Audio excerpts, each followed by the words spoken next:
those who were here before the hype, who built the clips, the memes, the lore, who sat in silence, typing GG like a battle cry. To those who show up and yell so loud until they can't anymore. To you, coming to the fashion capital and stressing over drip, just know, nothing turns heads like your team's jersey when it's paired with a hammer. So here's to the legends who held it. Pengu, Fabian, Julio, Alemo, Canadian, and those still in the run.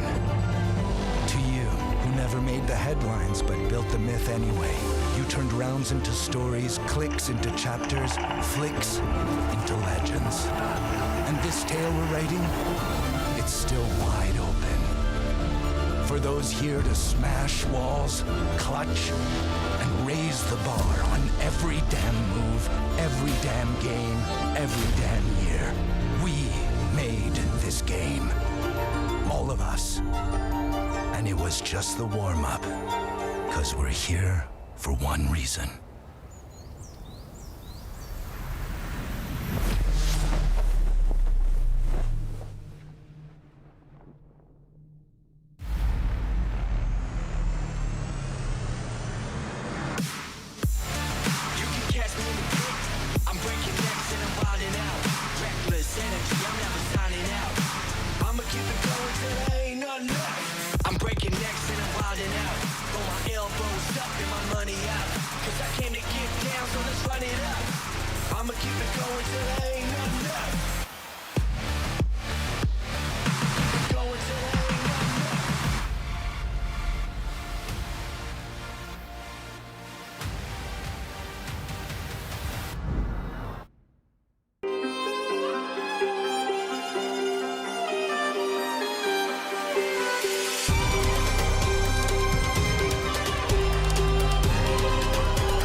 But one chapter into the Six Invitational 2026, and the precedence has been set.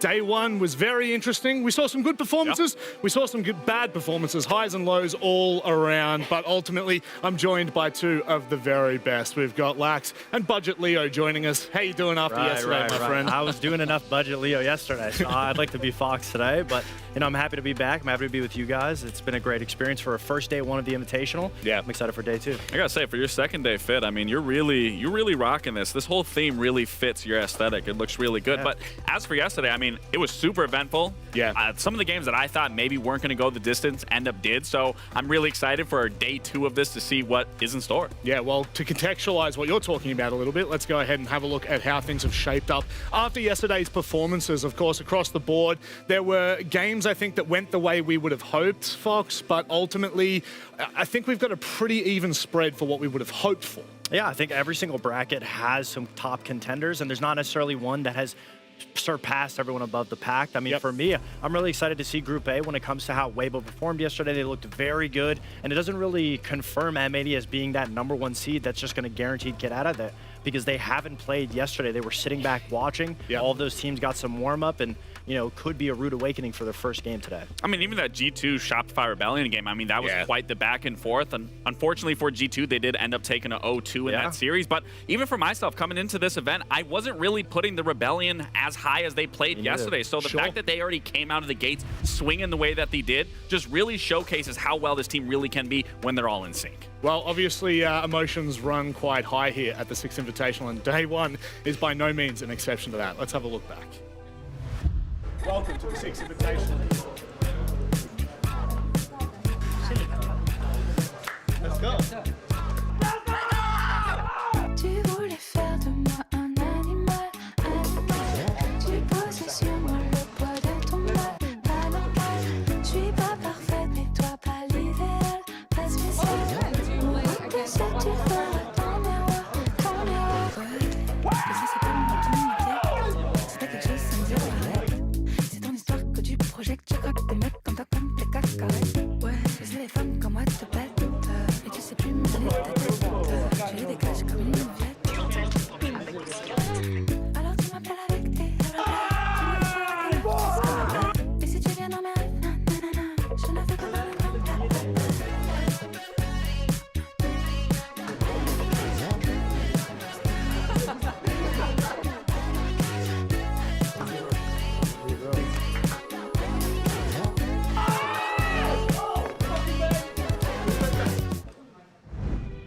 Obviously, there was so much to see yesterday, but to give you a snapshot as to, I guess, a more honed-in version of that, we bring back the panorama. It's one of my favorites, but of course, to kick-start with, it's got to be the monster, and a player that I did not think I would be talking about on day 2, Fox. Pika, what a performance. I mean, I don't think anybody expected Pika to perform exceptionally well in the first day. I mean, we haven't seen him at an event in so long, but he's not the monster only for going 22-7 in his first matchup of the day, but also being the highest rated player currently in the tournament. It wasn't just all on his shoulders. His whole team performed well, but him specifically, it's great to be able to highlight that even though we haven't seen him in a couple of years, for him to come back on the opening day of the Six Invitational and have such an immense performance as he did. Yeah, I'll be honest, I'm super proud to see DAYSTAR stand Absolutely. up. Yeah, And after being, it's been a couple of years since we last saw the individuals, let alone the actual organization, playing at an international event. So I'm glad to see that they've kick-started their hopes with, I guess, a wishful event, but looking forward to the moment. Not everything always goes according to plan, does it? No, it certainly doesn't. Sometimes those nades, I mean, unfortunately, Loira is going to be the moment here in that matchup for Shopfire Rebellion on Nighthaven Labs. Sometimes those nades, you think that they're going to go in the direction you want them to, but sometimes they got to sneak out, give you a little kiss on the lips, and unfortunately for Loira, it did not pan out in his favor. Then immediately following, transitionally into Alamount, then getting blown up by that was quite insane. I mean, sometimes you really do have to just wipe it off. I mean, we saw Doki talk about it. Sometimes the trolls happen. You got to laugh about it. You got to go into the next day, brand new look. And we thought the Brazilian Siege players were going to be the best. They're the two ones that get taken off the board by themselves right out the gate. Can't be doing them like that. Let's go ahead and have a look at the must-see, the one you do not want to miss for today. Team Secret go head-to-head with SSG, both teams securing 4 points yesterday, beating out EP and OXG. I'm sure that one might have hurt you guys a little bit, but definitely one you can't afford to miss in the grand scheme of today. That'll be our last game on Group A. However, there are some really important matches today. Debuting at the Six Invitational 2026, obviously M80, FaZe, WILDCARD, FLUXO W7M. You do not want to miss a beat of today.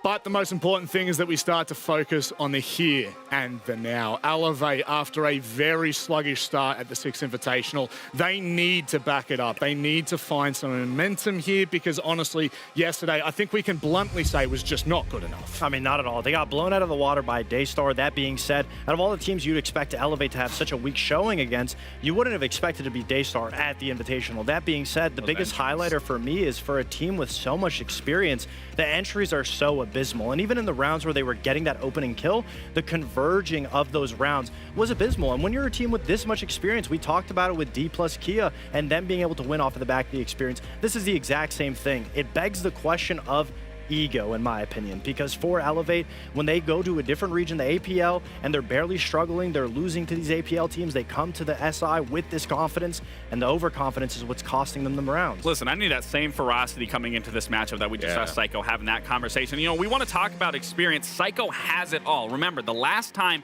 we were in Paris, Psycho won that entire event, similar to what we were talking about with Pino. He was on that NIP roster. So if any of these players are going to be looking up to someone to be able to rally them, to be able to have that experience, to be able to correct the mistakes, they should be looking at Psycho for that. And we've been in situations like this before, Lax, where you lose the first game of a tournament. And honestly, you have to hope, if you're an Elevate fan, that it's going to knock some sense into them to play a lot more to their standard. Don't let that overconfidence be the death of them.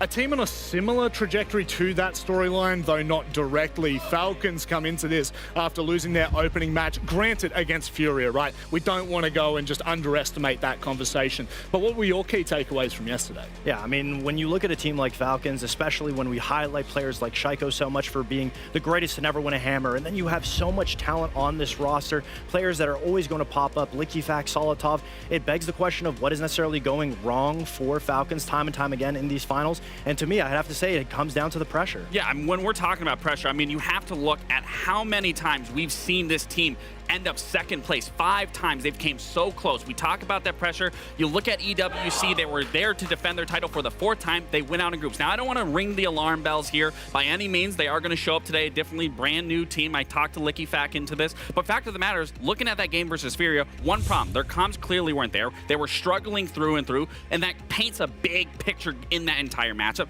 Then you have to look at the opening deaths. 17 times throughout that series, they were opening death. That needs to change drastically going into today. And then the third one that you were talking about, the pressure, the emotions, especially when you look at map 1 and 2, it was a good back and forth, but I'm looking at the pressure and the emotions being applied into map 3 where they would get 7-1. Clearly, their mindset was not in it. And hopefully today, after a good day's rest, after a good night's rest rather, they can come in today fully fresh and prepared to take on Elevate because things need to change. I don't want a repeat of what we saw at EWC because of all the pressure. Yeah, and you'd like to hope that they got the rest. They're coming back into it with their heads held high. I'm assuming that's going to be the case. But when we talk about pressure, where are you going to have the most amount of pressure? The Invitational in your hometown for a majority of the players on Falcons. So everything is riding on them to finally be able to rise past that pressure. They have the talent to amount to it. It's just about the mental game at this point. Look, sometimes I appreciate everything that you guys say, but there's one thing you can't give me, which is the word of the GOAT. Let's go ahead and have a look.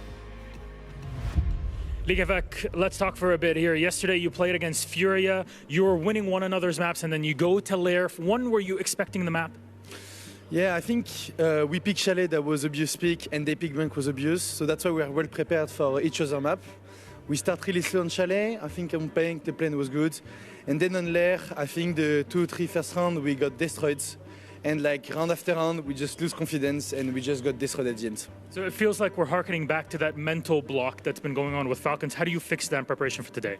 To be honest, it's not mental block. I think like it wasn't a good day. It's the first day for Falcon, always a terrible day. So yeah, Furia was better. They were playing full vibes, no pressure, and they were better. But we didn't say our last word, and today we showed that we are back.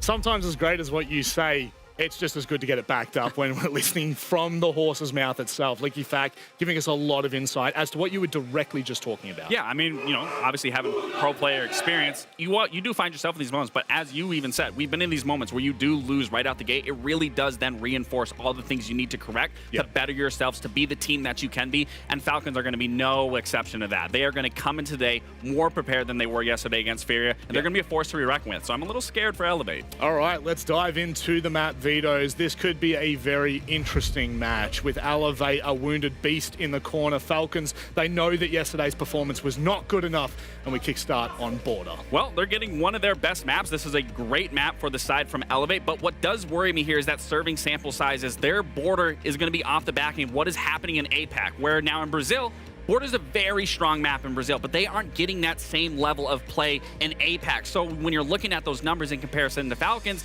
it is a little different. It's still going to be comfortable for them, but you have to remember, back at the Major, Falcons beat D plus Kia on it, so they're already still used to beating Brazilians on a favorite map. So I am very curious to see how this first map is going to play out. I mean, Elevate's in a peculiar situation where no matter what the maps are going to be, you're going up against Falcons. Them being able to get one of their best maps in Border obviously sets them off to right foot, but they're going to need to be able to achieve a good amount of aggression on that map, because when you go into Lair, into a map like Labs, these big maps where Falcons is so dominating on being able to slowly and methodically take position by position with their aggressive entries. What we didn't see Falcons do yesterday was the supporting staff being able to follow up those entries. So that is something where if Elevate was in the footage room, they'll be able to take advantage of that and know, oh, if we just put a little bit of walls and layering here, we'll be able to hit the back line of Falcon. And it really does show me that the fact that Lair for both these teams is going to be up, I really think it speaks more for Falcons. Obviously, losing 7-1. When you're losing 7-1, that's not just one person that you can pinpoint and say, hey, this was your issue, this is why we lost. That's a team issue. But for a team like Elevate that's still young, not as comprised as players such as Falcons, it is definitely a very big risk to allow that to go through, because for me, they need to win this in a 2-0, because if they do manage to push it to a map 3, you are going to the second most preferred map from Falcons, currently 9-2 on Nighthaven Labs. It really isn't painting a good picture for Elevate coming in today, but hey, anyone can win. It's just a matter of, are you showing up? Are you correcting mistakes? A key note to take away too, both these teams were struggling with their opening deaths. From Elevate, only playing 2 games, they had a total of 12 opening deaths. Again, for the side of Falcons, they had a total of 17, but Falcons had an extra map played on top of that. So when you think about it in terms of just statistics, Falcons is playing significantly better. I'm looking forward to this one, and as much as I would love for us to just, you know, kind of carry the entire broadcast and do the game, I would not. That would be absolutely atrocious. We need some narrators, and it's none other than Deadminer and Pengu. Gents, how we doing? You always carry the broadcast. Come off it. I mean, is it like a weight to power ratio kind of thing? It's not going to comment on that. Yeah, I don't think I would require either of you to carry it. I mean, you're both looking very dapper, but I will say, Pengu, you have really lent into the theme of the this. flowers, you know? Yeah, no, I'm looking at the chain and everything. It's looking gnarly. I'm feeling a bit underdressed. I feel like I've gone for the I'm just a farmer. He says he's a farmer today. I don't know. I mean, we're quite opposite. I want to try and match this energy, but hopefully Elevate will be able to match Falcons' energy, because both of these teams looked pretty terrible yesterday. I have a feeling Falcons is going to take out all of their anxiety, all of their angst from getting slapped around by Fury yesterday on poor Elevate. Yeah, look, I know that if they match their energy, you'll match theirs. Go and enjoy the game, gents. Thank you very much, Rob. Wow.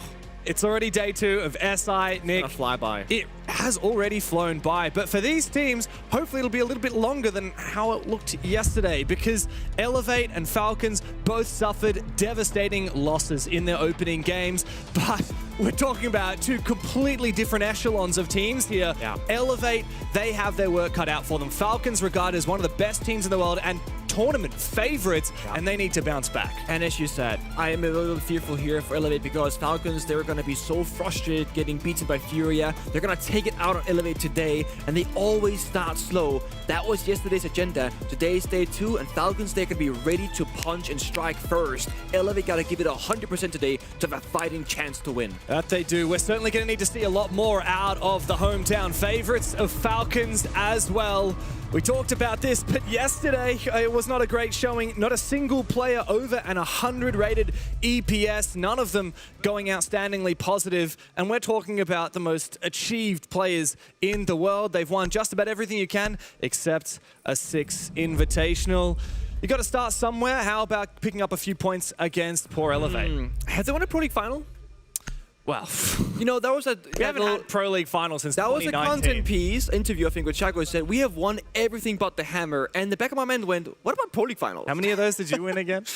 Well, the thing is, they're less than majors, so they're less valuable, but they are part of the everything agenda. Yes. Not 3, yeah. 3, yeah, just casually 3 Pro League It's finals. 3 or 4. Look, it's been 7 years. I think really a Pro League final is a testament to the legacy of this game. When everything started, we only had Europe and North America. After a year or so, we had Brazil make their introduction. Of course, Elevate, way back at the very first Six Invitational, actually played on Xbox, and Laxing from that segment, was there. he, of course, raised the hammer as the only ever Xbox champion before, of course, we moved entirely to PC. Now Elevate have an entirely Brazilian roster, which didn't exist at the time, and they play in APAC, which didn't have Pro League at the time as well. How times do change.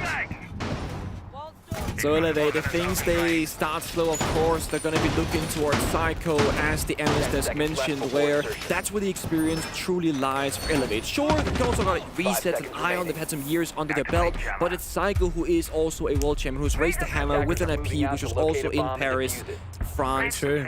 He's played 7 Six Invitationals. Yeah. The same number as Brede, actually. You know, Psycho has played more SIs than the rest of the team, including Shaiko himself.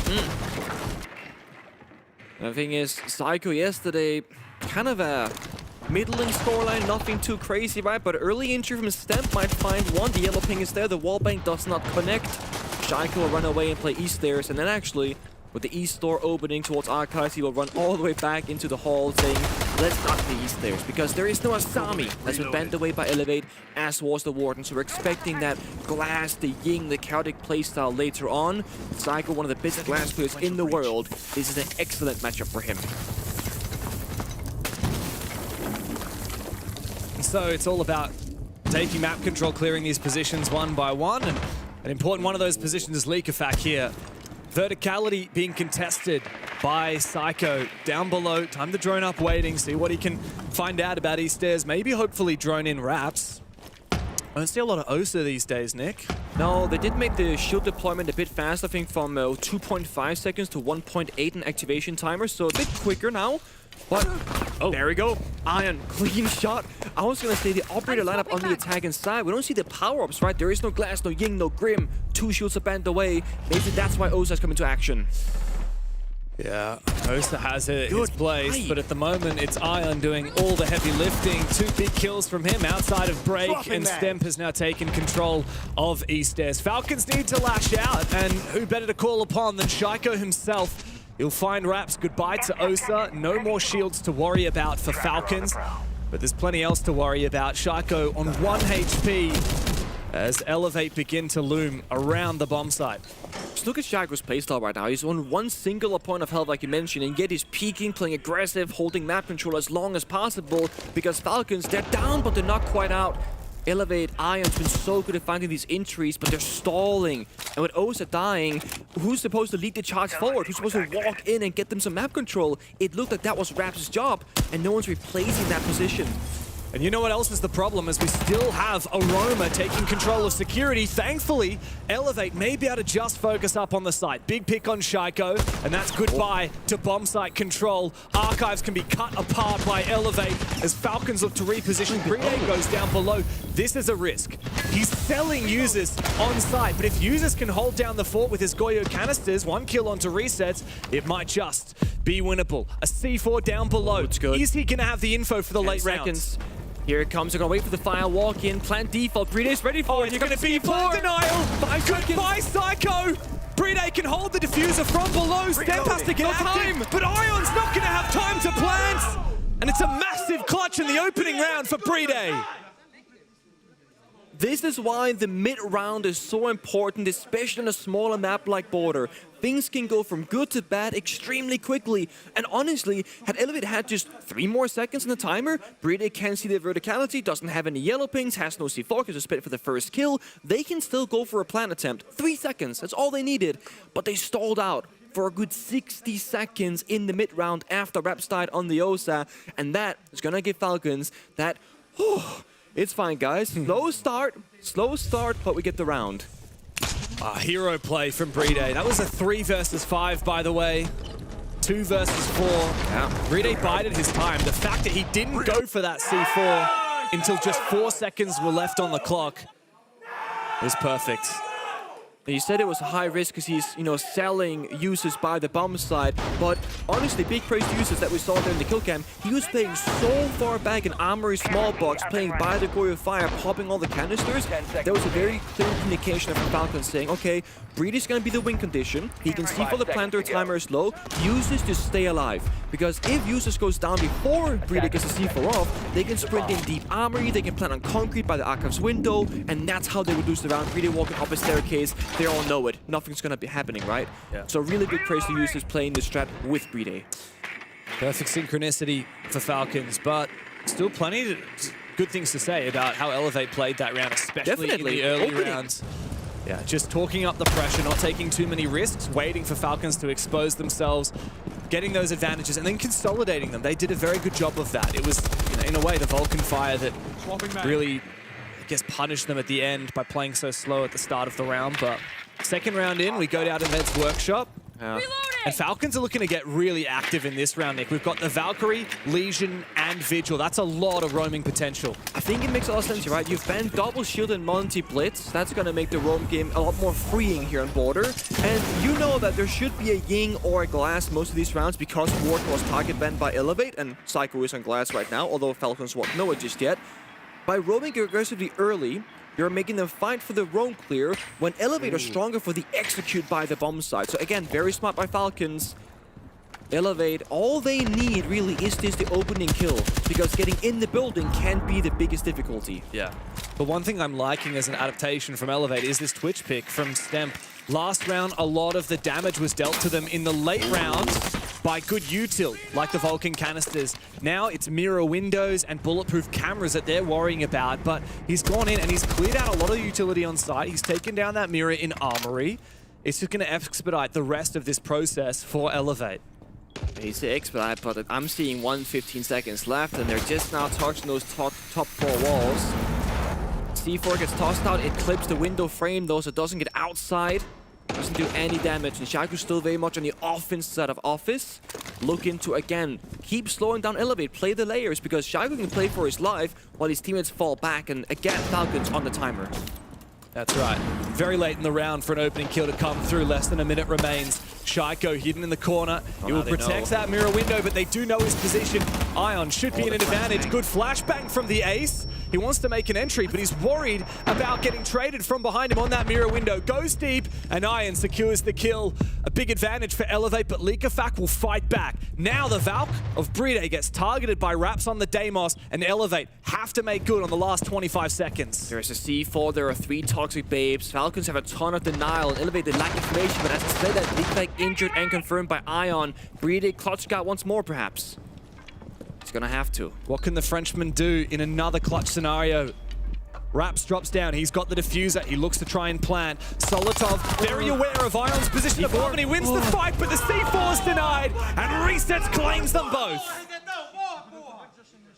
Elevate, they don't overcomplicate what could be a very simple situation, right? Drop down with the Deimos, going for a plant, reset, swing when you hear the C4 rip. No, let's wait and bait and tank the C4 and get a second guy planting after, because again, the timer is low and you want to utilize the man advantage. One thing is opening kill, another one is opening kill conversion. Yeah. It only really matters if you get the opening kill, if you can turn it into a round victory. And we see teams, and you know, this is the thing. Elevate, they are an APAC team, but they're a Brazilian team in APAC. It's complicated. But APAC as a region, they struggle with opening kill conversion into round victory. And then they also struggle with throwing man advantages. And the Desk also said the same thing here, where APAC, when you play in there and you dominate the opposition, you can get with an ego. And you can start playing these rounds a little bit looser than you should. And against the better teams from other regions, that's the exact kind of rounds that you will now lose instead of win. I mean, it's definitely a problem that we see happen a lot with APAC teams. I mean, I've casted the region for a very long time. I've been had my, my heart in my throat, heartbroken time and time again. And yeah, it's just classic. You see teams, I mean, Enterprise yesterday, they really struggled. That was a hard game. If they play OS, they just farm everyone, because OS is not very competitive at the moment. If they go and play the rest of APAC, they struggle a little bit, but it's still hard. You need competition that is really going to test you. Oh, wow. That's a hell of a lot of damage from Solotov onto Iron. No kill confirmed, but he's now very vulnerable. But yes, Elevate are much more used to playing weaker competition than Falcons. But that said, I've been impressed with the first 2 rounds we've seen from them so far. It's a damn sight better than they did yesterday against DAYSTAR, ironically a team that they should be much more familiar playing against. You mentioned import rosters and O's looking kind of weak. There was actually a mostly European team in O's that ended up not actually doing all that good. So maybe import isn't the answer for everything. Look, Elevate, D+, and Game and Gladiators have all proven to us that just importing players from a quote-unquote better region doesn't mean you're going to win. Nice shot from Shaiko, but he will likely be finished off by this nade. Yeah, good trade. But I'd take that. If I'm Falcons, what, you lose your Valkyrie, you take out the Blackbeard, Iron is still low HP, yeah, I'd take that every day of the week. Absolutely. I mean, Shaiko has been in the front lines like significantly compared to the rest of his team, and him going 1-for-1 every single time is going to be worth it here. That's why he's playing those passive util operators like the Legion, like the Valkyrie. Iron, though, working overtime. Bro is 5-1, finding every single opening kill or trade for his team. But when he's now put on 1 health, what can he now do? He's walking down east stairs, close by that side windows, but again, one stray bullet and he's going to be injured or confirmed dead. I did say this yesterday a few times, but Iron is actually 9th best player in the world in Stage 2. Pretty good. Just behind Shaiko in number 7, by the way. You know, it's hard to use the Deimos pistol for kills, but making rotate with it, that's even harder. I want all the Deagles and Revolvers to have that same level of destructibility, please. So you're not nerf Deimos, what I'm hearing. It's not a nerf Deimos, it's just... Oh, it's buffing others. Yeah. Well, it's all relative, isn't it? Bang, Zolotov. Talk about MVPs. Our Munich Major MVP has now confirmed what he started against Ion with that Boss G. Very deadly weapon, that little blast cannon. 4v3 now, Falcons well in control. This is going to be Elevate's toughest challenge yet.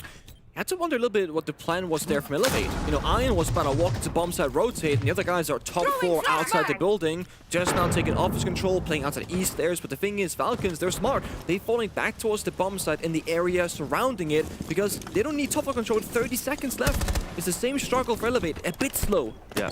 Here we go for Psycho, though. He's in the building. There is a C4. Is Bria going to get in position? No, he's not. Late. He's going for the C4 on the player on the window instead. You're right, it's far too late. And it's not good enough from Falcons, but they have the numbers advantage into the post plan. Now they go fishing. They look for one at a time, but with users falling, they need to get more active. Bride in the bomb site nullifies the window player, but Leakafak needs to look behind him. Kastemp is watching from behind. Out comes the shotgun, and Falcons clean house. It's a big clutch up from Leakafak, and once again, the man himself, it's Bride. So good. You know, he has that one C4 that can shut down the plant, and it's a little bit late because he was dancing with the verticality, the hatch, the window, the grenade being tossed towards him, but then he shows up afterwards. Close by the window, shotgun in hand, takes down the first player and pushes through the bomb site, and you can see Leakafak, he made the call. He was ratting, you know, bottom east going, okay, player on my left, player on my right. Bride swing when I make contact because Bride has the power position. He has the side, he has that diffuser potential. Whereas Leakafak, stuck in open area, probably can't make it back to side most likely. But it all started here. It was Shaiko saying, good night Raps. He played the Osa, he played the Blackbeard, and both time Raps doesn't even make it in the building, Billy. Yeah, I mean, you're right on the money there. One thing that we've noticed a couple of times is Elevate, they like bringing some form of a shield, and Falcons are always able to dispatch with it early. And credit to Falcons, but also maybe something that Raps needs to have a little bit of a think about. You know, if I'm bringing the shield, I need to make sure we're actually getting value from that in the late round. And you certainly shouldn't be losing a Blackbeard at the start of the round to a long angle like that. The Blackbeard is the one that's making the choice to aim down sights. It's just unnecessary risks being taken by Elevate. And yet they still got the plant down, by the way. Like, that was surprisingly close for the 3v4 that looked pretty impossible. Yeah, planting is, it's a funny thing in Siege, because for the majority of the 10 years that we've been here for, the second the attackers start planting, you're going to throw everything at them. Sprinting, running, C4ing. But I feel like in the last maybe year and a half or so, we've seen teams actually willingly give up the plan to play out a man advantage post plan. Like, that was a 4v3 for Falcons. Yeah. So they're saying, okay, let's not risk losing anybody, running in, trying to deny desperately, when we know there's going to be one guy stuck by side window, one guy stuck east stairs, and one guy stuck, you know, the planter on the bomb side. We can just play man advantage. That's something that I think Astralis back in the good old NAL days, they kind of started doing, and then I would see other teams really picking it out later on. Yeah, diffuser plant to win conversion has gone down a lot. It has. It's because defenders have gotten better at retaking. Okay. Now, is Reset scared or smart? He's very far out. This is very unusual. I don't expect Falcons to really expose themselves for a long time. Oh, they're there's gonna a go. set play here. Yeah. Glaz. Smoke, flash, fire, go. You need the entry for this to work, though. What's the Amaru play here? Yeah, we need... Don't have the entry. Iron has fallen elsewhere. Now, Leakafak is down below. He's suspecting an Archives plan, but it's actually not going to be Archives. In deep into the side with a shotgun. It's Stemp on the Amaru, but he will go down. Psycho able to trade one back in a second as well. He's turning back the wheel of time. Psycho on the Glaz. 8 years ago, he was the one that pioneered it, and he's still getting it done. But it's just him and Raps remaining, as the latter will find his pick. Psycho needs to achieve more, but he's got no more smokes remaining. Raps. And there's info on the back of that bulletproof. Raps will take it down. Leakafak and Shaiko to retake. Oh, another one for Psycho! And the two of them get the job done! It took a couple of rounds, but the Warden ban finally comes into effect for a round W for Elevate. The glass goes in, and it's funny because he kind of sacrificed the ammo. He's in the middle of the smoke, he can't see a damn thing, he gets smoke banged, but then that's where they go, we have the upper hand. Glass can see everything and gets 3 kills in the round. Raps got 2 kills, and then the 2 most important one can argue. He clears the CCTV player of Benweir, which is the only reason why Raps could get to the armory bomb site with the diffuser in hand, and then he gets the final kill saving Psycho. But before that even matters, it's Psycho, the most experienced player from this roster of Elevate, just finally fully showing up.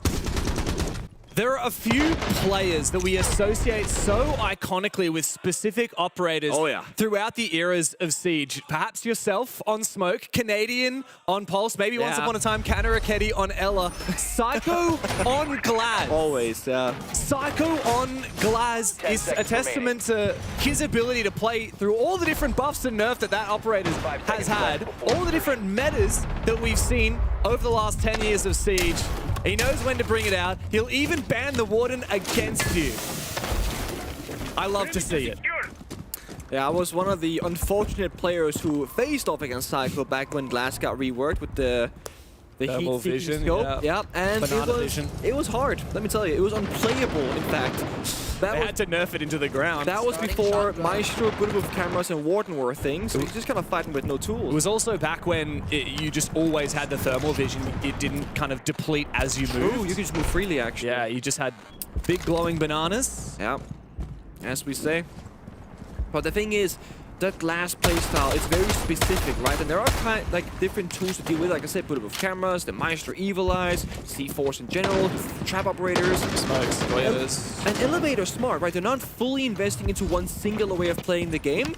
This one, I feel like this could be a cheeky one. Whenever I see a Thatcher, I'm always thinking, since he got reworked, you can now kind of specifically target things flying at you. We saw a great play yesterday. Furia against Falcons used the Thatcher to execute and deny the C4. Exactly. And that's what I'm thinking this round could be as well. The big question is for Elevate. Are they going to go for the right bomb site attack, which I think is unlikely now given the player positions, or go for a bit of a roam clear, and then they can go for a plant and shut down any C4 tossed their way? Oh.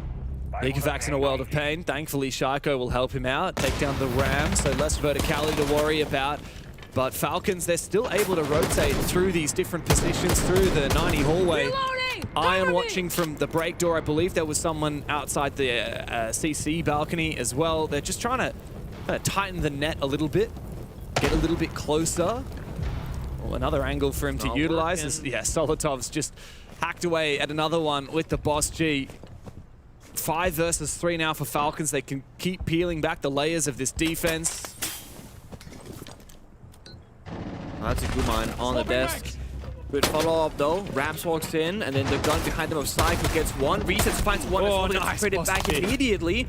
The Bosch T1 tap. A smoke, but this time no Thatcher, but also no C4. This plant might just go down. Oh, this will be very desperate though. The shield. Verticality, 3 players up above for Falcons. Shield. Down Leakafak will drop, but surely they'll have it in the post plant. Comes down to Psycho in a 1v3 as he finds the first. Raps is down on the floor, can merely scout for information. It all comes down to Elevate's captain, as Solotov claims yet another life. Usus and him now put the pieces together, try and figure out where has Psycho run off to. Evading the drones, Solotov will use his gadget, but Psycho, he's playing his position to perfection, sees one, and he finds the first! It all comes down to Solotov now, with the SMG-12 in hand. He cannot get it done! Back-to-back rounds for the king from Brazil. Psycho's hungry for another hammer. It's what we've all been saying. Elevate, they had a really bad first day up against DAYSTAR. They get completely obliterated. Second game here against Falcons, it's gonna be an impossible task to even get a map, right? They need Psycho to lead them into this battle and come out victorious due to his experience. And now he's showing us exactly how he's going to accomplish it. What a phenomenal post plant. Phenomenal. He knows that if he dies covering the plant going down, the round is cooked anyway. So he plays hide and seek in the bathroom, tucked in the corner, only swings once Falcons drop down the hatch and goes for one. Right here. After that, he plays kind of the hide and seek game. He goes so far away, playing an angle that's not even opened up, so he has to rely on a wallbang spray headshot, which perfectly connects, leaving Solotov, the last player alive, with about 30 HP to his name. That's one bullet. That's a round victory. That's a huge clutch. Elevator starting to build a little bit of momentum here. Oh, yeah.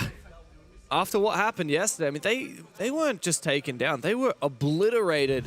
It was not by DAYSTAR. I mean, they got 3 rounds in 2 maps. It was 7-2 Chalet, 7-1 Lair. Lair is up next. Now, that is actually Elevate's map pick is what I thought. I mean, the overlay says something different. I thought I remember on the map video graphic it said it was Elevate's map pick. I'll have a look at the veto sheet and confirm that in a second. I think it is right, actually. I think it's Falcons map pick. It is Falcons map pick? Okay. Well, both of these teams lost Lair 7-1 yesterday, so that is true. It's hard to pick which one is going to be favored there. But I got to tell you, Elevate are looking pretty good here on Border. Now, Elevate typically not a Border team. It's been at least 2 months since they played it. Last time they did, they lost it to Weibo. Falcons, on the other hand, they're on a 4-map win streak here on Border. So I would have expected that the Europeans would be favored here. So the fact that Elevate are looking so strong in the first half is very impressive. That said, keeping poking and prodding with aggression from Falcons is certainly a way to put Elevate on the back foot, especially if you're going to take out a player like Psycho. It's a very obvious role Shaiko's been playing in this match so far. It's been, I'm going to just disrupt my opponent by running at the issue and going either 1-for-1 or getting a freebie. He's running out, he's spawn peeking, he's always being a thorn in their side, and he does it again. Now Solotov in customs, actually forcing back step, but C4 from Breeder takes down resets, so all of a sudden this one is completely falling apart. It looked like Elliot was going to rush the bomb site, but they're lacking manpower, they're lacking bodies, although Raps is by the chassis. This is the thing, right? It might be lacking bodies, but they've got the numbers in the bomb site, and that's where it matters. There's no way he plants here. Raps is next to some soft walls, though, and there's still so much map control. Good bait, though, and a kill found for Stemp. Ion's claimed one as well, but the Blackbeard in the bomb site has been taken down. Falcons still retain the numbers advantage, but Elevate have pretty solid positions. As I say that, Stemp is still actually outside the building. Maybe he can rotate back into position. Ion needs to go fishing, though. And the other problem is that diffuser is in the bomb site. Yeah, as the Shaiko still alive, all good for a triple kill. Starting off the round, maybe finishing it as well. He's everywhere. He hears him. He knows. 4K for Shaiko. Easy swing. Does not miss. And this again, his entire game plan is just to be annoying. He's doing all these quote-unquote rat plays with Elevate. They're not respecting it. They're thinking, we're going to execute, we need to hold these angles and go over here. They're completely oblivious to the fact that Shaiko has this playstyle of just getting in their face. Yeah, and as we close the half, it's a slew of opening kills for Falcons in a row and tying up the score 3 rounds apiece. Elevate now move onto their defense, and I did double check. You are right. It is Falcons. Well, it's Falcons map pick number 2. It's not me who's right. Well, the it's overlay was right. My memory is wrong. That's all. It's not about who's right. It's about who's wrong and who we can blame. And I'll cop it. Elevate did pick this map, which is a surprise to me because it's not historically one of their favorite maps. Definitely. And Falcons have been so good on it in the last few months when they have played it. So as we move into the second half, you know, Elevate, a lot of expectation here. You've clearly been cooking in the background on Border. What can you do about it as we move into the defensive half? You gotta praise Elevate for how well they're fighting back. They're starting almost every round with 1 or 2 players dead before the round really gets properly started. And it's still close. It's still clutch. This could have easily been a 5-1-4 Elevate or a 5-1-4 Falcons, but it's these constant back and forths that are turning the tide. It's also the second time in 2 days now where we've had a confusing map/starting side situation, right? Got a quick rehost for you, by the way. That's why we're chatting. Because you're thinking, why would they pick Border? It's unlike them. Yesterday, we were watching Enterprise up against SSG. There was a little cafe incident where SSG picked Cafe. They're the kings of Cafe, makes sense, right? Enterprise opted for attacking start, and they went 1-5. Yeah. And we're thinking, well, surely this is Enterprise's map pick because they are on the attack. That's what, you know, SSG chose defense. That makes sense. And it's funny because the answer when I asked the analyst NATO, like, what was the reasoning before that, he said, oh, well, you know we start slow and we're scared of their attacks, was basically what he said. And so they didn't want to start defense and then go down like 2-4 on the favored side. So instead they go attack and go 1-5. Exactly. I just feel like that's a bit of a fallacy. No, I mean, honestly, sometimes you need to reinvent the wheel. And I feel like that mentality right there is trying to reinvent the wheel. Because it goes against the logic of what most other people are doing. And if it had worked, oh, you're a genius. Yeah. It did not work. They got absolutely clobbered in that game. And this is the thing. There are some, you said it, players who are known for a certain operator. When I think of SSG, old school, you know, Troy era, I'm thinking Clubhouse, the SSG roam game, basement top floor, right? But nowadays, recently, I mean, SSG Cafe, I feel like that's super iconic. When you're Enterprise, when you go there, you pay the price. So, kind of a small antidote here for why I was like, okay, Border for Elevate, does that make sense? Well, yes, but no. But they've done pretty good so far. The only worry, if we were to have one, is Border historically very attacker favored. Yeah. Going even on your attacks while being a bit clutch for Elevate might not be enough. Well, I do wonder, here's a question for you, about the new operator bans. We're going to say new for years, like, because that's how we work in Siege. Like, it's still technically new. When something as big as the way we ban operators in Siege, or the fact that we ban operators back in the day before we had bans, when something comes through, we're going to think about it for a long time. And talking about Border and how it is a small map, there's a lot of exposed zones, a lot of outside the map players, and attacking team does favor that side in a way.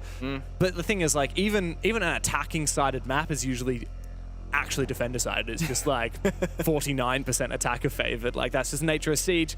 You've got essentially a 6th player on the defensive team being the clock. How much does the operator veto play into that, right? You know, like, if you have the ability to ban out a bunch of shields and you have a lot of choices on defense, like, okay, well, if they ban Mira, we can play as Army. If they ban both, we can play Warden. If, you know, how much is that going to factor into whether it's attacker or defender sided? So there's like, what, 2 or 3 big things that kind of skew, I think, the favoritism of sides. One is, of course, the new operator ban system. You can target things and tailor it more. The other one is we have attack and repick, which technically isn't that new anymore, but still quote-unquote new mechanic. You can swap all 5 attack and operators in the drone phase, which means you can tailor the perfect lineup for every single defensive setup. But that's the third point here. You can only do these things if you have good drone work in the drone phase. And Border is a map where getting in the building and seeing the setup is really easy compared to, let's say, Skyscraper, Cafe, Consulate, where getting into those top 4 bomb sites can be very tricky. So I think for that reason, attack is favored on this map with the operator ban system, with the attacker repick, because droning the setup and seeing the operators is relatively easy. To play devil's advocate, Border is one of the smallest maps, and there's not necessarily a lot of setup to be done. You've got 5 defenders, right, in prep phase. You could have a whole defense. 6 with a timer, but fair enough. Touche. Like, in this round, for example, we've got Pulse and Vigil. Neither really have any setup to do. You could just make one or both of them drone hunters the whole round. You put all of the site setup and reinforcers and making rotates and kill holes onto Stemp and Ion with their shotguns, and Psycho can help with reinforcements. And then realistically, you can actually deny a lot of the prep phase drone intel. They won't be able to scan a lot of people with the Deimos. They won't be able to figure out exactly what setup you've got. That is partially right. You won't see them and red scan them, but you just heard an FBI shotgun. That's going to be paused every single time. You've heard an Ella mine go down. That's going to be Ella. And Denari laser, that's Denari. Go your canisters. They all make unique sounds when they're being deployed. So even leaving the drone out of the east staircase or armory balcony, you can tell maybe half the operators from sound cues. But no, you are correct. There's a shield. It's just standing there. Don't see a lot these days. Someone behind it. Protected. Yeah, well, yeah. There's nobody here. No, Users also found a pick on Stemp. I guess he was just caught off guard inside of Archives. Oh, he's by the window? What? How does he... Wait, did Users sneak all the way up? He might have been putting down that last Goyo canister maybe and was caught off guard. Rough. I mean, talk about setup. Maybe Stemp was a little bit overloaded. He had reinforcements, rotate holes with the TCSG, and 4 canisters to take down. That's awkward. Yeah, I mean, well, the problem is he's got no impacts left, so it's going to be very hard to fight the Blackbeard. Ion really needs to find his kill. Here. Oh, all 3 people outside, by the way. Oh, let's not do that again. That's scary. You know, maybe if only Vigil and Ella wasn't chasing Johnson during reinforcement setup, he would have had time. Maybe if they hadn't used their impact grenades to do setup, they would have something to take down the Blackbeard. Solotov's now just claimed another one. See you later, Ryan. 3-3, but this second half has started very poorly for Elevate. They had a few moments looking good, but yeah, you're right. Falcons are just talking up the pressure piece by piece. Shaka's just gotten caught by one of those Denari lasers, and Psycho's found a first kill for Elevate. Alright, so Falcons gonna reset the round now. They still got the Blackbeard they can work off of, but no more Dokupi alive from League Effects. So they can figure out, oh guys, do we push Office or do we push Armory? We can cut off the bomb set right here, 90 from the break room door, and cut off the helping hands of Elevate. Looks like it's gonna be Armory take, because Brede is the Blackbeard entry and has the case. Denari lasers are catching a lot. Yes, they're rotating. Looks like they're changing their minds. Now they got a red ping the Archives player, so... Oh, yeah. There's a pivotal fight. Solotov beating resets. No more C4 to worry about down below. It's just up to Psycho, Raps, and their guns. No utility to speak of. Raps wins his fight. Coming up the main stairs. He has a flank opportunity now through Fountain, but Falcons have the superior numbers, and they're getting that plant down behind the Blackbeard. It's up to Psycho and Raps to make a move. Will they wait for the plant to go down? It seems they will. That means now they've got to contend with an extra gun and behind the shield no less. Another big kill for Solotov. Looks for his fourth in the round. Users will steal it, but it doesn't matter because Falcons have taken the lead. Really smart for Falcons to just reset the round and try to figure out what is the path of least resistance. And they made their call when they saw where all three players were playing from. Brede saw the guy in Armory breach. That's a guy stuck in Armory. And he's stuck in Armory because, remember, there was a player in break room, I think it was Solotov actually, holding that Beaver position. That means you cannot go from Armory to Archives and vice versa. Then Solotov got swung by the main stairs, but downstairs. That means that red ping on the Archives player means now they have the full picture. One Armory, one stuck main stairs, one Fountain / Archives. Let's just isolate the Archives guy, and then we just walk in, take it for free, with a player on Archives window, also watching that Beaver's door. They can do nothing against the BB. That was that. It was a simple yet well-rounded execute for Falcons. Like you said, Elevate didn't even have impacts to do with the Blackbeard. They did nothing for it. You remember how this game started, right? Two very solid rounds for Elevate. They lost the first, they won the second. They got opening kills both times. The first round was actually the clutch from Brede. True. Every single round since then, Falcons have won the opening engagement. And it's been Shaiko, Leakafak, and Users doing all the heavy lifting. 3 opening kills for Shaiko in the last 5 rounds. That's pretty good. Yeah, I mean, pretty good. Falcons have really turned the tide here, built up that momentum a little bit. Now, this is a technical pause, not a tactical timeout, so that's why we're not seeing the players speaking with, well, in this case, Hugzord on the Elevate side, their coach. Yeah. We are chilling. Something that we have here on the A stream, at least yesterday, is actually listen-ins doing the tactical ones. On B stream, so excited for that. We were trying to be very quiet and really listen, and we heard like 4 words here. Yeah. Oh, like, there's some kind of microphone like in the venue that we can kind of listen through, but you know, on the A stream here, we actually get the feed directly from their microphones, which is nice, but so I'm a sucker for that. Let's get all the tactical timeouts today so that we can all listen in and, you know, really dig into it. And I was watching I think everybody was watching it, but the Shopify Rebellion G2 game last night. That was phenomenal. I gotta say, Super had some very good tactical timeouts, being very specific with the counter-stratting and what he was seeing. And I think he called it, I think before overtime, if my memory serves me, it's 7-7.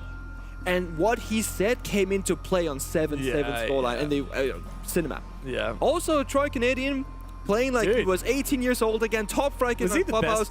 He was the best rated player on Clubhouse, 16 kills or something like that.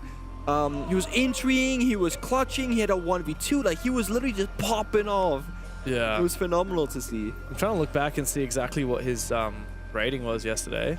The first map I don't think was not so good, but the second map was really good. Holistically, yeah, he had one good map. Holistically, his rating was only 95, which is pretty low. But to be fair, the thing is, right, we have this conversation about a couple of teams where you have Fisher Guy on a team like Enterprise where you're not supposed to statistically do very well, your value lies elsewhere. Yes. Troy has been that same character for a long time and to very great success. Yeah. Troy being one of the only people in Siege history that can go from, you know, CTM/EG and like lift the hammer and then go to SSG and do the same thing. That's very true. And then you make Dark Zero and then all of a sudden they're making every event and making deep runs and stuff like that. And now he's here on Shopify Rebellion haven't found that kind of success just yet, but they're definitely aiming for it. Been a lot of conversations as we head into the 10th Six Invitational about the Mount Rushmore of Siege. Like, who are the GOATs of all time?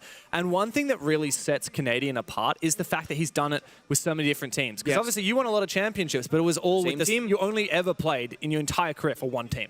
Yeah. And Fabian, it's similar. Like he spent, he had all of his success with Penta G2 until M80, right? And I guess technically the two different G2 rosters, if you want to count G2, that. but yeah, as a player, he never found success in Phoenix before Penta, Vitality after G2. True. It was all Penta G2, same with me. I mean, even like the great players from Brazil, most of them only ever had success on one team. I mean, even the Furia roster, I wouldn't necessarily say that you put them on the Mount Rushmore, but as a team, right, they did what pretty much no one else did. And they just need more time to stick around to make it, that's all. Yeah, but at Canadian, I mean, he's done it with so many different teams. Psycho is a player who's trying to kind of forge that legacy of his own now on his reprisal, but it's funny because, you know, I was speaking to some people from the Brazilian community yesterday, and they said, oh, it's kind of funny, we forget that it's like he's died because he's moved to APAC. He doesn't play in SAL anymore, and they're just like, oh yeah, I remember that guy. It's like you forget he exists because you don't see him every day. And then you see him every 6 months when he makes an event, and you're like, oh no, I remember that guy. To be fair, he's a world champion, isn't he? When he rocked up at Reload with Elevate for the first time, I was like, am I seeing a ghost? Because he had matured like, might be like 4 years since like COVID and whatnot, right? And I was like, wait, that's like, looks like an older Psycho. I was like, it is Psycho. It is. Because mind you, back when I knew him, so to speak, he had no tattoos. He is decked out now. Yeah. So I was like, it's the same guy, I guess, and he got a beard. Speaking of Psycho, he was actually the second worst rated player in the tournament yesterday, and Bride was the third. Oh. So they're both kind of popping off right now. Exactly. It's just both of them got a fire lit beneath them after their embarrassing losses yesterday, but only one can claim a win today. One of these teams will walk away at the end of day 2, still winless. If you're looking at the group, right, like the name that we have for this group B was like clear cut. We're gonna expect anything but. Yeah, it really is anything but. If Elevate go down out of map against this matchup, just like against DAYSTAR yesterday, they're looking like they might be more or less done for. Pretty much. They need this. They need at least a map against Falcons. Yeah. Still a chance to make it out of the group. They will need to hang with the big dogs. Shaiko tempted to make his way forward. He's got the ping on stem. He's got a little bit of protection from the light wall of Sens. Bride has deployed that. But Shaiko's worried about the crossfire, and the Sens wall is about to dissipate. This is awkward.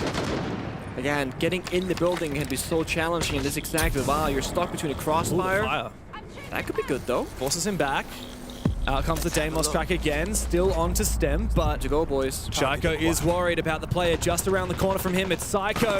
Is he going to check the corner? Hang on a second. They're planning a spray. He's gone down below into Workshop amidst all of the smoke and mirrors upstairs. Elevate have stolen the show desperately. Psycho looks for something, doesn't jump over, doesn't go upstairs. Iron now down on the bomb site. And Falcons, they have leapt into the bomb site, ripped it straight out of Elevate's hands. All they need now is to convert in the post, and there's a very good chance of that happening. Psycho, time is ticking. You got to get on your bike. Leakafak covers for Raps. Leakafak a second. See you later, Psycho. It's 3 for the IGL, and Falcons take flight once again. Ridiculousness of a round. They just steal it. They're out at Armory with their caps on fire. Shaiko's dancing with 2 players, one Armory, one CCTV. All of a sudden, Bride and Leakafak found themselves mid-side just planting. Tech timeout for Elevate. Guys, pega a visão. Quando começar os rounds, dá uma lida na folhinha, tá ligado? Pega a visão, porque essa play é aquela play fake deles. Eles vão fazer o mesmo jogo, mano. É o jogo de tentar brincar um bagulho pra cima, que pode ser comida morte, a gente tá calando isso full time, esqueceu do bomb. Mas se dá uma lida na folhinha aí, a gente vai saber quais são as plays que os caras e os baits que os caras vão querer fazer. Outra coisa, próximo round, vamos tirar Demis pro Psycho. Quando a gente voltar pro Bomber Arsenal, fica muito mais forte pra gente jogar pra lá. E se eles tentarem fakear alguma coisa pra plant arquivos, é só a gente ficar full ligado nisso. Se quiser até colocar goleiro na nossa comp, a gente consegue colocar. Pra deixar os galão full pra lá, tá ligado? E não pode atrapalhar a gente, porque eu acho que eles não vão fazer blocada leste de novo. Então a gente não precisa estar tão forte com os bonecão pra trocar tiro ali. Eu acho que eles vão fazer de novo um bait, que é esse jogo que tá dando certo. Tá ligado? Presta atenção nisso, mano. Lê a folhinha, pega a visão, respira e comunica full. Segura a exposição, mano. Guys, vamos MR. Now I know what you're thinking. Pingo and James, what did they talk about? I literally got my phone out and texted Maria straight away. I was like, need help. Maria, please translate. I have no idea. But I did hear what sounded like trap operators, a trap. Okay. But that could be anything in Portuguese, so I don't know. Dude, one day, I swear, I'm going to learn You Portuguese. keep saying this I'm gonna do it. every event, James. I'm going to do it. I just need to move to Brazil. You've learned the phrase. Do you want to share that with us? No, I can't say that on broadcast. Yeah, you learned a very interesting phrase, and you told it to JV, and he was like, huh? He's like, oh. Look, no, I don't trust a Brazilian when they teach you something in Portuguese. That's what I've learned. I mean, this thing is always the first words you learn in a foreign language are the bad ones. Yeah. Yeah. No, I can say. So I went to Portugal a few years ago, and I like tried a little bit there. So I can say pastel de nata, which is like one of those little Portuguese custard tarts. Okay. In terms of more Brazilian stuff, I don't know. I can say de nada, which means like no worries. Good job. I think everyone can say that. Yeah. Kind of one of the Irish things you learn probably, but you know, it's something. Bom dia! Boa boa. Boa boa. I'm afraid that's it. What? All right. Look, if you were Elevate's coach, what would you have said right now? That's a good question. I think right now. Oh, no, wait, hold on. We're planning again, guys. There's no one by the bomb plan. Again. Here's a play and a half. It's free. Damn. Again. Oh, never mind. Wow. Perfect. What a putback. shot from Resets. He had to hit him in the foot underneath the shield. What? That is a miracle. Credit to Resets. Look, Elevate are so lucky. That was by the skin of their teeth. They denied that plan. And now Falcons, I mean, the jig is up. The push has been telegraphed. You have to see, has the rest of the round got legs? It's essentially just a full reset, 4v5, and no diffuser. That's the Achilles heel right there. Literally. Oh, boy. I mean, I thought that was going to be no shutdown. Oh. So this is how you win at Falcons. Just say Elevate. Can you guys just throw a few bodies, please? I mean, this is the classic, we call it the Elemsh IGL call, back when Elemsh is the leak effect, right? He goes, Shaco, go kill. That was the BDS's #1 strat that they used for years, and it worked so great for so long. Still kind of works. It still kind of works kills, sometimes. by the way. Stop fragging. But it's again a classic reset. The thing is, they spent all their smokes and they lost the blitz, so the glass is going to be very inefficient. The blitz obviously is also dead from Bride. It comes down to pure gun skill and drone work, and there's one singular drone left in pocket for Falcons, so it's just pure gun skill. Oof. Nice shot from Sten. Solitop pushing solo. It's not quite going to work. I feel like Falcons got a little bit carried away. There's not actually substance to this push. They're kind of just baiting. It was a one and go. Yeah, but you have to be like, all right, reset. Let's try something else. No, they're going to try the exact same thing again. This could work. It's not going to work because Raps is coming from the other side. Yeah. Easy freebie. Not a second, but doesn't really matter. You're happy to go 1-for-1 for Elevate at the moment. And resets. Dude, he finds 3 kills from up on that hatch. There is one man responsible for Elevate winning that round, and you're looking at him just there as resets. Crazy way to save the round, though. I mean, there are so many instances where a shield is planting in a smoke, and you know he's planting there, but there's nothing you can really do about it. That was one of the really rare instances where you hit every shot perfectly in a row. Dude, if that was me, I'd be dropping down the hatch, throwing impacts, like trying to get a different angle, but you would have died to the glass if you'd done that. Like, resets did the only thing possible. And, I mean, I don't know if he's picked up a 4-leaf clover or something, but he's very lucky today. You know why that's even possible? The limb damage change got reverted last patch. Really? 2 patches ago, sorry. Really? So shields now take 25% more damage in the limb, and I mean, that's the only place you can hit them, unless the ADH. Shield is so well balanced right now. Can I just say, I played a shield the other day, got absolutely destroyed. I am bad at shield, so when I die, that means it's fair. Look, they're more well balanced than they used to be. The melee, prio change, I think, was the biggest thing. Definitely the biggest. And then the hip fire, right? That's 2 cheesy mechanics. Obviously, yeah. But I mean, well, like the rework, when the shield rework happened, that was still, like, that just made them better in every way. If you want to try and see how strong shields can be, I'm happy to 1v1 you on the shield. I'm very happy to do it. And you're not going to have fun. All right. Okay, yeah. Even if I don't win, you're not going to have fun. No, you're right. Even if I played, like, Ella or Oryx, you're probably still going to beat me. Oh, yeah, okay, Oryx might be a hard one, but yeah. 10 seconds left. Gotta break those angles to make that work. Yeah. But no, it is the case of, like, I do think... So I'm a big believer that any meta is a good meta. Like, think LMG meta, Shield meta, Lion Dokkaebi meta. It's all great if they don't last too long. Yeah. Because a meta will eventually become bad, annoying to deal with, and maybe boring to watch. People figure it out. Like, Exactly. Everyone's doing the same thing. Yeah. But if you have just a rapid meta change, that, okay, for 3 months, shields are insane, and then we nerf them. Now it's not shields being insane. Personally, I'm a big fan of that. Reloading. So, Not sure what's going to be next meta-wise. I feel like we've gotten to a point where it's the meta of flexibility. The more you can do, the more different versions of yourself you can perform with. That seems to be the best angle. Yeah, we're really in a variety meta right now. Like every now and then I feel like we go back to a variety meta where there's no one-trick pony. Yeah. And I think the shields kind of took away from that for a minute, and now we're back into a variety meta again. Psycho might be in a world of pain in a minute if legacies pulls the trigger. He's just waiting for the drone info, I believe, or at least some sort of goalkeeper call, Grimby, Lion Charge, I mean, all of it, I guess. Doesn't check the first corner, not by the second, and he must be in the third by the box. Big round here. I mean, either we tie up, or Falcons find map point on Elevate's map pick, so whichever way it goes, He didn't hit be pretty a single decisive. one of those shells. Just beaming through the floor. I mean, not onto him, but he opened up angles for sure. And did a little damage there with the C8 as well. Psycho, I think, is going to fall back now. Raps isn't too far behind. I mean, he could look for a flank onto Leakafak. I think he's biding his time, doesn't want to overextend. And Leakafak is watching the suitcase. Watching, yeah. Is that client side, or is he actually watching the suitcase? Maybe he's using it to just obscure his own angle for a second there. Yeah. This round has all been downstairs and Cousins working the verticality, but mind you, 2 minutes have just flown past us. And Elevate, right now, they're the ones winning this one. Yeah, Elevate should be pretty happy with how this has gone. Definitely.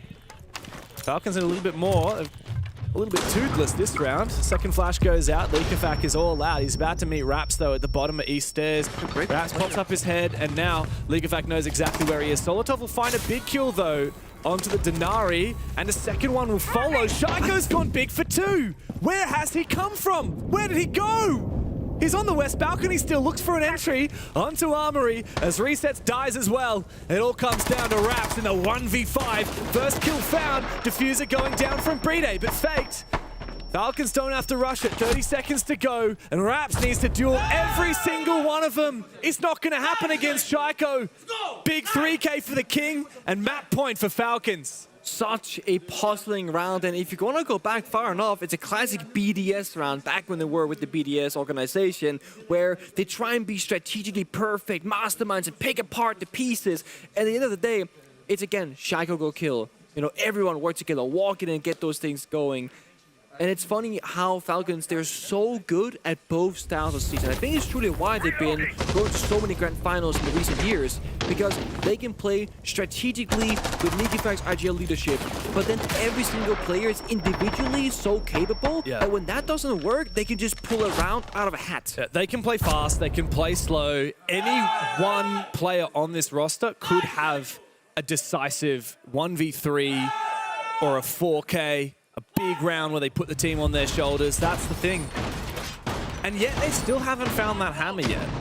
And this, you know, that was a conversation that was in the Down But Out podcast. Yes. Successor of the 6on6 podcast. Yes. That was this podcast. Can you be the GOAT without raising a hammer? And it's a big conversation. Yes, but it's also like so obvious. Like, no. Okay, so then the counter argument was, what if you won 10 majors in a row? You're not a world champion. You can't be the GOAT. So you need to win a side to be the GOAT conversation. Absolutely. So until that happens, Shaiko is cannot be in the GOAT. Shaiko is never the. If Shaiko goes down and never wins a Six Invitational, he is not the GOAT. And I will argue that till the day I die. Repulsion device. But it's an interesting topic, right? Oh, absolutely. I mean, there's definitely a conversation there about, like, how do you decide whether someone becomes a GOAT, especially right now. Like, we're celebrating 10 years of Siege.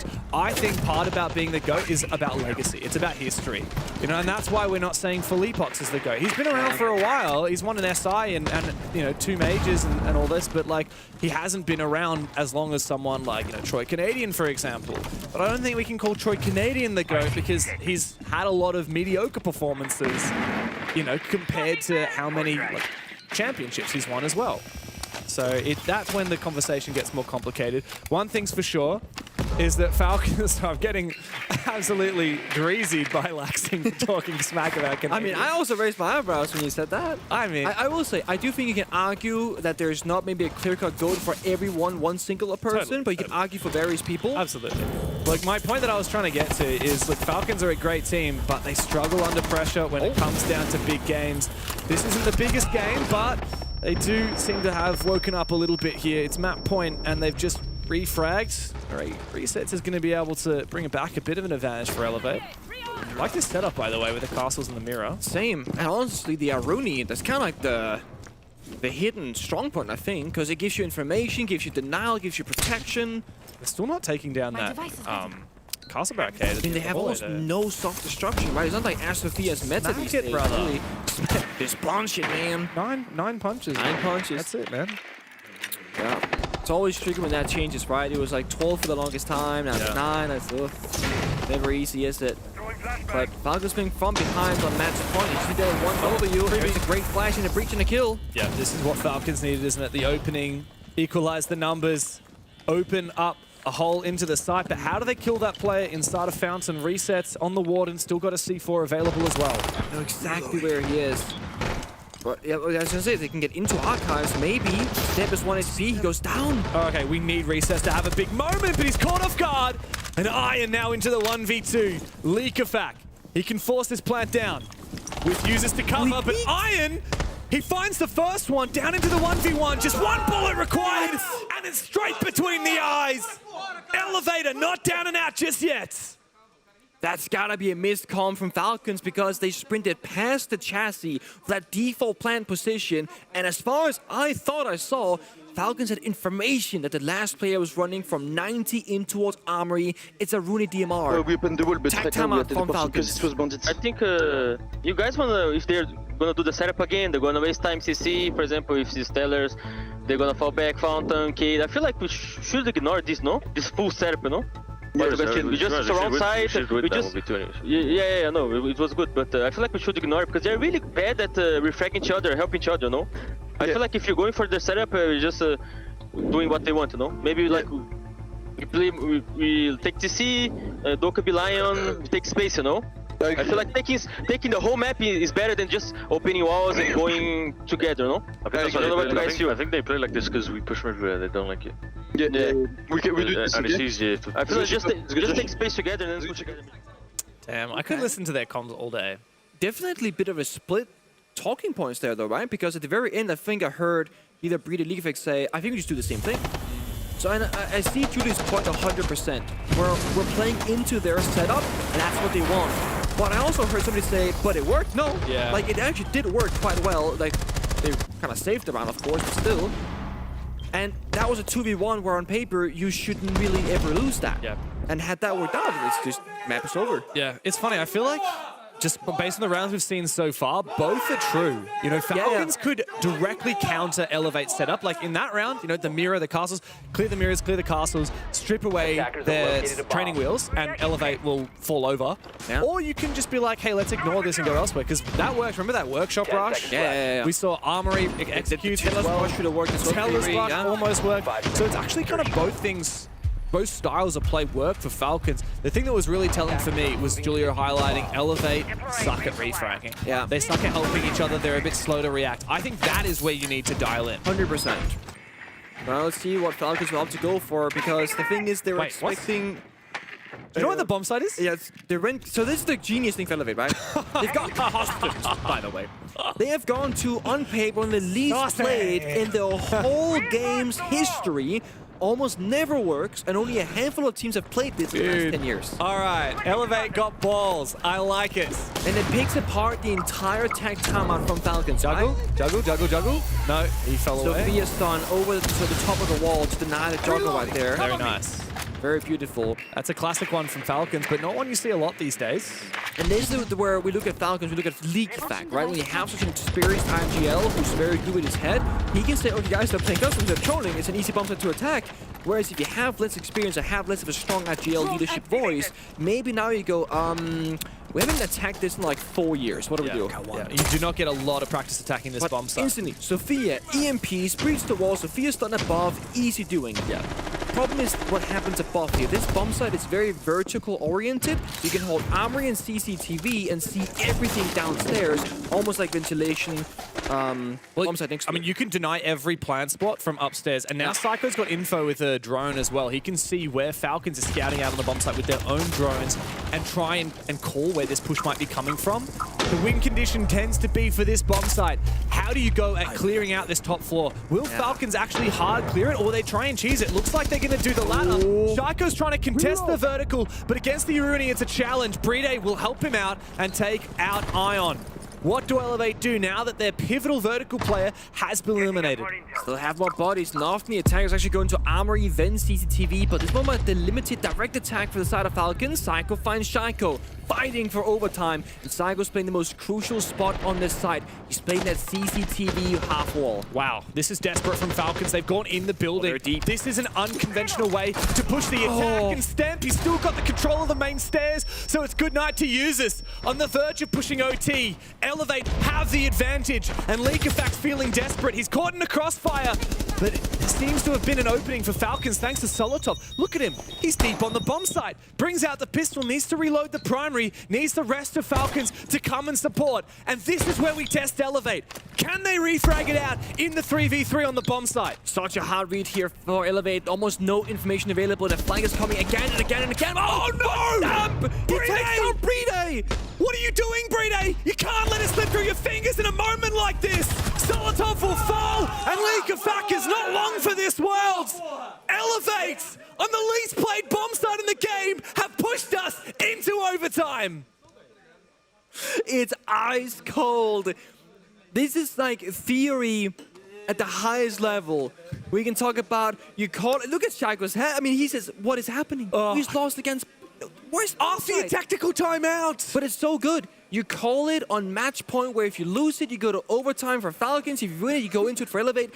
This is the perfect moment to go onto the offside because it is not expected, and we saw it. We heard the tag timeout. They never even thought about this as a possibility. They never talked about. They were talking about CC, yeah, but not that kind of CC. Fall back towards Fountain, reinforce the walls. I think we can just ignore it and go Armory Workshop. Maybe we can rush Tellers. Nah, mate, you have no idea what you're talking about. Elevate have just outplayed Falcons. And the frustration, the seed was planted yesterday by Furia. 7-1 on Lair to cap off what was a grueling series. Falcons, yeah, they get some points out of that game for winning a map, but it's nowhere near good enough. It's nowhere near SI Championship material. And here in Paris, France, where 3 of the players on this team call their home, what are Falcons doing? 10 seconds left before insertion.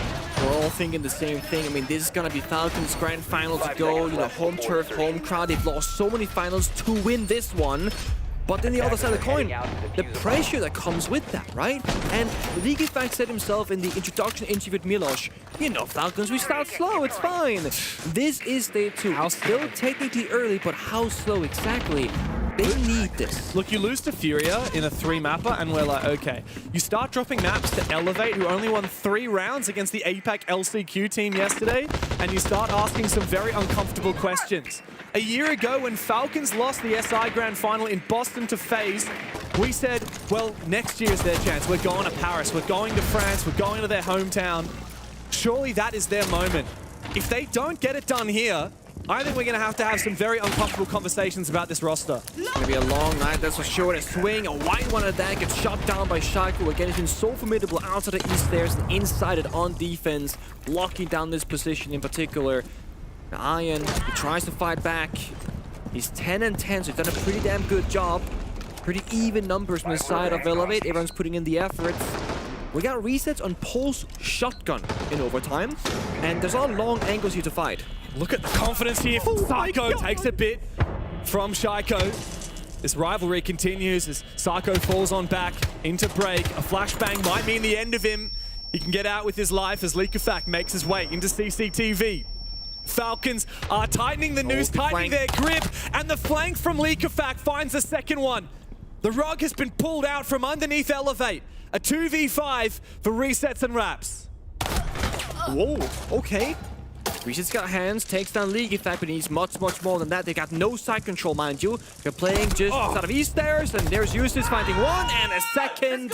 Falcons, yes, they go into overtime. Yes, they lost the attack on customs, but then they found their round victory right after on a more default kind of side. And now it's map point again for Falcons, but this time they move onto their defensive side, and we have to hark back to the first half. The bands get reset to our first half Oh, bands. And yeah, it's been a hell of a long time since we saw Elevate attack, but they were pretty damn good. They had a variety of attacks. Their shields didn't work that well, but the glass worked like magic. And that Warden ban is certainly going to play into it as well. Yeah. And we never really addressed this, but that last ban was actually gonna be the Ying in response to the Warden ban. So Falcons very much aware that there's gonna be some trickery happening, most likely. Yeah. This is a bit more energy out of Falcons.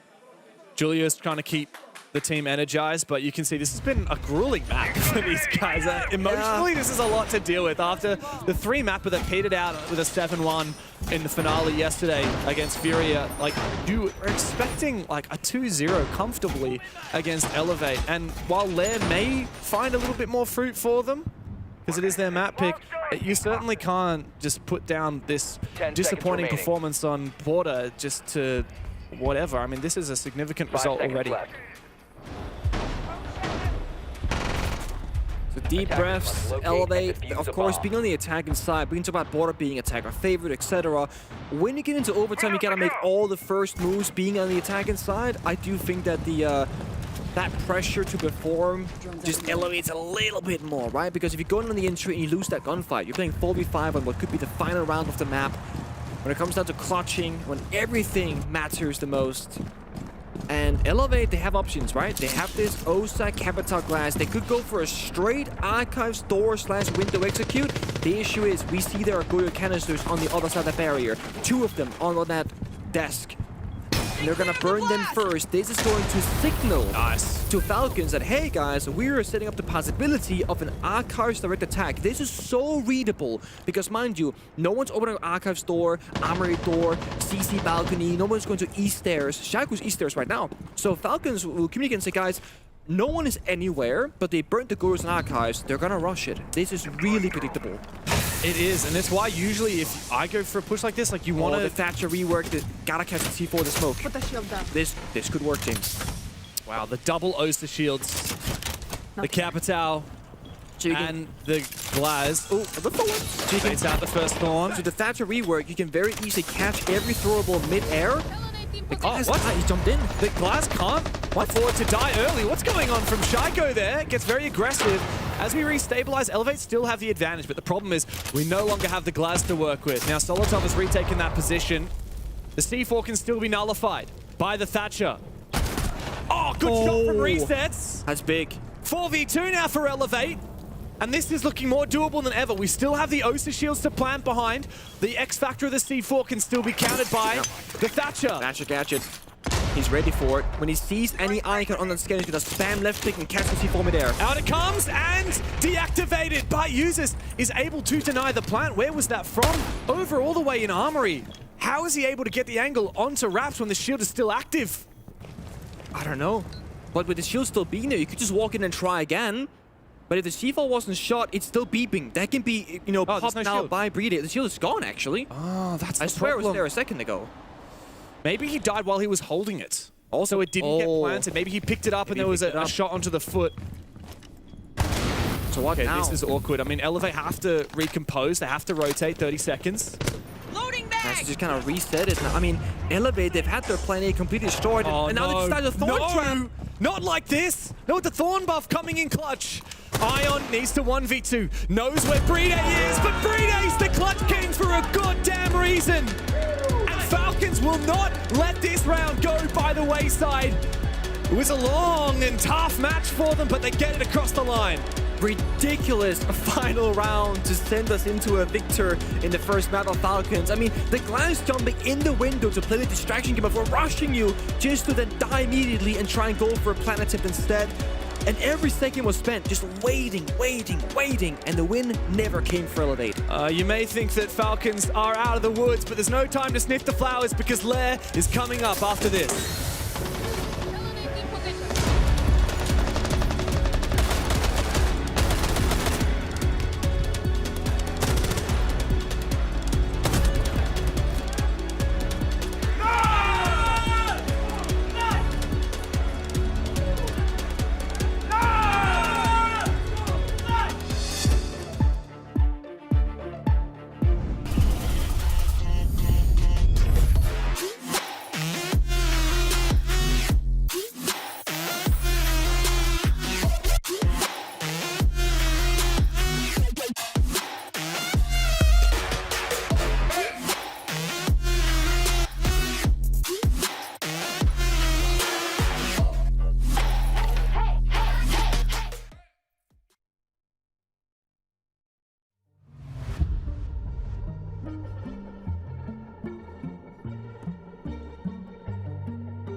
I think a lot closer than most would have anticipated. It goes overtime, but ultimately, Falcons, they show their grit and they take the map, and a very important map to take. But Lax, I mean, like, did we expect this caliber of game? No, absolutely not. I mean, I expected Falcons to come into today based off what happened yesterday, playing exactly how we saw. But for the side of Elevate, I wasn't really expecting this level of play, especially on a map like this where, you know, I was talking about that serving sample. Yep. They definitely made me put my foot in my mouth for sure, given the fight that they were constantly having. I mean, it was really a battle of heroics from both teams. A lot of multi-frags, a lot of triple kills, quads, big moments from these players, but it really just speaks into how well Elevate came into this prepared. And honestly, I couldn't tell you who was the better team here, regardless of Falcons getting the win. It was really about the team who was making the least amount of mistakes, and in that last round in particular, you would see Elevate making those crucial mistakes that then Falcons would punish. I'm glad you mentioned that, making the decision-making mistakes, because I do agree, we do got to give flowers where flowers is due. Elevate did perform very well, but everything was in their grasp. They have a great map for themselves, and they're in a situation where they were able to get comfortable in this event. That's everything that Falcons was able to deliver to Elevate, and that being said, I just feel like the decision-making is really what costed them, and it goes to show that Elevate is not making conscious decisions when the pressure is on their shoulders.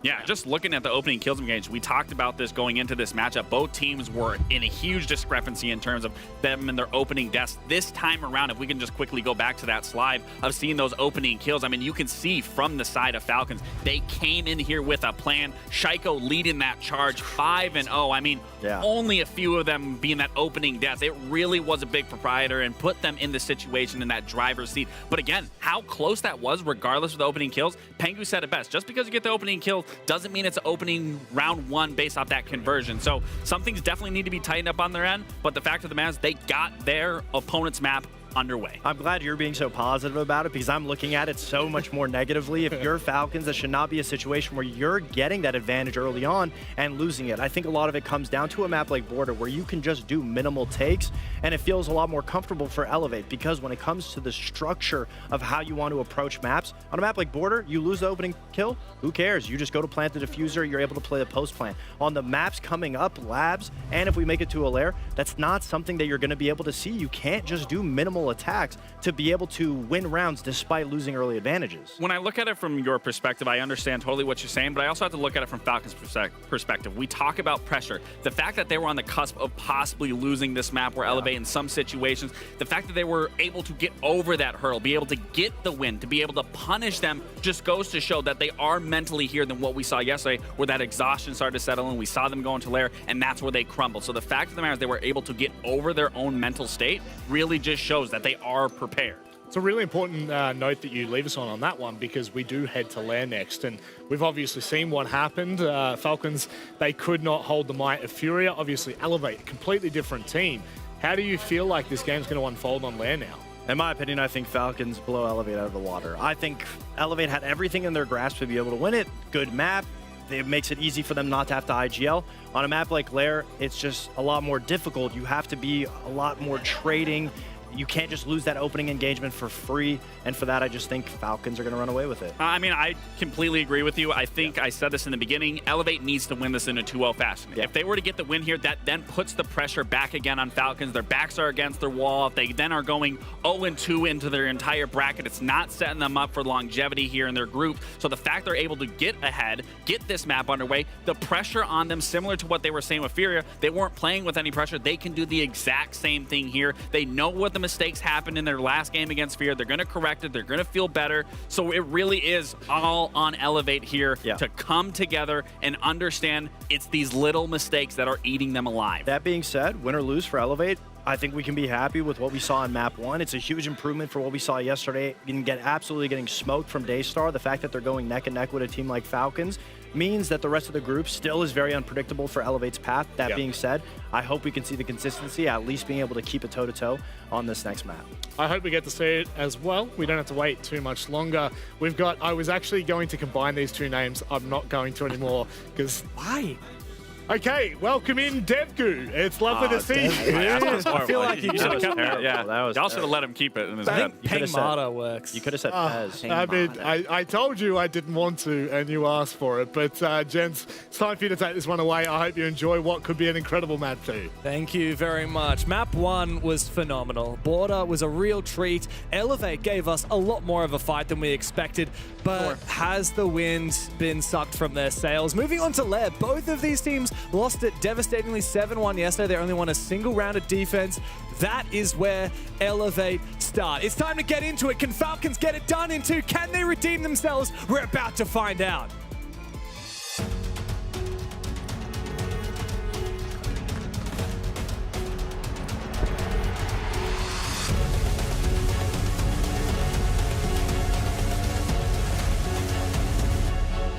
If you are a fan of Elevate, they need your power so much right now because there's another game happening later today, which is gonna be DAYSTAR playing up against WILDCARD. Oh, and yeah. if, you know, WILDCARD catches the top or even a map, Elevate are in a very, very, very clear bottom. Because mind you, whatever happens here, Falcons took a map off Fury, they got a point on the board. Yeah. They lost to DAYSTAR, they got many points on the board. If WILDCARD and DAYSTAR keep picking up more points, Elevate are gonna be dead last. Yeah.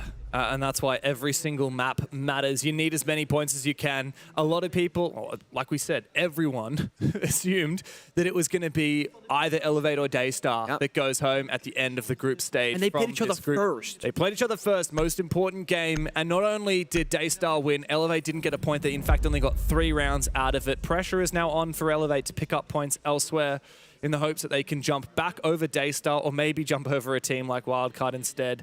But it's going to be a very tall order, especially after how tough that first map was. Now, credit to Elevate. They had some great moments on Border. They did. But it sounds like you and the desk are pretty cynical about whether they're going to be able to say the same on Lair. It just feels like the weaknesses that they had on Border for Elevate, you know, like Julio said, not trading each other, not playing the refrank game, not really playing close enough together.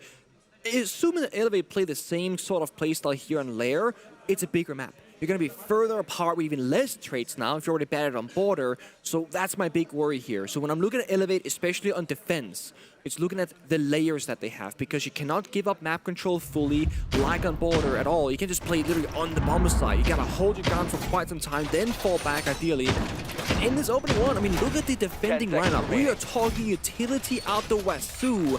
The Clash with the Shanga, crazy map control, good plant denial. Then we're locking down the walls with the Bandit, where they're protecting everybody with both the Wamaitis and the Denari lasers. This, I think, is an excellent defending lineup. The Arbor Bands, just to mention them, it's going to be Grim and Deimos from Elevate, and then the Kaid and Mira from Falcons. Yeah, like you say, Falcons have got their work cut out for them on the attack, but they'll waste no time. Leakafak sneaking in, not making much noise at all. Suppressed Pistol will take out the camera and not fully destroying the barricade, just crawling under it so it doesn't make a lot of noise. Now he's going to drone himself in, it seems. Wow, Lurky Leakafak, nothing more iconic than that.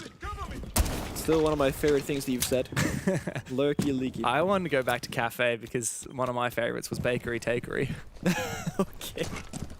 Did you drop that yesterday? No, I didn't. Oh, I didn't hear it yesterday. I didn't actually. Because there was a flip one time from Enterprise Attack where they flipped into a Bakery Takery. Maybe if we're lucky, we'll get that again. Missed opportunity. But very quick to the action here is Falcons because, again, Elevate not holding the extended area around the bombs, so they're playing very close together. They bait it with the charge, then the verticality. Breach guaranteed as well. This is Elevate already losing a lot of map control very quickly here without being able to fight back.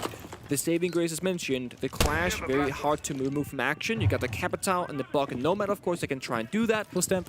And there's a freebie, Lurky Leaky. I mean, they know he's down there. He just blocked the floor. Yeah. And they send one player, not 2. And I feel like if you really want to take down that bug, you gotta respect the fact that he's going to be holding you, send 2 players, really ensure you get a 1-for-1 trade. I also just think Stem could have played that a lot more cautiously, a lot more baity, but no, he got way too egregious too quickly. Now Falcons numbers advantage, a lot of map control. They've taken the top of the mezzanine now. Once the fire subsides, Shaiko can continue marching forward. And here he is. A few Denari lasers to worry about, but he's still got the control nonetheless. doesn't shoot the battery, Shaiko. So we're trolling our teammate on the breach, huh? He's gonna get sapped when he jumps in. He's gonna be Bro doesn't want to expose his position, hoping for a free kill, but this clash is still something to worry about. 3 EMPs on the board from Shaiko and Bride might come into play if they decide to overwhelm that clash. No fire left. Oh, well, my Magnet's actually going to catch the Selma. Still a bit of util to burn. And kills exchanged both directions, but Shaiko, he finds his opening. 5 opening kills on the first map, looking for a little bit more now as Psycho puts down the shield. He's got 2 to play behind, and he finds 1, looking for a little bit more, but the plan might actually be possible. Won't be necessary at all because Falcons have just stabbed him in the back. And it's a very convincing opening for the European roster. I mean, it's just a blender. Both teams is fighting 4v4 from their own respective side. You know, of course, Elevate playing from the bomb side, Falcons from the hallway. But it's not a plant attempt. It's not a plant denial attempt. It's not a flank attempt either. It's just a fighting. The funny thing is, it's another round for Falcons. They didn't deal with the deployable shield, and it didn't clear the clash either. And yet they win. Yeah. They just walk in and go broop, broop, broop. And, you know, they even hacked the bug below, who got the opening pick, by the way, Leaky Fag. And I'm thinking, okay, now go downstairs, you can bog below the shield, bog below the clash, force them further back, get the air jabs going. It wasn't necessary. Just don't need to overcomplicate it if you're Falcons right now, especially if Elevate keeps selling opening kills to Falcons at a discounted price. And that concern, it shows immediately. They're not playing close enough together. Now, go back to that opening diff like you mentioned. I would love to see, I need to see Elevate say, hey guys, let's make this play, let's kill the bog. And if they send 3 people and get it done, I'll be happy. Or if they're contesting him on the vert at the same time. There's a lot of options. But yeah, even just the way that Stemp went for that flank, you know, he was making so much noise. He didn't shoulder bait or anything like that. He didn't bait for info. Yeah. It was not quite good enough from Elevate. I think they need to give a little bit more respect to Falcons. I mean, we always talk about how formidable they are in gun skill, and yet Elevate are like, you know what? We'll take him. We'll take him in 50-50 gunfights. I mean, that wasn't even a 50-50. No, it was not. It was not. Look, Elevate, they've got some good fraggers themselves. I said this before, but Iron had a phenomenal stage 2. Psycho had a great map 1 today. Yeah. But yeah, not a single player on either of these teams went positive yesterday in terms of their rating. Setting up a sequential breach. Falcons are, once again, though, showing that they have quite a lot of depth to their strategy. This time it's a shield, and it's a lot of info gathering. It's a lot of drone work. We've got the Brava IQ combo, so they can spot out anything particular and go for the hack. I don't know about this defender lineup now. I mean, they're playing the 2-brow without wall denial. Yeah. And then they're playing the Scopos, loose roaming top floor, but normally people have on top floor. I think the Scopos is a little bit of a troll. It feels undercooked, like almost they're picking between 2 different bomb sites, if you will.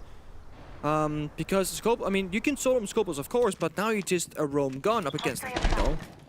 Hunty, Donkabee's open as well, not being picked, of course. Solitos being live droned here, and he wins the fight under resets. That's a very pivotal player to take down. You can see the Brava's already hacked a lot of these Banshees as well to enable these early entries from Falcons.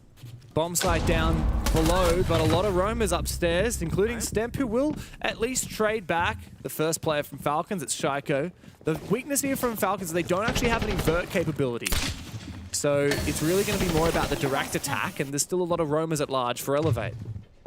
Going back on the side now to get some crossfires going, but they get shut down immediately. Leak Effect, great shot. Now Brady can walk it in for free, give the information. Fire pop behind you, stuck in this room with the Goyo. Yeah, right. Okay, never mind. Wow, that was an open and shut case for Falcons. 2 rounds in a row, and the second one looking even more convincing from the first. Elevator in pretty dire straits. So tell me, James, how many 2-bro canisters did you think was spent that round? Man, I'm going to guess 0.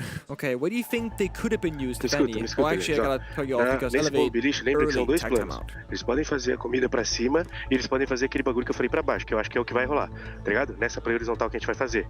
Se a gente precisar fazer outro round, lembra de colocar o Ion lá de Clash. Quando a gente voltar pra cima, vamos fazer a que eu calei. O Pipi começa embaixo, mas qualquer coisa você pode subir, Pipi, tá ligado? Você não precisa se matar embaixo, mas começa ali pra pegar esse drone dele que eu te falei, que entra no TV, tá ligado? E guys, pega a visão. Eles vão fazer os mesmos ataques, mano. Acho que eu faço bench? Faz bange. Mas eles vão fazer os mesmos ataques, tá ligado? Aí só precisa ter calma e pegar a visão. Vamos de baixo o quê? O de armas mesmo? Tá de boa, se passar clash vai ficar o de armas, tá de boa, exato. Eu queria fazer o que agora? Mas, mano, só calma e comunica full. Vamos horizontal, não? Yeah, I don't know about this, the 2-bar last round. Yeah. That's my point. I mean, I agree with you. I think the entire operator lineup begged a few questions on that basement bomb site. I mean, well, firstly, is really hard breach denial a lot of conversation on the bottom floor bomb site? I feel like it's not really. I think there are things you can't deny, but you need Bandit for that, or Kaid.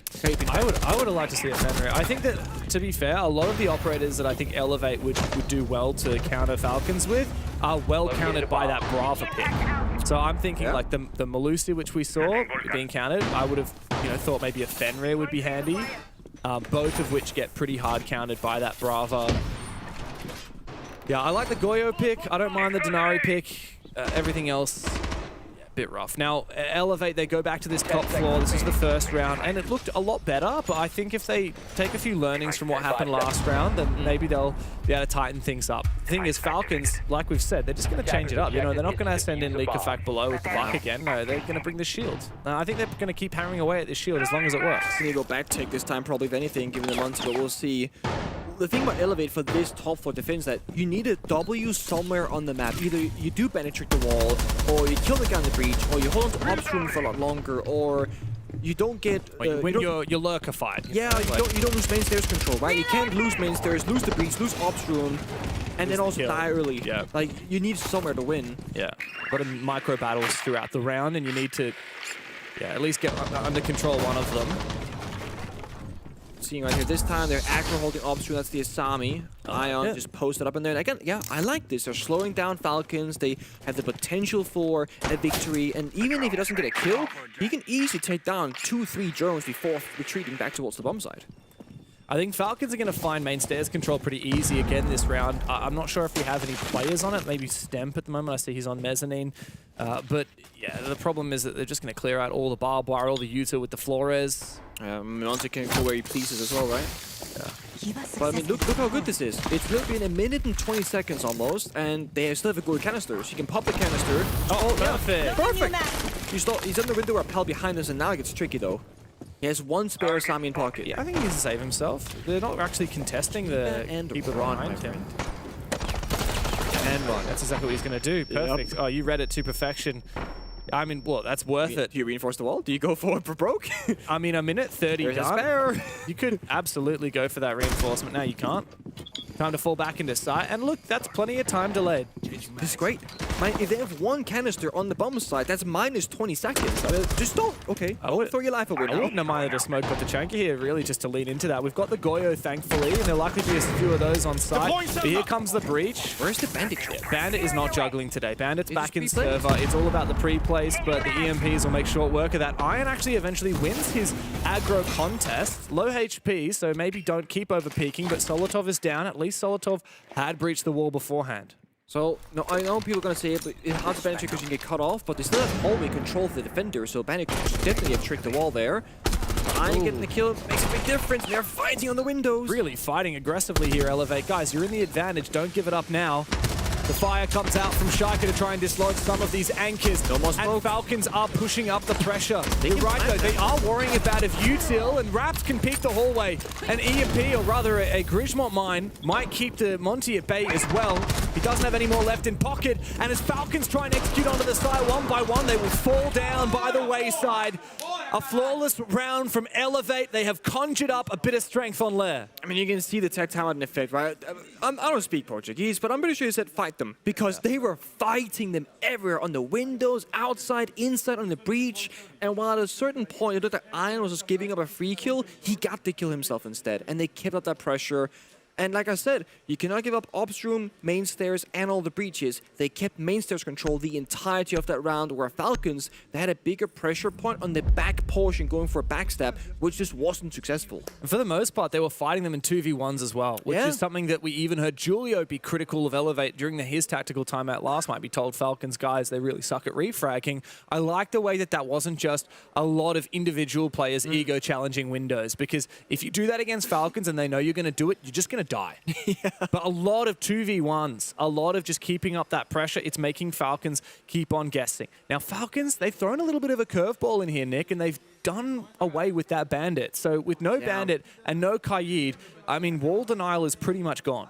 The funny thing is, if you look at the first 3 rounds, not once was the Bandit actually effective. It's true. First round, they got every wall they wanted. In the second round, well, there was no Bandit. And then the third one that we just witnessed, they had 1 EMP, and Bandit wasn't tricking. Yeah. I don't know why you get banned the Bandit when you're running Capitao anyway. With It does remove 1 layer for Falcons, right? They don't gotta worry about, oh, do we go Bug below? Do we go EMPs? Do we go Maverick?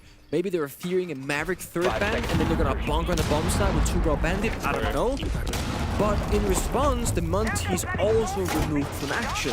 And this is gonna do one of 2 things. Either Breedy will just go to any other shield operator, or he's gonna get on a gun. The thing is, Breedy has gone 0-2 and playing very supportive roles so far. He's now forced into a proper half-breach gadget and weapon. He can now start getting some kills. You're actually enabling Falcons with more firepower, but less map control. So it's a bit of a trade-off.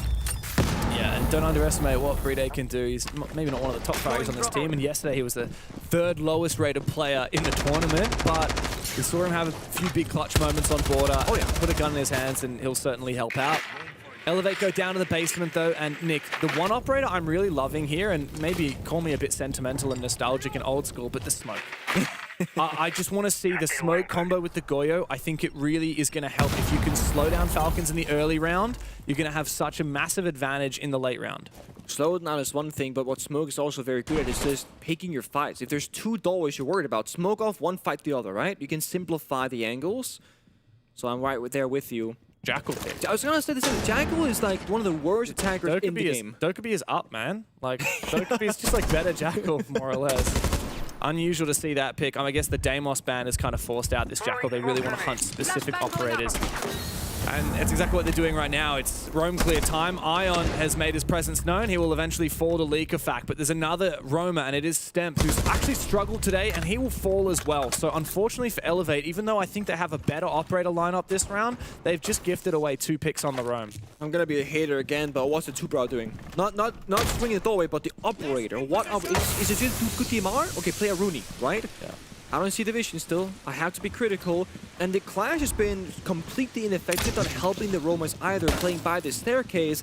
But when you're going down 2 players, I don't think the Clash is going to have that much success. Honestly, give me a Fenrir. Roam with your Fenrir gadgets. Like, just force them to push into you a little bit more. Force them to drone you a little bit more. We're seeing Elevate, both Ion and Stemp actually peeked into Falcons when they died, rather than forcing Falcons to do the hard work of peeking. Now, the one good thing is there's not a lot of time left, but Falcons with a 2-player advantage, about to be a 3-player advantage. No! It seems like it's just going to get evened up again. Leakerfact will be hunted down, but they did manage to take one with them. 30 seconds to play, 4v2. Falcons should have this in the bag as Bride starts to force the plant down. Psycho puts his shield up, and Solotov needs to cover. Resets has found his 2nd of the round, looking for a little bit more, and Psycho supported as well. The verticality up above from users might be able to hold it in the post plant. If Psycho and Reset cannot find him, it's all up to the Clash now. Shield back in his hands. Psycho has to get the job done. A little rotate, and maybe this is possible, but the Vulcan Fire still burning away will block him from getting to that diffuser. He can put the shield down, but he won't be fully protected, and Usus knows exactly what's going on. Bride from the other angle, and the vertical dominance of Falcons will win the rounds. Great post plant, and honestly, I think both teams did a really good job in the late round. So Elevate, they recognize, hey, Leakerfact is solo and Garage. They sent the Clash plus a gun and just chase him down. That is an excellent play on what they should have done in the very opening round when they sent only 1 player for him when he was playing Buck. But the issue is they lost 2 players early. When you send 2 people, that's all your manpower. Yeah. The 3rd guy who was solo bomb side, he got shot the same second, so they traded 1 for 1. Side is completely free. Their plant is completely free. And we all know post-plant with verticality, that's in attacker's heaven. I mean, the fact that it was Falcons who were popping the Vulcan Fires in the post-plant, I think tells you that Elevate ran out of bodies in the late round to properly play their setup. Also, I don't know how Resets, I think it was Resets, whoever it was playing the Smoke died so early, but like the Smoke should be one of the last players alive. In that case, it was the Ella and the Clash, and that to me is also a bit of a red flag.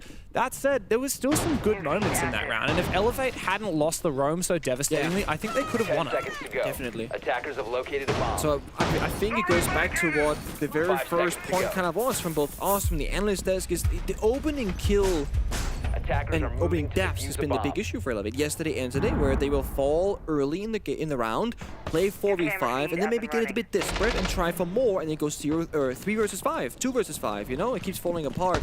So if Elevate can stabilize in the first half of the round, like they did on their own round victory, that can make all the difference to me. On map 1, Elevate won 4 out of 14 opening engagements, and so far on map 2, it's only 1 out of 4. That is just nowhere near good enough. And the one time they got it was they ramped up. Yeah. Well, high conversion rate every single round so far we've seen this map. So all they need to do, games, is get the opening kill to win. And then just hang off the mouse and keyboard and say, job done. The thing is, when you're talking about like a regular FPS game without gadgets and, you know, the hero shooter, if you will, taking down a player is just a player. But in Siege, if you spawn pick the Thermite before it gets to breach as the only hot breacher, they can't reach the wall. Yeah. Getting specific kills on opening kill engagements can literally alter everything in a round. So for example here, if Raps dies on Clash in a really silly way, they lose so much pressure on defense because they've tailored this setup around the Clash playing a specific location and stopping the push. Yeah, whereas if you take down the Valkyrie early, I mean, her util's already pretty much been dispensed, so it's not the end of the world. I like the Capital play here from Users. Really burns up a lot of Raps' HP. He does get away with his life, and he might be able to retake, but you can hit him. Hang on a second. Leak Effect is snuck into sight. Sneaky beaky like. He comes straight back out again though before he's able to be taken down. The Clash tries to retake, but Falcons, they've got so much going on in different places at once. They have ripped apart this bomb site. And the gaping holes that Elevate have now created are being used against them. We need to see an Elevate player lash out, retake a little bit of this control, but it's such a risk. Step needs to win his fight, but Shaiko puts a bullet straight between his eyes.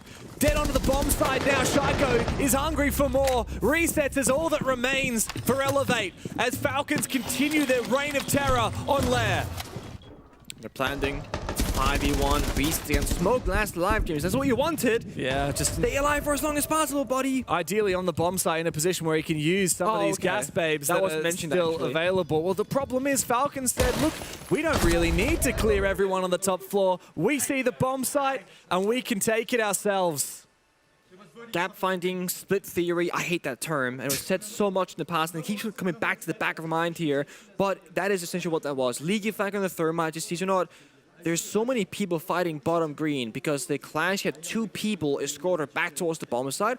I can walk into sight. There was no pre-made vertical holes. There was no line of sight in the soft wall on the bomb side. Even itself. Hatch was reinforced, by the way. Oh, yeah, okay, fair enough. There's no pressure. So the idea there from Elevate was they're going to push us so hard on the top floor. We're going to burn all of our smokes up there. And fall back. We're going to fall back, and the hatch is still going to be closed. So we're going to win the late round. Great idea until Falcons are like, why don't we just not push the top floor? Yeah. And all these players on the top floor have like the worst hold imaginable. It's funny because we've seen teams have nobody on site and win that round. Yeah. Because they have verticality from the top floor. Elevate just, they got too tunnel vision on one idea and they forgot the point of that top floor hold. And it's funny because it also goes back to the map 1-off border attack timeout from Julio from Falcon saying, guys, we're playing into their setup when they're reinforcing, kiting, and two-brying. What if we just split out and go for the kills kind of vibe? Yeah. That's kind of what that is. They didn't play into the setup. They played around it. It's a great success. And this just feels like Elevate might just not have the best grasp on layers and map. Looking at yesterday's result and today's, you know, losing to DAYSTAR versus Falcons losing to Furia, it's not quite the same story. And a round like that, getting absolutely hard countered, that is a gut-wrenching one for the mental. And Elevate are going to need all the mental they have. If they get no points out of this game, then their next big ticket is going to be wildcard. Because you're not likely to get any points against Furia, and their only 2 remaining games after this are wildcard and Furia. So they will need to ideally 2-0 wildcard, and then hope that DAYSTAR do really badly against everyone else. And then even then, Elevate will still likely need to get a map off of Furia in order to stay alive out of groups. And that would be wildcard or DAYSTAR going home. Yeah. So, look, it's not easy, especially with how close they got on border. You'd expect more here. Ion, this time around, he's really struggling on his operations hold as the Azami. He might just get out alive. No, he will not. Solative says, not today, son. And another opening kill for Falcons. Very small detail here. Last time we attacked this portion, it didn't have a DMR to break the Asamis. It's a Thatcher with a new DMR popping the keypad so quickly, and that's the only reason why that Asami did not live to go back towards the bomb site. very small detail, massive in terms of impact. And finally, the Fenrir gets picked. This is something I've been wanting to see this whole time, but I just don't think it's being utilized well enough. I mean, if the Fenrir is only activated after your defender has died, then the defender isn't playing around that Fenrir correctly. A bit of panic from Ion. There was so much pressure, right? There was a buff below that could go for him again. The window, repelling for him already. Double cross, full fire. So good for Falcons here. And then that's 13 seconds now. They got buffed duration by 3 seconds. But if I'm Elevate, I'm regretting banning the Monty, wishing I'd banned that Capitao instead. It is dominating. Shaiko has been unreal with this gadget, and Falcons just continue marching forward, lapping up the map control. Next step is Breach on the side, and then poised for a plant. Yeah, I mean, they have 2 Crystal Mines that can, of course, stop the plant for a second. They got a single Toxic Babe. That's it. That's been pre-placed in the hallway. I like this, though. Elevate have realized the win condition. They need to dominate control of the mezzanine. They need to keep holding onto main stairs. So Psycho is supporting resets, enabling him to hold this position, but Stemp will fall on the bomb side. Shaiko needs to make a play. He gets aggressive. Low HP, but I'm not sure if Psycho's going to expect this position. And that's going to give Shaiko yet another kill. He's farming again. He's hungry to bounce back after yesterday. And a 5v1 sets up Falcons very nicely for a 5-1 attack half on Lair.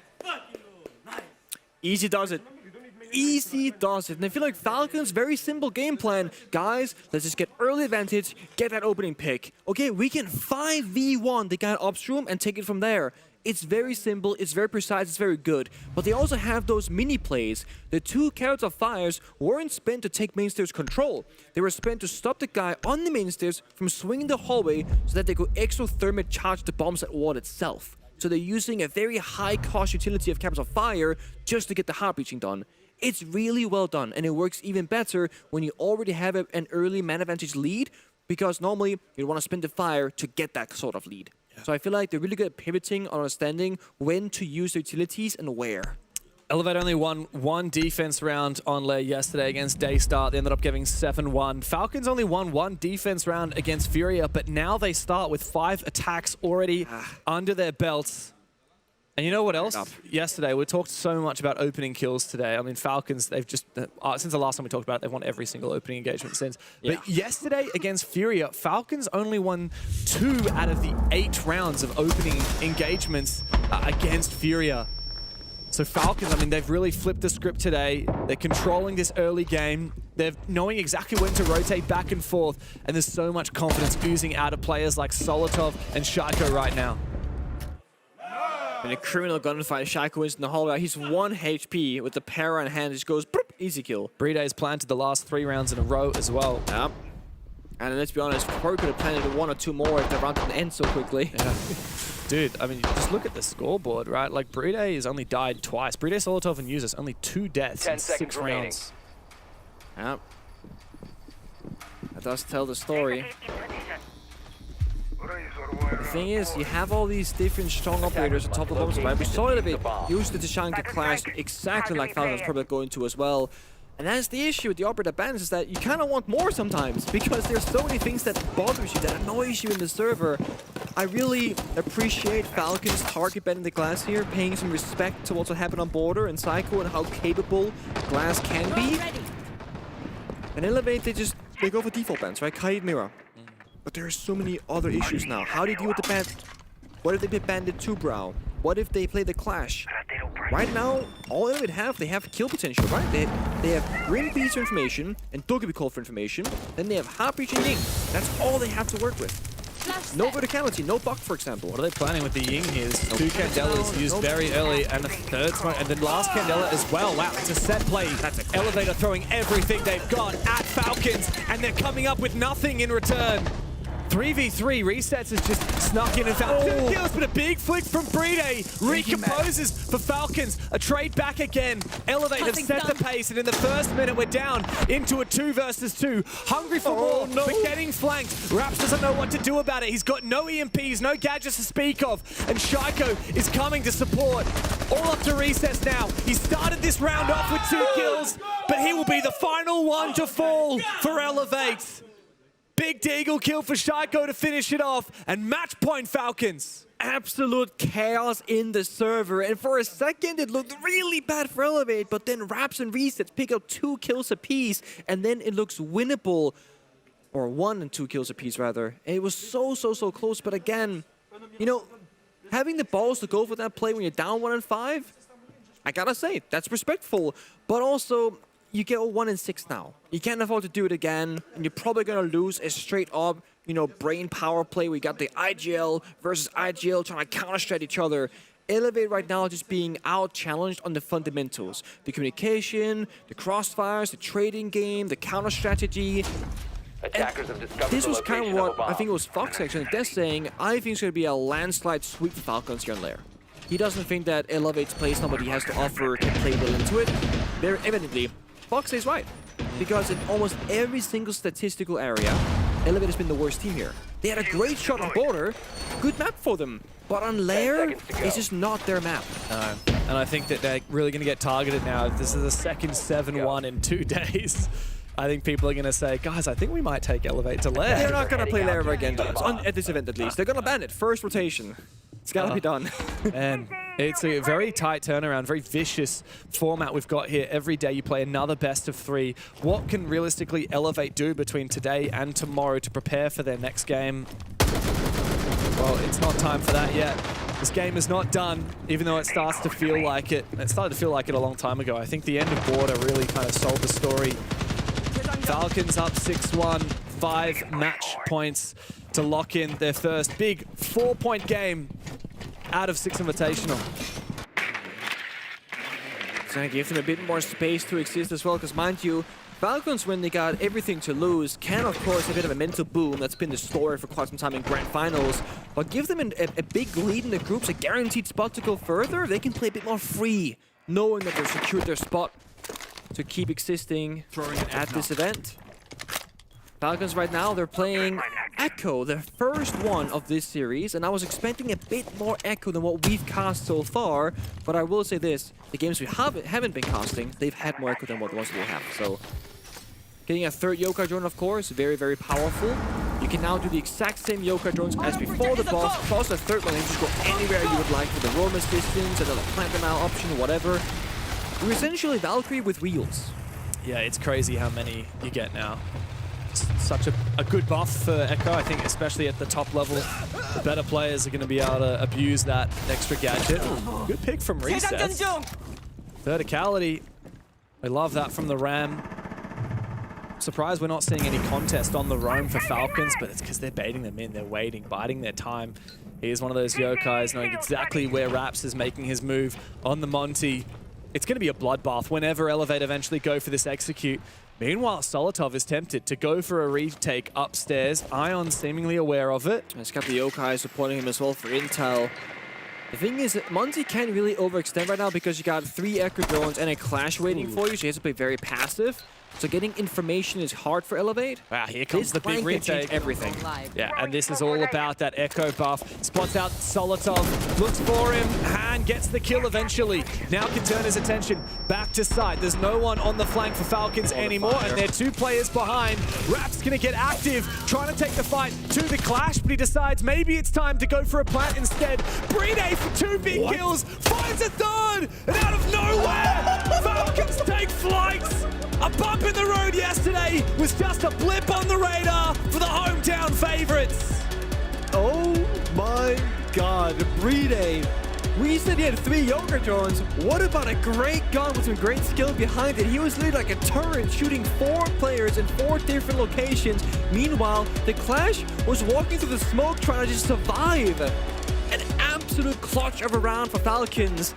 And the way that Border ended was kind of how the entirety of Lair continued. Yeah, there was a moment, just a brief moment there, where we thought Elevate finally had their number, an attack that bore some promise, but Bride said absolutely not today. A big game from him, both maps through. Yeah. Bride had a lot of big clutch moments, and for Falcons, a very sweet taste of victory after yesterday's terrible devastation. It's time to hear from the analyst desk, but first, a quick break. We'll see you in a few.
And there it is, Team Falcons victorious. Liquefact, the man himself, joining me here. I was talking with Eaglemees a couple hours ago, and he's saying, you know what, Lair yesterday, that was a different story. This morning, you told me that it was just an off day. I think you proved it in this game. Yeah, I think that's why we pick Lair. They lose as well yesterday 7-1. So we were like on the same steps, and we were like, no, yesterday we just lack of confidence. Today we'll see that, we'll show to everyone that we are still one of the best team on Lair, and I think that's what we did. Is this something that's also to kind of give you a bit more confidence? Yeah, I think what happened yesterday, we all know that was just like this first day, and we wanted to prove ourselves that yeah, that was this, and today we did. So yeah, that was for us as well. Now to recap a bit more, let's go back to map 1. That got a bit tight, going to overtime to win it 8-6. What was going on in this first one? I mean, Border, I think, was a map we expect from them. And they play really aggro, no, really sleepy in defense first, in attack, sorry. So we took our time. We did 3-3, is not that bad for Border defense. Then we went attack, everything was really good. And then at 6-4, we did small mistake, going to 6-6, but at the end we still managed to win the game, so that's the most important thing. There you go, thank you very much, Liquefact. Now for the people, because we're here for the people, we're in France, that's how it goes. Can you give us a little flex? Thank you very much. Hell yeah, look at this guy, he's got it all! Team Falcons, victorious. Damn. All right. He's got some guns. He's got some... You flex now. I'm worried I'll tear this jacket apart as we just saw an unfortunate Elevate get slapped around silly on Lair. I think what I find a little bit interesting with that interview is the openness of Lair and the fact that they were happy to go there, but more so about Border. They knew that this was going to be a good map for Elevate, and they expected it. I mean, that's what we were saying. It really was everything in Elevate's favor. I mean, good map, good team to go up against. It really gave Elevate every single opportunity they could to at least get a map. But once it got to Lair, it went as expected. That's what we thought. When it comes to a more methodical map, if we take Falcons out of the equation, that's Elevate's biggest issue. But Falcons, on the other hand, just so good at being able to slowly pick positions, get those opening kills. And I mean, they have such good players to be able to do it. Shaiko himself having such an amazing best-of-3 series. Yeah, Shaiko was clearly the MVP of this series, and that's what you want to see from him. We've highlighted him many times throughout his career in many different moments. I mean, this is what we needed to see coming in today. It's one, the entire team being all prepared, understanding what went wrong yesterday. It speaks into what Liquefact was talking about, having the confidence, the pressure not being applied, and then the same thing on the side of Shaiko, a pop-off performance. I believe he went 6 on his opening kills throughout that entire series, having no opening deaths. Yeah, I mean, you can see it right there. Right. Clearly, it just goes to show Shaiko came in here today with vindication to get the job done and make a statement in this match versus Elevate. And the conversation of pressure is always going to dwell on Falcon's shoulders, but them being able to understand that game 1, day 1 is just in the past and they're able to go forward. I mean, it's glad that we're able to see Falcons do that and be able to come out with a win today. And then hopefully, you know, maybe we'll see them get to a finals tournament that they actually do win. But that's a conversation for a different day. Yeah. For today, Falcons is able to win. As for Elevate, though, I mean, again, opening kills, biggest issue.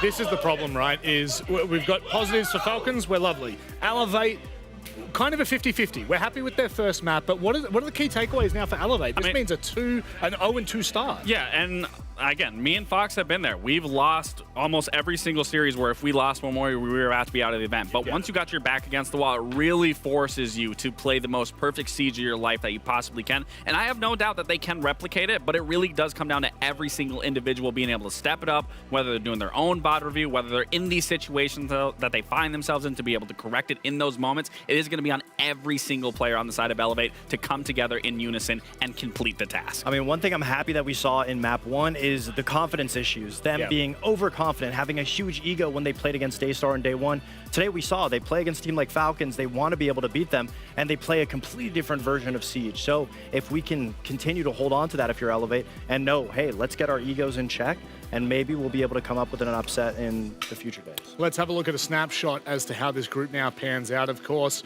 with 0-2, Elevate going...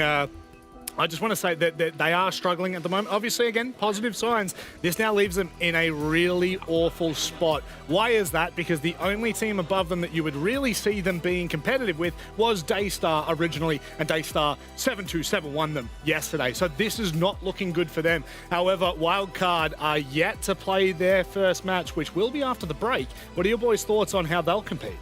I'm going to be honest. I'm going to give them the praise that they deserve. Reload, everyone wrote it off as that was a Mickey Mouse event. I don't think so. I think it was still a very competitive event, to say the least. And then you can write it off the second that they went to Munich. They also got a top 4. They beat very big names. They knocked out G2 from the running. So I got to give WILDCARD the credit that they deserve and every reason why they're even here today. And I think they're going to show up for it. I agree. When it comes to events, WILDCARD looks like a completely different team than they do domestically. Absolutely. That being said, obviously it's hard to put all of your cheer into the WILDCARD roster until you see them play that first match. Yeah, and obviously that first match is coming up very shortly. They're going up against DAYSTAR, but before we get there, it's Chapter 3 of Siege Tales. Welcome back, Siege fans, to another episode of the legendary tales of Six Invitational. Proof and promise. Every legend must be tested, and every promise must answer to proof. This is the tale of North America. Once questioned, once doubted, North America did not answer with words, but with trophies. N80, no longer a surprise, no longer a story of chance. From Manchester to Munich, these players proved and rose among the very best. Not because they arrived early, but because they stayed. And across the server stands a team built differently. Shopify Rebellion. A roster of ceilings, a test of alignment. When they move as a pack, they look unstoppable. But you know, legends are not built on potential. They are built on control. At the edge of this rivalry, two forces collide. Spoit, a phenomenon from the moment he arrived. A major champion in his very first chapter. Measured aggression, discipline, sharpened by experience, yet still chasing that next crown. And Gunnar, when confidence ignites, few can stop what follows. 2 major titles, peaks that shake arenas, a force to be reckoned with. Steady flame versus raging fire, but without direction, there becomes chaos. Canadian, the architect, the greatest in-game leader this region has ever seen. Titles across eras, systems built to endure, loud, demanding, relentless, and hot and cold, quiet but unyielding, a champion twice over, a stabilizer, a closer, where one commands, the other adapts. One team plays to defend what they have proven, the other to prove what they can become. North America's story is never finished. At the Six Invitational, proof is never permanent, and promises, they must be kept. Because at the Six Invitational, you don't play for respect. You play to become a legend. Keep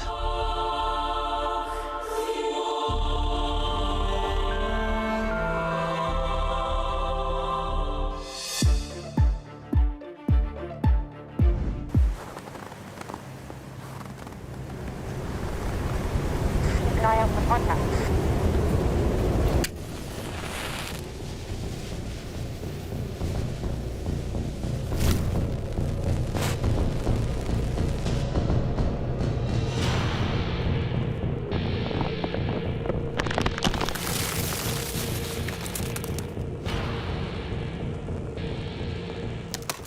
Available now.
An exciting time if you're a North American fan. WILDCARD, they are now up. This is going to be their first match of SI. It's an exciting one as well. After the prospects that DAYSTAR showed yesterday, beating Elevate very convincingly. And now we kind of get left in this world of, is it possible? I don't really know. If we were to just throw a comment out there between these two teams, do you think that an APAC team could actually do this? I do, absolutely. I mean, if any team, WILDCARD still has a lot to prove in my eyes. DAYSTAR impressed us yesterday, and they have that warm-up from yesterday's match. So I think it's possible. Well, let's deep dive into DAYSTAR, the team that we're kind of alluding to that might have an opportunity here. A team full of gunners that have been here for quite some time, not exactly at the SI, but this team have certainly been bumming around for the last 4 or 5 years together.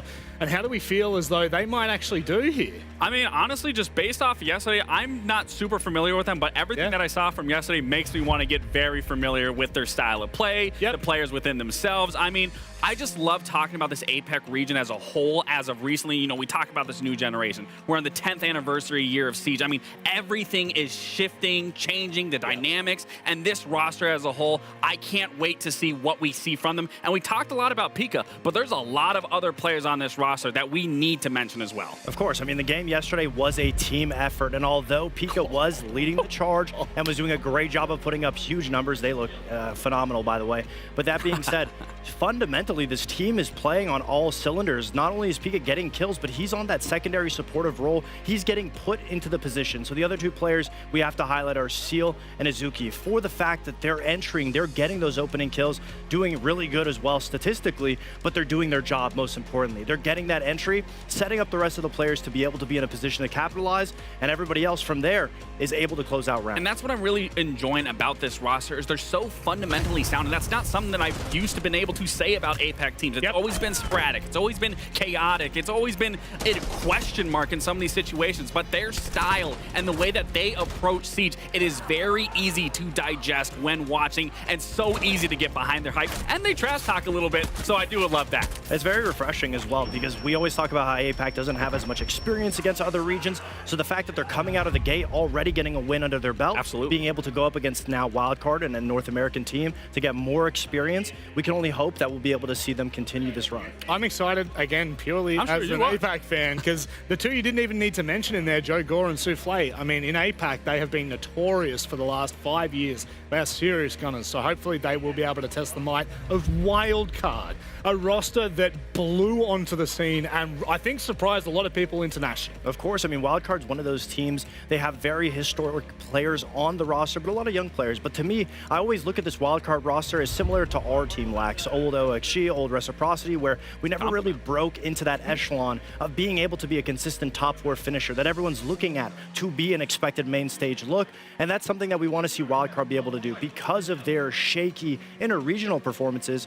We don't know if we can really trust them when it comes to major events. But so far, it's safe to say that they're proven when it comes to major events. And a big part of that is the new blood, the fresh rookies that are able to come onto the scene, specifically Spiker being able to IGL the pack. Yeah, absolutely. And, you know, we talk about this younger generation, this new generation. Spiker is of that new generation of IGLs. And we have to give the credit where it's due. When I first brought Spiker into the league, I wasn't really sure because we didn't have a lot of time to cultivate anything, to make anything last. And again, I wasn't sure. So throughout 2023, throughout 2024, he didn't really make a statement. But then we go into 2025. He gets to reload. He leads his team with the charge. They get fourth. People wrote it off as, oh, that was a Mickey Mouse event. I didn't take it that way. Then you look at it immediately falling into the Munich Major. Another fourth finish, knocking out a G2, unfortunately getting knocked out by M80, who ended up winning it. So that's got to feel good in some regard. But now they are here at their first SI for Spiker, Bay, and Kansan. I mean, not Kansan, Baby Shark. These are the times that we need to see Spiker really come alive, where he can really cement his name, his legacy into the Siege history books, and I absolutely believe he can do it. Yeah, he can. He's shown it, and at least for me, when I'm speaking on the interest of being an IGL for a team, going to your first SI, being able to lead, I mean, Spiker has already done so much, shown that WILDCARD can be extremely adaptive, and that's the hardest part about being such a young IGL, despite him, you know, being an IGL for 3 years, still very young to the scene. Yeah, so absolutely. Being able to adapt in server at a tournament like this with all of the pressure, it goes to show that he will have a long career of IGLing on his hands. Both of these teams have a very exciting prospect in this game, kickstarting, you know, a campaign for WILDCARD, whereas on the other side, well, what can DAYSTAR really achieve at an international event? Let's have a look at the maps to at least give a bit more direction as to where we could go with this series. We kickstart with Nighthaven Labs. I mean, that's a great pick for WILDCARD coming out the gate. It's arguably, in my opinion, one of their best maps. I know it's not statistically their best map, but that being said, the way that they're able to play it isn't anything special, but it's the way that they play it against other teams, constantly adapting, VOD viewing, and understanding how they're going to be able to pick apart the opposing team on labs. They can go aggressive, they can go defensive-sided, and as the rest of these maps pan out, they all look like WILDCARD's favorite maps. I mean, yeah, I was just about to say all three of these maps look very heavily favorable for the side of WILDCARD, but that's not to take anything away. Cafe, I think, is going to be a very strong map for DAYSTAR. Just the way that they played Lair, with all of the layers on that map, it can be similar to a way that Cafe has played with the top down, with the vertical pressure being applied. So I really want to see how DAYSTAR applies on these attacks, how they're going to enter that building. Because if I'm thinking how WILDCARD is going to play, they're going to try to meet them at the get-go. They're going to try to take those aggressive gunfights early and then play off those layers, play back with one another. So I really want to see how DAYSTAR plays into that and then plays their style of siege to counter what WILDCARD is going to throw at them. Yeah, I'm really excited to see the entry duo of Seal and Azuki on DAYSTAR and how they manage WILDCARD, because if we're talking about meeting them at the gate, that's exactly how Labs is. We've seen WILDCARD do it time and time again, where wherever the opponents are going to be, they meet them right at the windows, right in forklift, right in garage. They fight them head on, and that's something that DAYSTAR hasn't really been tested. I mean, they play at Elevate, so they haven't been tested, period. But that being said, I'm excited to see how those entries will be able to bounce back and forth around the WILDCARD defense. Yeah, one of the big stats I think that sticks out to me when I look at DAYSTAR and I look at the last year that they've played, their attacking win percentage on Nighthaven Labs is at 40%. It's very low considering the bar that for most attacks, I think they're at least about the mid-40s. And the other thing, they haven't played it for 130 days. It has been a very long time since we last saw DAYSTAR compete on this map, and it was against, I'm going to say a name and just see what both of you, Arrival 7. Yeah, cool. Arrival 7? Glazed. Absolutely 6-7. glazed over. Yeah, tired. Not on this desk. Not on this desk.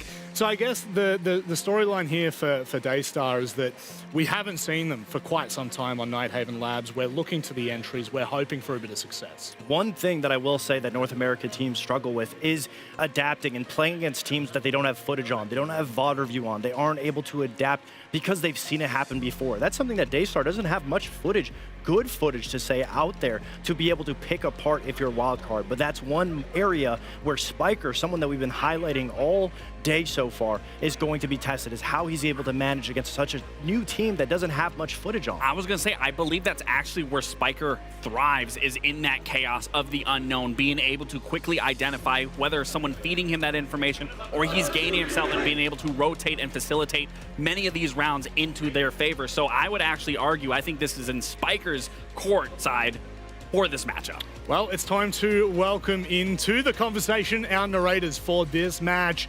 It's your big boys. It's holy moly. I'm sorry, I don't know if you could hear that in the background. That scared the crap out of me. Ace, are you ready for this one?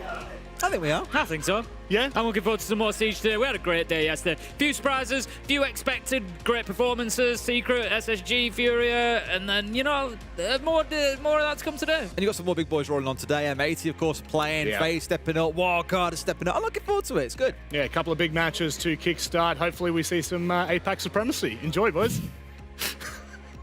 The cope is strong with this one, that's for sure. But we were saying actually earlier on, to be fair, I've been hyping DAYSTAR up before this match a little bit as well. Dez has been doing that, basically. That's the look he's been doing. What I'm saying is, do I expect WILDCARD to win? Yes. Do I think it'll be closer than people think? Yes, I do.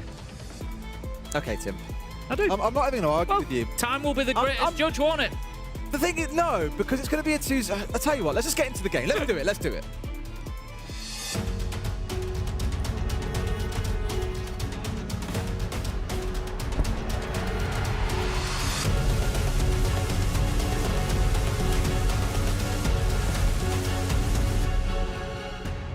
So, where were we? Tim's insufferable argument is, I think it'll be a 2-0 to WILDCARD, but DAYSTAR win a few rounds. And I was like, yeah, that does tend to happen in Siege, mate. No. Oh, here we go.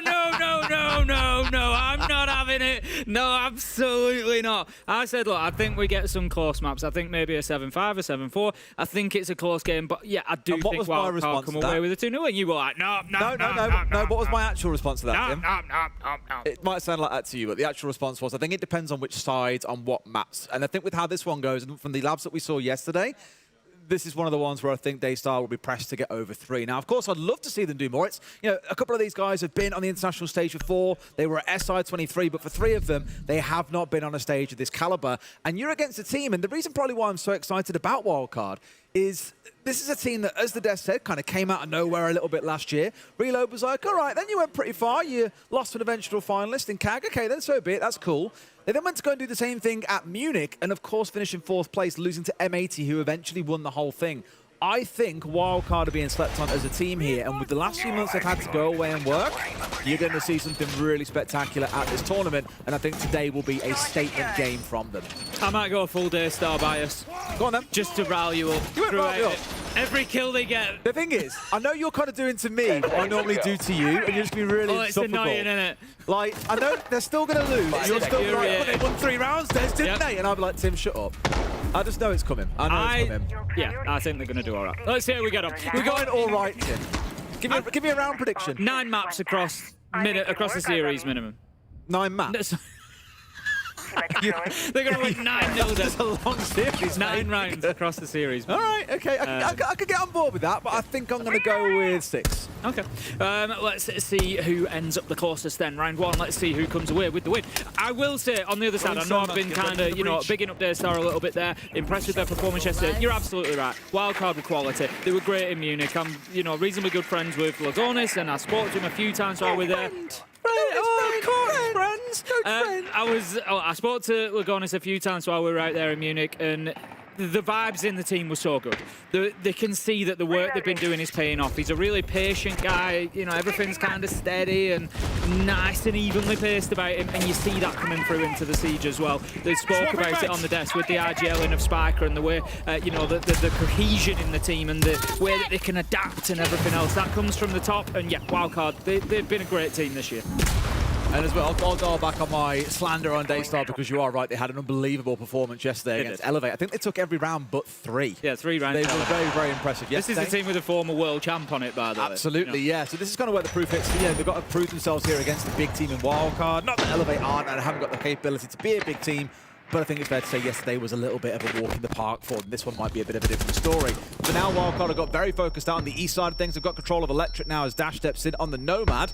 Couple of players off towards his right, and we've also got Baby Shark looking on towards Catwalk. So very clearly a heavy push in towards this east side of the top floor right now. No one looking to hit Fish or in towards Garage just yet, but they may well do soon. That's my concern for Wildcard here, is what they're doing is they play into basically overwhelm DAYSTAR, because you've got Seal playing out on Catwalk, you've got Pika playing out on Aqua Stairs, so you've got a couple of players that are kind of away from the action here. So Wildcard could flood in numbers, IT, Connector, Electrical, and overwhelm Joe and Souffle, who are playing in those areas, and that's something they need to be aware of. But Souffle, he manages to take one down. Azuki as well. There is a couple coming back from Wildcard along the way. Leaves us 3v3, but Pika has had to relocate. He's had to move from Fish Stairs back in towards the main site just to help prop up that defense a little bit. But look at Souffle's position. He's really tucked in inside of IT, and yes, sure, there you go. Freebie onto Bay. Good stuff, and with that might be enough to hold on. Kansan was in looking to get the plan down. They've gone straight in on towards Pillar here, but they've got to win some gunfights, and Kansan can't get away with it.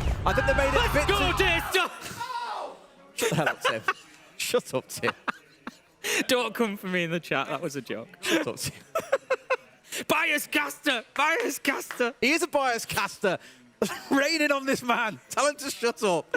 But no, it was a weird one. Like, very commonly we'll see a bit more focus coming in around Garage, around that Catwalk tape, because it helps put pressure in towards IT. Souffle wouldn't be able to play there, for example, if IT was fully opened up and they had players coming in from the backside towards Garage.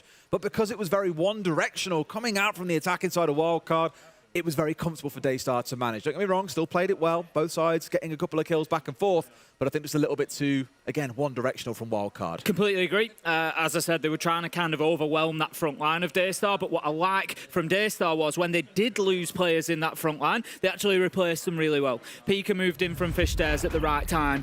You know, they moved across, Joe came in from Catwalk. They knew that they needed to fill those gaps, and they did in a dynamic way. Souffle's play was pretty ballsy, to be fair. Yeah. Getting straight out there, up to the breach, hiding himself away. What did he get, 2, 3 in the round? It was 2 for the round. Really good play from Souffle as well, showing confidence, and that's another thing. When you've got a team like DAYSTAR, maybe a little bit less experienced at an international level like that, you don't want to see them come into games and kind of be, you know, afraid of these names. It's WILDCARD, they've just been in the quarterfinal, semi-finals of Munich, and you've got players like Kansan who they've been all over this game for years, and you know what, he's got a spot named after him. Yeah. Like, you know, you don't want to see him back down from the fight. Bay is going to back down Joe for the time being. No, Come on, Bay, let's go! There we go. That's the entry for Bicecaster. You're going to push me so hard to the WILDCARD side because of this is a thing. Just because I'm stubborn and I want to be competitive against you, I'll do exactly that. It'll be absolutely ridiculous. One thing I'll touch on for that last round as well on the Maestro, like being inside of IT, 99% of the time a player dies there, they get a flashbang thrown, and they just died to a player sat on the IT wall. It was a big risk taken by Souffle that paid off, but a little bit towards WILDCARD, not identifying that and not doing anything about it. Minute into the round then, we've lost one player from this one. Joe has gone by the wayside. WILDCARD are actually making really nice progress at the minute. They're not like rushing anything, which I like to see. They've gone a round down to WILDCARD, but they're not, sorry, to DAYSTAR, but they're not like getting concerned about that. It's one round, it's no problem. We go on with our game plan. They're not like getting baited into getting aggressive or trying to snatch it around or anything like that. We're a minute 10 in, still plenty of droning going on. Baby Shark, Kansan, both outside the map, Dash as well. All just sending those drones in, getting that intel. Where are DAYSTAR? How are we going to break them down? Learning the lesson from Souffle as well. You know, Souffle's punished us last time. We weren't aware of him. We've not dealt with him. Let's make sure that doesn't happen again. Beautiful kill. Kansan manages to pick up Seal. We've got another battle going on there. Baby Shark can't quite find his man. Flashbang will be active as well, but right now, WILDCARD in the driving seat as Bay finds another. Yeah, this one looking a little bit pedestrian in the sense they're still trying to challenge this window, and Baby Shark just carries on, finally get him in the end, but there's been 3 players to go for this fight, Tim, and that just means elsewhere the diffuser can go down. Great use of flashes throughout this round. I do want to stress, by the way, from WILDCARD, excellent in making sure any aggressors or any defenders were being pushed away by the flashes and collecting kills off the back of them. Brilliant round. Yeah, really well played. Come on, WILDCARD!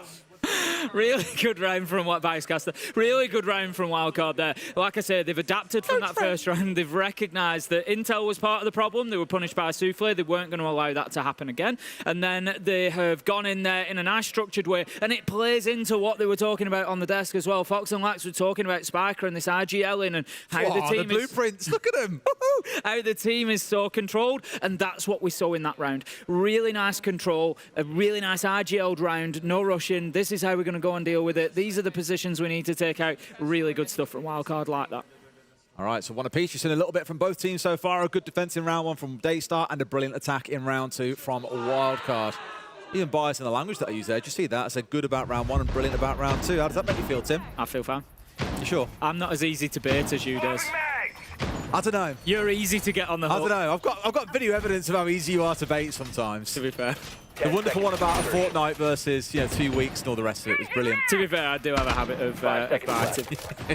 You have your moments, mate. I'll be a great fisherman after all these years of casting with you, I think. Okay, let's move on to round 3. Going to be down in the basement for this one. Nope, control storage. Is it? Oh, sorry, control storage, you are correct. Right, mate, you are half blind. That's exactly. I've got a top-down view, and I've got the view that you all see at home on the other side, and I can only see one at a time, so let me on. Those old man eyes of yours, Tim. Not my eyes. It's, yeah. I won't go there on that one. I'll leave you to that one. My brain. It's your brain.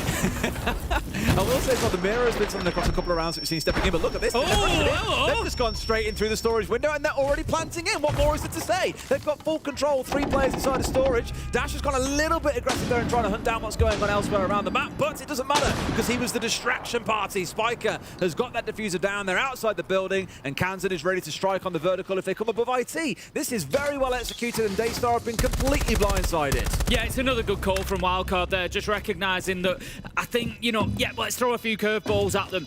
Daystar, like we've said, not the most experienced team at this level, so yeah, let's throw in a rush. Let's see how they deal with that. Let's see how they deal with a bit of aggression. We've got Azuki out of the map here, just trying to get something going. He sees his man, but he can't get him. It's the shipping containers in his way. 3 kills come in, 2 for Baby Shark, and that is going to be another round for WILDCARD. WILDCARD in round 2 and 3.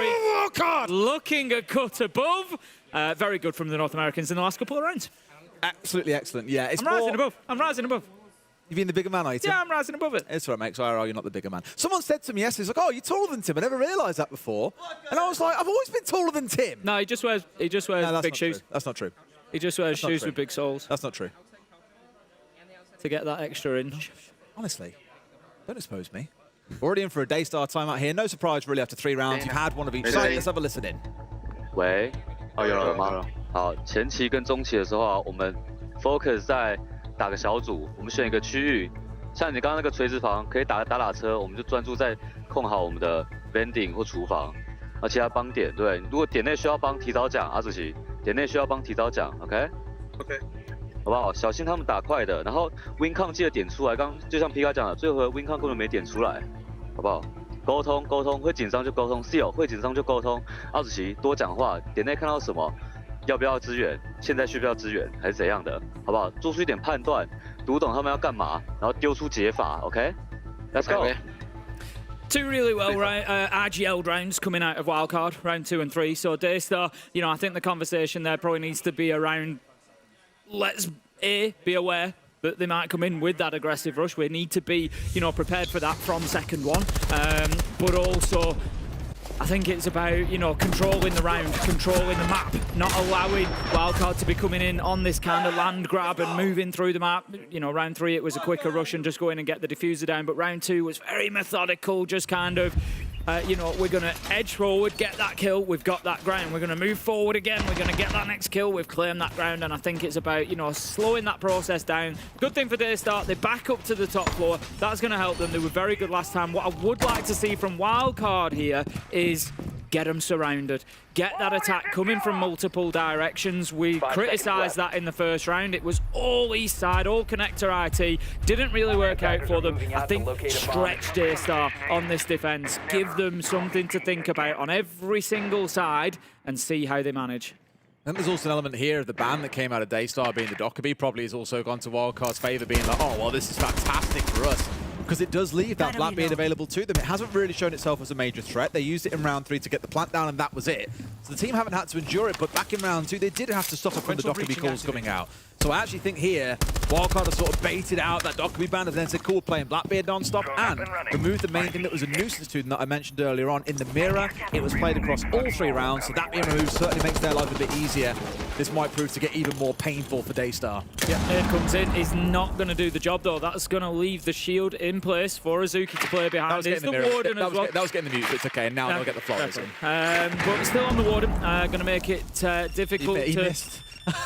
So he missed the drop off from the This is a problem. Has had to go the long way round, and the fuse wasn't long enough to then get the Rotero in. No, this is a problem now. Azuki managing to still hold on to that utility. And yes, they've got more, but the question is, where else could those drones be going? That's the big question. You know, what other utility could they be clearing out? They've got Souffle in the position that he played last time around. So, again, unforgivable if they start giving lives away to that this time. The problem is that this is where they need the catwalk control, and they can't go and jump onto Souffle now because Seal, for example, is on catwalk. He needs to be dealt with. Souffle taking a little bit of chip, though, tries to step away, and they finally managed to get rid of him because at the same time, Seal's being distracted by Kansan. However, he wins that gunfight. There's one more. Baby Shark jumps in, but it's trades back and forth all over the shop at this point, Tim. Only 2 left standing. Pecan's down on the deck. It's a 2v2. And again, Daystar have reacted well here. Azuki's moved back in from Aqua Stairs, recognised that there was no pressure coming from that side after all, so he's now bolstered the defence back inside a side. 2v2, it's down to Joe and Azuki to hold on. Bay and Spike are pushing forward, but both low health,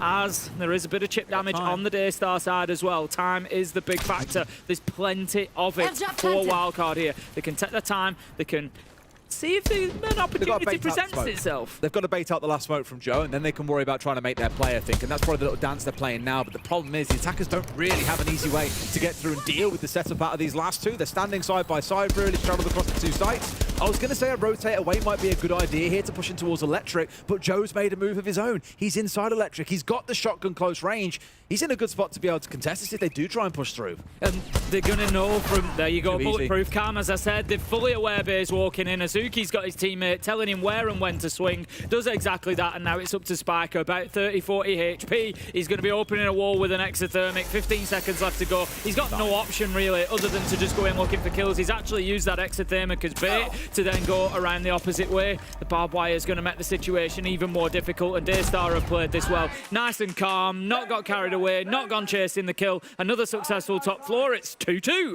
Played it really, really well. And yeah, it was good, that.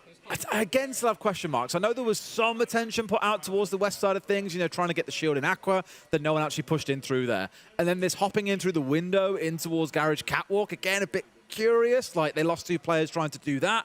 It just feels like if you'd actually committed players to trying to get control of the bottom of Garage and working up from there, very common that you stick a player in that Garage box and then have them walk up the stairs later. With that, they'd be able to put a lot more pressure on towards Souffle inside of IT. They could pressure Seal, who was up on Catwalk. Just feels like a bit of a missed part of the puzzle there for WILDCARD across those 2 rounds, and that leaves things 2-2. Well played by DAYSTAR, but now they've got to win on the 2 rounds that they haven't managed to win, or the 2 sites, sorry, they haven't managed to win so far. Yeah, that's the big factor for DAYSTAR now, because I think WILDCARD, looking at this, if you can get your 2 attacks on top floor, you know, they're the ones that you lose, and then you get the other 4, and you come away 4-2, going onto the defense and out Evan Labs, I think you're going to be more than happy with that, to be honest with you. So for me, DAYSTAR, they want to be finding at least 1 more round. 2 would be fantastic, but they need to be picking up one of these other sites. Basement really is the one that you're looking at. I'm just having a look through the players. There's not a huge presence off site. They've got, you know, one in sort of cafe hallway. Cargo stairs is pretty much site, and then they've got Souffle upstairs in IT. So they could really do with Souffle doing a bit of work here up on the top floor. Maybe get that entry kill, you know, really open things up and give WILDCARD something to think about, because last time WILDCARD attacked onto this site, it was just such a steady, methodical, procedural round from them, and it was clinical, to be honest. DAYSTAR didn't stand a chance.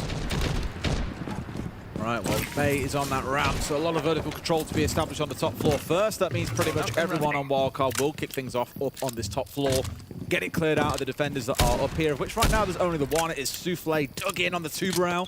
Common operator, you'd expect to see Tim on the downstairs. I'd expect trying to slow things down, but here it can potentially be to try and stop the Ace-Salmers opening up walls and starting to pressure across that top floor so easily. I like what Souffle is doing. He's moved himself into service. He's got the hatch open and he's just playing right on top. Oh, he's going to drop down now. He's just playing right on top of it. So he was just waiting for that minute mark to say, right, I've burnt a minute out. They've chased me around on top floor a bit. I'm now going to drop back. And then that signals the rest of his team to drop down 1 level, and they start getting themselves back to site. And now you've just got Pika and Seal that are on those stairs looking to play out there. So I like this start from DAYSTAR. I'm not sure they've wasted quite enough time at a minute 15. I think they could have held on for a little bit longer. Souffle gets taken down inside a site as well. Not ideal. Spiker managing to find that kill. WILDCARD not off to a terrible start here, but the clock just needs to be in the back of their mind, because they do still have some work to do. The real painful part is there is Souffle. You've lost the Tubarão that's gone down. As I mentioned earlier on, he was the big stall part of this that can slow down Spiker opening up those walls. It's a dream catch, don't get me wrong, for WILDCARD. But for DAYSTAR, it is a little bit punishing. At least they get one back with the C4. It's the Deimos taken offline, but immediately there's a response onto the pulse of the big operator gone, and that shotgun at close range! Seal doing the work and bringing down both players on the side of WILDCARD that were pushing in towards Cargo. It's now a 3v2. Yeah, great work from the smoke there, and it's such a common position, isn't it? WILDCARD, I feel like, should have probably had a bit of a better plan for that. They went in behind the one flash, and it just wasn't enough, and they get seriously hurt. And look at that. I think Seal's just managed to sneak past and get himself into a position here. Spiker maybe unaware, but Seal just too much movement and gives himself away. We find ourselves now 1v1. It's Pika versus Spiker. Pika's going to drop down, head back to site, but there's 30 seconds left and Spiker's got diffuser in hand. DAYSTAR, they can't plan to just hide away for this one.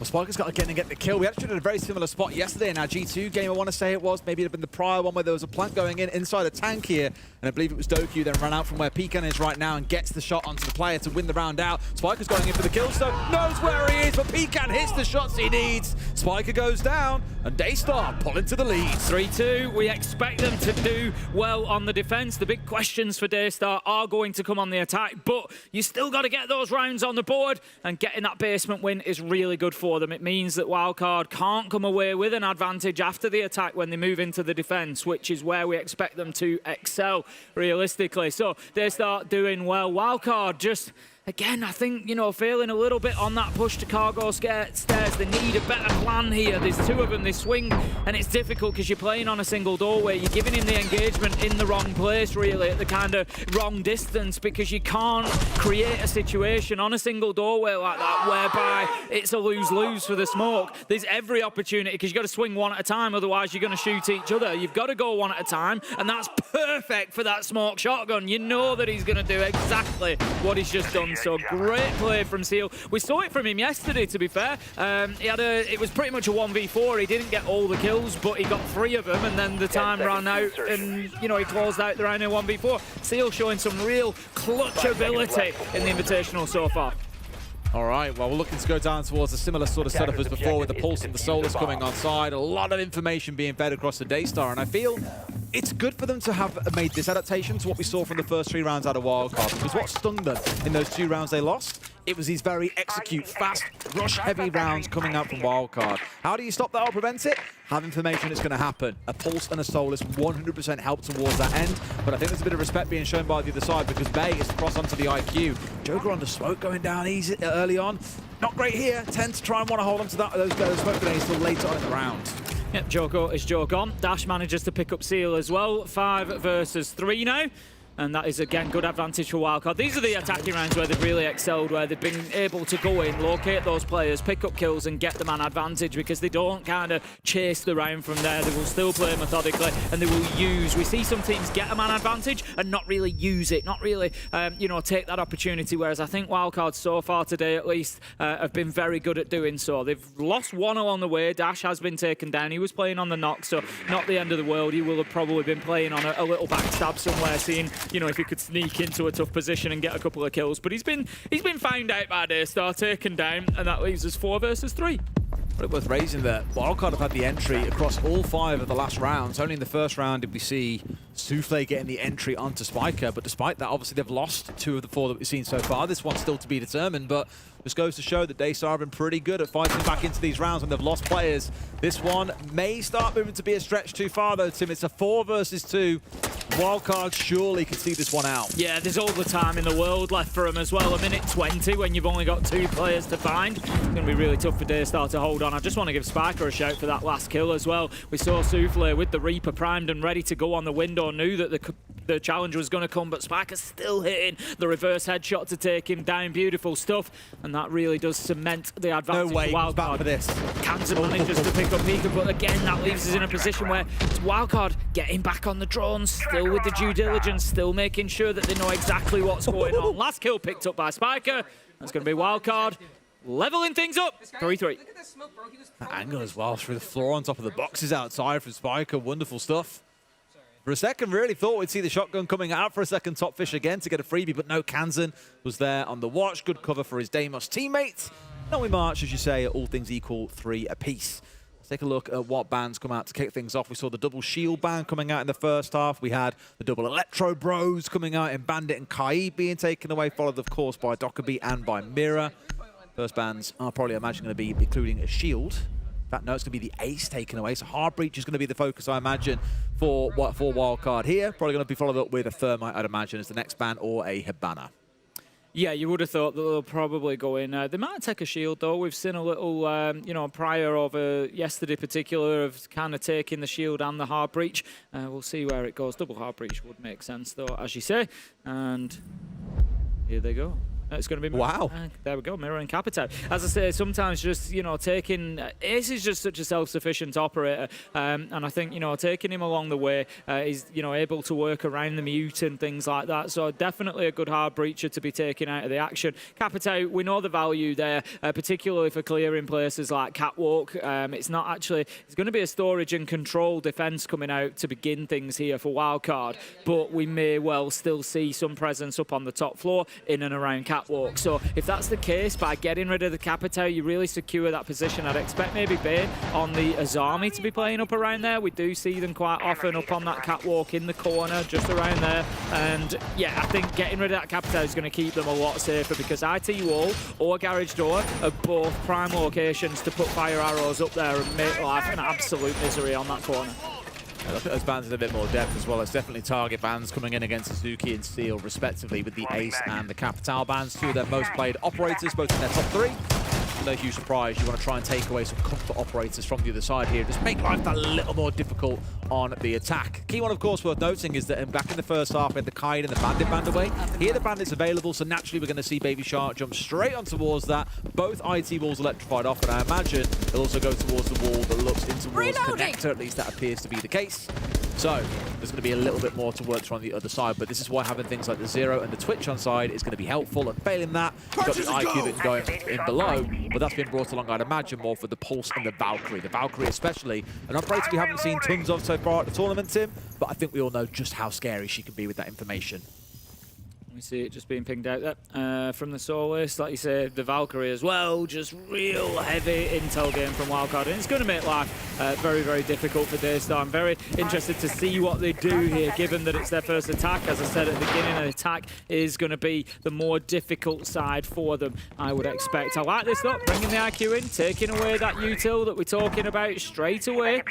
Still a couple of cams left active, but I'm sure when they go into the region, it's not going to matter. Because the damage has been done before they could get there. Spark takes down Joe with a nitro.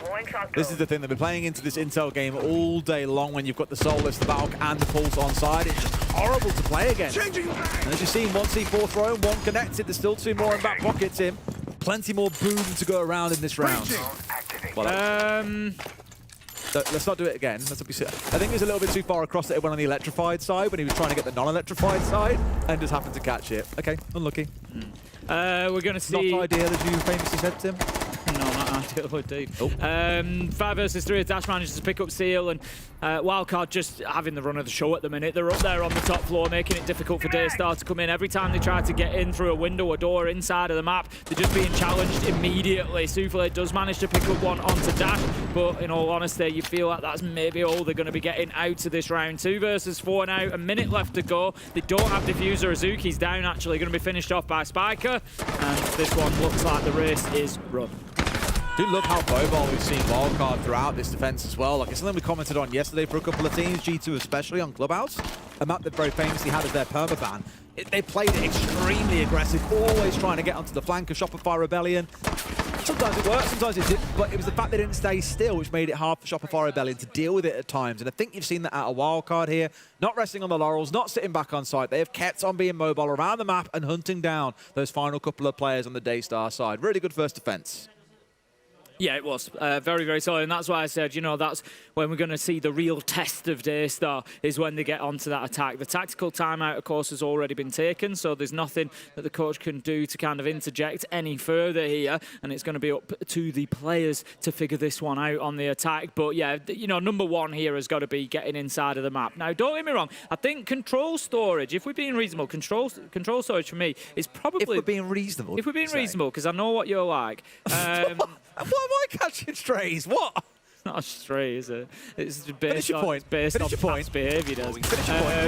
I think control and storage is one of the most difficult sites on Nighthaven to get inside the map. The places that you see, you've made the face.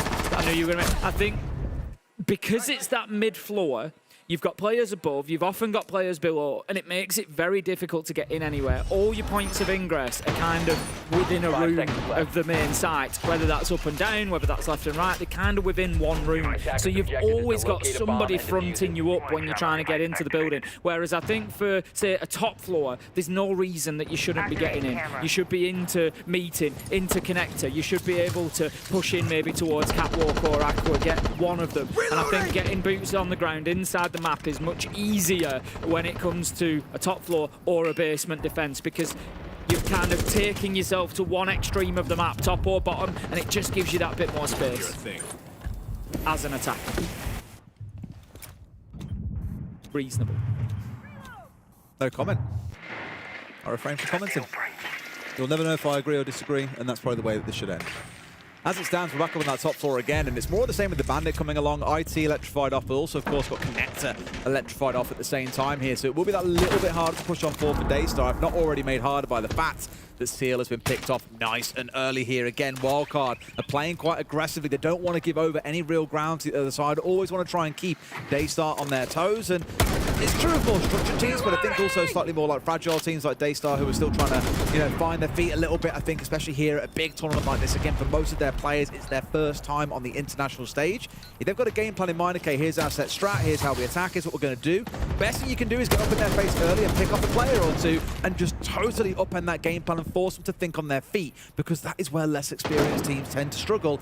And I think you're going to see that happen now that we're into, I was going to say a 4v3, but at least they've equalized this out into a 3v3. Yep, Joe finds Kansan, and that leaves them with at least a little bit of breathing space. But the problem is they don't necessarily have control of too much. They've got Azuki on the elbow of Warehouse Catwalk. They've got Joe inside of IT. Souffle is the big question mark at the minute. He's kind of headed over towards Aqua, but there isn't really space out there because Dash and Spiker are both playing in that location to defend against that push. So if you're Souffle, I think you've got to take the drone there, maybe hop in and help Azuki from, Catwalk instead and try to push through IT. Joe does manage to pick up Spiker though, and that creates a little bit of room for Souffle. Does he know that Dash is down here on the stairs though? Not 100% sure. Baby Shark close range though, gets one. Will he find a second as Joe's trying to push onto him? And now Dash and Souffle are taking their own engage. There we go. Baby Shark's on for a triple. He's got to find a quad to close it out. Souffle pushing in, looking for his man, but of course that's a drone. Baits it out with the throw.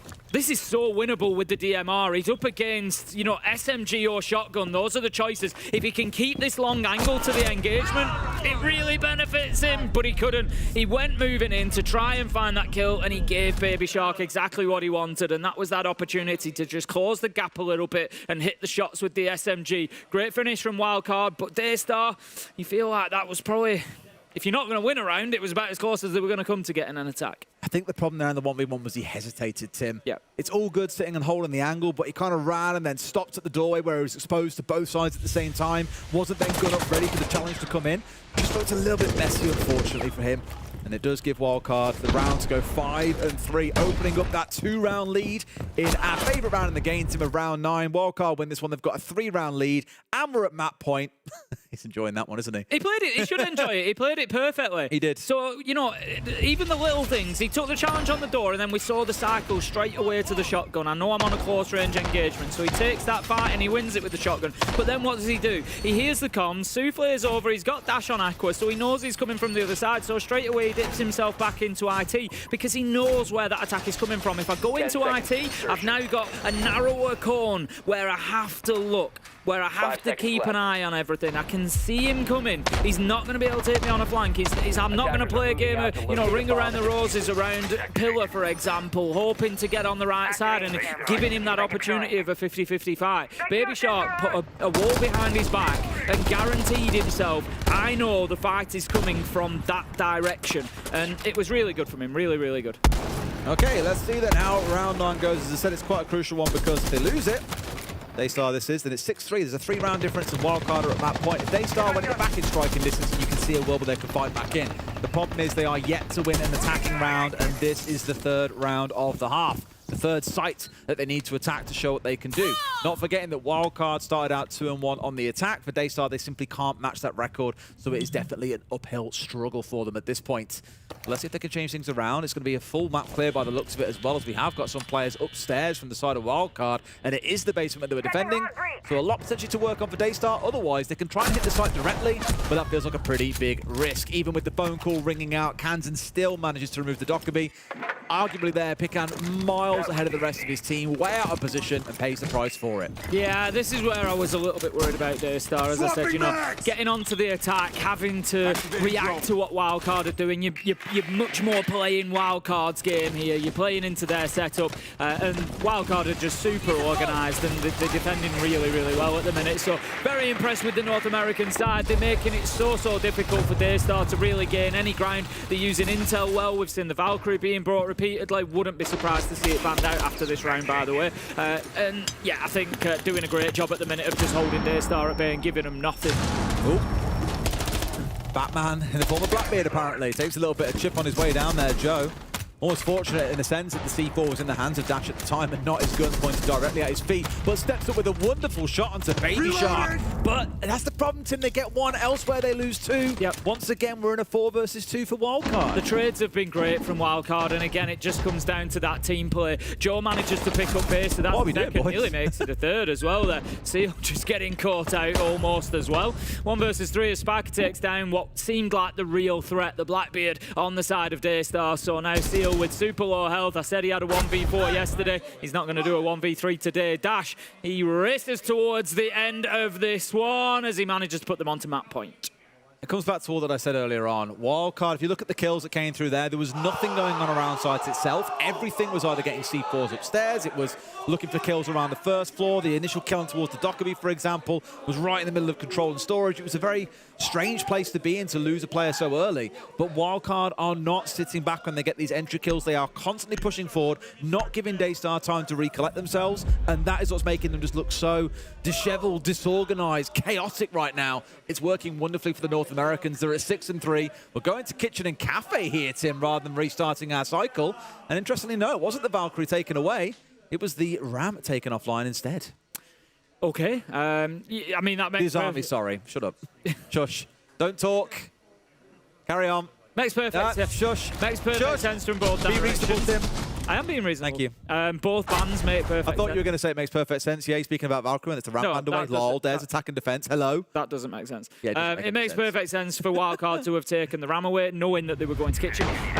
You know, but also it leans in towards a basement defense as well, and it leans in towards custom supply. So 3 out of the 4 sites, they're going to benefit from that Ram ban. So, you know, it makes absolute sense. As Army, yeah, I think fair enough. I don't think they will have been expecting to attack onto Kitchen necessarily. I think you're looking more towards Warehouse elbow, like I said, on that catwalk, and there's Army playing in there. Look, it's one of those, isn't it? It's pick your poison.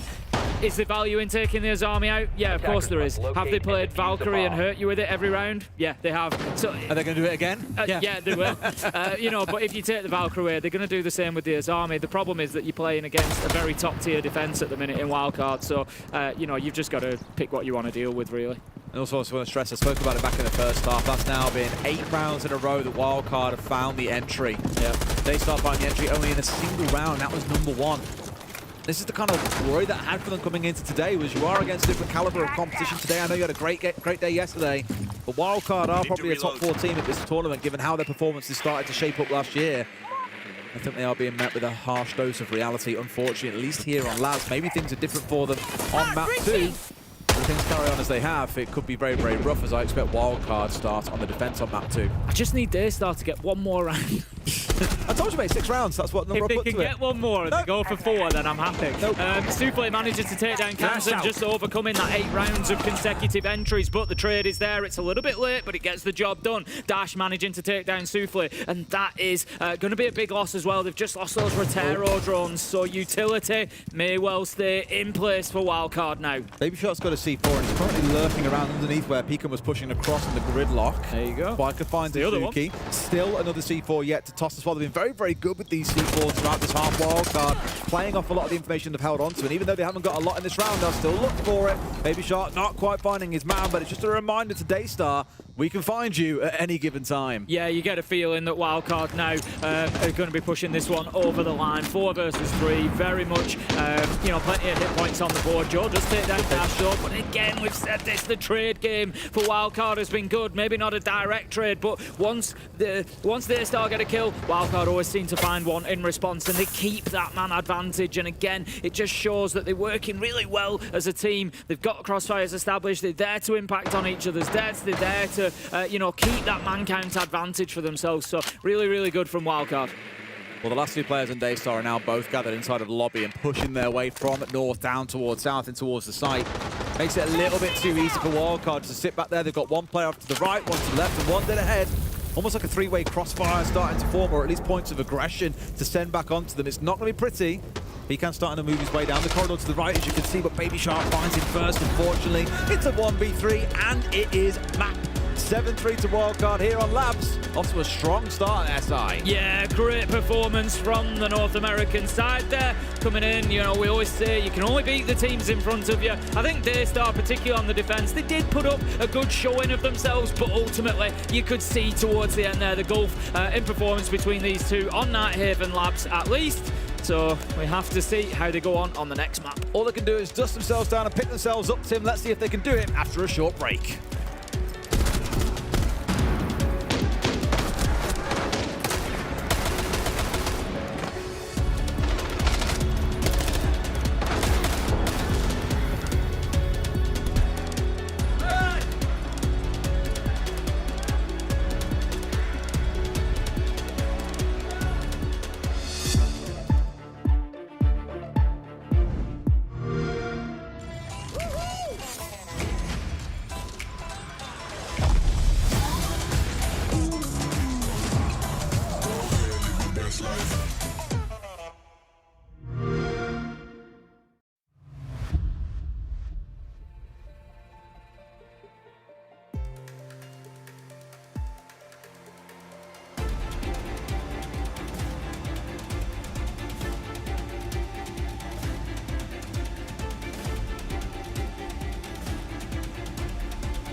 It is a tale as old as time. You get a little bit of hope for APAC, and then it slowly but surely fades away. My question to you, was that first half veiled with a positive 3-3? I don't think so. I think on a map like Labs, you obviously want to have more than just a 3-3. DAYSTAR looked like their entries were struggling to be able to find picks on their defenses. It cracked their confidence a little bit. Then when they went to attack, they didn't have a response for anything WILDCARD were doing. They weren't bringing the right operators to answer the information that WILDCARD was gathering, and WILDCARD's entries from start to finish of the game were just doing so well at finding those pick and isolating DAYSTAR. Yeah, and as an Australian, I've got to say, okay, as an Australian, yes, Are you I Australian? love APAC. I am Australian. G'day, mate. How you doing? You would never have known. G'day. We typically have quite the stereotype around Australian beaches, in particular sharks. We are absolutely terrified of sharks, and today I think DAYSTAR are taking that fear and moving that into the server. Yeah, they absolutely are. I mean, Baby Shark, we have to highlight him. I mean, one, he's in his own home here in France, but to begin with, the fact of the matter is, I mean, this round 8, to be able to bring this round back, swing it back into their favor, get the man advantage. Again, he is a rookie. He is just coming into this. I mean, this is only his second S-tier event, and he comes into this well-prepared, well-mannered, well-versed, ready to adapt on the fly, just no pressure on his shoulders. And for being such a young rookie, to be able to do that time and time again and lead by example, even with players behind him like Dash, like Kansan, who will yield tons of experience, titles even, just really speaks into his own individual prowess to be able to make his place and his statement here on this team. Yeah, that's actually that's cool. But that being said, even in the clip, you could see all of the pings, the yellow pings, the red pings coming out for Baby Shark, the constant information, and that's what we're talking about. It didn't look like DAYSTAR was prepared for it or even acknowledged that problem in the first place. And I really think that just goes back to them being concussed with how aggressive Baby Shark and Bay were on their defensive side, that once the sides swapped, they weren't really in a position to be able to understand what do we go from here. I believe they really underestimated the key information from those Valkyries, from the Solus, just any bit of that, because they only brought IQ that one attacking round, but then the Pulse was C4ing, the Valk was C4ing them. I mean, it was a constant information game that I just don't think that they were really putting the pieces together and how they could counteract it. Where WILDCARD, again, I thought this was definitely going to be a game for them to win, and they absolutely nailed it on every single front. We've always pinned APAC as the region, the teams that struggle to adapt. We move to Cafe now. We're talking about an information game. How important is this going to be for DAYSTAR to adapt and to move forward in this series? First things first, I'd imagine DAYSTAR should at least at this point acknowledge the information was the biggest issue. They go into it, maybe ban out the Valkyrie right away. Also, Cafe, much smaller map than Labs. There's a lot less area to move, to be unpredictable, which was WILDCARD's strength on their defenses to add the layers. So I'm assuming I want to see DAYSTAR, the entries, be able to come back to it. Going slow, going together, the 2-on-1 positioning. When I was looking at their matchup on Lair in particular, they were playing a lot more dynamic. They were always moving with each other. They were always moving with a purpose. They were always trading off one another. They were always prepared. This time around, they were very static. They weren't very fluid, where on the other side from WILDCARD, they were constantly moving. You could just watch those 3v2s. They would instantly collapse on a player to be able to get that trade, to get that information, to get the win going into their favor. That's what we need to see from DAYSTAR. That's what we saw during Elevate. They were playing with such precedence to be able to win that round, to win that engagement, and then to push it further to win the round, to win the match. That's what we need to see. We need to also see them start becoming more lively. They were typing in the chat too, Elevate. We aren't seeing that quite just yet. Yeah, unfortunately, DAYSTAR, they don't look down and out yet, but they are on a 4-round loss run, and that is really devastating heading into Cafe. They're on the ropes. Will they bounce back?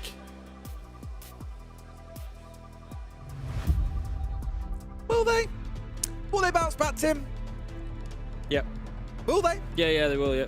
What's the score then, Tim? 7-0 this map for them? I reckon so, yeah. Yep. Yeah, there is actually a real upside on this map, that their attacking win rate is better than their defensive win rate. And it's because their defensive win rate is honking, Tim. They win a third of rounds on defense in this map, and I'm really worried about that for them. They've got to do an awful lot here on the attack, but also on the defense. Let's see how it goes. We're ready. Let's get into Cafe.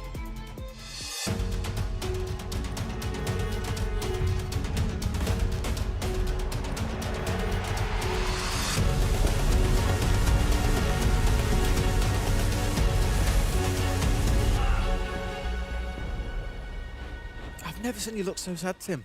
I don't look sad. I just don't want to live in a world where you're right. But that's the world you've always lived in. Sometimes, you know, sometimes you back it and it's wrong. I don't know. Well, you always maybe back DAYSTAR come out and get a win here. We'll see what happens. The stats don't favour it, I'll give you that. But let's just see what happens. You know, all joking aside, WILDCARD looked phenomenal towards the end of Night Event Labs. They just looked so clean, so tidy, you know, and I know we can argue all day about, you know, again, if they're against one of the stronger teams and etc. We need to see that proven from WILDCARD. Of course we do. But you can only play what's in front of you, and they played very, very well on that Haven. They were so structured, so clean. They didn't get, you know, dragged into any chaos or any silliness. They just played their game, and it paid off beautifully for them. Much like they said on the desk there, you know, DAYSTAR really struggling to find the answers, not really always bringing along the correct operators or utility, and not just, you know, giving themselves an opportunity to create some space. So that's something that we need to watch for on Cafe here, particularly on the attack. Let's make sure that they're doing what they need to do. They're giving themselves the opportunity to win. WILDCARD will kick off on the defense, so, you know, that's not ideal for DAYSTAR either, because WILDCARD can just continue with that same momentum that they had on Labs. Yeah, all jokes and turn the screws on you aside. Like, there were some positives for DAYSTAR back on Labs that I'd love to see carry on over into this, especially in those rounds that they did win out.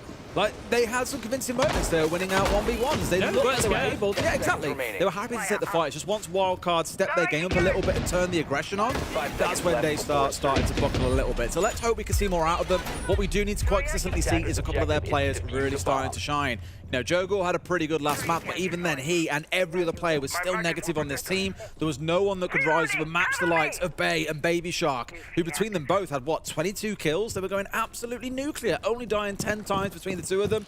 Someone's got to rise to match that standard, or this could prove to be a very, very difficult first attacking half of Cafe. But it's not all bad. Let's look at the site that we're on. We're on the top floor of Cafe, and famously, as you know, it has got one of the lowest defensive win rates on this map, yet teams very often insist on starting there. It's very, very curious. So if you're going to start out on a good foot, now is the time to do it, DAYSTAR. This is the thing for WILDCARD. I look at this and, like I said, I know a lot of teams, you know, prioritise and preference this top floor site. I get it. No, you don't. You hate it. I don't go on about it all the time. I get that it's the team's choice, is what I mean. I get that it may be their preference. I don't get why, because the stats don't really back it up. But that's actually perfect for WILDCARD in this situation, because I feel like if you come and win top floor, they're almost certainly going to go on and win Reading and win Kitchen. So you're 3-0. You know, you've got a great start, really, in my mind. You're almost getting the difficult side out of the way with this top floor. And they start things off beautifully. Spiker couldn't have hit anybody much better, I don't think. Taking down Pecan on the Capitao with the Nitro. Kansan doubles the advantage by taking Azuki down. There is a little bit of an answer there from Seal, managing to pick up Dash. But other than that, they've lost the Amaru, they've lost the Capitao. That's about 80% of your execution strat gone. However, 2 kills come out against him. One player on the window, the second one pushing in Seal as he drops on through. Just inside. And Kansan got to go big on this one. It's a 2v2 on the top floor temporarily, and Spiker ain't losing that one.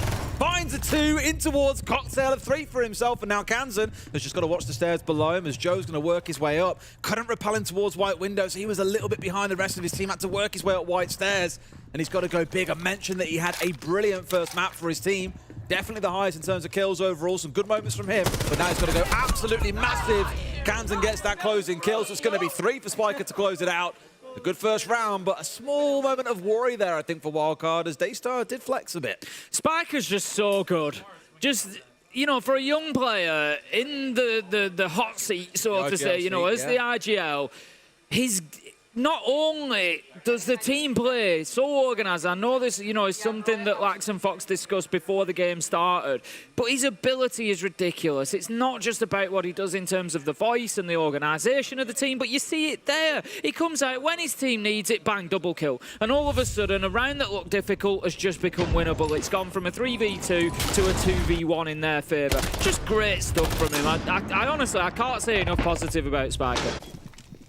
And when he first appeared as an IGL, there were questions on, you know, can he be that IGL that North America needs to see grow and develop? And I think it's fair to say he's answered that question multiple times over the last year, and hopefully, as I've sort of alluded to, goes on to do it here at SI. I would love to see them have it at the top 4 finish, and yeah, dare say like upset the standard. Like everyone expects to see our usual big names in the top 4, our Brazilian giants, teams like G2, FALCONS being up there, M80 definitely pushing their way through now after winning the major. It'd be cool to see WILDCARD up there because they're kind of that underdog, and we love a plucky young underdog, Tim. Yeah, we do. It helps that they've also got a European player on side. Of course it does. But yeah, they're a global team. I enjoy watching Wildcard, and we've seen why over the last match. How about a Weibo Wildcard final? That would be class. Don't tempt me with a good time, Des. Imagine if it happens. Good heavens. Spiker, again. Can I find any more positives for Spiker? He comes out, headshot again. His headshot rate, I'd like to see actually for this. I'll have a look in a minute, see if we can find it. His headshot rate has been great as well, and that's why he's winning these fights out so quickly. We saw it in the last one. It was a 50-50 fight, but he hit the headshot, so he won the fight. He then hit the headshot for the guy next to the bomb chassis. He's just picked up a headshot for the opening kill, taking down the gridlock, so you're going to have those flanks exposed. Again, really good start from Wildcard, and they've fallen back and now look to control the round. Can't find that stat off hand, mate, but I'll try and get it for you later. C4 almost finding another player again. It's the C4s on Labs are terrifying enough here. They just keep on throwing them, Tim. No window is safe. There's always an angle that someone's got with a C4 in hand. And while they haven't finished Hazuki off with those two C4s, he is quite precariously low now. A bullet or two from death. Oh, beautiful from Joe. Just manages to find Dash. A little 50-50 gunfight there. Hits him through the soft wall and level things up 4 versus 4. Starting to make a little bit of progress upstairs. Joe's able to start making use of that sledgehammer, get some vertical angles, but you just feel that the big problem for DAYSTAR is going to come when they have to take the next step, which is moving down onto that mid-floor, where they're going to be taking more of those active fights. I do want to touch again on what we heard Fox and Lack speaking about on the desk, which is the lack of, it's not really a lack of respect, but a lack of adaptability coming out from DAYSTAR to show that they can deal with these intel-heavy operators. You know, Kansas now down in kitchen, look. They've had the Valkyrie on side, they've got the Mozzie here as well. There's just no real response from the other side in terms of lineup to help deal with that. Not even an IQ to show a bit of respect towards it, and that's why they're paying the price with these C4s and being stung and shot in the back repeatedly. They need to start dealing with these operators better. Drone goes in, just checking around sight. I think maybe DAYSTAR just getting a little bit ahead of themselves there if they're wanting to work in there. Another headshot for Spiker, something that we'll probably be keeping an eye on now that I've mentioned it. But he just wins those gunfights so quickly and is doing some real damage. 5-0 at the minute. 3 versus 3. Just get taken down with the reverse headshot, so Joe's going to give him a taste of his own medicine. How was that a headshot? It was... Look, it was right at his butt. I don't know. Okay. Different player. That's why we got baited. You got baited. I didn't say anything. The Pulse is going to be picking up that. Oh, it could be a big nitro. It's just a little bit too slow. Doesn't quite get it. Seal's actually getting that diffuser down just directly up above him. He's not anymore. It's going to be a trade. They're going to have to go in, grab this, and try to throw it down on the ground. Surely there's going to be an answer coming from the Pulse. There we go. Shotgun goes up through the floor. Kansan picks it up, and Wildcard once again in confident control of round 2. Very comfortable so far, absolutely. And again, a really good round making use of the operators they had available to them. The fact that Pulse dropped downstairs and wasn't contested by anybody at any point during the round sort of says enough. I think about the number of times that I've seen teams attack on towards Cafe and they start down the basement with the Dockerbee to go hunting for roamers. That's normally what's done. Let's have a listen. 配合从看车做起，好不好？不要每个人想要自己 C 了，好不好？我们专心打我们会的东西就好。Like guys， 啊，执行的时间。 压慢一点 ，alright， 好不好？他们一直出暗眼，我们拿 IQ 跟 Twitch 来看他们啊 ，fuck 那些 default 的角色 ，fuck 那些我们，fuck 那些 default 的角色，康他们 ，OK， 慢下来，听得懂吗 ？OK， 好不好？把配合做好，把执行做好，不要一直想做事，一直很痒，一直想做事，一直想很痒，想做 play， 不要再这样了 ，alright。 I love how there were about 5 words in all that. IQ and Twitch in there, so I think recognising, you know, we need in a bit, we get Twitch. Oh, you're recognising the wrong words compared to me then. Well, you know, it's maybe just a guys, talk, guys, okay, and then the word I won't repeat. Look, you know, I think looking towards dealing with the utility that they're facing up against. Coming into this next round, they are picking up IQ and Twitch for the time being, I can tell you. Slow down, let's not go Thatcher, Twitch, IQ. This could be a bit They are going max anti-util this time. The problem is that they face if we have a look at those last couple of rounds, yes, they've had the Valkyrie to deal with, but the last round particularly, they had the Pulse. It was the Pulse that did the real damage, and the Twitch and the IQ aren't necessarily going to help you too much. They're going to switch the IQ for Deimos, which I think is more of a direct response to a Pulse, for example. If you can get the track onto the Pulse, you're going to help your situation there. They've abandoned a lot. Okay. Yeah. We had that conversation, and then it all disappears. I'm not too sure about that one, Chief. The thing is, like I mentioned earlier on, the Dockerby for me would be a brilliant choice here. Like for catching out onto a Pulse that's roaming around, Dockerby is perfect. Can't use his gadget during that time, you can hear where he is. So many teams on this map start with the Dockerby somewhere and use it to start getting pushed through the map, forcing these roamers back. It's why I think she's the most broken operator in the game. It forces roamers back towards site. They can't stay out aggressively. If they don't catch as a whip of you on a drone or as an operator, you're dead to rights. And the fact they're not looking to play that is why I'm a little bit perplexed. You'll see more and more teams throughout the tournament use it because the top teams all know how powerful she is as an operator. Baby Shark's desperate for a jump out here, and he's taking intel from the Pulse. That's absolutely beautiful teamwork that we've seen there. Good response coming in from DAYSTAR. They are ready to pick up the trade. Baby Shark loses his life. The Soulless is a big loss, but so is the Hibana. That's their only hard breach available to them throughout the entirety of this round. And now that Azuki is gone, for example, if Frieza is fully reinforced off, which I don't believe it is, they don't have an easy way through. Only really soft breach now available in the form of the Buck, or of course in the form of the Ram. But if that hatch is closed inside a fireplace, they are not going for Frieza. And I imagine that commas comes straight back to the rest of Wildcard. They have got no hard breach. Let's make sure we now play different parts of the downstairs where they have to push through because they can't use fireplace anymore. Hit 4 versus 4 then, and the push is all going to be kind of just repositioning itself at the minute. Nothing going on outside of Bakery, just relying on this top floor. They need to get Seal in there doing some work along with the Ram as well. Just get those angles opened up. But Wildcard, they're not in kitchen anymore. They've basically all dipped out of sight, as you would do when the verticals start getting opened up. And again, it just shows how Wildcard are a step ahead of the game here. They know exactly what's going to come. They've got the entry kill. They then move on, and they get themselves out of sight, so the verticality is not going to hurt them. And it's just time that they're wasting. This is a good way to do about it as well. Spotimus one's a little bit out towards the side, isolated, trying to get a kill back here. Oh, of course he finds it! Kanzen gets away with the kill and evades the nade damage coming in from above. It could not have gone worse for DAYSTAR. Cannot be allowed. Cannot be allowed. Beautiful stuff from Kanzen there. Just great movement. Gets himself into the second as well. Picking up a headshot onto Joe. Just doing great work. Diffuser's down cold. They've got control. Kanzen trip. Well, just give Kanzen the round, I reckon. So, Tim, I'm happy to admit I was probably wrong as well. I said they get 6 rounds. I think it might turn to be less at this point. This is bruising across these first 3 rounds. They've had their tack timeout. There's nothing more they can really do to course correct here. It's all down to the players to find a way through. It is looking rough. We heard the coach say they've got to talk more, and unfortunately, after this bruising round, I don't think there'll be much more going on. This one is going to be a wildcard round. They go 3-0. On we go to the 4th to see if fortunes can transform. Yeah, pretty much certainly there. 3-0 locks it out. And like you say, DAYSTAR not even really looking kind of close to a round here because Wildcard are just locking this one down so tightly. You know, the thing is, I kind of feel for DAYSTAR a little bit there because what can you do? They've got Pecan holding the tight angle into court. They've got the nade coming down from above. They're kind of doing everything right to clear that position.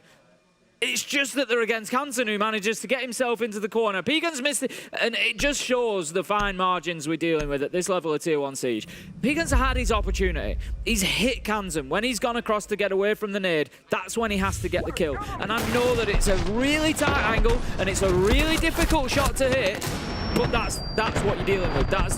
That's what you're going to be doing. You can't let Kanzen get into that corner away from the nade and then be able to fight back against you. He should have died whilst he was trying to get across there. And, you know, that's just the reality. Is it difficult? Yes. But guess what? Welcome to the Six Invitational.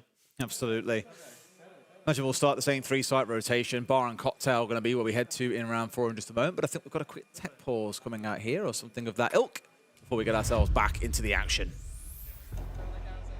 Yeah, it looks like, I don't know, maybe a headset issue or something. We'll get that dealt with as soon as we can. But well, I don't know that, you know, even a tech pause, the players can't talk or anything. They've just got to sort of sit and resolve the issue. But I don't think it helps them here, to be honest. I think, you know, even having a break, I don't think it necessarily hurts them. They're 3-0 down. It's not going to get any worse, is it? But I just feel like Wildcard, they're not going to be fazed by this in the slightest. You know, they're a very steady, very well-organised team, and they're just going to be, you know, absolutely chill, wait to get back in, no problem. Absolutely. Time of your own thoughts can sometimes be the worst as well, just knowing what you've got to face again for the next 3 rounds. Exactly, that's what I mean. Exactly that from DAYSTAR's perspective. It's like, now you've got a chance to start thinking about how badly wrong the first 3 have gone. But you know what I love is Wildcard have also in their ban, they've banned out the Dockerby, which, what was I speaking about during those last couple of rounds? It was that normally you'd see a team employ a Dockerby and you'd punish the roamers, you'd hunt down a Pulse, for example. DAYSTAR had a lot of things they needed to ban there. The Pulse has been a problem, the Mozzie has been an issue, the Valkyrie has been a problem. You can't ban them all away, but the best answer to all of them probably would have been the Dockerby. Now that that's offline, similar to back on Labs, after we played the first 3 rounds, we saw the bans come out, and I was like, man, this now only gets even harder for DAYSTAR to be able to fight through. We're in the same spot once again. They are losing the operator ban war. And again, you know, to reiterate what Fox pointed out on the desk, in the last map, we saw a number of occasions where they weren't bringing the operators they needed, such as the IQ to deal with the Valkyrie. You know, we've seen that again. It's something that was even mentioned, Twitch, IQ, we heard it in their attack timeout. They still haven't been bringing those operators along, but it just shows what Wildcard are doing. Wildcard are sort of saying, they're recognising, look, the way to beat us here is to use Dockerby. You're not doing it, but we're going to take it away from you anyway, just in case you figure it out. Like, you know, Wildcard are playing against the game that they should be facing, and again, that just, you know, raises the difficulty for DAYSTAR. It feels like a real stop hitting yourself moment, doesn't it? They're just doing more and more damage to themselves here, It's like, look, we know you're not using it, but we're going to make sure you don't, because that's the way you could probably beat us. Yeah, and here we go. At least we've got a drone inside here to know there's a player inside of reading, and somewhat on the hunt, but no dash. He'll be slick. He's an eel. Hard to lock down, hard to track. Has already started moving out towards White Stairs here as well, so that information is already outdated. And I also love that Azuki's paying a bit of respect this time. It was here on the Capitao earlier on, where he managed to get himself C4'd off this window a bit too early, so now he's playing the longer range, hoping to find someone without having to play on the window itself. Very aware of any aggression or jump outs coming through. And sending the shield. Joe on the Blackbeard is going to be the one that tries to create a little bit of space. He's going to have to get through cans, and Toxic Babe Canister does come out in Cigar to prevent that Blackbeard's progress, so they continue instead with the focus on the windows. For now, Azuki just holding that angle. Lock people in place where, if anything, he wants them moving. How? No. How? No. No, thank you. That really can't happen. Not at this level. It really cannot. And it's a shame because Joe's played so well across the 2 maps, like I've said. Kill leader for his team right now alongside Seal if you combine the 2. Just, you can't lose a shield like that, Tim. I love this from Spiker as well. I've said this countless times. You know I love a pre-ripped nitro, so you don't get that audio cue when it's coming out. So he's just playing with that gadget in his hand for the, you know, probably about a minute and a half of the round at this point. So he's just waiting for that opportunity on the windows, as it is. It's going to be Spiker. Instead of the nitro, he's going to get out of the garage instead. It's just getting a little bit silly now. It's, again, best time to disrupt your enemies when they're getting set up for an execute. They showed that back on Labs. They've done it again in this round in particular on Cafe. They are looking like they haven't even had to get out of first gear here so far, Tim. The defense is looking very, very comfortable for Wildcard. Yeah, it is. Well, maybe things will get, you know, a little bit better when they get onto the defense, DAYSTAR. I'm just trying to talk. That mouth, that lung full of copium, Tim. I'm just trying to talk as a game up here. I'd just like to see DAYSTAR have a bit of a run back. No, what you really don't want to see is me be right, which so far I'm being proven to be. Yeah, that as well. Look, like I said, you know, DAYSTAR showed us a bit better than this yesterday, I think.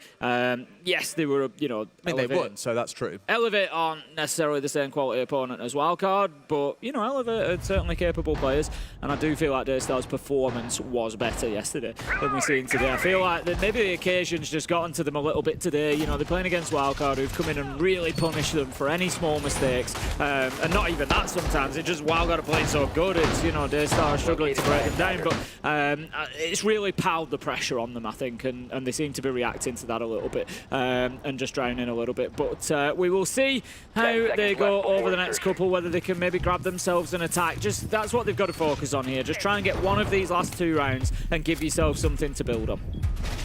Okay, let's see if they can do it. Let's lock in and see how round 5 plays out. It is down on this first floor, I believe. It is with Fireplace and Mining. Looking at the attacking side, Tim, they're going all out for an execute by the looks of it. They've got the Thinker and the Lion. Dreadful combo of the days gone by.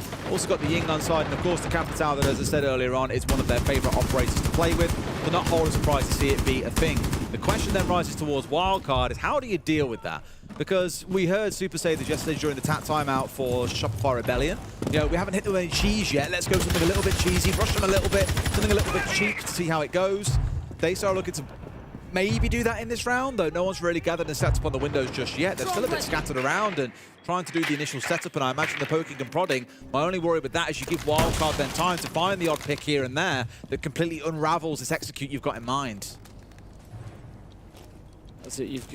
It's all about timing. It's all about timing and getting that judgment correct. We're going to have the Candelas go in. That's going to be the marker to get things underway here. We can see the Capital utility. Joe goes in, manages to get a kill onto Spiker, 5 versus 4. Maybe they can get a little bit of ground ahead of them here as Pika manages to get his way into a position to plant. Nitro is no good, but he stopped on the plant and it gave him the opportunity to hit the Nitro. No, DAYSTAR!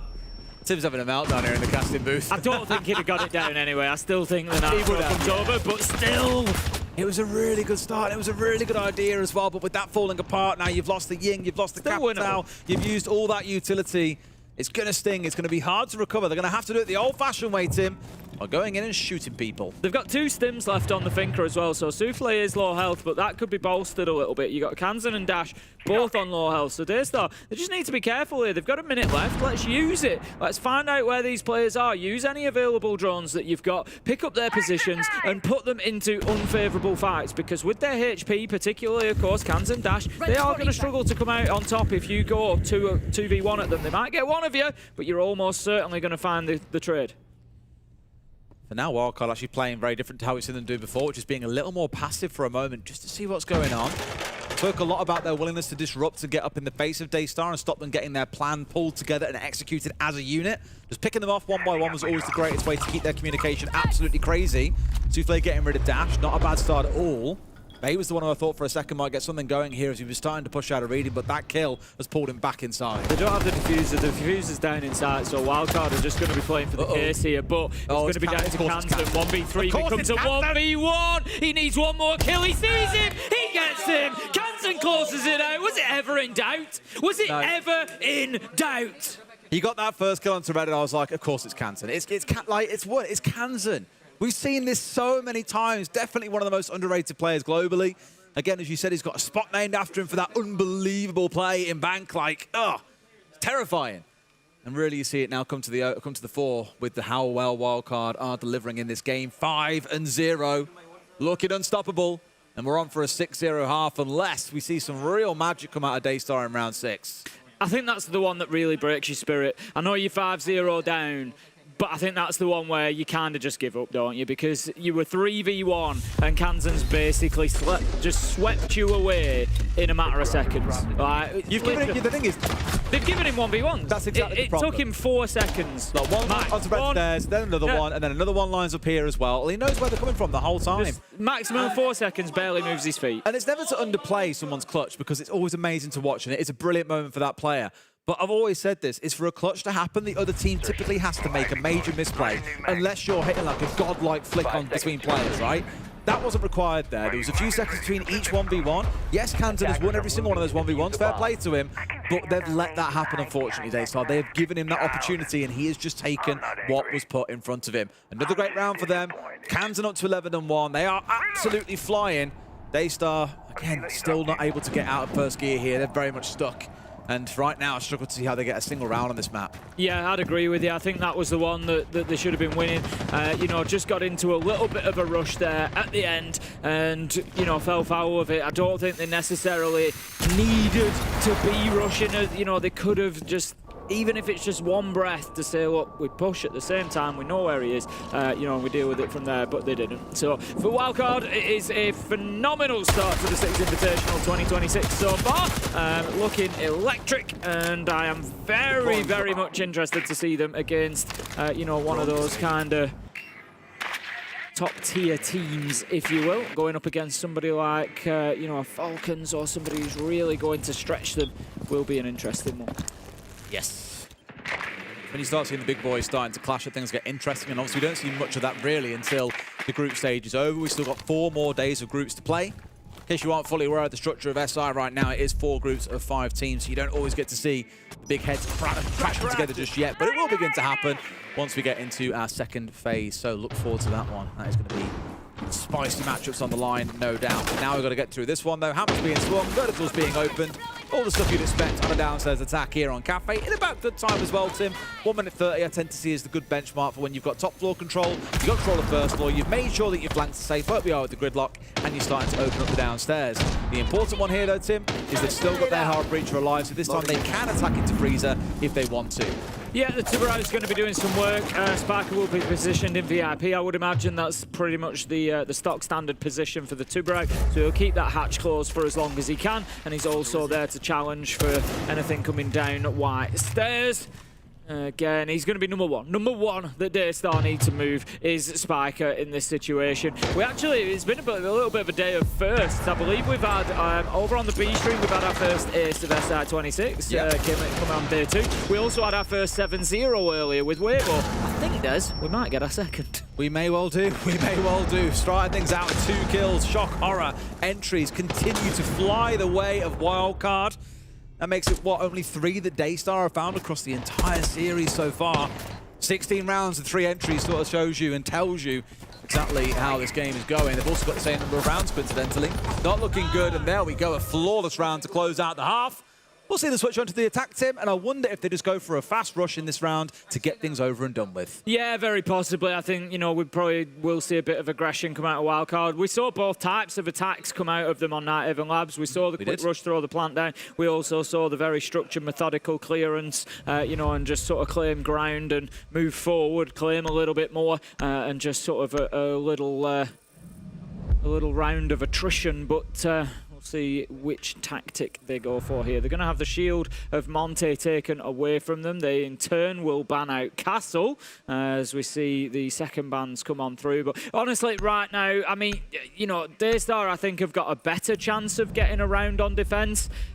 I don't honestly see it happening. I feel like they are just, a little bit lost in this one against WILDCARD. They've come up against a team of a different class. WILDCARD are a team, as you said quite rightly, they're on the up and up this year. We saw them at Reload, we saw them go even further, semi-final at Munich, and it was a close run thing. There was an opportunity there for them to get themselves a final, and it just gets better and better by the looks of things for WILDCARD.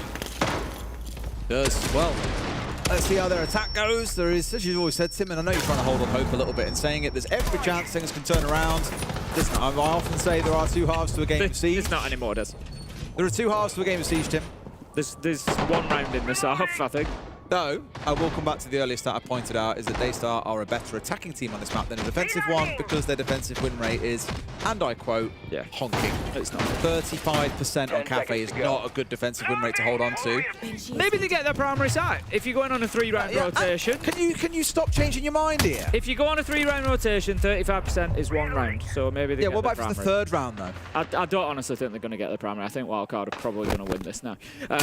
But we will see how they go. WILDCARD just being cautious because, look, at the end of the day, DAYSTAR, they are backs to the wall at the minute. They've got to do something, so we can see them on the doors. They're ready for a run out. They're ready to try and, do something to get this game going for themselves. But WILDCARD, again, are super organised and they're ready for it. They've been watching every window, every possible jump out. They are knowing what DAYSTAR may try to do.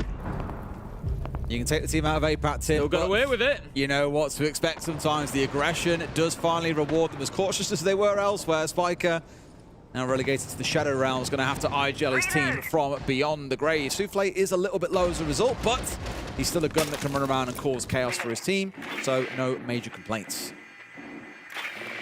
Baby Shark just going to be drawn in across that top floor. They wanted to get themselves into Piano, really. They know that the Tubarão is playing in Pixel spot. Azuki manages to pick up Baby Shark. DAYSTAR, 5 versus 3 now, building themselves an opportunity to pick up their first round on Cafe. However, Dash on the fight back. Kansen goes for the challenge, can't get it. It's a double from Joe, and it's over in the blink of an eye as Azuki manages to shut that one down. And it's going to be a first round to DAYSTAR. There will be, I take it all back, there will be no 7-0 here. I was going to say to him, you've got to be more optimistic about DAYSTAR. The pessimism saying they won't win the primary site is honestly disgusting. Like, how can you put a team down that bad? Yeah. I said they might win the primary site. You said they wouldn't. No, I didn't say that. Check the tape. You're like, I said, oh, you know, which round it could be? What, it could be first round, it could be third. You're like, oh, I don't think they win their primary site. No.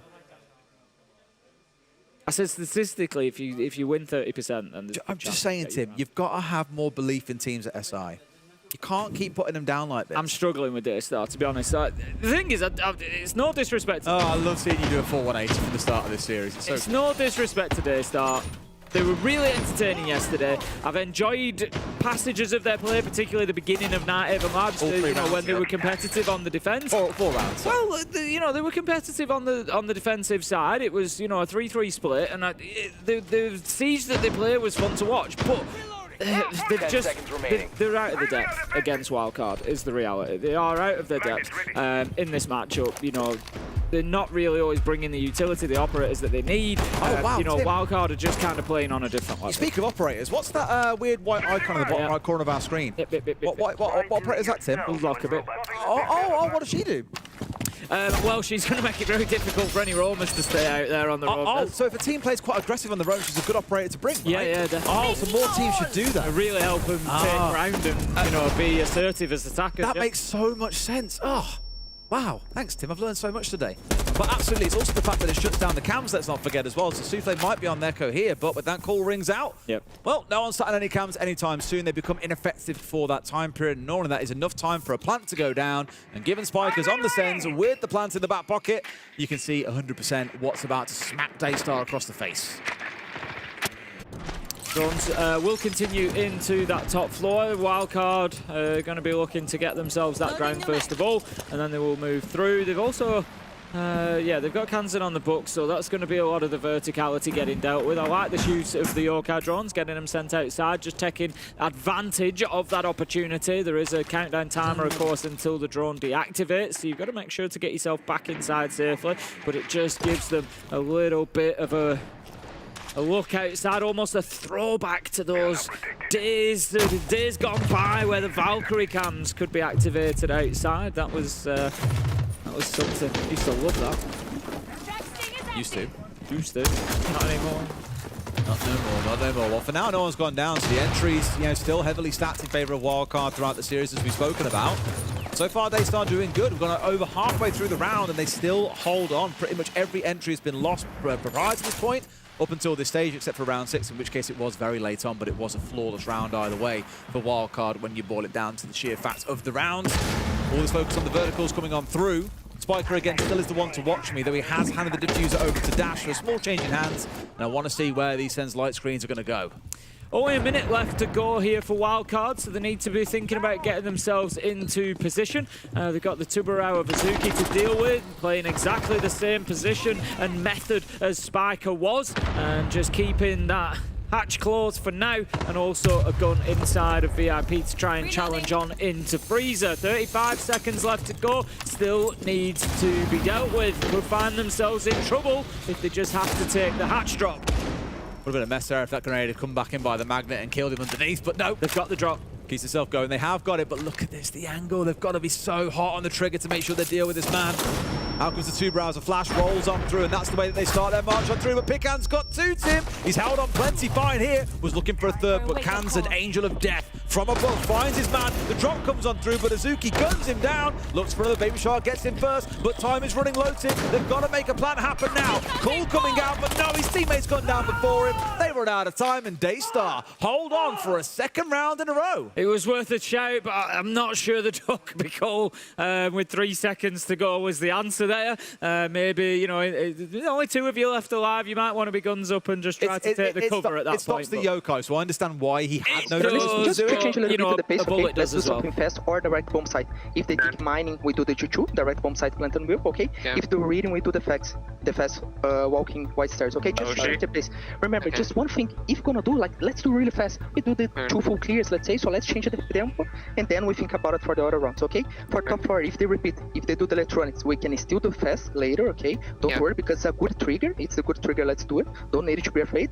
Or for top 4, if they do the default strategy, we need to get open kill. Do the open kill on Shaiko, the setup. Okay. Let's work around that. And then no. And then we go for the piano default, or we can get open kill on the Clash on Pix. Okay, Spiker. With you and Nomad and Kens on Kali. Okay. So top 4, focus on the open kill. 2 fastest for mining reading. And if it's still the game open, nades for mining reading. Okay, nades and then play. Coach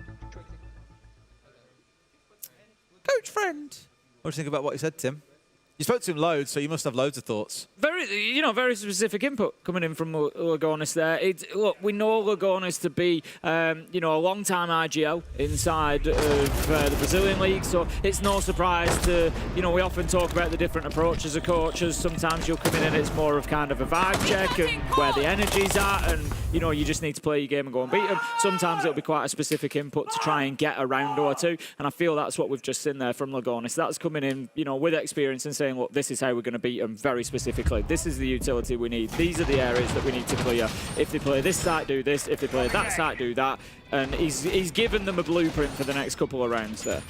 He has, and hopefully it's enough to get them through. It's the sort of thing I was calling for after round 6 was, okay, round 1, just run over them, go fast, just try and catch them off guard here and don't give them time to rest and get reset and get comfortable on the defensive side, which I'd argue now DAYSTAR are starting to look.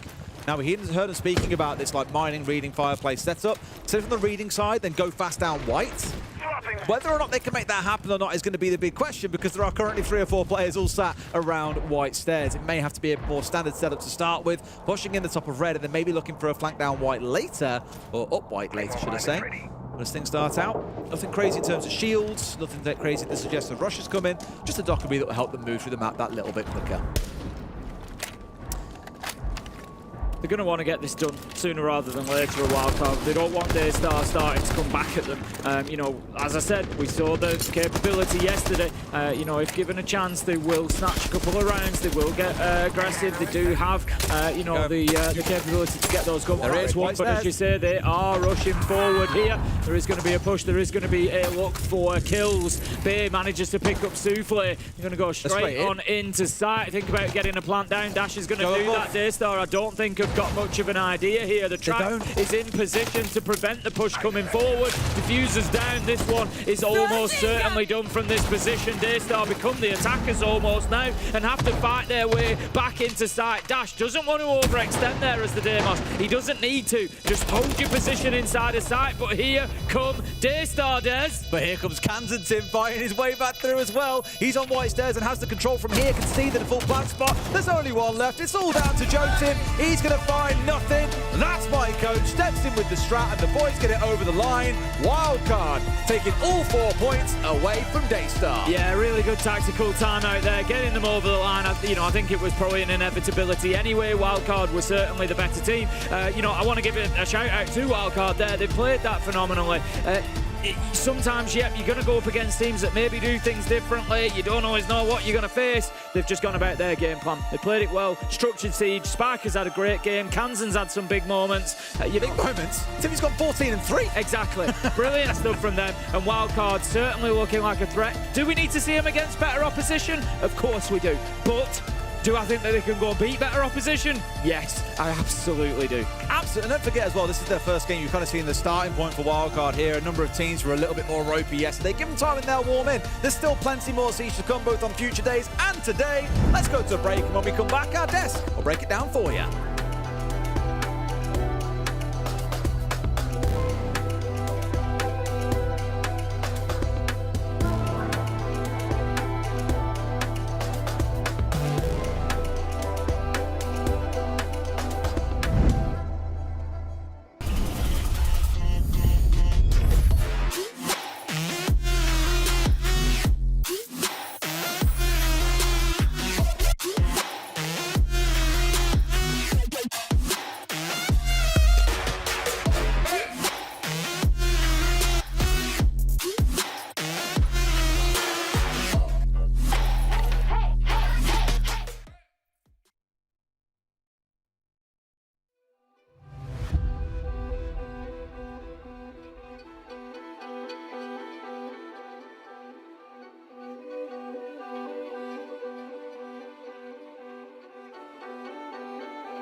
Here with the Baby Shark himself from WILDCARD, victorious in their first matchup. And speaking of with Baby Shark, yesterday you had your day off. What was it planned for you to do during that day to kind of get warmed up for your play day today? So yesterday we scrimmed. So we scrimmed against another team who was not playing yesterday. And then we were like watching all the match. Of course, our opponent from today, DAYSTAR. Obviously, the team from our group, so FALCONS, Elevate, and then DAYSTAR. But yeah, I mean, yesterday we're just chilling, preparing for the competition. Of course, that's my first SI, so. I want to talk to you about that. It is your first SI, and it just so happens to be in France, where you're from. I know the man has been now to North America and playing with NA, but you're French in origin. So what's the deal with that? Does that put extra pressure on you? Not really. I'm like just really excited. Of course, I do have a goal. It's playing on the main stage against in front of my crowd, in front of my parents. Yeah, I mean, I'm just grateful to be there. I'm like so happy, so excited. So of course, at the beginning, it was like, it was not like a big pressure, but of course I was like, okay, I have to do well. But yeah, I'm just really happy about the performance of the team today, and yeah, really excited. Well, very good. It's actually crazy that your first SI is the 10th Invitational anniversary. Who knows, maybe somebody right now is watching that'll be playing at the 20th anniversary at the Invitational. That would be crazy. Speaking of crazy, tomorrow you get to play against Team Falcons. And I was talking to Falcons earlier today. They told me no matter the skill level of the team that we play against, they play 1,000% their level because it's us. Do you expect that to happen as well tomorrow? Yeah, I mean, of course, that Falcons. Of course, we know that like they are one of the favorite team. They are in France. They have to win. They do have the pressure to win against us and literally the tournament. I think that's what they are expecting. I think that's what like viewers are expecting too. So of course tomorrow, even if that's Falcons, if it was like NIP or any other team, like really good teams, all the teams participating at the SI are actually like really good. They are performing. They qualified the whole year. Every team are just like attending this SI are like just insanely good. So of course tomorrow Falcon, just play our game and nothing more to say. Just we're gonna see tomorrow. You're here to play and win. That's the attitude going into the Invitational. Thank you very much, Baby Shark. So you definitely need to commend WILDCARD on the start that they've had in this campaign. However, a team that has given us varied aspects to their game. DAYSTAR, they really didn't hit the mark in that second map. Not at all. It still looked like they got shook when it came to their confidence in map 1 after those first 3 rounds in map 2. It was just very elementary mistakes. It didn't even look like DAYSTAR was the same team as yesterday. Certain gaps that shouldn't be open, trades that should instantly be happening. I mean, for example, the last round, WILDCARD just got the first pick, walked up white into sight. Yeah. No trade, no response from DAYSTAR. That goes without saying. They look stunned. But on another note, WILDCARD played very well. They didn't let that first day off affect them. As Baby Shark said, they were taking their time to scrim, practice, and get ready. I mean, this round was insane to begin with, to put them up 5-0. I mean, Kansan in this moment, sometimes the best defense is a great offense. He gets aggressive on that player, then to immediately transition, hold this angle, take that gunfight on to Soufflé, ending that, putting them up 5-0. I mean, it was a great series through and through, whether it was from the first map into the second. Once again, WILDCARD is proving time and time again that this team is a force to be reckoned with at international level. Yeah, and we're getting so fortunate to hear from so many players here at the Six Invitational. We get to hear from Spiker. Spiker, congratulations on your opening match. How do you feel that went? It's obviously a big one. I mean, it feels good. You know, we expected to come out here and win this game. It was like expected of us. Our goal was to kind of not start too slow. Yep. We didn't want to like start slow because they were already warmed up. We didn't want to start slow and then like lose a map and then have to get back into the series. You know, it definitely took us a couple of rounds to get warmed up, but I think for the most part, Labs after we got warmed up was really clean. Then Cafe obviously was pretty clean too. Yeah, Cafe was a shutdown, and we've been painting the picture on the desk when it comes to your abilities at being a young IGL, you know, performing and the pressures of it. Not only did you play individually very good, but you had the most opening kills in your team. You had 6. So maybe talk to us of what it's like to have that pressure, how difficult it is to IGL, focus on performance, and at the same time, the opening kills. Are you even thinking about that in the moment? Not really. I mean, I think a lot of them were just random, like nitros. Like on Labs, I shot one guy through a window. He was trying to cheese me with a shotgun. I got a couple nitro OPKs on Cafe. So I don't really think of it. Like, I'm not like going for the OPKs. They just kind of happen. So I don't think about it at all. As in terms of pressure, I don't really focus on like performing individually too much. I more so just kind of focus on like leading the team, and then if the kills come, they come. If they don't, they don't. So if I'm having a bad game, I don't worry about it. If I'm having a really good game, I don't worry about it. I'm just kind of trying to stay focused on the team and, you know, leading the rest of the boys. That's quite the mindset to have, especially as an IGL. Well, I want to tag on to Fox's question of you just being an IGL. Obviously, you started your career in 2023 with me back on Parabellum. Yeah. You didn't have a lot of success, unfortunately. I wasn't sure even where you were going to end up going, but throughout 2023, there was no S-tier events. Throughout 2024, no S-tier events. But 2025, that's when everything has changed in your career, not just for your team, but even yourself. I kind of want you to just elaborate a little more on what that transition has been all the way from your start into where you're at now, currently at the first Six Invitational for yourself. Yeah, I mean, it was definitely took a while, longer than I wanted. But you know, I think going to these events just kind of makes me that much better, makes the rest of the team that much better. You know, Baby Shark hadn't attended these events before either, so going to these events, practicing against all these teams, getting these game day reps against all these international teams, it just makes us that much better as a team and much better as players. So it's just like compounds. Like, you know, there's only so much better you can get just in NA because you're just scrimming DZ, Shopify, OXG, just scrimming the same teams over and over and over again. And so you don't really experience anything that new. So definitely going to these international events, I would highly recommend any team not at the events to still scrim the teams at the events, because it's still, we did that last year in Montreal and wherever invite was, Boston. We scrimmed the international teams both times, and like we learned a ton. So any teams not at the events, I would still recommend scrimming, still practicing. Even if you don't have a full roster, just run tryouts. We only had 3 people on our team when we were scrimming these teams last year. So just practice against these teams, it'll make you way better, and yeah. Love that. Some good insight, mate. One thing we're going to do, have a look very quickly at recapping your group, because that's only one hurdle of many that you have to come. When you look at your group in specific, there's obviously 2 massive names that you have to go head-to-head with. But how do you feel now that you've started, right? It's all good to know coming into SI who you're going to verse. Yeah. But you're here, the campaign's underway. Yeah, I mean, it feels good to definitely get a win, you know, under our belt. It's a good way to start, obviously. You know, we'll play whoever's in front of us. We're not going to treat them any differently. We're treating every team the same. We're prepping the same. We're going into every game the same. We're treating everybody the same. So we don't really care who we play. We're going to prep. We're going to show up. We're going to play our game. We're going to be confident. Nothing's going to change. Anything else from you? Would you like to thank anyone at home? My mom, my uncle watch every game, so thank you. I appreciate it.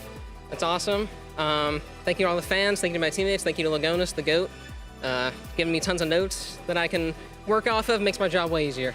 Spiker, thank you very much for joining us, mate, and congratulations on your first win here at SI. However, for everyone at home, you won't want to go anywhere. So many individual players make up this game. It's a tactical shooter after all, and without the people behind the scenes to bring this all together, you really don't get to see what this truly looks like, especially from our individual masterminds.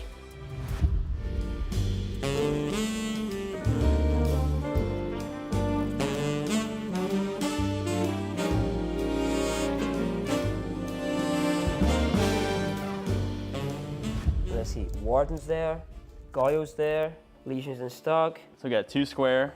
I'm the one that's Ram. Got the big B's in the basement, and then last guy E3 Repel. So a little 401. Legion's gonna leave stock, and he's gonna retake below. The Doka be backstab mainstairs, pretty common, right? Especially when you hear a Doka calling. My Scopus has impacts for a reason. I thought about this play. And I've baited you into picking the windows. Yeah. And we will do a heaven retake and target your little friends on the balcony of Square. What would happen, I would assume, is Habana would then go to Marble Skylight, look to make a drop, because a lot of the commotion going on, you know what's gonna happen. So best play, Habana gets off Repel, goes to Marble. Yeah, there's a time gap where no one's looking towards Marble. Obviously, we're top down, we know where all 5 players are, so it's a little hard to call this. My Dokkaebi would be coming up E2. My Floras would be in stock, trying to fight towards cut, because he'd have the flank on the guy cut. I would be window here, holding the cross for the guy in the hallway and fighting square, and then... It's a bloodbath. Yeah, that is, to me, that's a really good retake, but it'd be kind of hard to call because, say, perfect world scenario, right? We could retake it. You hit the flank, and you guys all die.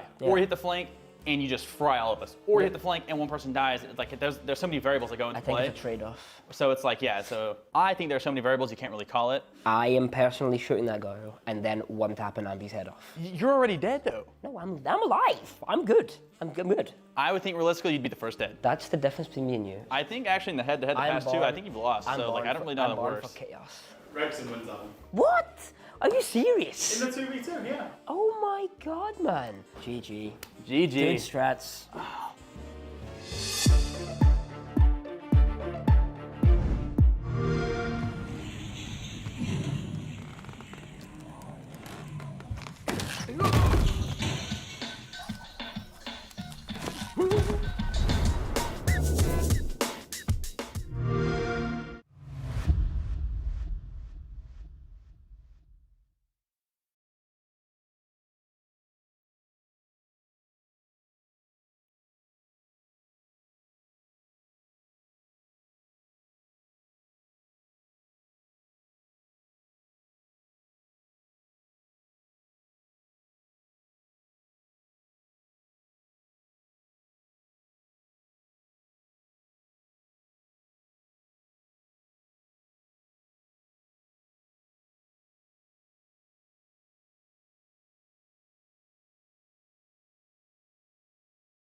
Welcome back to the A stream of the Six Invitational 2026. We're going to set you up for the third game of the day. My name is Anne, and I'm joined by Fresh and Lexing as well. And I think, Lexing, you seem to have missed the memo on the dress code for today. I mean, both wearing the jersey for this event. Well, I'm not the French guy, but I do have a jersey. Well, you know, it's just nice. love around here in these parts. It's not the jersey for the event, which is amazing. It is up in my room, unfortunately. I feel like we had to fit in, right? Of course, this whole theme has been fashion inside this event. We've seen all these sick photo shoots that they've done with the players. We had to kind of do our part and show off these jerseys as well for this event. But we talk about the games as well. That's the most important thing after all. And we talk about Group D for this matchup. So let's have a quick look at how Group D is standing so far after the first day at this event, because it technically will be the first time that we see FLUXO W7M in action at this event, as they had their day off yesterday. And at the very bottom, going up against Enterprise, they will need those points today. Absolutely, yeah. I think the biggest thing to say about this group was it was decisive victories yesterday. Secret got the job done. So did SSG, and I think that really actually puts the pressure on not just the teams that lose, but also FLUXO W7M, who were coming in knowing that they're two big rivals, really, I think, for top spot in this group.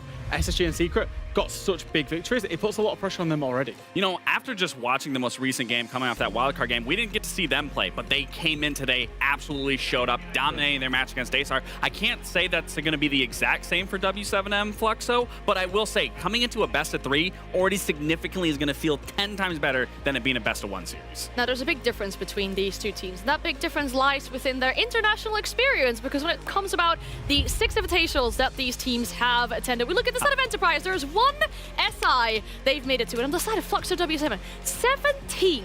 That is a lot of international, collaborative, of course. Like, there's not even been 17 SIs, but collaborative, that's a bunch of events and a bunch of experience. Yeah, it definitely paints the picture for you in terms of just the echelon of these two teams, but that doesn't mean that Enterprise can't get the win over W7M FLUXO by any means, but it really just does paint that picture. As you want to look at experience, W7M FLUXO has all of it. We're on the side of Enterprise. It's Fisho, guys, the real one that has it, that everyone's going to have to look to him to be like, how did you handle it? What was your impression of this? What are you going to do to help propel this team to the next? Yeah, of course we were counting coaches, excluding coaches from the graphic. It was players only, and I think we saw this yesterday looking at the Enterprise guys.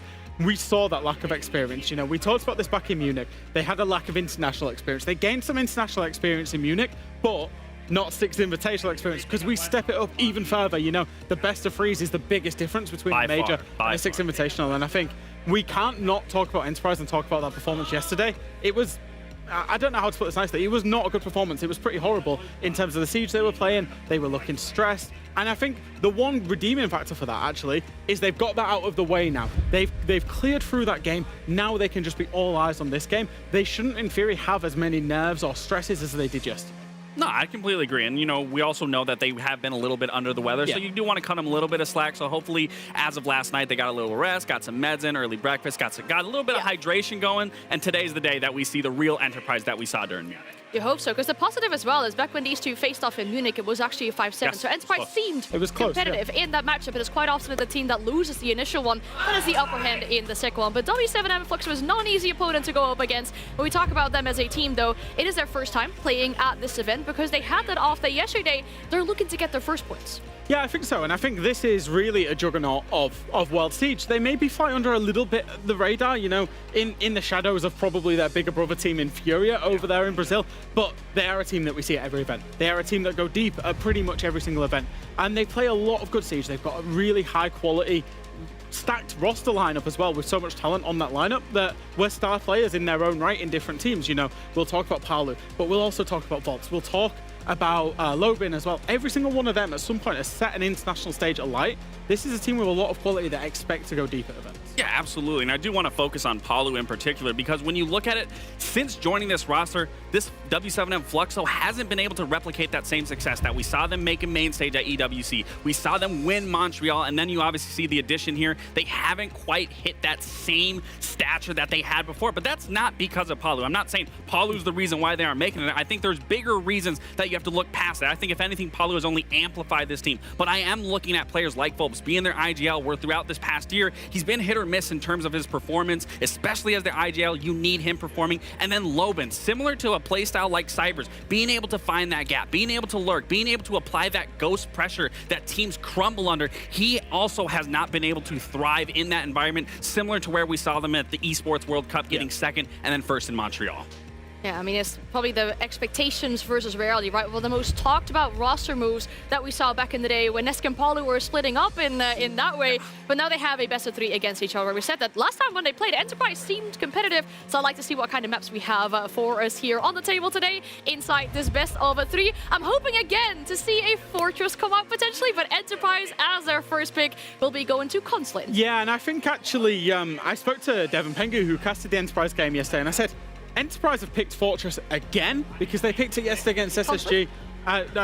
Fortress Consulate, yes. They picked Consulate again. They picked it against SSG yesterday. They got handed to them yesterday. And I think Devin Pengu, they raised their eyebrows. They was like, why would they do that? They did not play it well whatsoever. But I suppose a show of strength, you want to play it again. Now, the border pick from FLUXO W7M for me is a map that they absolutely love. In fact, of the last 10 times they've played it, they have only ever lost it to one team. What's that one team? Furia. So they will play anybody on it, including the last time they played Enterprise. They beat them on that map. And then if we get to it, pray we get to it, we've got a Fortress. No, it would be super exciting to see Fortress, but yeah, I do really want to hone in on the border because for the simple fact, we know that W7M and FLUXO does really enjoy this map, and when we did see them play, like you were saying, Ann, it was a very close game back in Munich with them only winning 7-5 versus Enterprise. So if Enterprise can get this first map underneath their belt and look back at where things went wrong going into that border, I have no doubt in my mind they could possibly close this out in 2-0, but it really is riding on that first map in my opinion. Yeah, definitely will set the pace and the tone for this matchup. I feel like we have to curb our enthusiasm. Fortress was in Asada yesterday as well. I was really hoping we were going to see it finally at the Six Invitational. We might not see it here if either team wins the series in a 2-0, but we're seeing the teams getting ready. We need to keep in mind as well, right? Since the merge of FLUXO W7M, this is both these teams or both these organizations' first appearance at the Six Invitational. Yet to get any points from this one, they will have to from this series here, but that is a big thing as well, right? We're welcoming new teams, new organizations to the scenes, despite we're being at the 10th edition of the Six Invitational. Yeah, I mean, again, this celebration as a whole really is just introducing a new generation, new organizations across the board, players as well. It's very fun to see how all of this is going to be unshaken throughout the entire weeks to come. I'm just really excited to get this match underway and really see everything put to the test. Yeah, I think it's 22 players that are new at the Six Invitational, which is a lot. Around that, yeah. Yeah, out of 100 players. So that's a quarter of the players are new to this level of competition, and that will bring some nerves for these players as well. Looking at this, I mean, I'm going to ask you as well, Lexi, you were here as a player. What were the final things to talk about before the game? Yeah, I mean, honestly, you really just have to come in here just very focused on what you can do as a player and how you can be the best teammate you possibly can. But outside of that, it's really just about not letting nerves get to you, especially at an event so prestigious as SI. You have to focus on that first initial gunfight. You get that gunfight underneath your belt, it's smooth sailing from there. I mean, I wish I understood most of what you were saying, but they were being loud as well. I was feeling the energy from the players' final handshakes coming in with the team as well. We get to talk to our casters before this game. I'll teach you. Hi. Sorry. You're teaching me like a little thing. But sorry for interrupting. What are you... Oh, you're getting good at. Oh, this week you used to like. He's getting good at it. Like, I was expecting like a big Brazilian chant from these guys. Yeah. I was expecting synergy. They could get it done. Does this help like the pre-game kind of rituals to get? If we get it right, but we need it. We go back to the way you get nervous, you know. It's fine. You did great, honey. Thank you. Okay. Well, I mean, maybe there's some time to try it later, but the match is ready for now, so you'll have to get into it with these two teams. Thank you very much, and yes, I've been really excited for this game, partly because it's our first chance to see FLUXO. Hey. Partly because it's our first chance to see FLUXO W7M. You think I'm an host still, do you? Not biased caster, I guess. I thought it was because of EP. Maybe it's also because of Enterprise. But guess what? These guys really need to step it up because yesterday against Space Station, Enterprise were asleep. It's time for FLUXO W7M to make their debut at the Six Invitational. Let's get into Consulate.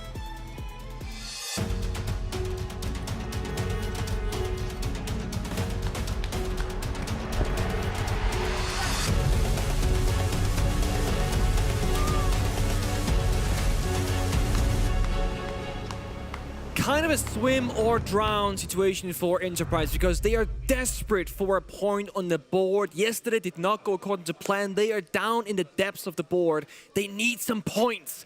But FLUXO W7M, they're not going to be an easy opponent. And the desk spoke about it, we spoke about it. Going to Consulate again after what we saw yesterday is not the most confidence-inspiring thing in the world, but they've picked it for a reason, James. That's right. And look, in one of the hardest groups for Enterprise, facing Space Station, Secret, FLUXO, W7M, and Oxygen, they really need some points on the board here today. Yeah. You said Consulate is a question mark. Yes. Yesterday, yes. Enterprise really struggled against SSG, well, Enterprise have decided to pick it again. Well, let's hope for a bit of a better result, because yesterday was, what, 7-1 against them? It was very one-sided. 7-3, but it felt like a 7-1, let's be honest. They're going to need to start strong on the attacking side here.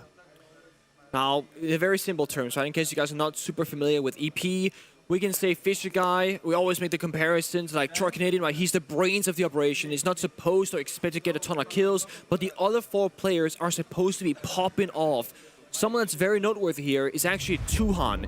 When they played in Munich, he was dropping 18 or 20 kills against Furia. They took a map off them and almost went the distance to overtime on the 3rd map. So they did such a good job, but still ended up falling short.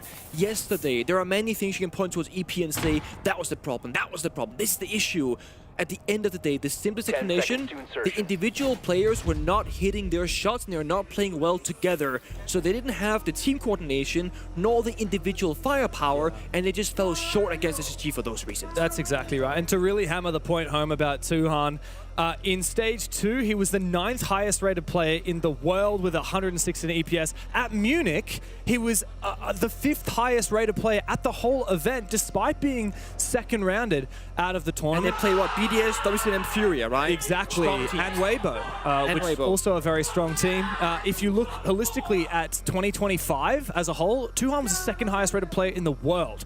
So he is a very strong player. Yesterday, he was the only one on the team that had above 100 EPS, but it was still only 106, which is far below the expectation for him. As you said, though, Fisher Guy is the one we expect to be bottoming out on Enterprise, but yesterday, Bappen had a 38 result, 38 EPS, and Player had a 69 EPS, both very, very poor and below Fisher Guy. On the flip side of that, there are a lot of players worth talking about on FLUXO W7M. I feel like these guys, yeah, they've flown under the radar a little bit since they won the Montreal Major about a year and a half ago. But since then, look, they've had some pretty good domestic results, just no big splashes on the international stage. Speaking of big splashes, at Munich, Dodes was actually the 3rd highest rated player. There it is. So we can't forget about some of the star-studded guys on this roster. It's also hard to make a splash in Brazil because there are so many noteworthy teams. I mean, if you're a top 4 team in Brazil, you're like a top 6, 8 team in the world, right? Exactly. So being behind your FaZe, your Furia,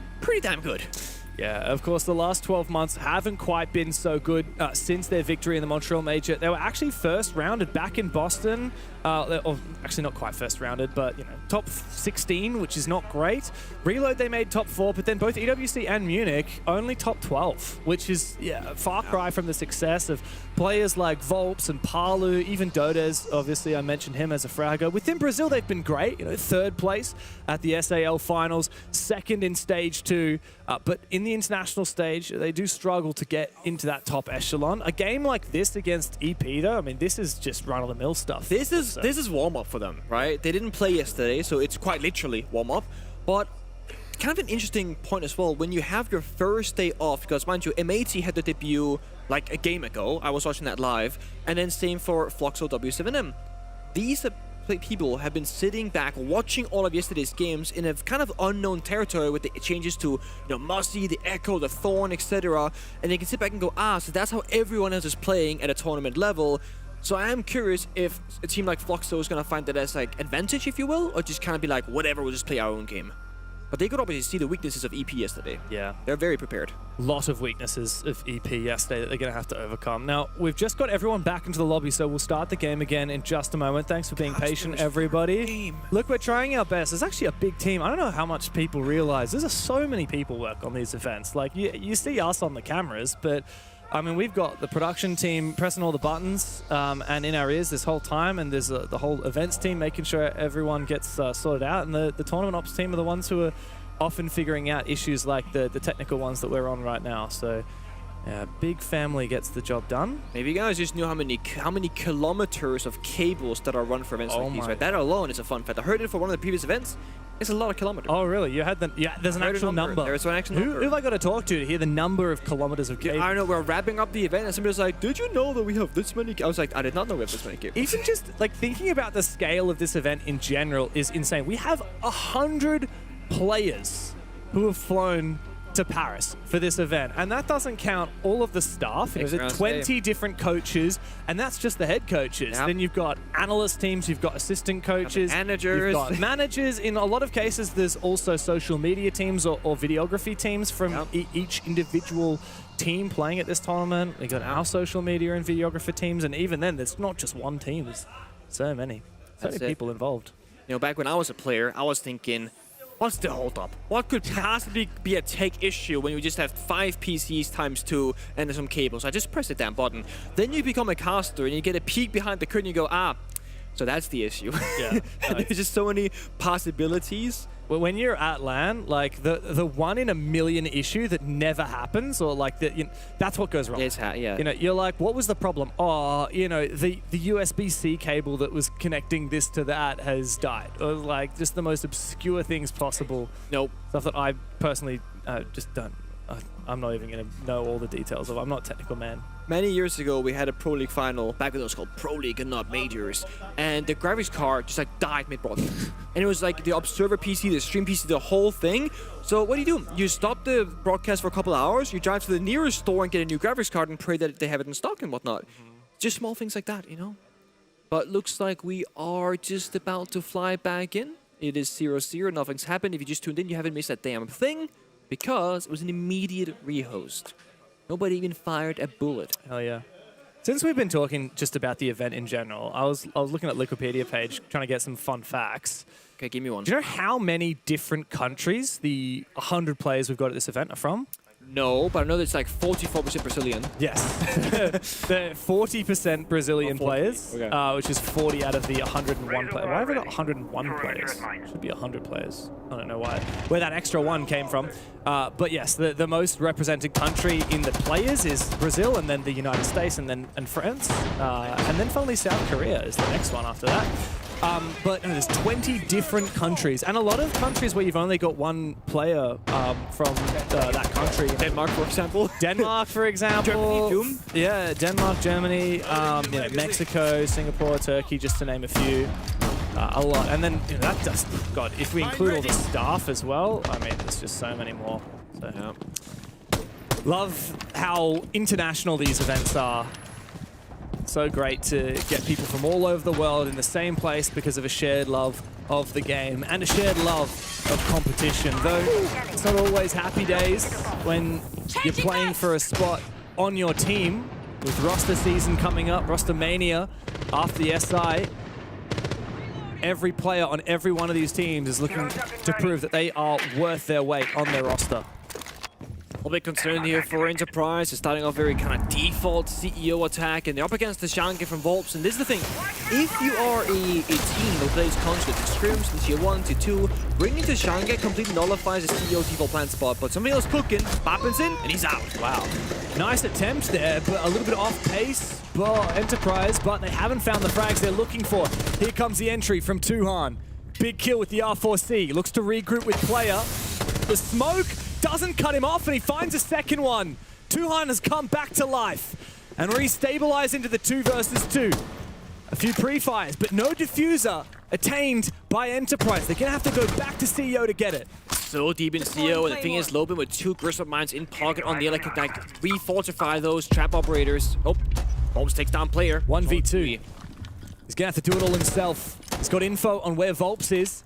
This crossfire is gonna be a challenge to navigate. Sees for just a brief moment. He knows exactly where Loben is. Little bit of damage done. The Elemine keeps him at base. Still no diffuser. He will have to go through Volps and Loben to get it. No more mines though, just to find a good cross. Volps, don't swing it too hard, my friend. It's risky. Out comes the pistol. A few pre-fires. Volps has the HP advantage, but Tuhan, he's got the mechanics. And he gets the down. 1v1 for Tuhan. Steel pistol in hand, sees Loben for a brief moment, but the Scorpion wins the battle. And Enterprise struggle to find their footing in the first round. Too close for comfort, and also Volbs, you know, a little bit of disrespect there, and he's laughing as well. Like 2v1, he's ego challenging, jiggling off the corner. He was completely safe with Ella holding the crossfire. Tuan said, what can I do against my duo? Is there a bit of, you know, is he mingling? There must be. I know one thing, Australians and New Zealanders, Tuhan's from New Zealand, are very social people. And when they come to events, they somehow make friends. There's something about the culture similarity, being from the Southern Hemisphere. The people from Oceania and Brazil tend to get along pretty well. So maybe, yeah, Tuhan and Volps have a bit of a duo going. Or Loban, rather. Good attempt, and I mean, to be fair, for Enterprise, it started off just really poor. Right? They had 3 people die before getting anything done on the map. And then it's in Fisher guys, solo zero repel, just Candela spamming everything, repelling it with the case, and died. So even if the frontal backstab, or the back backstab is successful, the frontal push just wasn't there. Wherever you send the case, arguably gotta send the more amount of bodies, because in the end of the day, you can't just go for a plant. Had Tui had the diffuser there, I mean, in a 2v2, anything is possible. Oh, that would have been very winnable with the diffuser. He could have planted very safe in meeting, but so many what ifs. Yeah. At least we know, and Tui will probably have a bit of confidence after that. He navigated that clutch scenario pretty well, even though he did lose.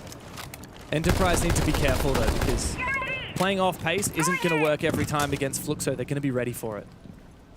And I think confidence is what I'm looking for Enterprise. If they can get going early and just kind of starting heating up into the BO3 series, that could be them taking the map. And that is technically all they need right now. Just start slow. Don't have to aim for the highest point of success. Map would be something. Player, of course, someone that we looked upon yesterday, saying you gotta get a little bit better into today's matches. Also get a kill in the very opening round. That's good. I think he needs that confidence. Player's still pretty fresh. Obviously, this is first SI. 4 of the players on Enterprise, that is the case. Ooh. This is a cheeky spot from Dotas. I mean, this is usually a spot you would hard clear, but yeah, player, if you miss this opportunity, that's going to be punished. This could be bad. I mean, he's going to get at least 1 freebie, but there's a potential for 2. Oh, come on. Or none. I mean, now that Tuhan knows where he is, Enterprise will likely recheck this position. Good frag grenade. Flushes him out, and player will deliver the killing blow. Lopen, though, is able to push for a trade onto relays. No more spiral stairs to worry about. He's tempted to continue fighting player as well, but he is being surrounded, and as the Dokkaebi call rings on out, he will be forced back towards the site. Bappen's actually not in position to cut him off. He was just watching with the drone, so it looks like Loban will get back safely. Somewhat. Still sticking around inside of Taylor's archive, is looking for a potential kill. The Boss G in close quarters, pretty much a one-tap guaranteed, so... Oh, vertically, I guess. Well, player from above just shuts him down. After player had such a pitiful match yesterday, this is exactly what we need out of him. I mean, honestly, EP, pretty good pace. They're not really too flustered by the chaos in the server, if you will. They're staying very composed, but you can see right here, they have no idea about the rest of the map. There could be another roamer. When you have a player like Dotas make that rat play top soda machine, you're bound to think, guys, we gotta check every corner. We can't just assume that it's clear. But we know. They're all downstairs in the basement. Yeah, I'm not sure Enterprise know it though. And so they'll be a little bit worried, a little bit tunnel vision. And you feel it, Tuan. Is it free? He could totally walk this They're right. yellow door with player, so they could just make it walk in all of them together. Time to run it down. SMG 12 comes out. The flash is good. He actually goes deep. Passes it, but the C4 from Dots will take him on down. Fish Guy now desperately straight into the Tuberal's ice. Player's already found 2 this round, but he'll need to find every single kill for his team if Enterprise are to win it, and they know exactly where he is. Nice shot onto Palu. Dots will easily refrag. And despite having an early numbers advantage, Enterprise find nothing. I know it's easier to say in hindsight, knowing that they lost the round, but this is the exact same issue EP had yesterday when they played SSG on Cafe, where they have what could look like a pretty default attacking lineup, you know, go for a plant attempt and see what happens. Instead, they overcomplicate a simple scenario. Yesterday, it was Cafe. They're attacking the bottom floor kitchen and kitchen bomb site. Instead of dropping the hatch with Man Advantage going for a plant, they go bakery, down red stairs, and it gets really messy. Yeah. That right there, again, the 4v3, they can kind of look for yellow door, get the breach. Yellow door more vert. And hatch is like the most easy thing to do. I mean, player was in deep yellow pillar. there's a plan potential had he had the case, right? Again, easy to say because of hindsight. I don't know why Fisher guy's going down spiral and then deep into. They had 2 people bottom spiral already, and he became the 3rd. So they just it was just like desperate refrag. It feels a bit like it, but then you look at the pacing, right? Fisher guy was a good 3-second sprint behind his teammates, so that's not even a refrag. I even feel like the play from Tuhan wasn't it. I thought he was just going to play hard on the door and try and like put pressure onto security itself, but. I mean, it's the intricacies of rounds like it is. Right, look, at the end of the day, that was actually a pretty good start. It was a great start. That's even like, it's so hard to judge, and they didn't do anything wrong, but if you just look at the consistency of Enterprise, they've had this habit a couple of times now where there is a very logical, simple play to make, and while it might not always be the best thing to do, it seems like they never go for it. They always go for the... Wow. All right. Okay, brother. All right. That's... Ballsy spawn peek there from Volps, but... He literally shot his entire mag, looked at his gun and went, oh, I missed, and he died. Bit embarrassing. Look, Enterprise... Oh, hello. That's a drone for you. Freebie for you, Dodos. Yesterday, against SSG on this map, Enterprise won 2 attacks in the first half and then did not win a single defense. Got shut down 7-3, so they only won 1 out of 4 defense attempts, so... Not a good sign. You want to have a stronger defense showing than that on concert, which is typically defensive favored. Enterprise should be able to build up a bit of momentum in this first half if they're able to convert that numbers advantage, but Tuhan's going to go down. What happened there? Outside on the breach. Ooh, Vox laughs right back at him. All right, the dead guy's talking back. That's just disrespectful. Did you shoot him through the mirror window? It might have been. I'm not sure what happened there.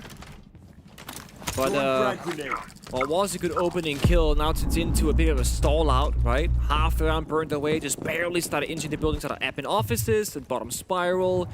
EP that had a lot of map to cover and not arguably that much time to get it done.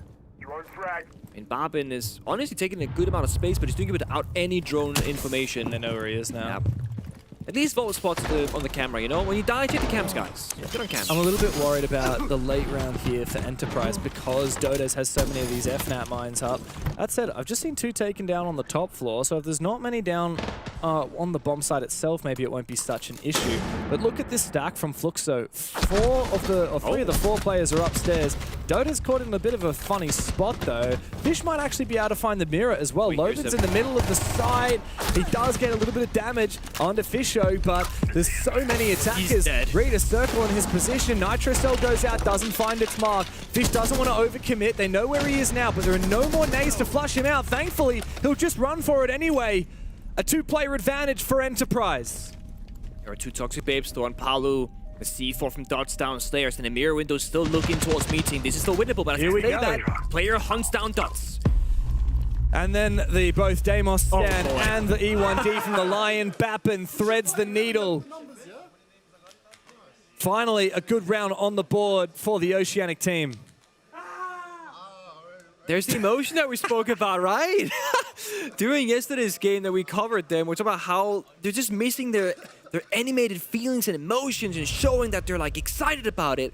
And making just, in Fisho's face, and he starts laughing. Fisho can't help but laugh at that one. Nice to see Fish and Tuhan crack a smile. Exactly. That's been missing, that's for damn sure. Also, Fisher getting very active on the Blackbeard. I quite like to see that. Yeah, I like that he did that, but I also like he didn't just run it down. You know, he could have gotten way too aggressive. That was a good pace. This guy is just, like, he's such a different beast to what he used to be. He's so much less afraid of playing aggressively than once he was, back in the Bliss days, for example. Should play together with the numbers. I mean, that's exactly right. If we see more of that, I think Enterprise could build up a little bit of confidence here on Consulate.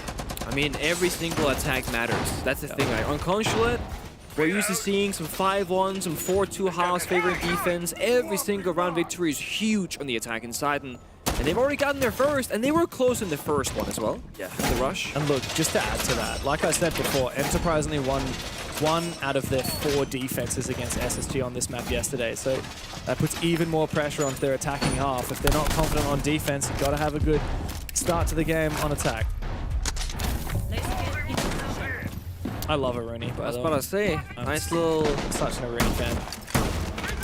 It's funny because, on one part, I hate people who play Aruni. Because, like, you're DMR crutch usually, right? I was an Aruni main back when she was 2-speed. Yeah. Like, Because I think I was saying this before, whenever I play, I always want a shotgun or the ability to make rotate. And so the fact that Aruni can punch them is a game changer. Well, I agree with that. But, you know, the real thing is how many people who play Aruni now would play Aruni if the DMR ACOG was gone? Because that's the real thing. Are you a real Aruni player or are you a gun player? Nah, I would. I think the gadget is great. I also would sometimes. I want to know what they're going to cook with the Ying here, because I wasn't that impressed in the first round. Well, the Ying, the Lion, and the Sense. Dude, they're loving this Lion right now. It did 4 rounds in a row. It get buffed. It lasts a whole second longer. Feels like more than that. And on a map like Contra, we can go for like a very 3-2-1 execute. It's very effective, because either they run away, they get spotted, or you know they're standing still. So they use 1, plus a Candela. Now they're inside of admin offices. Next up, they got a drone break room. They're joining it right now. It's clear as well. They're in copy. This is pretty good. They've gotten so far in the building, but this point in the map right here, that's going to be the most difficult one to clear. Soda Machine with the lasers, top spiral, and meeting door. And Tuan, who's solo here by meeting breach, has to be very careful. He could easily get 3v1. Yeah, this is a very hard angle to play from outside this balcony, because you're actually vulnerable to C4s tossed over, and you can get swung. There's a lot of cover for those defenders.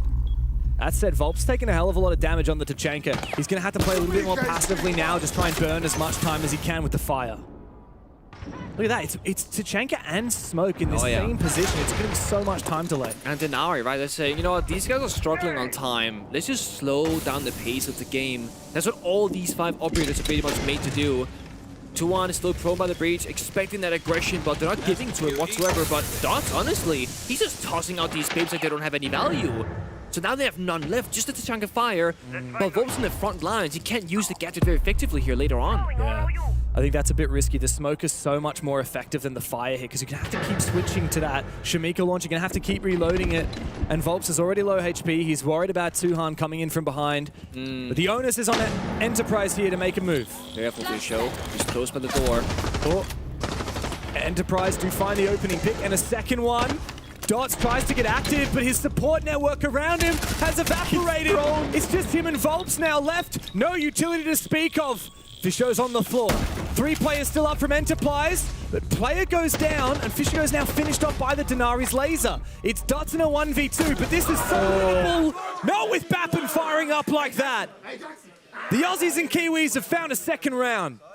Big smiles on everybody's faces. They are feeling good in the serve, and I gotta say, the fact that EP can keep finding these opening kills right before execute, it is saving them, because they start off that push in a 5v4 into a 5v3, and then they can afford to make a mistake, or for FLUXO to, of course, make a bit of a clutch moment happen, getting a couple of kills back. They keep even numbers, even at the worst case point. Look, 5v2 with a player injured, and then, you know, 1 death happens, 2nd death happens, now we're in even numbers. That's completely okay.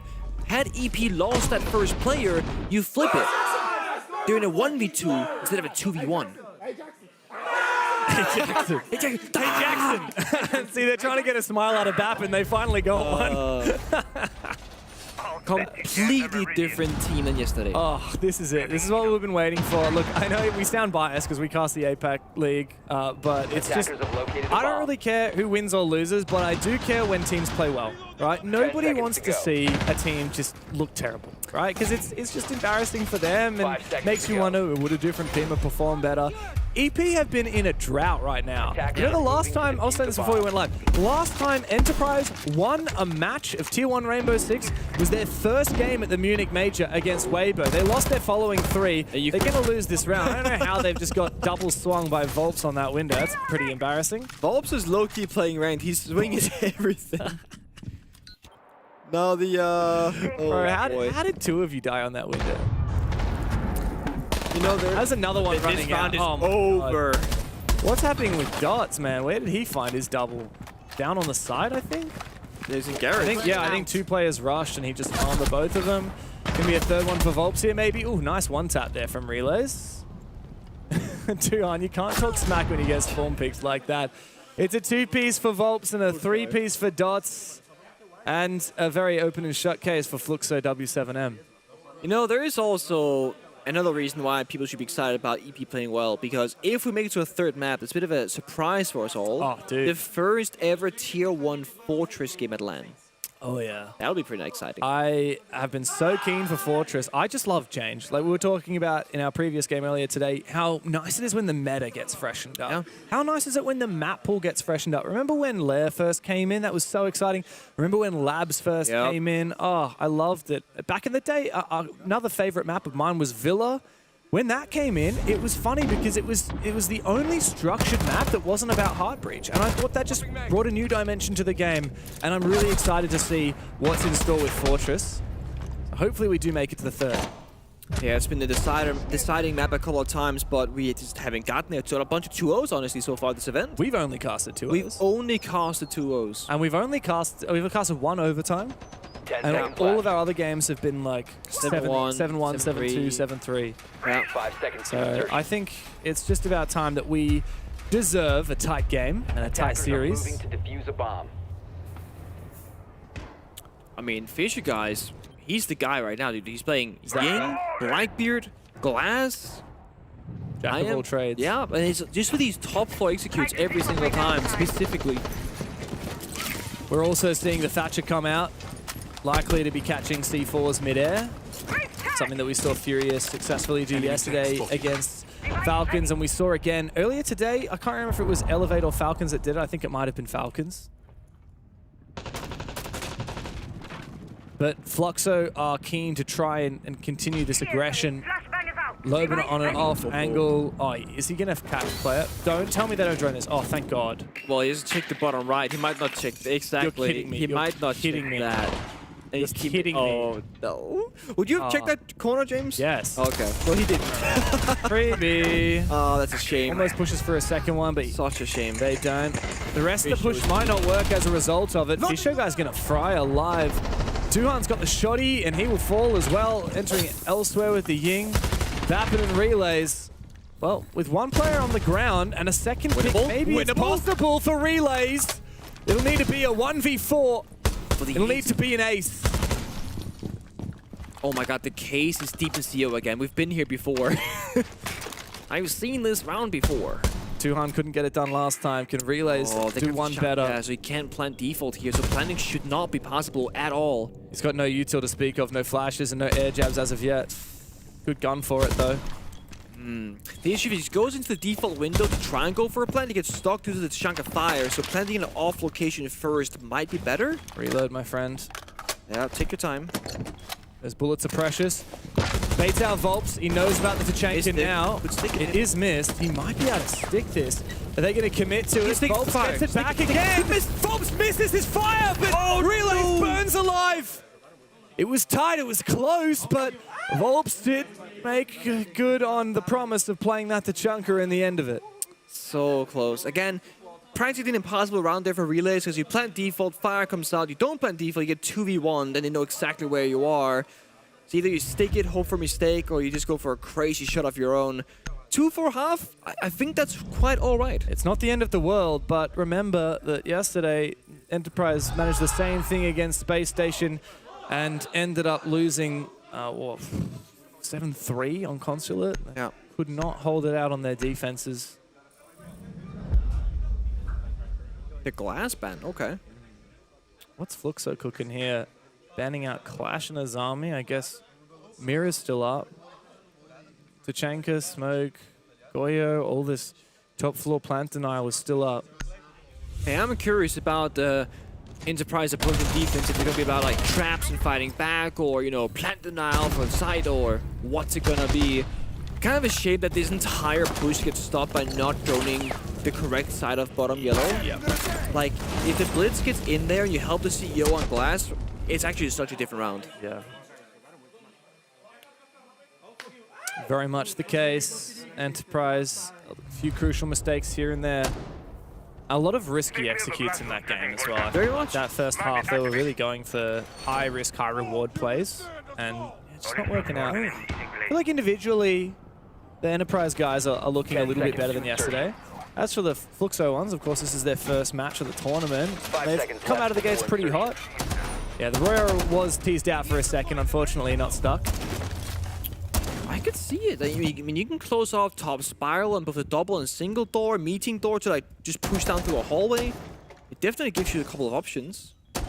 It's been a game of spawn peaks. I tell you what, I think I've seen more spawn peaks this game than any other match so far in the tournament. We're only on round 7. Yeah. Goes to show. Okay. FLUXO really set the pace early. Now they're getting aggressive at the start here. This is a gnarly angle from Loben. If you get a kill there, I'll give you a cookie. Oh, that's a hell of a lot of damage. What an angle. Don't swing this too hard. 200 would swing it again, though. Oh, I wonder if he could throw that needle. Loben's going to keep lurking with Gridlock. Relays on play coming. Oh, you push that. The timing. Push it, push it, push it, push it. It makes so much noise. If he had just walked straight through it, he might have had it. The timing was off. That's the thing that I see it happen quite often, especially in ranked with Gridlock, is you toss it out while checking the corners of it, and you just push through on the angle, and you look away and you die. Loben, though, I mean, I gotta say, a lot of confidence here in the roam play, just walking in, no drone. But he's in the middle of the map, and he cannot just play sound. He can hear the Visa flank, the Spiral flank, lobby side. Yeah, Gridlock's actually... I've never really thought about Gridlock as a lurker, but she's fantastic with those tracks thing. Oh, for sure. Wow, very aggressive from Tuhan. Tries to sneak a peek into admin, doesn't find it. They're trying to delay as much time as possible. But the Rotero will reactivate, take down a lot of the util. They're going to keep on stunning it for as long as they can to try and keep this util alive. I actually don't see Bulletproof cameras using the active EMP all that often, but it does have a couple of different use cases. You have 2 of them, especially, you just kind of stun a whole drone for like forever, basically. Yeah. I like that Tachanka is playing aggressively. This isn't plant denial fire. This is to prevent the execute from coming out, protect Bappen's position for as long as possible. Oh yeah, he's shooting all right. I mean, Fisher guy, the faster the fire, you know, he gets suspended, the more gun time he can have later on. He's burning down. There's 3 people spiral, 2 in the sky, 1 on the stairs. It's going to be a backstab, isn't it? Oh, yeah. Spider-Man Repel comes out. Loben wins his fight. Oh, sorry, that's Dotas, who actually steals the kill away from him. Loben continues marching his way out. The Relays is on for a flank. Finally. He might be able to stab FLUXO in the back. Come on now. He needs to win this fight. Oh, sees both of them. Fisho guy supports him. And now control has been re-established from Enterprise. Loben, he falls. It's just Palu left coming in from yellow. And Enterprise have the bomb site on lock. Incredible flank timing from Relays. Man, that was the same guy that was on that Gridlock track stinger downstairs on Visa in the basement. And he goes up, looks to his Phantom thinking he bottled the play. This is so over. But then he gets the Grim on the right. His teammate takes down the Twitch. They get 2 for the price of 0. And an almost flawless round victory. Honestly, Fisher popping that chunk of fire early, just stalling for time as much as possible. It was perfect. It was perfect, yeah. It was exactly what they needed for EP. It'll enable those roamers to get back to site, to get into flank positions. He had 2 fires left on the one round. 2. He spent all the other ones. You almost never see a Tachanka use all of his fire. Nice! Fucking go! Finally, player has woken up. 8 kills. He's making up for his very lackluster performance yesterday. He's even matching Dots, the top fragger on the other team. 1 round trailing behind now for EP. So got to be careful that their attacks are getting a little bit more challenging than their defensive half. Oh yeah. FLUXO, the thing is, I would call them a relatively flexible team, and they can play different play styles. And they're only showing us very little. It almost feels like they can just kind of run over their opponents. Another one. There's a lot of these rounds and kills where, especially Volps and Loben, are just with so much ego, will just take these gunfights and think, I can just brute force the problem. But look at this. This is cheeky. Not much damage at that range, though. The drop-off of the slug shotgun is very severe. You see 2 ACOGs picks, though, by EP to go for spawn peaks with the Kaid and the Tubarão. It's a shame, though, with the Tubarão dying early, that's all his util gone. Yeah, that's kind of the issue with spawn peaks. That there's very few operators where it makes a ton of sense, where if you die, you don't lose anything. Like, if it was Mira or Kaid, it'd be a different battle. I mean, I guess you lose a C4, but... yeah. If you're Tubarão, you lose your C4. Yeah, true. I mean, if you're Tubarão, you lose a C4 plus all of your gadgets. Like, at that point... Relays? Wow. How do you see so far from monitor? What's going on? I don't know why the smoke was just prone there. That was very strange. This round feels like a little bit of a throw from EP. Yeah, they had such a stable top 4 defense where they're not really peeking anything into let's go crazy in the server against double shield and anti-spawn peek. Again, anything is possible, still winnable. With those 2 C4s in pocket especially, they can find 1 kill apiece, but they are right by the bomb site doors. Both the hallway, on the front and the back line, popping the hats towards electric. And in the bottom spiral hallway. I mean, I haven't really seen these kite claws seem to affect either, really. I don't know where they are. Maybe they're on both on garage wall. It's possible. Tihan's being targeted here by the Deimos, just waiting for Dodes to expose himself.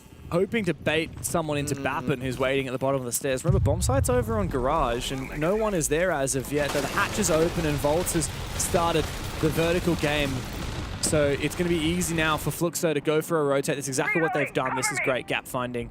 Dots, he pokes his way into yellow. Remember, the hatch is open as well. I'm not gonna lie, if I'm Dots, I'm saying, guys, there's a gap on yellow side. Like, we can rotate. There's no one here. They're playing so far back in cafeteria. There is a rotate, though, from Enterprise, and all 3 of these players are now very much aware of this garage push.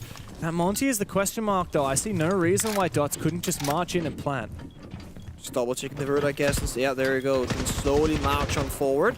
And you just unextend, turn on, and kind of go for a plant here. But Bappen finds Dotus before it can happen. Kind of disrupting their plant potential. Oh, the pressure's been alleviated, and the blitz has gone down. Still 1 shield survives. Ooh, he's going to be able to get the angle on the planter. 3 kills for Bappen.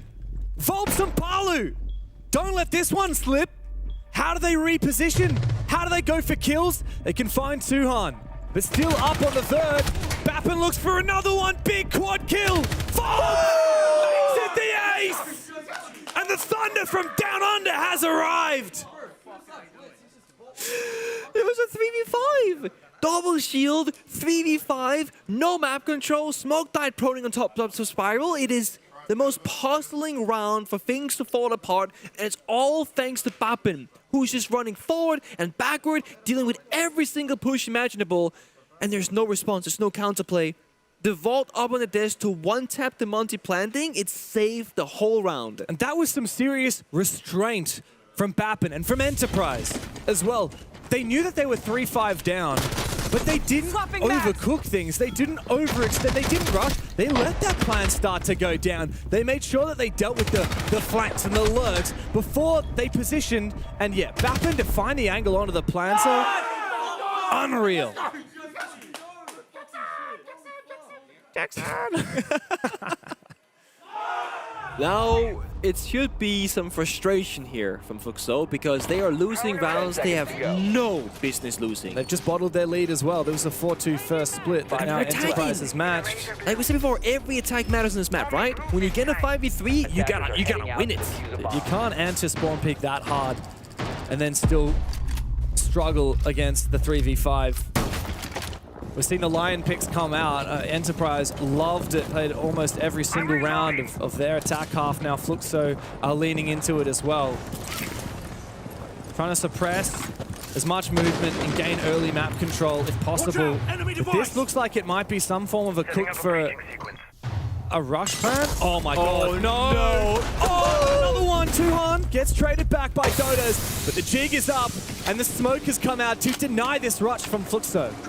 That is awkward, but oh my god, Lopin finds another onto relays. I was gonna say, he's get deep. that blitz, it changes things, but he's watching the flank. Oh, nice shot on the player. Deletes him. Logan's come to life with a 5-5-2, and Fisher guy's fallen as well. It was an ace last round from Bappen. He'll need a 4K here to clutch up. From Blitz getting knifed, stopping the push to an almost flawless. They're planting now. This vert is a great kill, but it won't matter because the plant will get confirmed. Oh, he almost has info. He almost has a position. No time. He might even get the kill, but the plant will not be denied. 1v2. This is winnable, Nick. Especially if he can find that 1v1 upstairs onto Loban. He'll leave him alone for now. Is the hatch open? Yeah, he can rotate back. He might even be able to threaten to position. But Loban can always come to the vert to deny the plant. Palu can quickly sprint over from yellow. It's a difficult spot for Bappen, and he's only got about 13 seconds before he has to get on that diffuser. So far away. He's in the basement. He's looking for him. Nah, there's no time. Even if he finds this last kill, there just isn't any time to get on that diffuser. He would have to stick it right now. He sees Lopen, but Lopen gets the better of him. And FLUXO W7M will not let that round slip away. Oh, right there you see them actually playing with some constraint, right? The second the plan goes down, they're just playing hideaway. Top spiral, all the way in basement saying we're not going to lose the 2v1 post lane. We should never lose this one. But they're starting to respect the gun skill. Exactly. Bappen still got 3 of those kills. He almost got the last one too, on the vert. So this could be a bit of a wake-up call for FLUXO, saying, okay, these guys, they're not as bad as yesterday. And that's going to make all the difference. We need to respect them in the server and not give them any openings because they will punish us. One thing we haven't talked much about is, I heard a lot of people say EP have been pretty deathly sick. Last I think they're a little bit better now. Really overreact. We have like default outside the admin, and then Harry now they jumped in, fucking close it. But we're doing really overreact. We don't need to do that shit. Yeah, real quick, you guys, really... for that, we win that round from vert. We know that. Yeah. Like, I don't know why you're all dropping down and you guys don't even have vert. Okay, I want to say something. Their middle round execute is burger shit. We don't need to like a lot of spawn kill or really silly dumb ass stuff on early round. Yeah. Just try to drone hunt really well and then make them to execute. Sir. Our aim lineation is so perfect today. Just let them fucking execute and then just react that shit. Let's fucking go, fellas. Oliver Scobell. Okay, go ahead to you, Chris. There's some energy right there. I like that. Also, I gotta say, just to be a bit blunt for a second, I've always thought Enterprise's tactical timeouts are like the worst in the game. I've always thought their timeouts are so bad, but I really like that. No, I gotta say, I agree with you. That was definitely the best one I've heard so far, from like a serious standpoint. And I do think that there's only truth that have spoken there. Yeah. They are not good at executing. We're doing silly spawn picks where we're taking the 50-50 silly dumb risks. And Tuhan had the read. Yeah. Tuhan said, guys, we win that round from vert every time. And Tuhan was the first one to die. He killed the blitz, right? Yeah. And then they knew what the play was. They knew that it was going to be a rush from FLUXO. They overreacted, over-rotated. Exactly. Because it's like, we didn't see the big spree of deaths that happened off camera. It all happened off camera. They all jumped the hatch apparently and just gave up top floor control. So that's a bit of a bummer. Yeah, I think Loban snuck into the top floor as well and maybe stabbed them in the back while they were worried. But yes. So, scene has been set. And I mean, what bit of bomb side then where things started off hot for EP, right? They go back to top floor CEO meeting. They get fish onto the Shankar. And this was a pretty convincing win the first time they played it. I mean, even though they lost the opening kill, they got every kill after that. Yeah. Last time, of course, it was Relays actively on the roam, getting a good bit of value, and that might be hard this time because with the blitz, if you see a sole roamer in the basement, you're gonna run that guy down. So Relays has to be careful if you choose to go for a roam flank right now. Currently, he's by side, so I guess even that singular roam has been surrendered. They want to play much closer together. All 5 defenders on top floor, they will literally just let them execute and then punish them then. So he's been scary today, Loban, especially on this Grim. And Volps. Yeah, Volps as well. Oh, he's got 10 kills. I didn't even notice that. Still, Bappen's top fragging thanks to that ace and the failed clutch attempt earlier. He's actually quite extended deep into admin, and he might be caught by Palu on his retreat. Hasn't as of yet. Looks like he's not going to try and overcommit to admin. He'll just retreat and play the vending machine position. Now, no Roteros this time to clear a lot of this utility. So I wonder what the plan is from FLUXO if they eventually look to try and take down that Jaeger's power position. In a perfect world, right, you get the meeting breach like you do here, leave one player but don't risk any gunfights. Then you can sense wall off the top spiral area and solo out the guy on the vending machine. Or you can rush into the breach maybe. Rush? Surely not. This one hasn't worked. It looked like it. Can't be a rush because of the Goyo fire. Or is this just the Chanka's fire? The fire is good. I like this. A lot of damage done onto Palu. Dos decides it's his moment. He goes straight inside. The nade actually covers him for a brief moment. This is so strange. He's the only one in the building. They have no idea. Enterprise have no idea. The FLUXO have just snuck inside, but they might be able to retake. You heard them in the TAC timeout. Enterprise want to play to let FLUXO execute. So how do they get around it? 2 players, Relays and Bappen together, but Dota shots them both down. Player in the 1v3, and I don't think he knows that Dots is still in that plant position on the blitz. He's got 2 Ela mines. He could use the Grismots to his advantage to take the fight against the blitz. Sees him, but gets swung by Volps. And that's the FLUXO that we expect to show up at SI. I feel like I can sense the issue there for EP, right? You just take a tag timeout. The call is let them execute. The issue is that means doing nothing for the better part of 2 minutes. And when you're doing a bunch of nothing, you're kind of zoning out a little bit, maybe not thinking of every single step, because the only step you have, let them get close, then play the game. They didn't even think about the possibility of a fast attack, because that's not what they were playing for. They're playing for a slow execute in their mind. There are 2 elements in pocket when the round ended. If either of those are in the meeting breach or in the default plant door, they will know that Blitz or somebody else is in there. That can then tell, hey, Tashanka, you gotta chalk a fire in there. And if that happens, they just win the round in a 5v3 because Blitz is dead. But the Elements were in position, Fisher Guy wasn't ready, and they had no expectations on that meeting breach rush because, to be honest, what the hell was that? Blitz rushing from meeting all the way through side, turning his back to all the enemies to go into the default plant corner.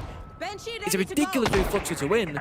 It's impressive as well. High risk has been the name of the game for these Brazilians, and I don't think it's going to change anytime soon. Yeah, it works for them. And look, now they've got map point. That was a very important round, very pivotal. It feels like that kind of was a turning point. And Enterprise now, it's up to them to push overtime. Otherwise, it would have been 5-5, and EP would be on the verge of their own map point. Got it to FLUXO. They've been a terrifying team to come up against. They've always had that aggression. They've always had that pressure. Spawn peek on defense, execute fast on attack. A lot of blitz. Now the Blackbeard makes his appearance. Enterprise have been playing catch-up pretty much from the get-go. And while they've had some good moments, it hasn't quite been good enough. They'll need to match this aggression. They'll need to keep the pressure on FLUXO. It's a Loban special. Find an entry path somewhere where there's unlikely going to be a Roman. Just walk in, no drone. Just, again, play the sound, play the feeling in the server. To big surprise, FLUXO don't play Dokkaebi like ever. No. And I feel like it fits this kind of playstyle really well, but also means they don't want to over-invest into Lobing. It's a 4+1 strat. He's doing his own thing. He'll listen to the comms and see what he can do. And if you play the Dokkaebi, maybe you're also giving your enemy a sign that something's happening. It gives a little hint. He might be going for a lurk. Oh, this could be good. This very well could be. Wow, perfect from Tuhan. He might get traded as he tries to retreat, and Loban on his lurk has found relays. Oh, Tuhan caught on the off angle. He's now down. It won't be long before they finish him off. The Grim Bees are perfect from Volks. He's had a phenomenal game so far. Well, it is going to take a minute for them to finish off this kill. There's no question who's in the advantage right now. Can Bappen at least find one to try and trade back Tuhan? He has to look. Down in numbers, the pressure is mounted towards him. He's going to keep fighting back for a little bit before falling back towards the side, but then again, looks for copy player. I mean, he's stalling for time, but Paolo finds Fisher Guy. Oh yeah, and he's been scared off now, surely. So much aggression here from FLUXO. They pick apart Enterprise one by one. With Fisher going down, all hope rests on Bappen and player to clutch up. And the Grimm's Bees continue to harass Bappen, forcing him back deeper towards the site. There's so much respect being paid here. They're droning, they're checking, there's Sophia stunning. Like, FLUXO, they've lost one too many rounds off the silliness of their own actions. Oh, and now Bappen's finally fallen. It's player up against the world. Enterprise, they gave it a good shot, but FLUXO have finally found their rhythm, and they're beating that drum with ferocity. 4v1. The plan starts to go down. Player has to make the first move. Loban immediately gets off the plant, but he gets downed. Player looks for a second one. FLUXO got a little bit too ahead of themselves. The players are separated. Finds Volks as well. Surely this isn't possible. A glorified 1v2 we find ourselves in as player looks for his 10th and finds it. 7 seconds. Loban's back up on his feet, but he's low HP and has to cover with Palu forcing that plant down. The player will not suffice. It takes him a few goes, but FLUXO W7M assert their dominance. It's a 7-4 in the first map. It's so close. I could see it, James. I saw the clutch happen. Just one straight bullet through that wall. There's an injured last guy stuck in the plant. The clutch is so possible. But the fact that EP made it so far and got 4 rounds and the individual performances means there is life to this best-of-3 series. There's certainly a lot more hope than we thought from Enterprise. But if we have any chance of seeing Fortress first, they'll have to make a comeback on Border. Coming to you after this.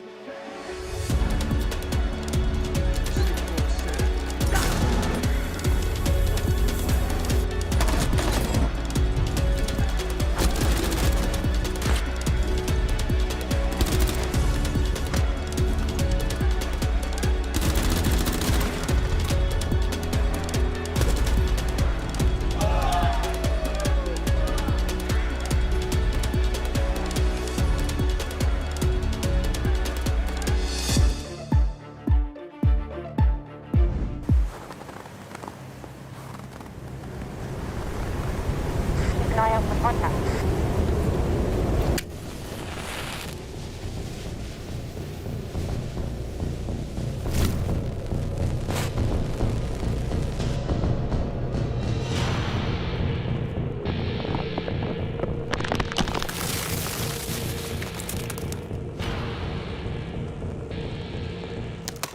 Available now.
FLUXO W7M starting there. SI in style as the first map goes their way. And the big difference that we're seeing here, once again, when it comes down to getting these rounds on the board, may come down to the experience that we have on the side of FLUXO. Yeah, definitely. I think we also touched up on it early, 17 times in terms of appearance here versus the one time. And you could really see it in the play throughout this on consulate. I mean, in the beginning half, you would really see a lot of Enterprise just look very disjointed on their attacks. Yeah. But then once you would immediately transition to their defense, that's where we start to see then things start to tighten up a little bit. We start to see that comeback arise. But then on the side from FLUXO, we would see them play a very default game. They didn't need to do anything extra, and then they let those 2 rounds slip away on their attacking half. But it was really them trying to understand how Enterprise was playing their defense, and then immediately after that, they just sealed the deal. Yeah, I think when you're a favorite team coming in, when you're a bigger team coming in, basically what you need to do is go through your processes, trust your quality, trust your team. And basically, whenever your opponent, the challenger to you, leaves those gaps, leaves those opportunities, you make sure you punish them and you're ruthless with it. Now, Enterprise, they picked a map in Consulate that's quite defender-sided. So when you're picking a map, you want it to be, dominant on the map. For sure. So I was wanting to see Enterprise get at least a 3-3, maybe a 4-2. Once they didn't, they were always going to be on the back foot. In fact, really, the only way that they kind of picked up rounds was big individualistic moments. These big moments where they were finding just a little bit special. We saw Bappen get an ace. We saw big moments that happened, and that was really where they were only finding success. And we have some examples of that as well. Those big moments that you talk about in the highlights that we're seeing here. Flinks, for example. Yeah, exactly. Relays comes out here. Would have got a double kill, but I think Fisher already found one in the end. And Player ended up getting a big double kill in this round as well. But again, that's not necessarily team play. It's individual moments. And then, of course, we saw Bappen picked up an ace on this round. This was a round that was in full control of FLUXO W7M. But for Bappen making that individual play. And it continued. Even here where FLUXO W7M were trying to get that rush in play, you had two-hand underneath with the mirror, with the knife. That kind of cheese, that kind of individualism was the only way that Enterprise were finding success. Yeah, and it's only going to get you so far. And again, when you're in these situations, when you're losing these rounds, you're not playing these teams, you're not familiar in certain areas or certain maps, rather, you're going to have to get a feel for what they're going for, what they're trying to achieve. And yeah, the cheese stuff is going to work from time and time again. But when you're versing an experienced roster like the side from FLUXO, they are going to punish you. And again, that's what we were seeing from the second they lost those 2 rounds, then immediately transitioning into those next. And this is why very often better teams say they love best of 3s, best of 5. Absolutely. Because in a best of 1, that can work and that can win a team a game. Correct. Over the course of a best of 3, that shouldn't ever happen across multiple maps. It didn't even happen inside of this singular map so far. Yeah, it does mean that there's a kind of safety net for Enterprise to fall back, though, on this second map, and it's ready, so we're going to send it back to our casters. Not happy, Jack. Not happy. You've disappointed this guy. Yeah. You're a hating. I mean, how many kills did you get last SI, mate? Come on. What was your best placement, Jack, at SI, huh? Weren't you on the team? Analyst D2 when we got completely shafted. By what team? An Australian team. That's yeah, not that's okay. Right. Okay, that's not the second. Right. No. You lost to Fnatic back then. EP are back. I was carrying there the too. torch. No, I'm hurting. No, I'm sorry, bro. Let's not go there. Hey, you were scrim partners. You taught Fnatic everything they knew. That was us. We did that. We made them. Maybe EP need a scrim G2, and we'll see if that helps them out. Maybe not in the current state of G2. Maybe they'll learn a thing or two about nading themselves and dying to exothermic charges. They still need to learn something, because right now, EP are 3 maps down in the tournament, 1 map down in the series. It's time to see, can they hang it on border against FLUXO W7M?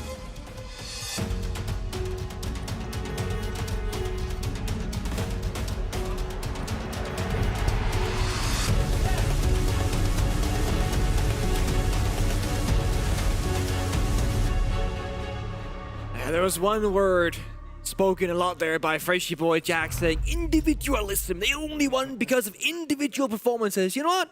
You're not entirely wrong. But the thing is, every great team, they have good individual moments. I will not have Europeans come to me and say that my team is only good because of individual play when their best team is Falcons. I mean, come on. Like Prime Empire just joystick 1v5ing rounds. Oh, I can't believe these bad teams only have individual players. Come on, you got Shaka, I got Tuhan. It's funny because if you guys didn't know this, Tuhan was on your screen right now. He actually has a tattoo that says 444, and I was like, hey, you're like the biggest Shago fan, but what happens? Like, no, it's like an angel number tattoo with my girlfriend. And I was like, okay. Yeah. But it just seems so fitting that he was like a big Shago fan because he's a cracked player himself. He is. Something about it. Maybe just the 444 carries this energy that persists through the generation, regardless of nationality. Enterprise certainly got their work cut out for them. Look, map 1, great moments, some really great moments, and they started to look a little bit more like a team. They started to look a little bit better individually, but there you go. There it is. 4-4-2. I wasn't lying. Number 4-2, But of course, they're going up against a very hard opponent, FLUXO W7M. Man, they've got aggression, they've got confidence, they've got the keyboard warriors in-game and in the chat. Oh, yeah. I mean, yeah, Bolts and Loben, I feel like they came into this thinking, we'll beat them. Yeah. Like, the gameplay that they were putting up on Consulate was like 0 respect until the end, but they're like, okay, they can't beat us if we don't be a little bit careful here. Obviously, Border's a very different beast. You go from one of the biggest maps in the game on Concert to one of the smallest on Border. And it's funny because Border in so many ways is about individual gunfights like the 50-50s, but at the same time, because Border is so small, you usually have a friend nearby that you can communicate to help you out in that 1v1 gunfight, to make it a 2v1 gunfight. So I want to see Enterprise if they can play close enough together and then clearly communicate, trying to help even back those numbers into their own favor. Nice pair of shoes you got there. Looking for a rappel down. What are we cooking with Volps? What's Volps looking at? He's got the fire out. If they flash in, you could rappel on down, honestly. That could be a play. There's the flash. To play with the fire. The timing, though, might just be on for relays. He didn't go for a knife quick enough, though. He actually might have been able to find that if he'd gone for the melee right at the start, but no. And wow, the drop of the hat. FLUXO have dominated, found 3 big kills. Loben with the shotty, no less. Bappen, well, we saw a lot of impressiveness from him in the first. 3 big kills from Bappen. He aced up on Conceal. He's got to do the same here. 2 more to find. He knows where Loben is. And Loben's got the shotgun, so it's all about this measly little Reaper to fight up against the Scorpion. Bappen can do this, but Loben's hunting him, gets in close. Another kill for Bappen. 1 more, but Dotas shuts him down. He couldn't tell which way that the tracers were coming from, in deep armory or behind the archives, and Volps is smiling, but we all know, guys, it's way too close for comfort. Way too close. But you know, if you had to target one person trolling more than the rest, it's gotta be Dots. He's playing Blitz and goes, I'm just gonna watch this guy and ADS him, and I'm gonna win the gunfight. Ego. This is a battle of ego from FLUXO. And the thing is, I feel like the ego is the biggest strength, right? Because it's how they got the first 4 kills. It's how they got in the building with so much dominance and so much conviction. But it's the same ego that gets from a 5v1 or 4v2 into a 1v1. Exactly right. I mean, you keep swinging this guy, and he's just gonna keep on peeking you back with the Scorpion. I'll tell you what, Bappen's having a good day on the scoreboard, even if his team is struggling. And look, credit to FLUXO, it's not just about playing cocky and rushing. They did line that up. It was a lot of good drone work. They smoked off the Easters player, fired the hallway, and completely singled out security in break room. I mean, it was phenomenal. A lot of good set plays followed up by a lot of confidence in delivering the strike. They're really loving these shields, you know. We saw a lot of Blitz and a little bit of Blackbeard from FLUXO on the first map. Enterprise only banned out the Monty. I think I would rather get rid of one of the more aggressive shield operators, because that seems to lean more into the FLUXO W7M playstyle. Also just Border, I mean, Border is, by most people's metric, a Blitz map, because you're gonna be going fast. I'm not that scared of Monty on Border. Like, really, the biggest threat from a Monty is like an Archives plant, but you got plenty of ways to counter that, vertically or with C4s. I mean, that is, also, I like that FLUXO, they banned the smoke. Another fast one, smoke off the drone hole, jump on in, go for a fast one. Again. Smoke is banned, remember? All right, there we go, any verticality here. The Solus gets targeted by the Daymos. The C4. The C4 gets caught. Loben goes deep for 2. And FLUXO are just styling on Enterprise. Tuhan had verticality, but he wasn't able to find that planter and take him down. And now it's far too late for Enterprise to do anything about it. On the first map, in their tactical timeout, Mingo said, let them execute. Well, you certainly don't want to be letting them execute when they look like this. Loben's found 3, hungry for a 4th. Volps steals it, and Loben will close. Textbook clean. I'm not sure if there wasn't a rotate between the bomb sides or if both C4s clipped the wall, because 2 C4s went out. But either way, Enterprise right now are just being caught off guard. No one is nearby to shut down the plan. The thing is, when your opponent bends the smoke, I was about to say it before the rush happened, you need to be wary of the fast takes. We said on Consulate, if you play top 4 and play Tashanka, they can never plant CEO window because you got infinite plant denial. Well, on Border, Tashanka is kind of too slow paced to play. Way too slow, right? You gotta get your secondary, get your weapon out and shoot and weapon swap back before you can fight back and whatnot. It's awful. The smoke is gonna be your primary fast plant denier. When you get target banned in the very beginning, you need to make that conscious decision. Guys, they can now go for direct attacks. They missed that message. And now you need to start thinking about, okay, do we bring a Goyo? Yeah. Do we even bring a Frost? Like for that the window? Legion windows, etc. Like there's so many things. Like Echo has been buffed, could be decent. But Echo may be a little bit too slow paced for Border because you have to sit there on your cams. Dokepi's open, can call him, they play mute all of a sudden. So it's ugly. It looks like the response from Enterprise is traps, traps, traps. So we've got Ella, we've got Legion, and we've got now the Thorn as well. There's a lot of questions about will we see a lot of Thorn coming into SI after the recent buffs? But the thing is, she just doesn't fit into a clear position on a squad like a lot of the other trap operators do. And no shotgun either. Yeah, I'm not convinced. And the other big counter here is the Twitch, right? Like, I would be considering banning out the Twitch here for Enterprise if you want to lean into things like the Goyo and the Legion and the Ella, because the Twitch hard counters a lot of that. That's a good shout.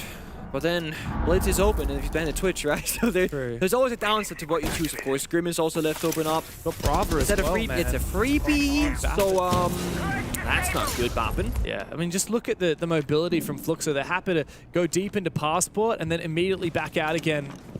Enterprise are starting to get ants in their pants and they're exposing themselves because of it. Volps from the tower. Oh, okay, that's a little bit. Okay. For a second, I thought a CC window kill. No, I thought the same, but it's actually from here, outside of Archives? Archives, oh my god. I got you. I know that you know what it's called for this one. This is... Oh, wow. What? Okay, see, they're expecting it now. I rate that play from Relays, but yeah, it was just well read by FLUXO. Enterprise have no choice but to get aggressive now when you're down this much of a deficit. I mean, FLUXO W7M, they're everywhere. They're in the balcony, they're not, they're in the Easters are gone, their passports are gone, and Enterprise don't have any intel ups, just the traps. There's no Valkyrie, no Echo to speak of, barely any BPs on the board. I mean, the player has started the round in this location, and he has no clue how many enemies are around him because he doesn't have any way to know that. Like, it's so intense, but there's nothing happening. Yeah. Look, I thought the Vigil might be a bit of a troll. Oh, Doss is going to take him down. There's so much drone work as well from FLUXO. I mean, you've got to give him credit. Like, there's so much info. As a lot of the Thorn traps detonate, Fisho guy's got a 1v4. The IGL of the roster that's not known for finding a few frags, he will fall. And FLUXO W7M have really settled into a rhythm now. 3 rounds in a row on Border, each one looking more convincing than the last. Very much. I mean, this looks like FLUXO W7M, they mean business. Like, this seems like much more in control, much more respecting the server, and just saying, you know what, we're going to do pocket strats. Yeah. I am curious, because we spoke about this, the operator bans. You know, we spoke about the Twitch, spoke about the Blitz, spoke about the pace being set. Brava Kaid.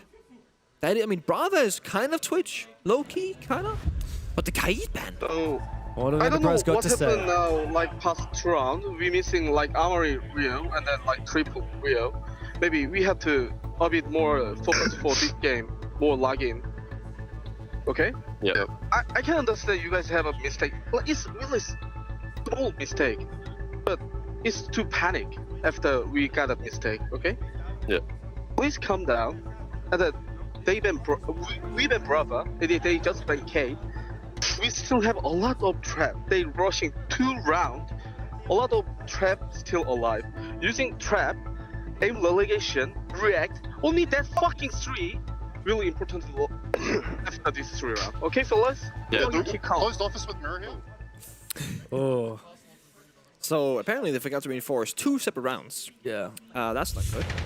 I'm also, I'm not sure about what you said about the bans. So we know that FLUXO have banned Kaid and Enterprise banned Brava. You know, I thought Twitch was already a bit of an edgy take, but the Brava is even edgier. Brava doesn't deal with half the gadgets. No, well, I mean... kind of, but... Well, Brava's good against Malusi, which they like running. It's also good against Fenrir, which I'm, again, surprised we haven't seen much of. But Brava doesn't do anything against Goyo. No. I guess if they want to lean into the Aruna here, it's a good idea to ban the Brava because the Twitch can't counter that.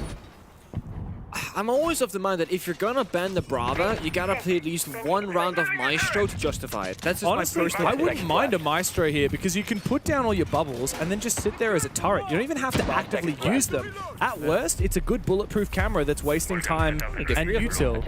And you get 3 of them. You can extend them pretty far out. As soon as you, if you have a player running around aggressively and dies early. Wait, he put the BP outside the building. Yeah, of course. But so they can run out. What do you mean? But it disappears after 10 seconds outside. Oh, does it? Yeah, like Valcams. You can't put cameras outside. Oh, well. Unless that's deactivated? Unless that's changed in like the last 2 weeks. Oh, I mean, it seems to still be active. It seems to still be active. What? Does that count as the... because what you can do... I know that works for Valkyrie cameras. You can reinforce the wall of armory from the inside, and then you can shoot the soft wall on the outside, and then put a BP on it, and it's inside the building. Really? But this is blatantly outside, so maybe land build is different, or patch I missed. I don't know. That's new to me. I gotta test that. Wait, hold on. That's a Claymore. That is not a hard reach, my friend. In fact, the only hard breach we've got is on Parlu, so that could be a little bit of a mistake. It's not too far off though, outside east stairs. There's a possibility for it. That means he's got a Claymore, but Fisher guys just heard that in place. So I like this. Look, the Kaid ban tells us that FLUXO want to breach walls, and Enterprise have said, okay, well, let's play far more into reinforcements. Fisher guy, what are you doing? Fighting. Why is he fighting in front of a mirror window? No, it's Fisher guy as well. It's not like it's one of their fraggers. This is unusual. This is very strange. Low key. Do you jump out? You're 1 HP. Do you send this? Oh, 100%. Oh. But it's Fisher guy. He's too smart. That's the issue. You know, 2-1 would have jumped out. He has a Rio. He could Rio the Brazilian wall. Or like the split wall. I don't know. A lot of people call that Brazilian. Ninja. Okay. Yeah. We call that Brazilian. There's a lot of O's call out to the Brazilian. Oh, we didn't see that logo. That worked. Brazil is a 90 rotate. Some people call it actually. Oh, yes. Yeah, I see that. Nowadays. They change over time as well. Oh, Babin strikes first. Dots goes down. Grid is a big pick. FLUXO have really slowed down this range compared to previously, and I like that. Enterprise have created a lot of more power positions. They're using the mirror. They've got the Aruni. They've got the Wamai. This is all about protecting areas. They've got the Malusi and Goyo. That's all about late round. Oh, perfect from relays as well. All right. Yeah, this round is kind of cooked if you're FLUXO. FLUXO are very lost now. Fish guy, you can chill. You don't need to play too aggro. That said, that is the diffuser, and Dodas is now in a 1v5. He's likely to get a freebie onto Fish. It's not free. Half his HP goes down. This is going to be the round done, and a confidence booster for Enterprise. Much needed after their tactical timeout. You know, I kind of like when Fisher guy is the guy in the deep roam on the first line of attack, or defense technically, because if he dies, when he dies, he can call the shots. Yeah. This is a classic Troy Canadian on Dark Zero, especially playing like injured attack and like post roaming on defense. If he dies, he can call the shots. Bopping gets a final kill. Dodas in the grave. Round on the board for EP. Finally, a round under their belt and a chance to build that confidence into a slew of rounds. It's very much possible here they can make a comeback. They looked a lot better just then than they did at the start of this game because, man, those first 3 rounds were pitiful. And historically, I mean, Border is a pretty good team for Enterprise. They did lose it at the regional finals in a 15-round game to Chiefs, and they played it at the Munich Major to both Furia and W7M. It's actually a rematch of that 12-round game we had between these two teams. It was a hot contest. And if Enterprise lock in, they could maybe give FLUXO a run for their money. So Mira's going to be the big kind of focus here from EP, it seems like. I think that's a good move. I like it as well. I mean, again, we could go back and be like, well, if you ban for Twitch, Amira's even stronger, but... The thing is, like, Twitch counters everything here from Enterprise, so I think you really need to be playing it for FLUXO. And even if you don't get the mirrors, but you get a Dread Mine, that's great. I actually went off the Ash onto the demo, so these mirror windows are going to be really hard to deal with. No Ash, no Twitch. No hard breach. Only one set of grenade, and no hard breach either, actually, at all. Like, not even can openers. Yeah, wow. Only one set of grenades. This feels like it might be a tricky round unless Enterprise they just give them the gunfights. They're looking to try and contain Enterprise a lot more. I mean, you look at the fact that there's a Nomad pick. Well, that's some side information right there. Lion Blitz Thatcher. This could be a plan again, honestly. Absolutely, with Lion Blitz Thatcher. Yeah, they're going for it. Here comes the plant. Not again, guys. Surely this isn't going to work 2 times in a row. Where is the plant? Denial from Enterprise! Tuhan finally gets it, but it was by the skin of his teeth. We needed that Solus to be active, and it was. A little bit too close for comfort, but 2-player advantage as Volps takes a hell of a lot of damage to Fisher Guy. FLUXO, they need to go hunting, they need to go fishing, they need to find a few picks, but Volps is about to meet Relays here in Customs. Not a lot of damage dealt by the Roni, but it does take Volps very low. Just gotta hold your ground now, boys. If you're Enterprise, you don't gotta take any of the fights and let them come to you. Relay's in a great spot, got a duo behind him, deep in Customs. He can bait this kill, guaranteed. Because Timer, as you said yourself, James, it's on the defender's side. It's like that 6th player in the server. Timer will tick away, play the sound. Don't start getting nervous, don't panic. There's no universe where this should be a FLUXO round win. You look at the setup, I mean, Tuhan, he can single-handedly dominate the diffuser from above. Any plant that could go down. The Solus is a great pick for that reason. He's got a mirror window to protect him. He is very much alone, though. Only player supporting him from inside of security. And player should win that fight. Indeed, he does. Goodbye to Dodes. Palu and Volps need to regroup, but they're on opposite corners of the map at the moment. Both of them just fishing for a few picks to bring this back into the realm of possibility. It's not likely. Well, tries they might, but this one is kind of cooked. Palu is in east stairs. Volps in supply room, halfway across the bomb site, or the map rather. The Fenrir comes in, the mirror window, the swing from the hallway. Volps, you are baiting. That's what he's doing. He's baiting. He is a beta. You know what? He might as well go. He get his one. No, he's not gonna get his one. Flawless round. Mingo said it's time to lock in, and that they have. That was scary though. I mean, so yes, Tuhan denied the plant. He was playing Solus, but again, he's shooting a blitz shield through a smoke, not knowing which way the head is facing. And he gets it with like a second left, maybe a second and a half. Yeah. It is very risky, but you know what? It worked. It's a danger of not banning out. Look at the time, a half. 75? 90? Maybe a second and a half, 2 seconds at yeah.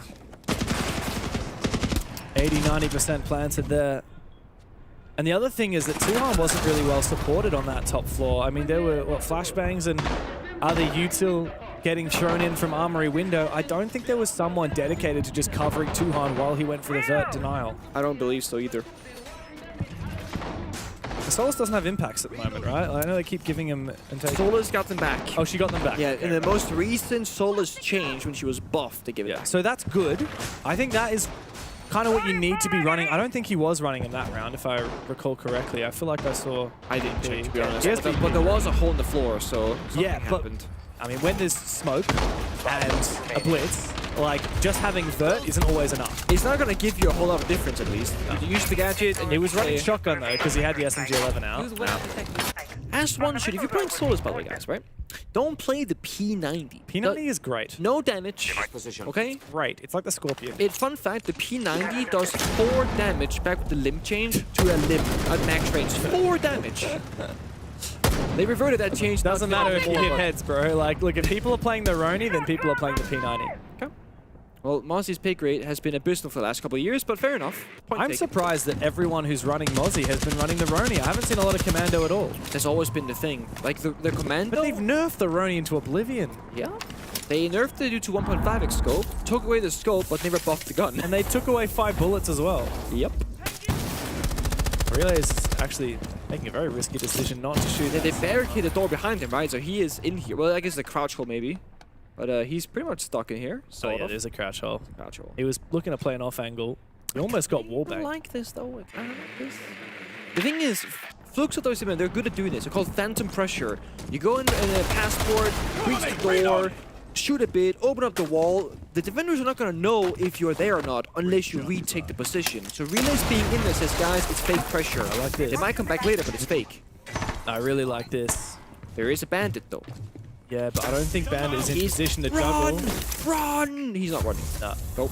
Ooh, and the problem here is that it's... Oh, the Tubarão actually might save one of those walls, which does allow a little bit more mobility inside of Fountain. The angle, you can't get quite as deep into that corner where that mirror window is. That's awkward. I mean, they spent a lot of resources here fortifying Fountain with the mirror windows, the batteries, the reinforcements. I think the mirror's popped now. Come on. Big gunfight there. 1v1 again. Oh, wow. And the wall bang onto Tuhan. Problem with not reinforcing that wall. BAPN will trade, but man advantage squarely in favor of FLUXO. Relays has never abandoned the position, and the bait finally works against Palu. Back to an even Steven 3v3 as BAPN falls back. All of these players from Enterprise down on the ground floor, but Dodes has snuck into the bomb site and ripped them apart. That's one that's gonna hurt. You know, they actually made the right play for Enterprise. They're trying to escort BAPN down the east stairs together, but in doing so, they left the back door open, the flank happens, and Dodes gets the kills. They were trying not to sell their teammate, but in doing so, they sold their teammate and themselves. The bomb side, dude. Yep. And again, kudos to FLUXO W7M. They're doing such a good job at applying pressure everywhere that Enterprise don't know exactly where the threats are and what's happening, and that's where that kind of flank can appear. 2-4 half starting defense border, again, statistically not the end of the world, but you gotta have some mighty fine attacks right now of your EP, and that has been their weakness. Oh, FLUXO certainly had a fire lit beneath them after a lackluster performance at the Munich Major. They didn't get a map after they won their first two BO1s. They played 3 BO3s against Falcons, WILDCARD, and Furia. Didn't win a map in any of them. Actually haven't won a BO3 at an international LAN event for a hell of a long time. Would have been EWC, maybe? I'm not even sure they didn't get to the BO3s in EWC. Would have been Reload the last time they won a BO3 on LAN, and that may be about to change. For a team that won a major a year and a half ago, they've been very quiet for the last 12 months. And I think it's about time that they get back onto the world stage. And if there's any way to warm up into SI, playing a team like Enterprise is certainly going to help out. They've shown that in the first map and even the first half of the second. Now they go into defense, and this is where Enterprise really get tested. It's a last-ditch effort for the Aussies and for the Kiwi of Tuhan. Because FLUXO, they can just lock up the bomb site, lock up the map. You look at this, it's a full lineup, 5 different trap operators. Wow, that's a small pick. They've been doing this all series long. And again, it buys you that 10-15 seconds of extra time because the attackers are going to be slowly exiting the spawn rather, instead of sprinting straight towards the building.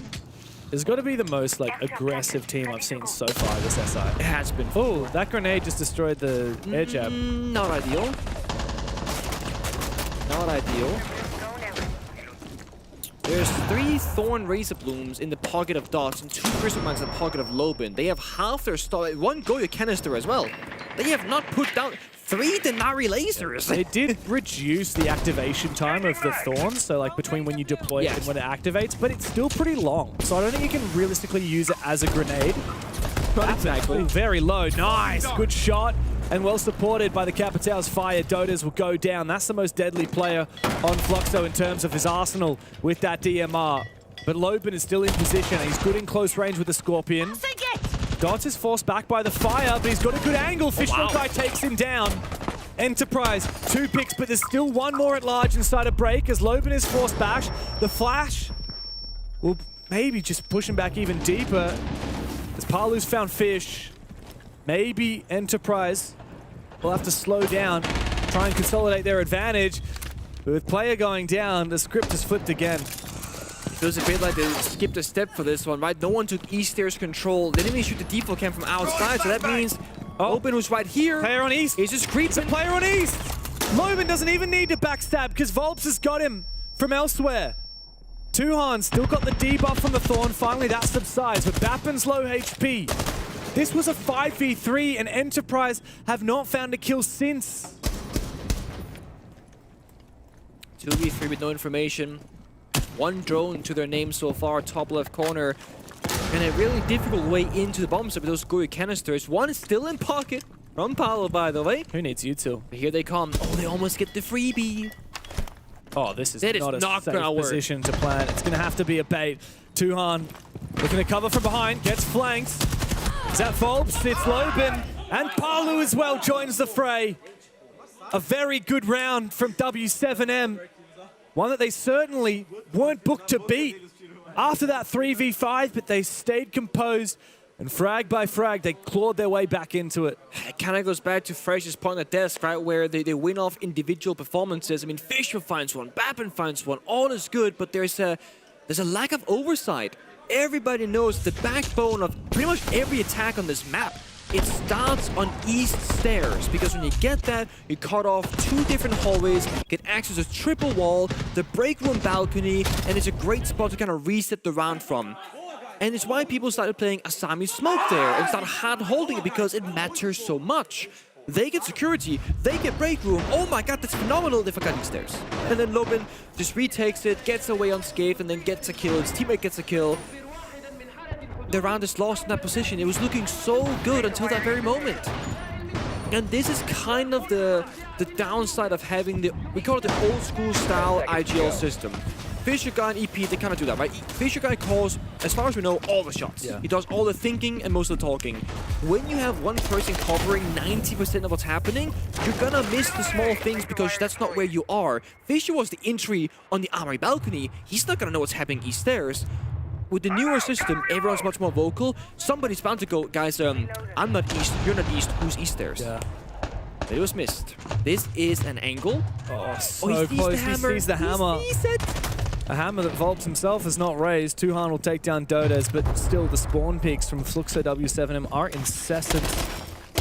A little bit more early awareness of east stairs, at least, from EP.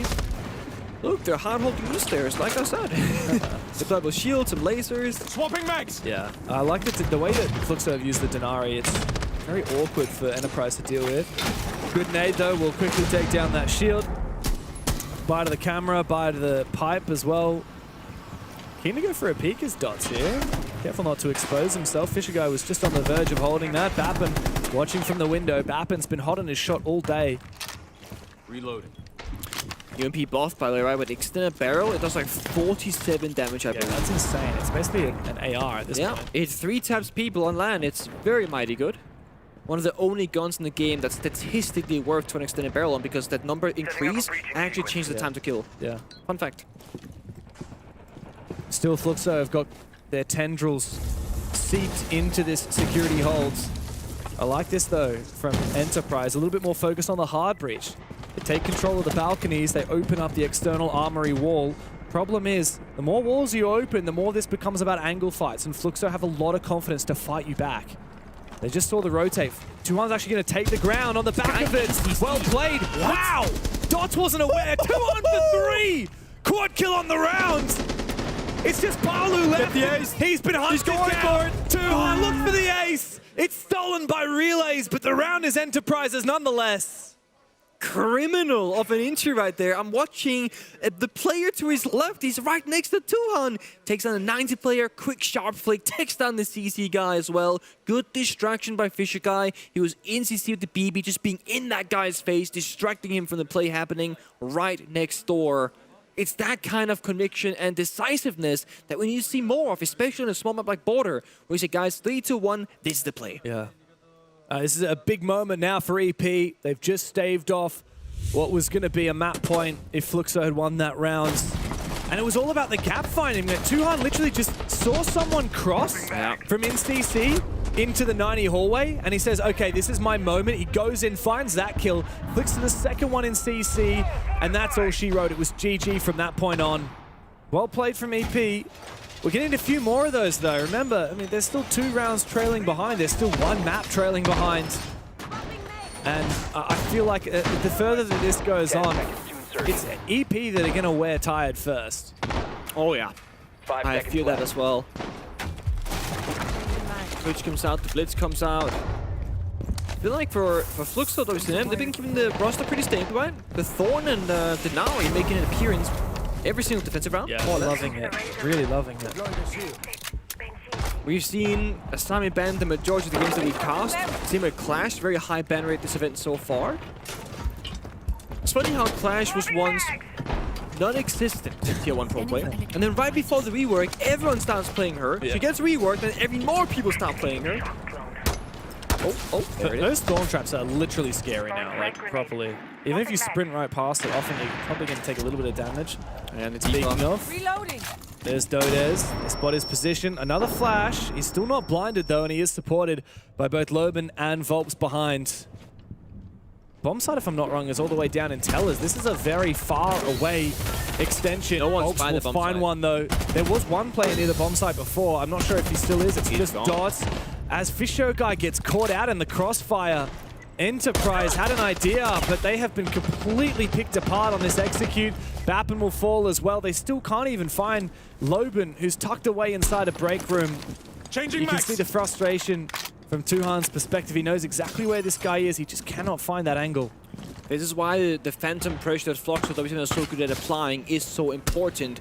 No one's broken the bomb site window. No one's applied any pressure. They have 5 people roaming. No one's even like remotely close to the bomb site. Dots has been in workshop for half time, but that's really it. Oh, what an angle. Great shot from Dodes and Palu. And again, when you don't have any pressure by the bomb site, you can have 5 roamers. You can have 4 roamers. It doesn't matter. Flawless round by the end of it. Last kill claimed by Palu.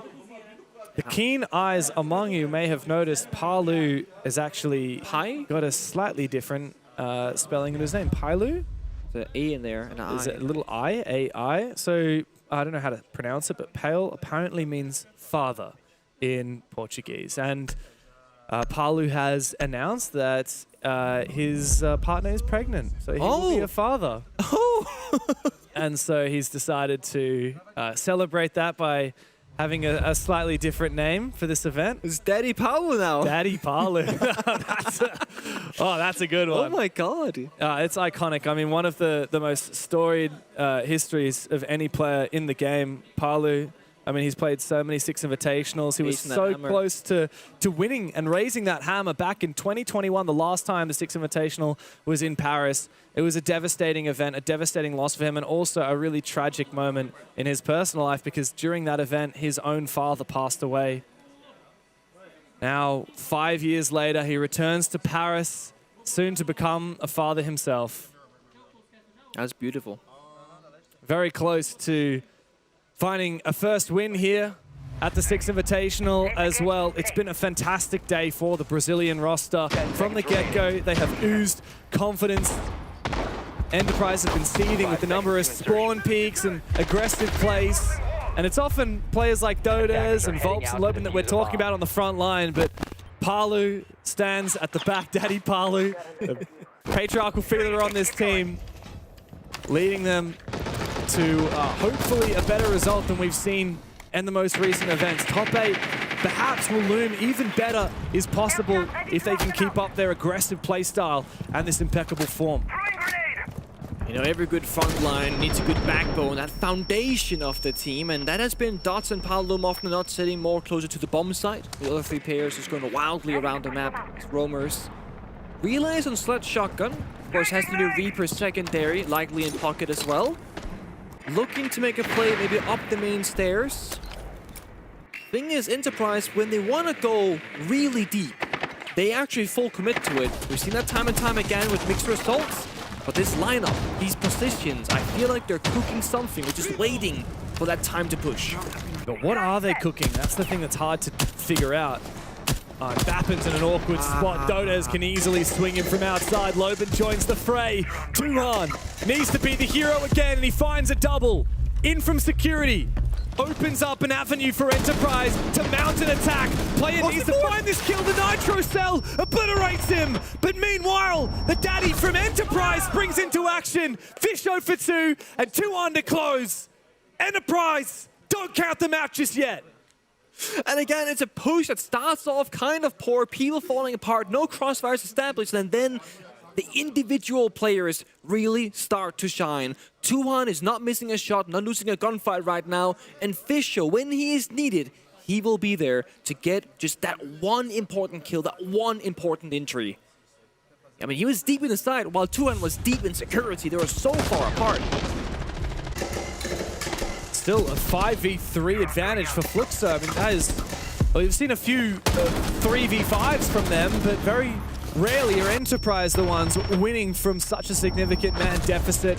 And it's thanks to Tuhan and Fisho Guy, the master and the apprentice, as we say. You've talked a lot about how Enterprise are, in a way, it's the 4 guns and then Fisher Guy on the back line. We've also praised Fisher Guy when he gets a little bit more active and aggressive. But from what I've heard talking to this roster, in terms of the vocal side of things in the team, yes, Fisher Guy, he's the main brain, the operation, but he's in the process of handing that baton down to Tuhan. To their top fragger. Yeah. Tuhan is destined to be an IGL one day. That's what I've heard. Okay. Which is crazy to think because he is also their star fragger. So that puts even more weight on his shoulders to perform, not just in the numbers, but also as a leadership figure for the roster. Certainly. There's always going to be a question about how much is too much for one player to do, and some players can quite literally do it all. But if you talk about some of the most mechanically talented players we have, Shaiko, I spoke to him for content that day, right? I said, you've been playing with Lemge, League Effect, you've been with some good IGLs. How much do you shot call? He says, none. Never. So he's a good example of, he's really good at fragging, let's keep it simple and just make him a fragger. Kento Raketti, my own teammate, same story. Yeah. They did Fabian, they did with myself, doesn't IGL. So some players are destined to do it, some players it's going to be a limitation.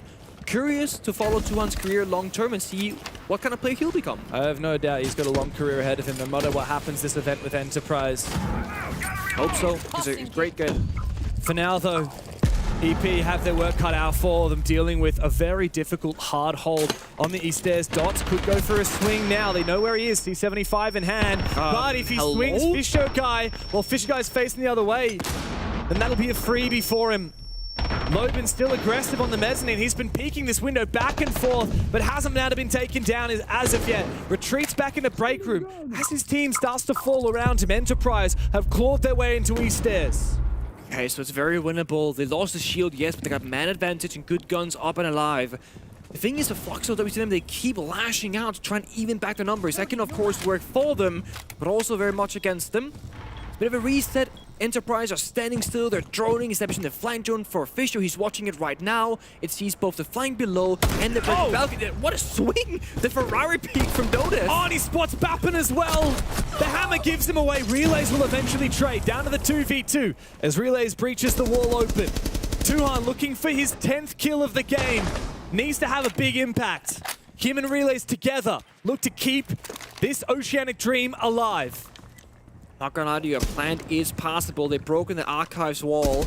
They have office fountain control, and they still have that flank drone by break room. So this is still anybody's round, and the defenders quite spread apart. One in deep CC, one in armory box. Again, a plant is definitely possible, but the cover has to be perfect. Good flash from Relays. Good cover from Tuhan as he pops the fire. The smoke has to vault it. That's the problem. The vault will expose him, but Volbs takes a hell of a lot of damage. Loben elsewhere in security, though. He's been spotted too. Relays and Tuhan have to decide, do they go for one of these kills or do they flood for side? They're looking to go deep inside of Armory as Tuhan starts to plant in archives, but Relays has been spotted, he's exposed, and now Volb's taking him down. Puts it all on the shoulders of young Tuhan, who will not stand up to the task. FLUXO W7M. They worked it hard, but they dominate. And they stand up tall here over Enterprise. It's a stellar start for the Brazilian roster here at Six Invitational. Once again, with Fortress on the line for a third map, we will be denied the first showcase here at S5 2026. The boys on EP, honestly, a much better look today. A little bit more room to grow, and they will be able to take a map of the teams at this event. And I hope they can find that footing tomorrow for their next game, because it is almost at the point of now or never. It does only get harder from here. This group is absolutely stacked. SSG, Secret, FLUXO W7M, Oxygen, and Enterprise. But today, the Brazilians put their head and shoulders up above the rest. It's a 2-0 for them, and Enterprise look to try and lock in for their next game. We'll break it all down for you after the break.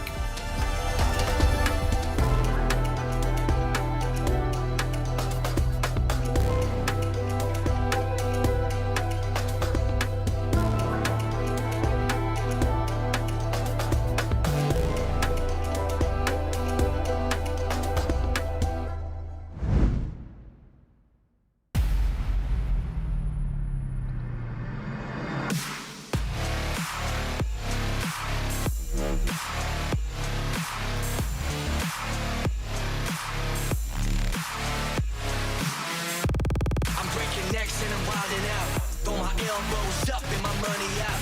Cause I came to get down, so let's run it up. I'ma keep it going till there ain't nothing left.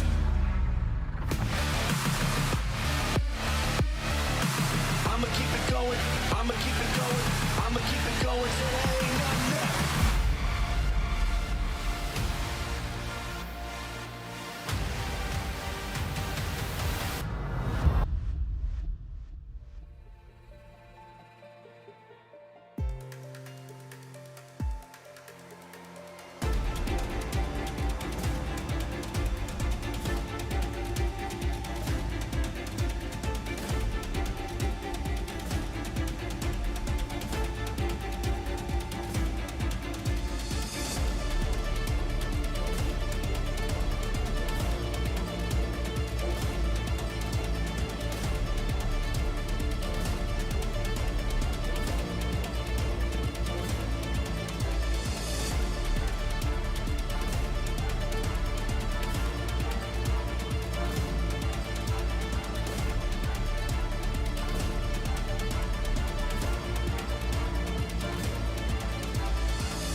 was FLUXO showing Enterprise their way around here in Paris? Because as we were talking earlier, you guys have more international experience, and I think that pretty much reflects on the game that we just saw.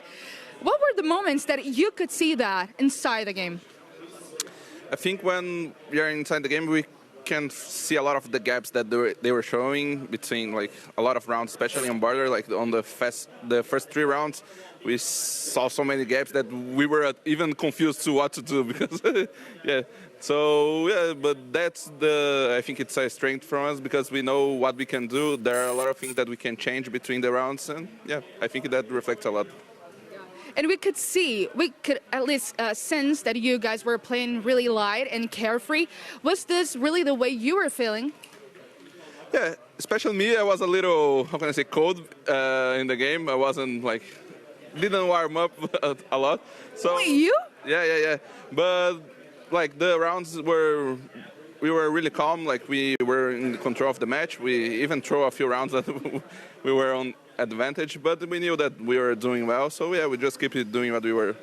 Okay, now I want to talk about your friendship with Nask. I've spoken to him about his retirement and stuff, and I asked him if he has someone to, just cheer for now that he's not playing anymore, and he said that he will going to cheer for you since you're good old best friends. So how's it for you to not have him to play with you, but also not being able to play against him anymore?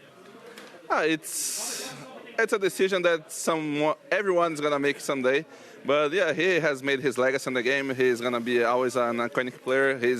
I hope he will be my friend for the whole life, and that's it. Yeah, he's a good guy, and he'll be around like streaming and talking shit a lot. Thank you so much, Paulo. Yeah, of course. All right, who's cutting onions there? Because that was a very wholesome last question and answer to the interview. Legacies in siege for sure, but a clean 2-0 victory for FLUXO W7M was exactly what they were looking to get out of this matchup. The 4 points go their way, and like you were seeing in the interview, there's the experience coming to play today. Yeah, absolutely. I mean, I think Palu said it best, just seeing those gaps, that's obviously something that's going to be happening for an inexperienced team, and an experienced team is going to punish you on that front. They're going to find those gaps. If you're going to leave them, they're going to expose you on them, and it's something that we see time and time again with these APEC rosters. If they do tend to not switch up their style, they don't understand the quick pivot that they need to, where again, like an experienced team like FLUXO, they are going to punish you each and every single time, which is why it was pretty clean swept for them. And it was really important actually for FLUXO W7M that they got the job done in a 2-0 fashion as well. I would say, they saw some of their rivals in their group yesterday get clean victories, and they had to just sit there, watch. But now they've got 4 days of playing straight. They got the job done against Enterprise, and then they can kick on from here on out. And I will say there was a couple of rounds where Enterprise maybe scared FLUXO W7M. They maybe got a couple of big individual plays. We saw back on map 1, Bap and get that ace. But overall, clean performance, job done, and then looking forward to the next. Now we're looking at the graphics now, the scoreboard, the final numbers for this game. We're seeing these big moments once again in play on the side of Enterprise, but it wasn't enough to go up against these numbers that FLUXO W7M are putting up. Yeah, I mean, they're impressive numbers to say the least. I mean, again, Loban, I talked about him in the early half. I wanted to see him be able to find those gaps. He was finding those gaps, 3-0 on the entry, 21-13. And then I highlighted Volps going to this matchup, being their IGL. And it's always easier when your IGL is performing exceptionally well, and Volps does this time and time again. And he's, funny enough, he's right to my left right here. So to give him credit, I mean, it's just really good, the whole dynamic of this roster. For them coming in today, having the day off yesterday, to show up the way that they did is really going to set them up for good longevity here at the Six Invitational. I was going to say, it must be nice to hear that coming, the praise from Lexing about your playstyle here. Volps, joining us on the desk, congratulations on the 2-0 victory. Because of it being a 2-0, we didn't get to see Fortress, actually, and I wanted to pick your brain on that. Is it a map that you guys may have been scrimming? Is it a map that you personally really like as well? Yeah, first of all, I'm not the IGL. Oh, you aren't IGL? Yeah, we changed the IGL for dots. Okay. In this tournament. So first of all, this. In my opinion, Fortress is a really good map. I don't know if I can say a lot about for sure. The map. Want to give it away. But in my opinion, it's really a really good map. It's like we have a lot of play style to play in the map. So like the tactics, the strategy. So in my opinion, it's really good map. I hope to play against some teams like FALCONS, maybe Secret. I don't know. My opinion is will be good. How many people on your team, Volps, contribute ideas during the round? You said that you used to be IGL, now it's Dots. Do you have lots of different people that shot call during the round as well? I imagine, because you've got lots of experienced players on your team that have different ideas. Maybe depends. Like in first map, maybe Dots. Of course, Dots say a lot the strategies, but I could help. In my opinion, we are the most communication in the team. So in my opinion, maybe are us. But Lobin and Paulo know a lot about our strategy.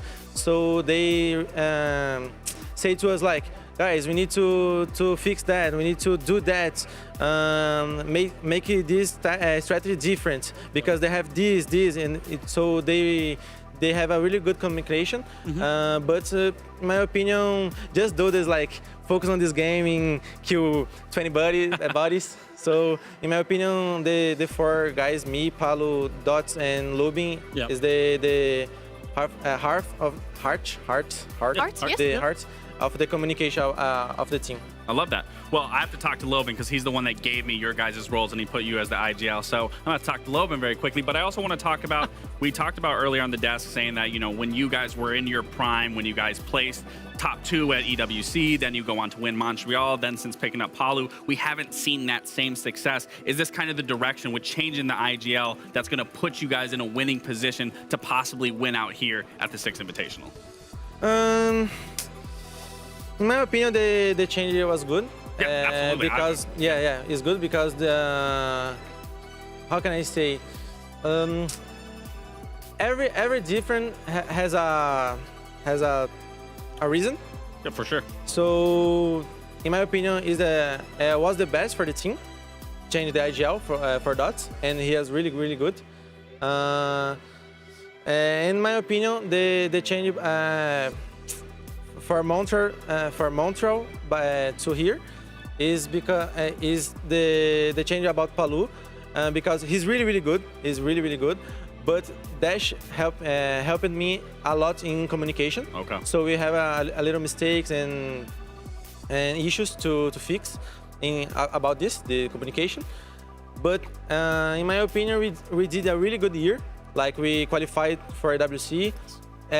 We didn't qualify to, how can I say, the quarterfinals, semifinals, the playoffs. The playoffs, yes. Sorry, the playoffs. But we qualified to Munich, second of Seoul League because winning against FaZe and Nipi are really good teams. And so, in my opinion, we did a really good year, and we are here. We screamed a lot, we improved a lot, and in my opinion, we are in our prime right now, in my opinion, with Palu. Hope to see a better result than Reload top 4. For sure. I hope to see this. For sure. All right, I'm curious to see where this prime will take you to in this event. Thank you so much for joining us on the desk, Volps, and answering all our questions, giving us these insights. You get the 4 points, must be very welcome, and that concludes this game. We're going to set ourselves up for the 4th game on the Ace Room, but before we get to that, who does not want to listen to Ace tell us a story about some rivalries within Siege? We've got the Siege Tales coming up between G2 and FALCONS. Welcome, Siege fans, to the first episode of the legendary tales of the Six Invitational, the Crown and the King. Every era of Siege gives birth to battles that outgrow the scoreboard. Stories not told in numbers, but in memory. This is one of them. From Europe and MENA, 2 powers rose above the rest. 2 banners destined to cross again and again and again. G2 Esports, world champions already etched into history. Team FALCONS, once denied the crown, now reborn. In the first act, the balance was clear. G2, they dictated the rhythm. They moved like a force that knew victory, because they'd already tasted it. Discipline, precision, the calm of those who carry a title. and expect another. But legends are not written by comfort. They're written by those who rise from the shadows. Stage 2, Munich, the EML final. Falcons answered, but not with words, with authority. At the heart of this rivalry, a name already whispered in prophecy. Shaiko. A legend forged in raw aim and relentless precision. And across from him, king, not yet crowned. Stomping, supported by role, ruler by presence. This is his first invitational. No past trophies to defend, only a future waiting to be claimed. But wars are not won by fire alone. They're shaped by minds. Like Alamau, a commander who fights on the front line, calling, fragging, winning. Already crowned, already proven.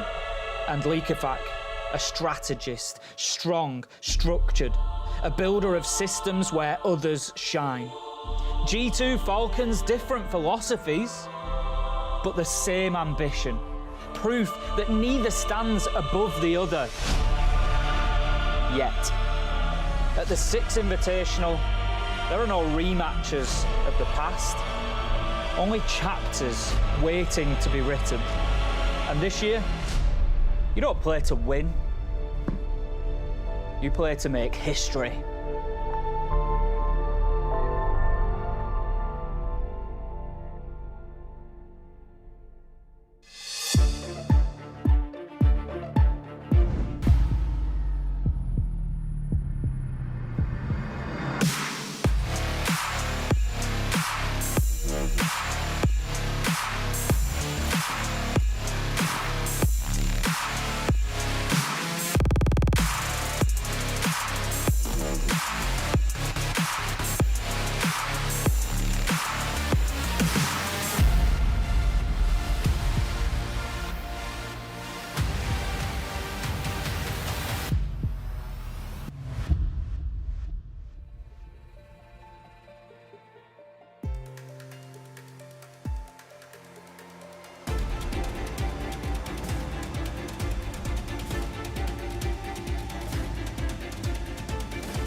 Here's to the day oneers.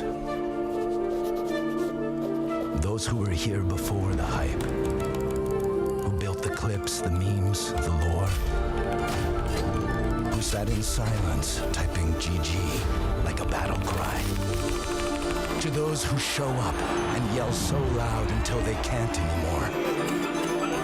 To you, coming to the fashion capital and stressing over drip, just know, nothing turns heads like your team's jersey when it's paired with a hammer. So here's to the legends who held it. Pengu, Fabian, Julio, Alemo, Canadian, and those still in the run. To you, who never made the headlines but built the myth anyway. You turned rounds into stories, clicks into chapters, flicks into legends. And this tale we're writing, it's still wide open. For those here to smash walls, clutch, and raise the bar on every damn move, every damn game, every damn year. We made this game. All of us. And it was just the warm-up. 'Cause we're here for one reason.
What's up, it's Ambi, and I'm gonna test if I know the difference between Handy and Nade. This is, looks like Copenhagen from the monitors, so that is Nade. Handy. That's Handy. All right, don't know that. All right, not off to a good start. This is Nade. Yep, that is Nade from W7M when they won Invite. Yep, got that one. Oh, brother, this is where it gets tough. I have no idea. I'm Handy. Nade. I mean, like, I don't even, like, they're identical. It's just shocked. This is Handy from this is Handy, 100%. Yeah, that's Handy from Phase when they won SI in Boston. Got that one. I think this is Nade, Furia. Nope, it's freaking Handy from Boston again. This is just shocked. This is just impossible, I'm gonna be honest. I think I did pretty bad, I'm gonna be honest. They look literally identical. I have no idea. You got to feel for Emmy because that was not an easy task when it comes to the twins in Siege. And we have one more, right? I mean, I felt the same way when they let me interview Dove and Guards at the Montreal Major, the other twins that we have inside of this scene. Certainly doesn't make things easier for you, but they have accomplished a lot of things. I mean, we'll come to Penguin in a second, but me and Alfama in Reload when we was over in Brazil at the start of last year, we actually had a conversation with who we thought was Handy, and it turned out to be Nade around the pool. And we saw the other one the next day and was like, why is he not saying anything? Yeah. All right, well, indeed. Well, the good thing is we're back here for the last game on the A stream, Game 4 as it is. And we're joined, I'm your host still, Anne, and we're joined by Fresh and Pengu as well. And Pengu, I'm glad you got the memo on the dress code for today. That's the thing. I saw the whole laxing thing earlier and I thought I can do better than that. And then I heard a little whisper about who can wear it better. You know, you got a little jacket over you. Yeah, you look great with it tucked in. I thought I'll bring like a little tie situation. And the chain as well. And it's a chain. I really like the accessory. Because I can't tie my own tie despite casting for a few years, so I got a chain tie. Don't hate me, please. It looks great. And I mean, we're dressed to the occasion of talking about two good teams taking it up against each other here on the stage. We're talking about Secret and SSG. And there's a funny storyline between that because these two players on the rosters have been together or on the same team back in 2022. We're talking about Jume and Benja back when they were on the same team of Heroic. And we're looking at a bit of a timeline of things that happened afterwards. Benja, of course, went on to lift the hammer. Jume went to win EWC. And now, I guess maybe another hammer is loading in. Feels like a lifetime ago, doesn't it, Nick, that we saw these two guys competing inside of Europe. They were both at the time up-and-coming players, I would say, you know. Now they've made it. And now they've made it. They've both won an S-tier event respectively, and of course going up against each other in the biggest tournament of all. It's funny, I was going through my old box of jerseys and I actually have that exact Heroic jersey with Benja's name on it from Charlotte Major? Charlotte Major? Sounds about right. I think so, yeah. I'll go with that. Let's say Charlotte Major, and I was like, oh my god, this was a thing, but it's so ancient now, it feels like. Yeah, it's 3 years ago, which feels like a lifetime, but still, of course, big accomplishments for these two gentlemen competing on either side of these two teams. We'll start talking about Secret first with that most recent victory on the international stage. And when we talk about their Munich Major, I think they can be pretty happy with how far they went, making it all the way into playoffs, but then going into the email finals, I guess, even though they finished third, we could still say that was probably a bit of a disappointment for them. Yeah, I think Secret are a team that's really matured over the last 18 months, I would say. And I think their appetite for success, obviously they won Esports World Cup, they wanted to then kick on from there. So I think, yes, Munich for them, good experience. They got to the main stage, they experienced that. But I think they would have wanted to go further. I certainly feel like they felt they could have gone further in Munich. Yeah. Obviously, ultimately, they fell to a matey. And the same with EML finals. I know, you know, at that point, SI was already locked in, but they didn't feel like they showed themselves well, particularly at that event either. That being said, they came out of the blocks yesterday, 2-0, they were looking good. You speak about maturity, and I think it's a very important note here for this roster, because when you see young gunners across the board, we're thinking, where's that one veteran? You know, as you see, they got Fultz, for example, right? It feels like all these kind of star rosters, they have that one old guard, that IGLs. This is more like young people making it work together, and therefore maturing together as well. Yeah, Savage actually, I did some content with Savage, and he was actually talking to, who was he talking to? Hot and Cold, and he was like, you know, I was a Finker main back in the day. And Hot and Cold was like, I was on support before you was a Finker. Oh, boy. That's how old I am. Exactly. But yeah, no, Secret, and actually, it's a fun fact about Secret, is the last couple of invitationals, they haven't actually managed to get a win. Yeah. In either of them. They obviously qualified as a team very unexpected 2 years ago in Montreal. That was the team with Kendrew and Grubby and Newport. Didn't manage to get the win. Last year was when it went horrendous for Team Secret inside of Boston. They only got one map. They ended up losing, I think it was 0-2 against CAG, and really falling short on expectations. They finally got that win yesterday, which I know for those guys, it starts building up that mental pressure, but that's off their back now. Yeah. There was actually a fun stat in the very first play day when Project Zero, aka Team Heretics, Grubby's team, when they won, Grubby had won more games at SI than Secret had in years because of that stat. Because Grubby won first. That's rough. That is very difficult. But I guess we saw what it did with the confidence of the players as well yesterday. And then we're talking about their opponents. Their run in the last few events has been on the contrary side, right? Munich was horrible for them. We already talked about it, getting grouped. But what a way of coming back, though, for the NAL finals, making sure they win that championship there. Of course, we see the apology tweet from Cloud as well, realizing that they made some mistakes, but what a way of coming back there. Yeah, I mean, the thing about SSG is I think for the longest time, I've used the term scaling for them. I know scaling isn't the Siege term, we use it in the mobile game, for example, like but it's like they've been slowly working the same fundamentals time and time and time again, and I'm always thinking this is going to be the one where they get back to that hammer lifting potential, but they don't quite get all the way. Yeah. But they're still scaling, it feels like. Yeah, absolutely, and I think, you know, that's part, in a way, it's part of the journey. When you're down there, when you're down in the dumps and you're in the rubble and you're struggling after the Munich major loss, I think it's important when you're a team. That's a real defining moment, right? And I think the ethos and the work culture at SSG grinds them. You know, it inspires them. That failure, they turn into motivation, and they came back. Callout said, we're going to come back better than ever. They come straight back out the blocks. NAL finals champions. They come, you know, up to the Six Invitational yesterday. Dominant display again inside of their group. And I think that's what they'll be looking for, is that reaction after suffering. Yeah, and what we see from this team, you talk about the fundamentals all the time. Well, they do too, right? They care so much about the whole rhythm, the passion for going to the gym, being so committed to the cause, being so confident as well in a way. And we see that from these players as well when they post on social media. We have, for example, Fultz posting about suffering the pain of discipline or the pain of regret is a powerful quote that's been on his mind. And I was reading that. This is quite an inspiring quote, I guess we can say, but these players breathe that through and through. Yeah, I mean, there are many players who will play for, let's say, 3, 4, 5 years, never lift any sort of trophy at a Tier 1 international event. Majority of teams and players, they're losers. Like, said very bluntly, so many people, the majority, will go their entire careers and never lift a trophy. He speaks of the pain of discipline or the pain of regrets. He will regret if he didn't try 110%. Yeah. That's the kind of team that they are. I've been such an admirer of this team. I really have. The scaling is a great, it feels like they're building on foundations. Yeah.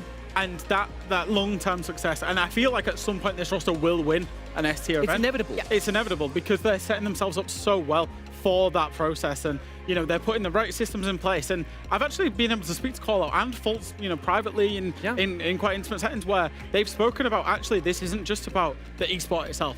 It's about setting all of these guys up that are on our roster for success in life. Yeah. You know, and that comes long after Rainbow Six as well. And you know they're putting the right habits and disciplines in place for that. That's an important thing to think about too, right? Because many players, when they get into this esports, are maybe, what, 18, 19, 20 at best. So you're at a very early stage in your life where you're still trying to find out who you really are as a person. So getting that guidance, I guess, in help in becoming the best version of yourself could be so important for them.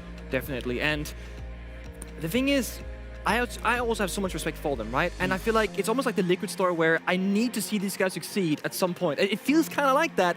And they keep... It sounds rough, but they keep disappointing, right? That's the thing. Like, they need to go further, and I think this SI is going to be that moment for them where they got to make it a deep run. Like, we're talking top 4 or bust. And that's what makes this game crucial as well, by the way. The fact that, you know, they're up against such a formidable opponent. They are. Secret right out the blocks. Obviously, both teams got the win yesterday. Both teams got it done in 2-0 fashion. In the context of this group as well, they've just seen one of their other rivals for, you know, the top place in the group, FLUXO W7M, get it done 2-0. So all of the favorites inside of this group are now progressing and now winning games, and it's now about getting past your opponent that's of equal, if not better nature, with the fact that Secret have recently won a tournament. Top 4 was the case for SSG, though, at the EWC. I mean, they could have made it to the finals if it wasn't for Secret knocking them out of that tournament. They denied them that S-tier final inside of EWC, which Secret eventually went on to win there. So this is a rematch and another best of 3 between these two. So we'll have a look at the map feature to see where this series will be taking us to, because there's been some changes in the map pool, of course, since EWC, and SSG's pick coming in first with a Fortress. We're finally going to see a Fortress on the A stream right here in this matchup. It's a guarantee. Yes, how are we feeling about that? We're going to see it for the very, very first time, and I mean, Nick, I'm curious on your thoughts. Certainly when I've looked at Fortress, I really, really like the map, and I think the general feedback from the pros is that the map's really good. The top floor feels to be the strongest 2 sites. I know some people are saying it's a little bit like Oregon with the 2 really, really good sites and then some weaker defensive sites below. Interesting. I have a different thought, actually. First of all, I love the map. I think the map flow playing the first time, I was like, this makes sense. I know where I'm going. I'm not supposed to be. But I think it's actually the bottom floor, kitchen, that's the strongest one by far. Really? And then the top 2 one, and then hammam. Okay. Because when you play that bottom floor, you can play the entire map. Play above, play the vert, play the fallback, play a proper SSG roam game, if you know what I mean. Whereas the top floor bomb side, you're a bit more limited just playing on that floor. I mean, either way, we're going to find out, and I'm so happy that we're going to find out. Speaking through the rest of the map, Vito, Secret are going to pick into the lair. And I think the big thing there for me is that Secret picking lair. Either way, it's going to be a lair. I think it's a strong map for both teams. I know that Secret absolutely love it. We often see inside of Europe, we see Falcons, G2, Secret just go head-to-head in all of the big games. Lair is always in it, and they are a very, very strong team. And then we get to Clubhouse, which always feels like a perfect decider map. And overall, this veto feels very high level, right? We got the brand newest team that no one's shown yet at this event. It's been a decider, but we haven't gotten there in a 3rd map series. Then we have Lair, the second most recent map that still hasn't been fully figured out. We could see Innovation still. And then Clubhouse that is going to test your very basic fundamentals, executing, setting up, and breaching. This is a great map draft for both teams. Yeah, so often we say best of 3 will really show which 2 team is the strongest, and now on many different levels as well with this map feed to the way that it has turned out. I want to talk about Fortress, though, and the way that we have been talking about it off-screen when it comes to teams willing to show it or keep it in the back of their pocket for this event. Showing it so early, I guess, on day 2 and making a statement on it by winning it could really make some teams be afraid to face you on Fortress. You know this as good as I, back when we worked together, right? When you start playing map for the first time, you're on thin ice because you think you have it figured out. But by showing it first, other people can go, they don't have it figured out, and we're not going to show them how to do it. They're going to fail and learn on their own. It's risky, but it's a risk worth taking. But it's also one of them, you come out the block, you know, say one of these 2 teams puts in a really dominant performance. Yes.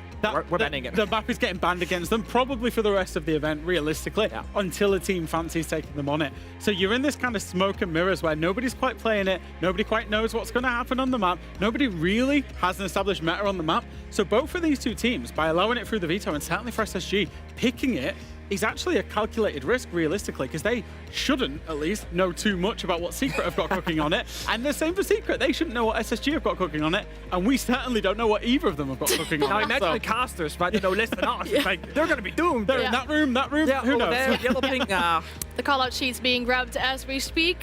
But yeah, no, that is a scary thing, though, right? Because you can't really counter-prep on that one. It's really going to show which of these 2 teams is the best, I guess, flow of adaptation. And it's just about trusting fundamentals and trusting yourself, which is certainly things that both of these 2 teams focus on. They focus on themselves. How do we play with our disciplines? How do we play with our styles? You know, for Secret and the guys that you see on your screen there, Jume's vibing. I saw him dancing there. They focus very much on, you know, Savage, micromanaging the team around, the shields, the executes, the things that you've come to kind of know and love. And I think for the side of SSG, it's a lot about the team play, the communication, as one unit as well. And I think when you're on that map, it's not too much about reading into your opponent of what they're doing when you don't know what they're going to do on a new map. It's about trusting yourself. I think this goes beyond just this episode for the series. Like, my kind of footnotes I had for this BO3 was SSG, they have a lot of layers to their setups, right? You know they can play a deep roam, visual scopers, TP back, etc., play the full map. They have utility where they play Deploy Shield, Mira, Aruni, Wamai Jaeger, where they're gonna test your problem-solving skills. And then they have the good old Tubra Bandicai, where they're gonna really lock down this particular small portion of the bomb side. No matter what happens on Fortress, on Lair, all the way to Clubhouse, Secret rather, will have to be tested truly on the adaptation on the fly and their problems on skills throughout this entire BO3. See the players behind us still getting set up, getting their setup ready for this matchup. That means we can have a look at the results so far on the 2nd day here at the Six Invitational. We'll pull up our schedule. Of course, the ongoing game still on the B stream between D+ and Shopify Rebellion. And without any spoiler alerts, if you still want to watch it, just mute the stream for a few seconds because D+ has actually won the first map there. That is a bit of an upset, I guess we can say. I've put the cat amongst pigeons inside of that group, especially after Shopify beat G2 2-0. I think that group is definitely going to be up for grabs, especially especially if D+ can get it done. And I think today, so far, looking at the rest of the results, it's been pretty quick. Yeah. It's been pretty decisive, I would say, towards the favorites in all of those games. Yeah. I think the one standout really is our old friend Fabian and M80. Nip really ran them close. Cavani had to get a sensational clutch to get M80 over the line in the first map. I didn't get to see the third map, but good to see they got it done in 3. Could be worth rewatching, that's for sure. If there's one game you missed today, it could be the NIPM80 one you should go back and watch again. Especially given that was the closest one we've had so far today. I hope we get a third map for this one. I was thinking as well, given that we were speaking about the new things, right, at SI, we talked about the map pool changes. On the first day, the studio also talked about the changes that were being made to the operators, right? We've got the first time of an S-tier tournament where we see Thatcher in play. We have had big changes to Thorn recently, changes to Maestro, changes to Echo. I will say though, so far, I don't feel like I've seen so much Thorn or crazy adjustments or changes with an Echo or a Maestro. Not in an impactful way, at least. We just saw a fair bit of Thorn in the EP matchup that we had, but not a single Thorn trap kill, not really any big substance happening, but it has been picked around. My big surprise was the lack of Echo, honestly, so far. I think the good thing for Thorn is she comes into that pool of trap operators that's now viable. Previously, there was always a better option. You can now bring a viable, obviously, the secondary utility as well that she brings in. The gun's not bad, so she is definitely playable. Like you say, maybe not effective. The Echo one, I agree with you, Nick, is surprising. Echo getting 3 drones we thought was maybe going to be a little bit more impactful than it currently is, because it means you can play an aggressive Echo drone out for your roamers to get aggressive. We think back to some of the bigger moments where I'm going back to 2022 where you're seeing Echo drones out of drone holes for people to jump out and coordination together. The benefit of doing that is you still have your Echo drones on site now, and you can play Echo both ways. So we thought Echo was maybe going to be a little bit more impactful. I think the one change that's maybe a little bit more subtle that we're seeing now is Grim and Vigil in that interaction. I think because Grim is becoming very, very common in the ban phase, but when not, teams are starting to pick Vigil a lot more because he's not effective. So I think, there are some subtle changes coming in, but I thought maybe some would be maybe a little bit more impactful than they have been. I think that's entirely fair. Also, just small antidote here, like Echo, great shield counter, right? You fully guard break animate a shield with the Echo Yokai stun, but we don't see it. Well, we're going to hopefully see some of these in action, but just to make sure that the players have some extra time to set up, we're going to go to a break, but you want to stick around because the first Fortress of the Six Invitational 2026 is coming up, and you do not want to miss it.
here before the hype, who built the clips, the memes, the lore,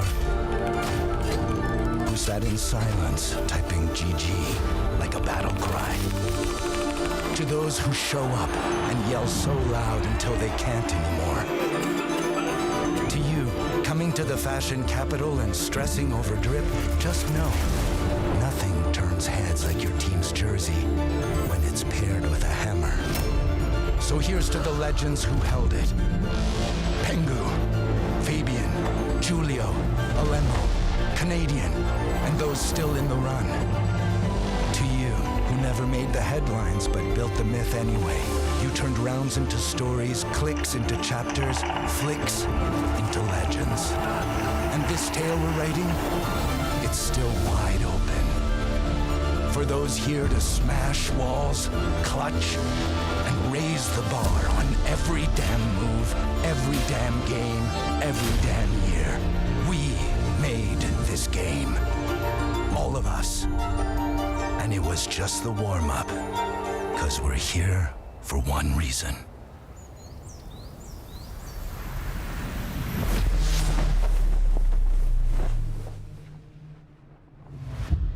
It is all about making history here, and that's certainly something we've been doing in the past years of Rainbow Six Siege competitive. 10 years of an SI, and to celebrate that as well, we sat down with some of the unks versus some of the Zoomers, I guess, inside of this esport. Some of the some of the people who've been around the block for a little while, and some of the people that we've only had in our esports for a short time, given their age as well. And we talked to them. I mean, you sat down with Stompen to talk about, I guess, the differences in I mean, when you competed, when Stompen's competing now. There's just one clarification. It's King Stompen, first of all. Okay, I sat down with King very Stompen. important, yes. We watched some Year 1, Season 1 plain Pro League matches alongside other things and had a chat. Okay, sounds really good. I mean that we're gonna have a look at it as well. So we're gonna have a look back in time with Pengu and with King Stompen as well. Thank you.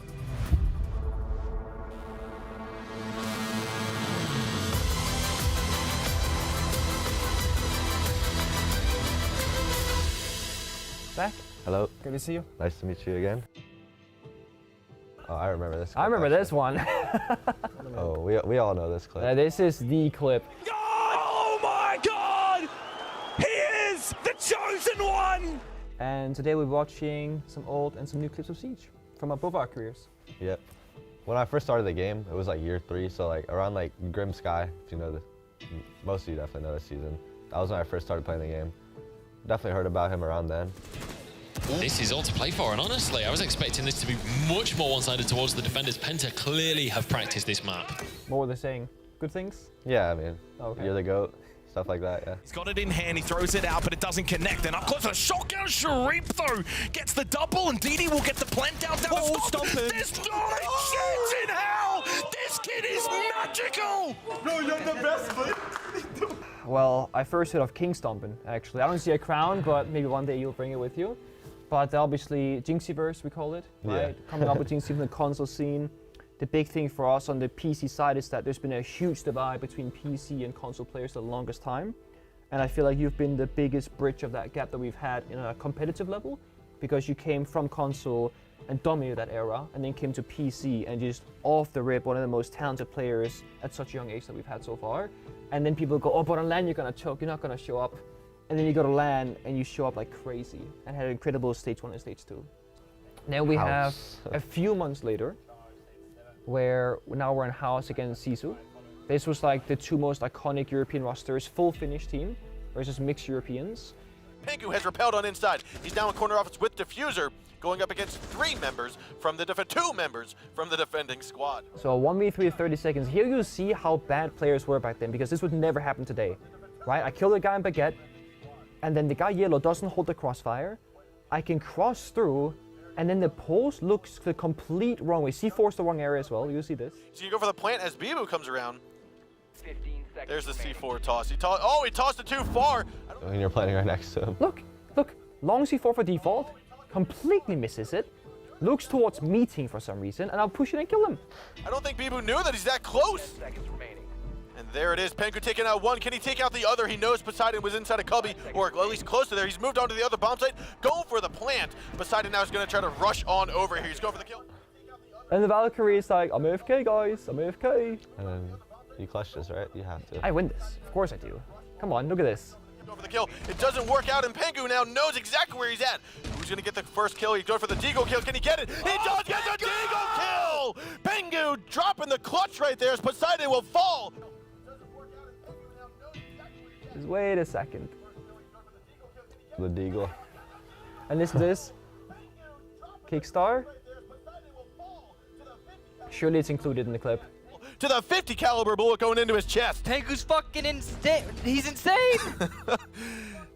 There it is. Kickstar's first ever swear or swore, whatever, on I've broadcast. definitely heard this before. Yeah, That part. it's the first time an official Cameraman, wow. Tier 1 player would swear on broadcast. Oh, I've seen this clip. Oh yeah, I've seen this clip. It was one of those moments where I had to win that round right then there because I was gonna pass out from lack of oxygen. The adrenaline. Yeah, the adrenaline took over. Vibes felt insane. Despite being so used to high pressure from having played like a full year of finals, in that very moment I played probably the worst way to do it, but still get the right result.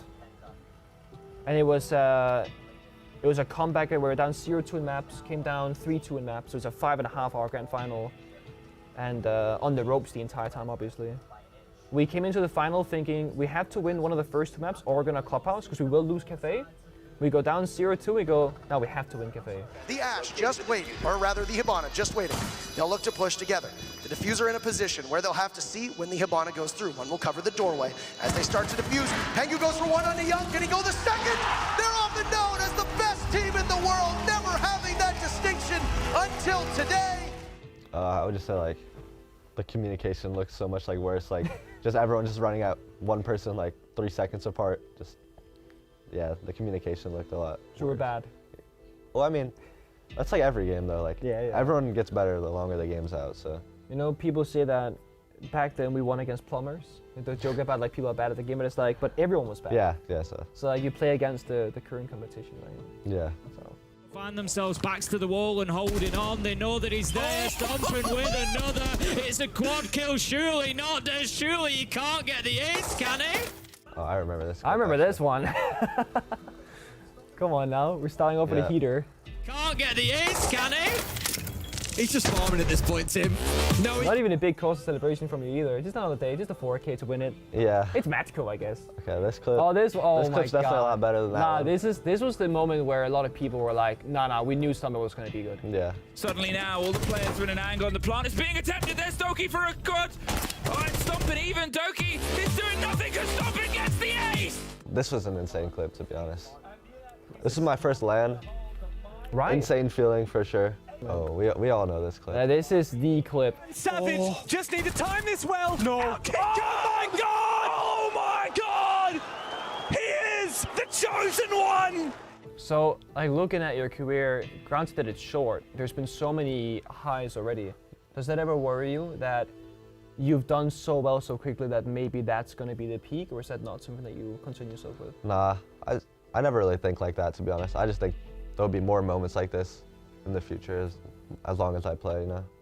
But you still feel like with these changes, you're still playing at your same peak level, if not better? Yeah. Yeah. Yeah, definitely. So what's the ultimate goal then? Is it the hammer? Oh yeah, for sure. I mean, every tournament, my goal is to win for sure, but this is the main one. And is it going to be this tournament then? Because it wasn't EWC, for example. Yeah, I think it will be. That's it. Thank you. Well, if it will be, we said it before, that grand finals is going to be on his birthday, so that would surely be a great birthday present. But it was a good content piece. The content so far we've had at this event has been amazing. Really rolling back the clock, rolling back the year to think about everything that happened in the past. And for you as well, I mean, we got to watch the clip of your Six Invitational as well. Does that do anything to you? Like even now in the current day and age, watching that clip? Still, I hate seeing because I always tear up and start crying, and it's still like, oh, you know. No, it was the best day of my. It's so bad. It was the best day of my life. Yeah, so far. It's awesome.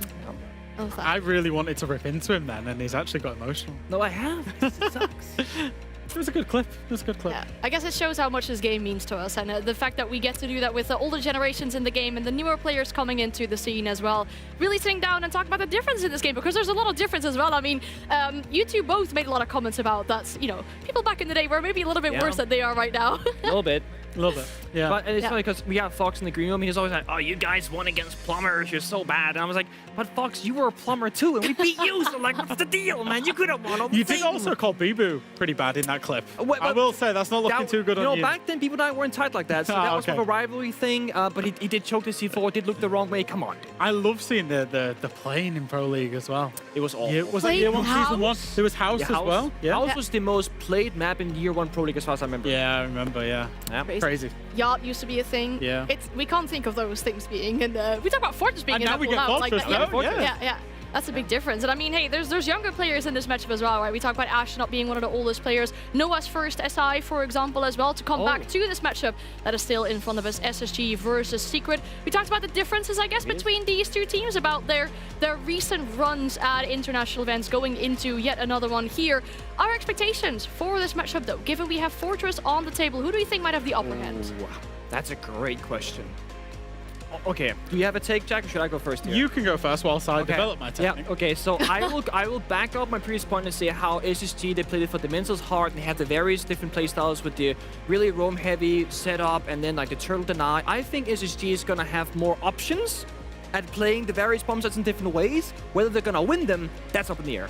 There's just a ridiculous amount of talent on that roster. There's so much talent. I've just looked around, I've just seen so many, like, you look at some of these guys. Star-studded. J9's one of the best clutch players. Benja, when he won the SI, was the MVP. That's Six Invitational. Nua's for so long when he was on Oxygen, was the front man, the front runner on this team. Ashen's been really, really good addition, all tied together by FLUXO, right? Yeah. And I think if they get going, like you're saying, Nick, with the strategic depth that they've got, they are a formidable opponent for anybody. And that makes it really convincing to say, oh, SSG might win this. But then you look on the other side and you go over to the side of Team Secret and you think, well, Savage is one of the most emerging IGLs in terms of the way that the game is currently played, I would say. The depth that they've got. And then you add in the fact that Mowgli is one of the most terrifying entries inside of Europe. I will say, when he's on his day, he's incredible, but he can have those ups and downs days. Adrian's developed into one of those backline players that's become really trusted. Noah's found, his rhythm. And then Joom is one of the MVP players that I think most teams in the world would take him on their roster. So for me, this is a really, really hard game to call. It is. It really, really is. And the fact that you went SSG means I get to go Secret. That's so the I'm happy with that, Nick.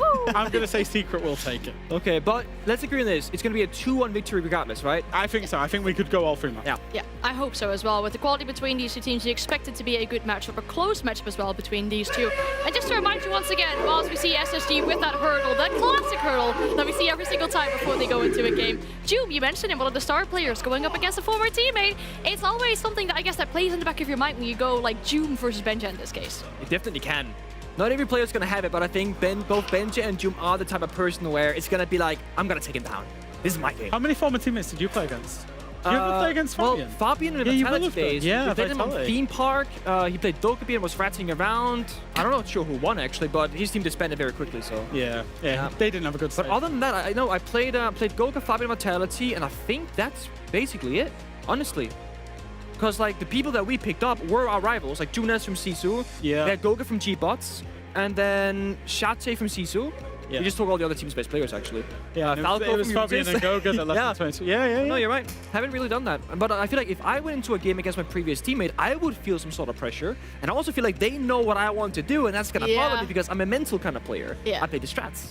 That happens even when you play a 1-for-1 against your friends. Yeah, like, your friends will know what you're going to do, and it's going to make things so much more difficult. We talked about these two players going up against each other. I mean, it's going to happen regardless, because I think it was Emmy or Demo who came with a stat that the Secret that we had at SI a few years ago are all here at this event, but on different teams. That's crazy as well to think about. Yeah, they would be. Yeah, with Grubby and Newport, Yeah. Wow. Yeah. I guess it's showing how long we've been competing for, right? I mean, we've got players winning hammers in this matchup as well, former hammer lifters. There's so much to talk about in regards to the history as we look at Team Secret doing that final hurdle for the game. We should be getting into it very shortly. One more word about Fortress, though. It is SSG's map pick. You'd assume, I guess, Secret are going to want to start on defense then? 100%. Yeah, I think so. I think just it being a new map, you're always going to have that it's going to be easier. You do your paper strat, you do what you do, you react, rather than picking things apart. And also with secrets, or whoever starts defense, if it's secret, you can then look at the opponent's attacks and learn from them, and then be like, ah, we didn't know this was possible. Yeah, and I think Fortress is a big map as well, you know, in terms of there's a lot of different rooms, or obviously it's only 2 floors, but there's a lot of different rooms. There's a lot of width to the map, I would say. Yeah. So I think when you're playing defense, you've got the utility. The attack have got to force into you from different angles. It gives you a lot of opportunity. So I feel like, at least at the start, Fortress could well play out defender-sided. Yeah. And then I think when the teams will figure it out, it might well flip, which is actually what we saw on, you know, maybe Lair. Teams don't mind attacking Lair these days. The same with Nighthaven Labs as well. So I think certainly at the minute, Secret will definitely opt for the defense. Yeah. And they've also got the players to be making the plays on the defense, which is, it's kind of weird to say because statistically, Secret are actually really heavily attacker-sided rather than defender-sided. They've been going through a bit of a transition period where they were kind of struggling to make the plays on defense because it was maybe too many voices, whereas attack they kind of unify under Savage's voice. So, but that's something that they've been working on heading into this tournament,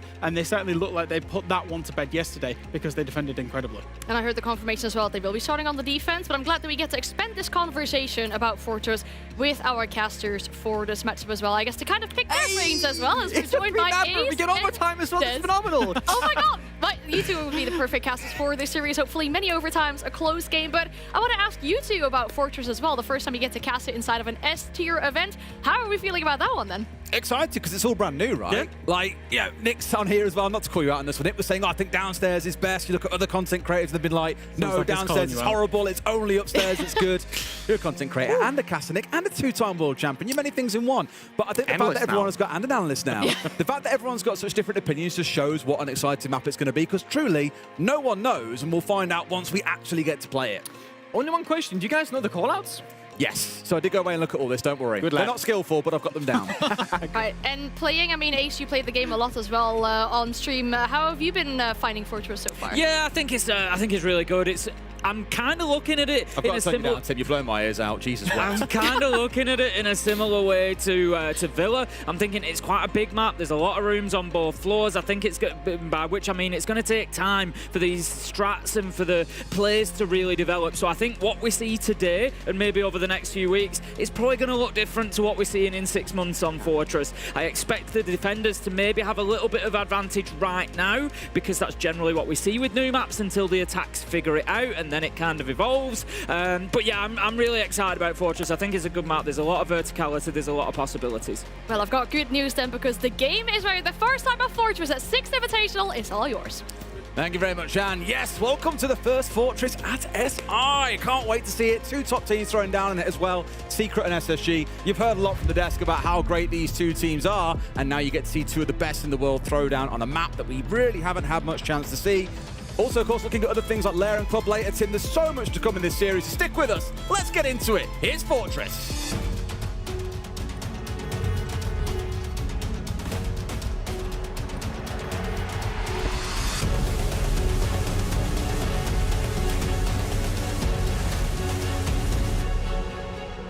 All right, here we go then, Tim. They asked about the call-outs, and of course, there'll be many, many nuances across different regions on what's called what, but we're down with it. We've got some ideas on what we're going for this one, and we'll see how it plays out. I think what you've heard everybody speaking about is pretty spot on, though. The main sites you're going to see are the 2 top floor ones, then down towards Cafe, but the one out towards Hammam, you're probably not going to see because there's so many teams have said the problem is you smoke off, you get a few angles held down, you can plant inside bathroom, get back out, and they can do nothing about it. So, very keen to see how things develop from there. Yeah, I referenced Villa earlier, and I think, you know, there's a further point to be made there in kind of what my expectation is a little bit here. I think for those top floor sites, we're going to see extended holds. We're going to see roamers out there across the top floor, kind of trying to hold a good portion of that. And I think what that's going to lead to is a similar sort of pattern to Villa, where you kind of get this push coming from the opposite side of the map to the site and trying to sweep across, clear out the roam, clear out the extension, and then work onto site itself. And then you'll kind of reverse that when we go to the other side of the map. We'll see how that plays out, but for now, let's get into it. Round 1 of Fortress. SSG versus Secret. Des, I bounced out of bed thinking about this game. I knew that it was coming up at the end of Group D today, and I've been looking forward to this one. Both teams with a good 2-0 win yesterday. Very, very convincing, and I cannot wait to see them face off against each other. The exciting story for both teams, I think, throughout all of SI is going to be that these are the two almost teams that you can see them winning a big event like SI, but they just fall short when it matters. And for SSG, that's never been more true about them than over the last 5 years. Every year, they have either equaled or improved their SI standing. Numbers that I had down was like 5 years ago, back in 2021. They found themselves finishing pretty low in 13th to 16th. The next 2 years, 9th to 12th. 2024, 7th to 8th. Last year, 5th to 6th. Surely this is the year we find them finishing inside that top 4. See what happens as we get throughout the tournament. And Secret, I really want to see them press on off the back of EWC and show that this is a team worth being threatened by. However, let's start things out here inside of Mamas. You just saw a player roaming around, looking for a little bit of contest onto one of the others pushing forward. It is Benja running around on the Dockerby. I think very, very good for this map. Sees his man at the top of the stairs. Can't quite find him, but at least scares Zoom away back up towards Old Tower. Yeah, it's already quite interesting here from SSG in terms of how they're approaching Fortress here. 2 of them have gone in onto that ground floor. It was something Pengu picked up on the desk. Generally, if you play in a top floor site, you don't tend to see too much of bottom floor used during that because it's a little bit difficult to play uphill in Siege, as it were. And so quite often you'll see a reduced roam just for that floor. But SSG are taking advantage of that fact by working in underneath, by getting in underneath there with the book to utilise that space that they're being offered. We can see on the side of Secret, there's nobody down there to challenge them. So they've got that little bit of freedom, and SSG taking immediate advantage of it. Very, very common that you'll see attackers generally start on the southwest side of this top floor too, look to get some control around bending and then push their way through in towards bumps and in towards games. Otherwise, you're looking in towards things like Horse, which is where Noah has been sat. But so far for SSG, where they found their 2 opening kills has been on members of Secret looking to go aggressive out on towards the external parts of the map. So not really much going on inside the building yet, but enough that Secret are trying to stay active and trying to be aggressive, and SSG are punishing them for it. Ashen's going to be making his way up red stairs by the looks of things, and what a beautiful challenge onto Noah. Takes him out of Horse. Doom looks for the fight back, takes one onto Fultz, but 2 versus 4 are going to be extremely difficult here. Adrian misses his opportunity, taken down by Benja on the reverse angle. That leaves us now in a 1 versus 3 for Doom. Yeah, so Diffuser's down inside a briefing here as well, so there's going to have to be a recovery effort by SSG. Doom choosing not to stay on top of it, has moved his way up towards Bedroom, just playing in this courtyard corridor, but being chased down behind him, keeps himself alive for now. Expecting something in the rotate, and sure enough, a player is going to push around here. You don't know where to find him, though. Right sort of idea. Gets the down on 1, looking for the second, but can't quite find him. Has to be careful up towards his right. Is J90 who gets the finish. SSG taking round 1. Yeah, good start for SSG there. I like that from them on the attack. Like I said, there was no extension to that site hold down to the bottom floor. It's not unusual if we look to other sites like Top Floor Cafe, Top Floor Nighthaven Labs, generally those top floor sites, Top Floor Bank as well. You know, very rarely will you play too heavily underneath, and SSG have just taken full advantage of that, so love that from the North American side. We saw Ashen as well moving up the red stairs, getting a beautiful kill in towards Horse. We see it now on the reverse angle, absolute beauty. And yeah, SSG very dominant that round. Secret got a little bit of work to do. Yeah, they were trying to play aggressive on towards the southwest side of that top floor, like I mentioned, because attacking teams want to get inside bending, push through from there, like I mentioned, in towards dorms and in towards games, because that then gives you the exposure in towards briefing, and right next to that is the site itself. So it's a great position to get into. And this is why you saw quite a bit of attention from both teams on that part of the map. There was a lot of scrapping itself, though, as you referenced around Horse, lots again, shooting outside, trying to contest players that were coming in immediately. But for SSG, it was that work from below, making use of the Dockerby, up white stairs, that really got them going in that round. Going to be seeing games as our site this time around, I think.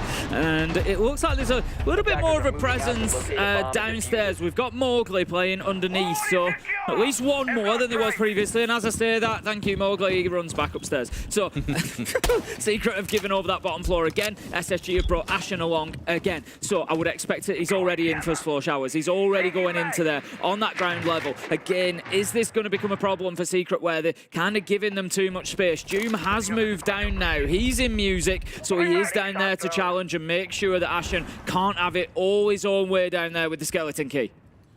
From there, where they try and build out from there, right? This one's a little bit easy because you can go straight into bending and push through there. So this main wall being opened up is no doubt going to be number one. But as you touched on earlier on, we were speaking about it back in the green room, it will be that topside push down that we'll look for here. So very much a flip of what you saw in the previous round is going to be the main focus.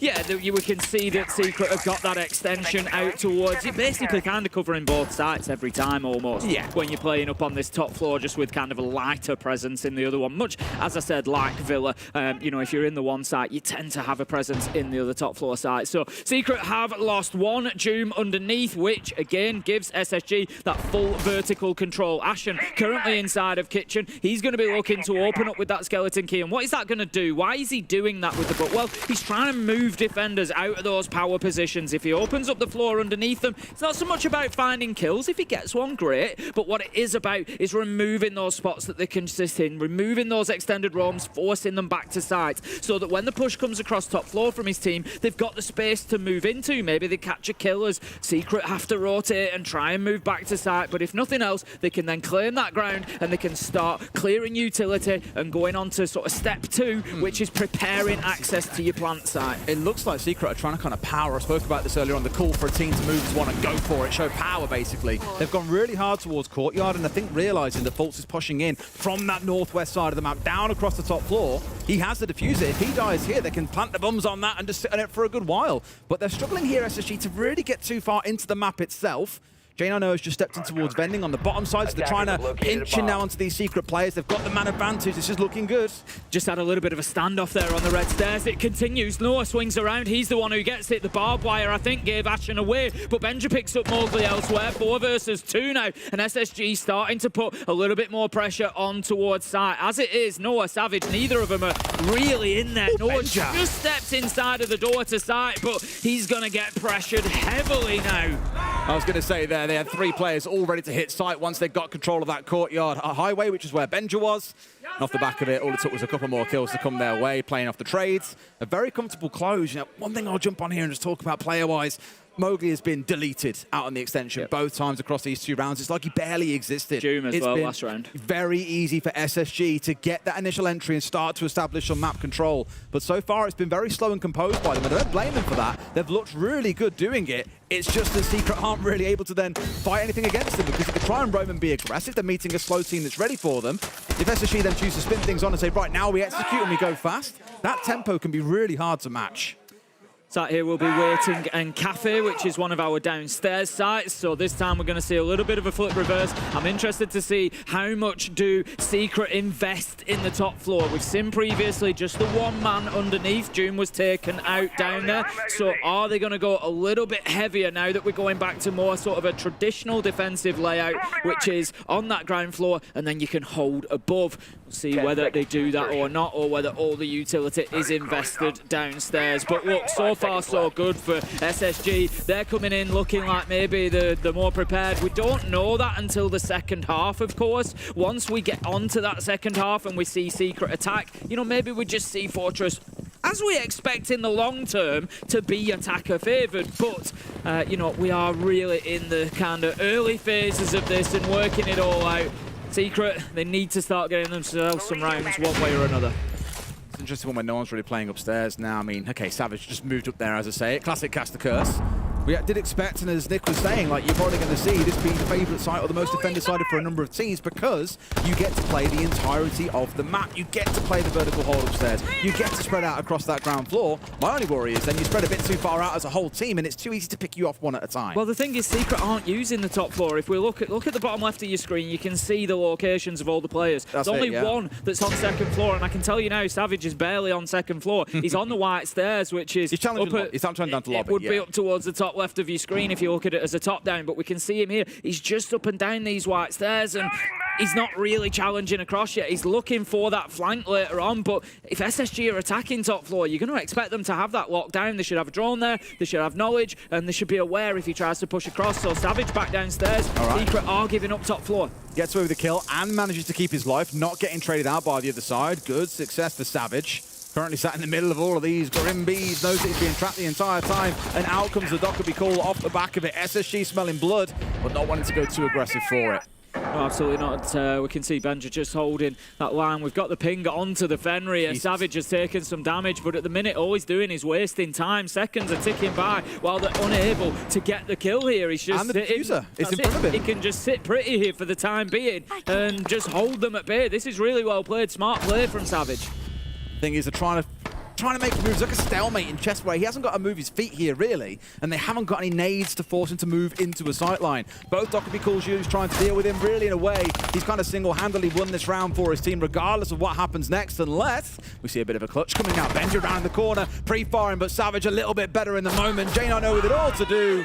And sure enough, Secret will hold on in the third round. Yeah, they needed that one, I think. Gets themselves on the board, just settles things down, and they can take the opportunity now to maybe grab a couple more defenses whilst they're dictating the play on defense, you know, how they're setting up, how things are going to shape up. We're going to have a ban coming in as well. Honestly, with the way things went in the last round in those two losses, I'd like to see a buck ban here, which I know is a little bit unusual, but given they suffered to Ashen underneath a little bit, they may be, you know, valuing a hard breacher as well. Dockerby always valuable, but they need to do something to deal with that play from SSG. They've suffered to it twice now. They know that Benja and Ashen are going to go in underneath. That's what's going to happen. They're going to work in underneath, and they're going to try to use some verticality there to cause problems for them. You know, maybe they'll switch it up. I don't know. Ashen's going to move on to the knock, at least for now. We might see that switch out. But yeah, I'd like to see Secret do something about that. Don't give them that run of the bottom floor. Dockerby's been kind of more of the, like, as we keep saying, it feels like the map will go to be attacker-sided over time. Dockerby really band-aids over a lot of those weaknesses that the attackers have early on. When you don't know how teams are going to play the map, the kind of spots they're going to sit in, where they'll be ratting, for example, the Dockerby really helps you move through the map a little bit more fluidly. We spoke about this in our series earlier on today, and how we hoped and saw at some point that a ban would come in against it, but it never quite happened by DAYSTAR. At least here it's been acknowledged early on as something that is giving SSG the ability to move through the map. So taking it offline, things should get that little bit easier. However, look at the changes coming in for the SSG team in the bottom right corner. We're seeing that blitz being brought along. Time to brush their pants off with a shield, Tim. Why not? Why not? Why not? They've got the Finker on side as well to juice Fultz up, maybe give him a little bit of extra burst of speed if they want to go even faster. SSG all shaping up to push from the north side together for the time being. And just going to be using that Thatcher EMP cannon, can we call it? We saw someone using it yesterday just to disable default cams on Clubhouse, and I was a little bit like, that's probably not the intended use case, mate. Yeah, probably not getting the most value But for the actual gadgets around the map, they're the main ones you've got to worry about. Yeah. Here we go. The rush, like I said, might coming through with the blitz. But 4 players all stacked up on one doorway here. They're going in, hailing smoke, and Adrian is up nice and close. At range, half range, I should say, more than mid-level. Brings down 2. A flanking from Mobius. C4 over the top as well. They've found 4 players and completely decimated this rush. Yeah, the attempted push in through courtyard is just, well, it's crumbled, is the only way to put it there. Just dropping in, just trying to get aggressive straight in. Final kill comes from Horse, as we see there. But yeah, ultimately, Secret very, very ready for that. And look, I think Secret are very happy with what we've seen so far now. Yep, first 2 rounds were a little bit difficult. SSG, I think, played them a lot better than they just played that attack there. You know, sometimes, yep, you take the risk with a rush like that. You kind of roll the dice. Do you catch them out? This time they didn't. Secret were ready for it. And I think leveling things up 2-2, they now need to grab themselves at least 1 more of these defenses. 2 would be perfect. Give themselves that advantage going into the attack. Good stuff from both sides. It's been a good game so far. It is one thing I want to stress at this point as well, is that you will see a lot of attacks like that you just go, well, what the hell were they trying to do there? That looks awful. And it's the difference between the plan. A plan always looks good. Execution is where things can fall very, very wrong. You don't expect a player to be here, or maybe they hit 2 brilliant headshots, as was the case from Adrian, to shut down that attack in the first place. Just because it doesn't work out, it doesn't mean it wasn't a good idea. And I think especially on Fortress, where teams are going to be trying new things all the time, new ideas they've been cooking up and workshopping. No doubt loads more will spawn off the back of teams looking back over this game's VOD. You are going to see things that look messy. That's okay. That's part of the development of a map, I think. And admittedly, SSG already having found 2 attacks, I think they're in a good spot here to find a 3rd and give themselves at least a 3-3 half. Game and Dorms will be our site for round 5, so it's going to be the other top floor site that we saw from Secret defending in the last round. And we can see a lot of Secret, again, very, very spread across that top floor. It does offer opportunity, of course, for SSG to try and play in and isolate them a little bit. But you have a look, very fluid, very, you know, very mobile, but Doom, Savage kind of working together. Noah looking to hold down the top red stairs, and Mowgli, Adrian on site together, so they are kind of paired up and looking to be able to impact on each other as well. For the time being, SSG just looking to shape up the coming in towards this south side this time, kind of towards that old tower position, and try and get themselves into that corner.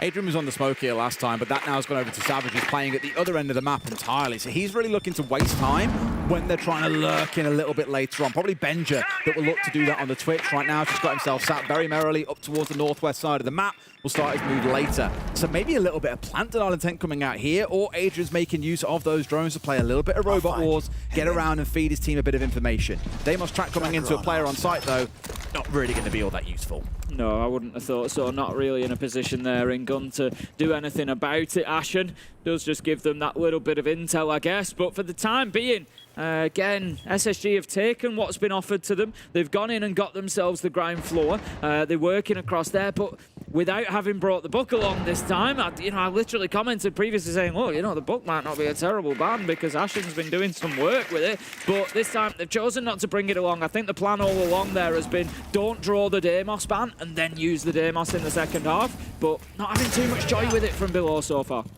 So it's very, very sorry about it. I don't think that's a bad thing. Again, SSG have played this slower style throughout this half, and it's worked pretty effectively, bar the rush in the previous round that we all saw go a certain way. Fultz, unfortunately, careering into one of the explosives coming out from Doom, and then dies through his hand with the gun anyway. Track coming on through as Doom hits the second here just to make life even harder. Doesn't matter about the track in his mind when he can just bring down Ashen as he steps on forward. Good success so far for Secret, and SSG reeling a little bit. Oh, I was just going to say they've done a better job of sort of disrupting that bottom floor hold this time as Doom got taken out underneath by J9O. Leaves them 4 versus 3 though. Still not a bad position as Savage manages to find another onto Benja. 30 seconds left to go. Nua's on low health as well. This is not looking good for SSG. Secret, they could be claiming their 3rd round in a row. We know they're on the stairs. Adrian hits him with the headshot. Mowgli with the shotgun, and that is going to close things out. Secret 3-2. Very comfortable because they knew where their bottlenecks existed there on blue stairs and on the briefing door that faced off towards that courtyard hallway. From there, it was death trap, right? They didn't have anything to open up the walls going through bathroom in towards briefing. With that, it would have forced the defenders back into site itself and maybe would have given the attackers a bit more room. But I think once they realized that the only hard breach in Fultz was down on the other side, they could afford to hold angles really aggressively. That's exactly what you see Savage doing here, up on this single doorway bottleneck, and from there collecting enough kills to keep the team in it and make it a comfortable closeout for them. 3-2 Secret. Good passages of play from both sides so far.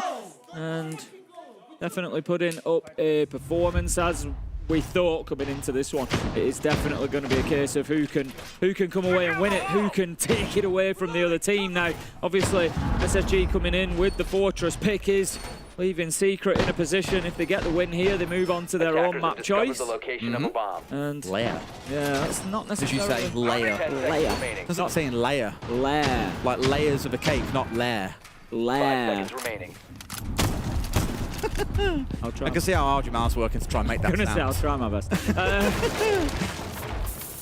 A little bit of utility just being put out in the courtyard there again. Second time they've done that, by the way. Yeah, Conscious, they did face the rush earlier. SSG aren't going to go for that again. But, they did suffer the attempt from there, so it's a case of making sure they don't. Adrian, he's having a real game so far today. 7-2. I've seen him hit some beautiful headshots and just add that one to the bill. Fantastic stuff from him. It's also the second time I've seen a Denari set up actually around Old Tower Stairs here. Mowgli's got this little triangle that he sets up here just to make it a bit harder to push into him, I think, if nothing else. And especially when he falls back, it's the extra information that you get off it, because this Old Tower entrance is one of the main ways into the map. It's a really good way of at least being given information when someone's pushing in. They either run into it or they shoot it out and destroy it in some way. Either way, you know what's coming and you've got a shield watching it. Really cool little setup. Yeah, there's 3 above for Secret this time, whereas last time SSG attacked onto this ground floor site, they didn't actually really try to take above. It was mostly a lateral push. They didn't expend too much time or effort, didn't really lose any bodies up there on the top floor, and it all came down to trying to push Savage, who'd managed to get the diffuser at his feet. So we're seeing maybe something, or we're going to need to see something different from SSG this time. I think, it is going to be essential for them to get up. Mowgli on the Denari, of course, has, the shotgun secondary. He is able to open up those holes if they want them. 4 lines of sight into sight itself. Assuming he's brought it along, that is. A big assumption on that one, absolutely. So now everyone's still standing except for the Benja trade or exchange that we saw earlier with Adrian, which he says having a wonderful game so far. Benja did start out really well across those first couple of rounds, and has been relatively silent since, definitely kept suppressed by the other side.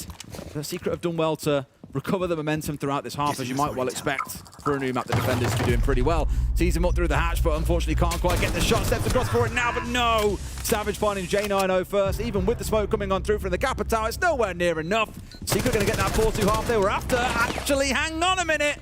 Ashen getting 2 out of seemingly nowhere, even with a few shots coming back his way, but he eats 2 of those goo mines, Tim. This round is definitely done. He's got a single bullet of HP to his name, and Savage is going to find it to give Secret that 4-2 half. All smiles on the side of Secret now. We can see the energy rising, and it is no surprise. 4 rounds in a row. Perfect momentum to carry forward into the second half. Good stuff from Secret, but now the challenge comes. If you remember at the beginning of this game, I said often with new maps, not always the case, but often with new maps, we will see that defenders have a little bit of an advantage until the attackers get up to speed and figure everything out, and that can usually take a couple of months sometimes in competitive Siege. So let's see how Secret can do now that they are on the attack. I was looking at the numbers for this, and over the last 6 months, Secret are the best attacking team in the world, bar none. Highest attacking win percentage. They actually have a lower defensive win percentage than attack, which is arguably where their game struggles on the defense.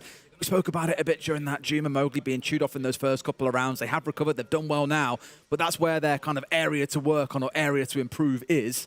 For SSG, I'm really curious to know what they're bringing along to the table on their defensive side to put challenge to Secret here and not just let them roll on through with that attacking prowess that they're very, very well renowned for at this point. Ashen, the double there at the end. I think a little bit of luck thrown in on that one. It just goes to show you're not short of bullets in Siege, so always keep firing. You never know who's going to strafe across in front of you and offer up an opportunity, but it was the last thing he was able to do in that round before Savage pounced and closed it out. So 4-2, SSG move on to their first defense.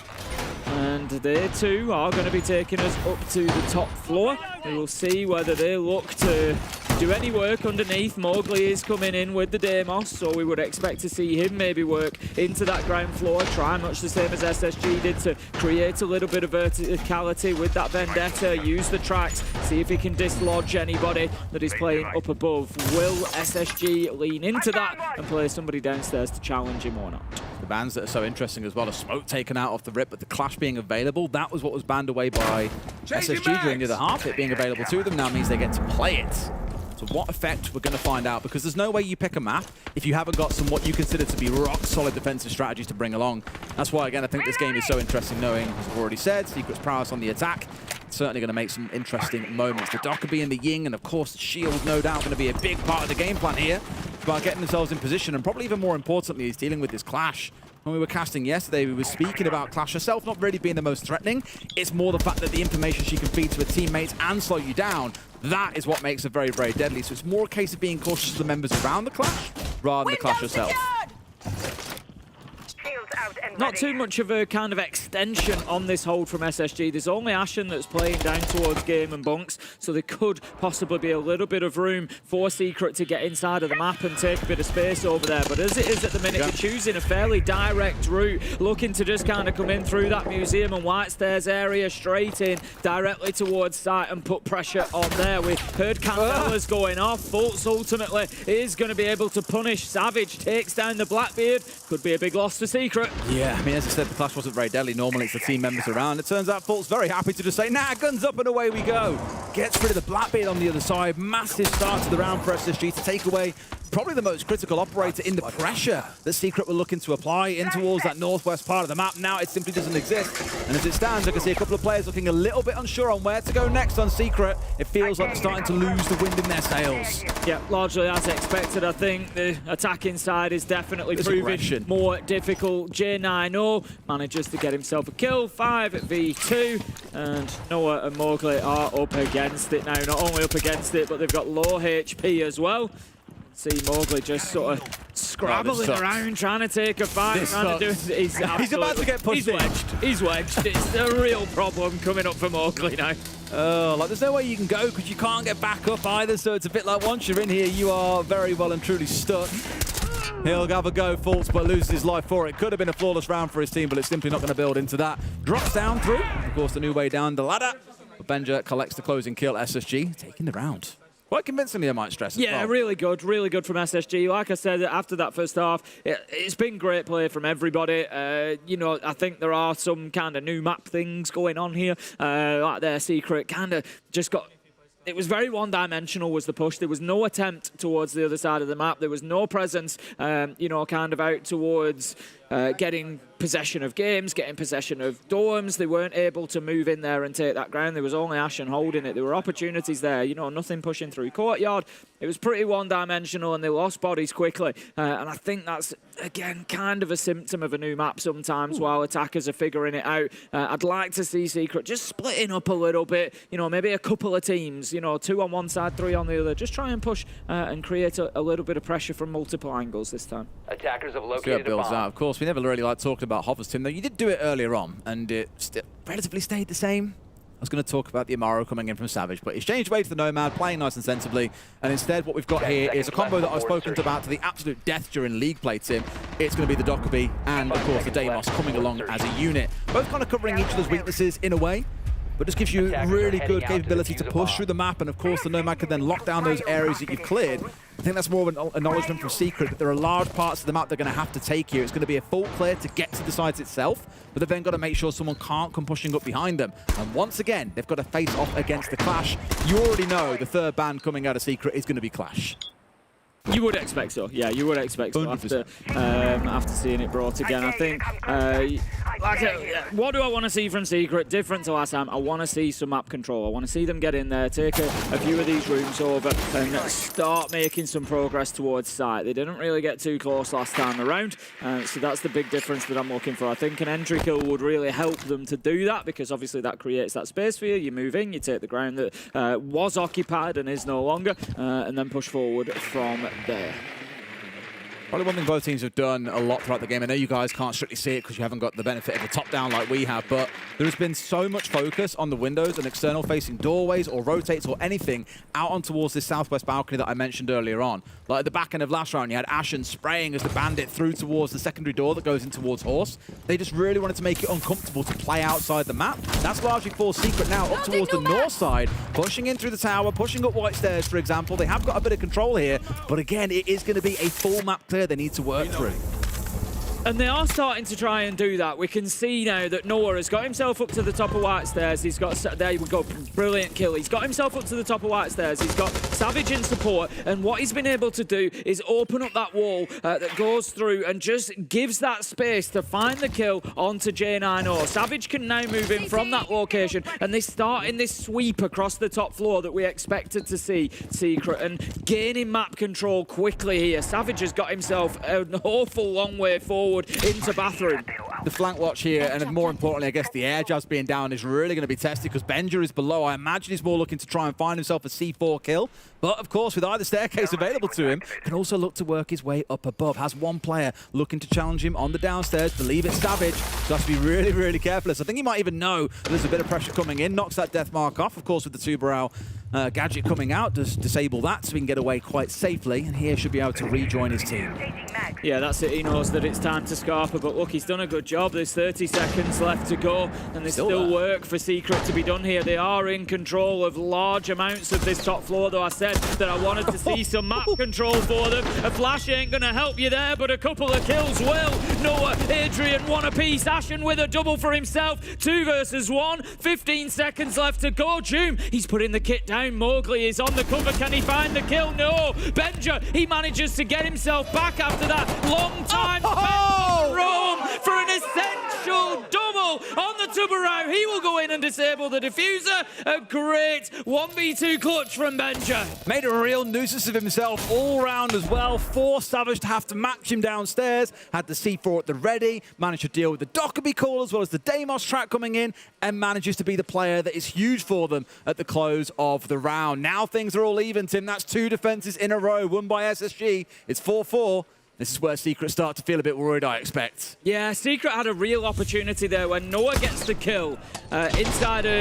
He gets the kill onto J9, sorry, moves across, cuts into bathroom with Savage, and they take over kind of 2/3 of the top floor, put the pressure on and manage to get the diffuser down.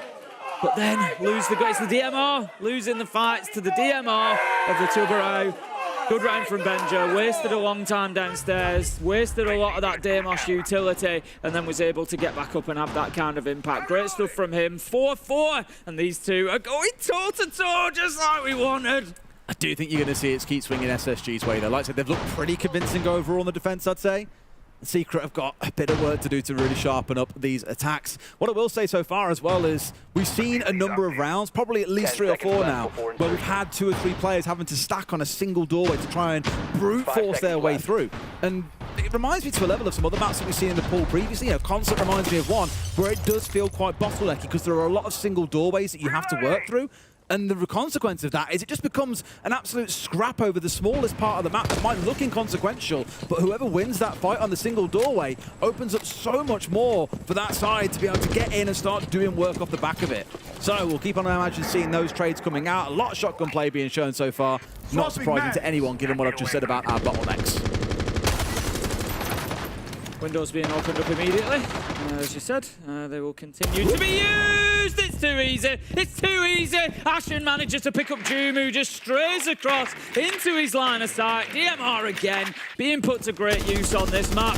It's going to be 5 versus 4 now. SSG picking themselves up a solid opener. Again, the curse of a new map is not always knowing the exact angles that someone is going to hold, what kind of cheeky things are looking to get away with, and Ashen really has grabbed a freebie there off Joom, and most importantly, it's the Docker Be Gone, Tim. The operator they were relying on to help them move through the map, as I've said a few times, is no longer available. Not a single call was used. Benja's the one to watch again here. So Secret have got themselves up into the top floor and they're starting to work with that verticality. You've got Savage, you've got Mowgli up there working inside of games, around dorms, trying to open hatches, trying to open vertical angles. Benja has been playing around the white stairs up on the far side. I thought he might go for the flank, but he's actually called it a day. So he's going to move back through the bottom floor to site. So right now, SSG need to hold on against these vertical angles. Ashen's doing the work with the Tubarão. The Zoto canisters are keeping the hatch closed, but Secret are in full control of that top floor.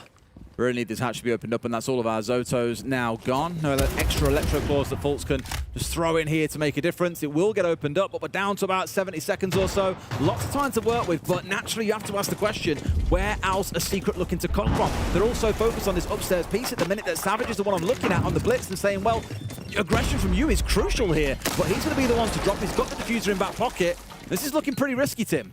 Certainly is, just looking at the vertical angle Ashen, up the hatch here. Ashen, just, you don't expect it. You don't expect it until you get hurt by it. Capite will send the fire in, the smoke goes as well. Ashen has got Nitro at the ready. We can see those silhouettes, he can't. The drop comes in if he hears it.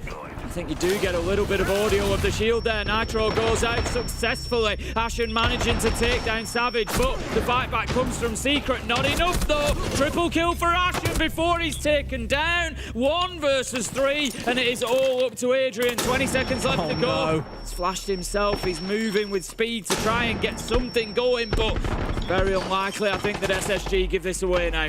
No, there's a player right down in front of him as well that he had no idea about. It's an easy close out for SSG, and again, you can see it in the gameplay. They just know what they're expecting other teams to do against them. They're prepped. They prepped the hell out of it, Tim. They know what to expect. They've got an answer for everything. Looking really good so far.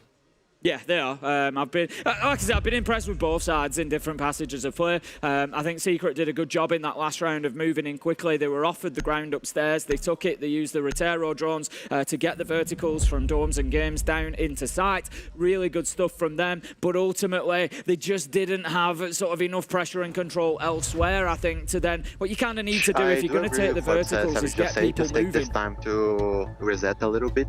Guys, I want you guys to pay attention a little bit more to this area early round, because right now as the game is cooked, they are trying to go a little bit more cheesy into the spawn picks or whatever. Let's watch out onto that, but for the takes of the map as well, if we are going for it, the idea of killing the clashes, right now it won't happen, but for the takes of the map it would be good, because it's step by step is then falling back to the site. Let's just pay attention to this Bandit, Kate and to Barrel combo, that they will be relying on that, because if we are able to open and have strong operators for the execution, we'll be good already, you know? Let's cook them inside of the game and they will be fucked anyways, because they don't know how to play the map. They're just playing by the rule set. And we know better than them. And they want to play fall off like on the other side of the map as well, guys. So like we can take it for free with the Docker and stuff. Yeah. Nice. Yeah. Let's go. Let's go, guys. Risky claim from Twister saying, oh, they don't have to play the map. They picked it, my man. I think that, no, There'll be a lot of that. A lot of teams say, I think I've got to play this, and that team will be winning on a map, and it's like, can you really back that up? They look very ready, like I say, for anything that has been thrown at them. Though, to Twister's point, as I said at the start, these little cheeky spawn peaks and early round moments of aggression, that does reward the team that has better map knowledge, and right now that looks like SSG. Getting into round 10, then we're back up to the top floor, going to be the bathroom site. Last time around when Secret were attacking this, we saw them all coming from kind of white stairs, that top left corner as you're looking at your screen there. This time, I think I get that reverse sweep across. Like I say, last time SSG didn't really hold this too hard. They've got Ashen down there. That was it last time as well. Ashen was on the Bandit. He's on the Ella this time. You know, put a few numbers in from Old Tower side, I think. Move across, get dorms, get into, you know, a little bit of pressure onto bathroom from that side as well. And then play your other players from that top left side from white stairs and make a bit of a challenge on both sides. We'll see whether that's what Secret go for or not. What I will say, there's been a lot less focus on the south side of the top floor than I thought we'd see. Yeah, I thought we'd see a lot more in towards vending, opening up the wall that goes in towards dorms, but that's not really been a thing. If nothing else, the defenders have opened up that wall to be able to step out of it and be able to aggress on towards this balcony area.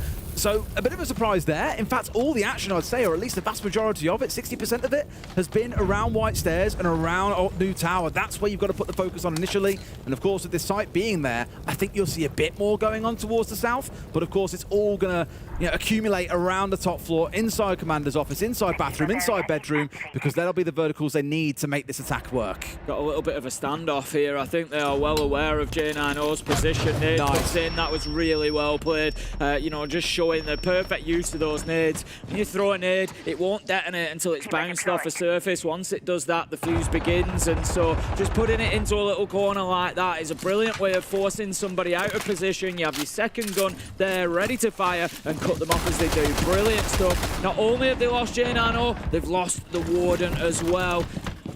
They've got smokes, they've got flashes. They can take advantage of that.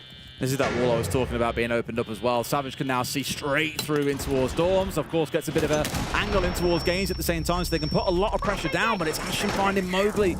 Again, a player that I've remarked on a few times throughout the game has been found out quite early. Naturally, as the entry you expect it. That's been chewed up and spat out now. 4v4 ensues. Just look at who he sees, the man. Ashen thinking about taking Surely the fight, but he's keeping himself alive for now. He knows that Doom is out there, and he just wants that view. Doom hops out of the window. The shield gets turned toward him. Ashen is just suffering from timing a little bit here. Noah does take him down, but FLUXO was able to grab the Blackbeard along the way. But they are pushing now Secret from that south side a little bit more aggressively. Yeah, you have Benja jumping into the courtyard hallway and looking to provide support from that door. Nooses in the rotating towards bathroom. 3 players all focused on trying to hold on to briefing. They've gone 1-for-1 inside of there, and now they're stepping in. Nooses had no idea what was coming. Plant going down in what you may now refer to as default. Benja, though, wins 1 and wins 2 again! 2 rounds on this map. He's pulled out the impossible, it feels, and has wrestled rounds away from Secret. SSG carry on in commanding position, 6-4, and not dropping a single round in this second half. Yeah, I think there's going to be a bit of frustration for Team Secret there, because like you say, those 2 rounds that Benja has won, the 1v2s, it's basically coming down to a 50-50 gunfight. It's the man on cover versus Benja, and when he wins that kill, then yep, the next one onto the planter is easy. So it's all about that 1v1 that you're giving him when you try to put the diffuser down. You don't have a choice, but what they do need to do is start winning those fights against Benja in that position, but it's easier said than done. He's kind of exposed his whole body there inside the doorway. I don't think they were 100% clear on where Benja was, but either way, he's hit some massive shots to put his team up to map point. Lair awaits our second if SSG can get this round done. Otherwise, Tim, we're asking for 2 rounds from Secret to get us to overtime, but I think it's a pretty tall order to see them recover 2 in a row after winning nothing in this half. Yeah, I would agree with you. I don't think Secret have got the attacks here. It's like we said, look, new maps, we often see this, that defenders have, you know, that little bit of a grace period to begin with whilst it gets figured out, and they have that bit of an advantage. And so a lot of the time it does come down to, you know, who can win the more attacks. And SSG are looking like that's going to be them this time around. It's 6-4. They need 1 more round, and look at this. A little bit of aggression possibly. Benja just waiting by that door. The shot's come in. Unlucky for him. Fortunately for Secret, it was the shield player of Savage. Otherwise, they are dead to rights. Absolutely, and Legeno is getting a bit of pressure building around and has to be careful. Again, all the focus is going to start off towards this northwest part of the map. And barely anyone really right now is actually down near Sites itself. They're not worried about a backstab in towards Sites itself, for example, because they'll know about it coming in. Not worried there, and instead it's about the roam and trying to contest on towards these players that are playing out on the balcony. Just going to be looking to get themselves on inside. We can see there's nobody from Secret yet. 50 seconds in, nobody inside of the map. Again, it's been another bit of a symptom, really, of this map has been not taking sort of control too quickly, too aggressively, or too confidently. And they've got the glass that they're going to try to work in behind, I think, but just see themselves stunned out. Adrian manages to take as little ground as possible, really, and sticks the plant. So the opportunity was there. Captures SSG by surprise, I think, but doesn't really matter. 3 kills come in, 5v2, and Secret just scrabbling to hold on now. Really cool execute there for sure. And now Ash is going aggressive on the outside. June, does he know about what's going on off towards his side? I don't know. It's the bending window they've got to worry about, because if Ashen steps across, he could get a freebie. I think the Ash is watching him, so really all eyes on Doom here to be able to hold it down. Looks for one, can't quite find his man, looks for the second, misses that one too. There's traps going off from the Thorn behind him as now we start getting the defuse going down. 2 players down at this point, trying to knife his way through. I don't think he'll get there in time, unfortunately. No, he will not.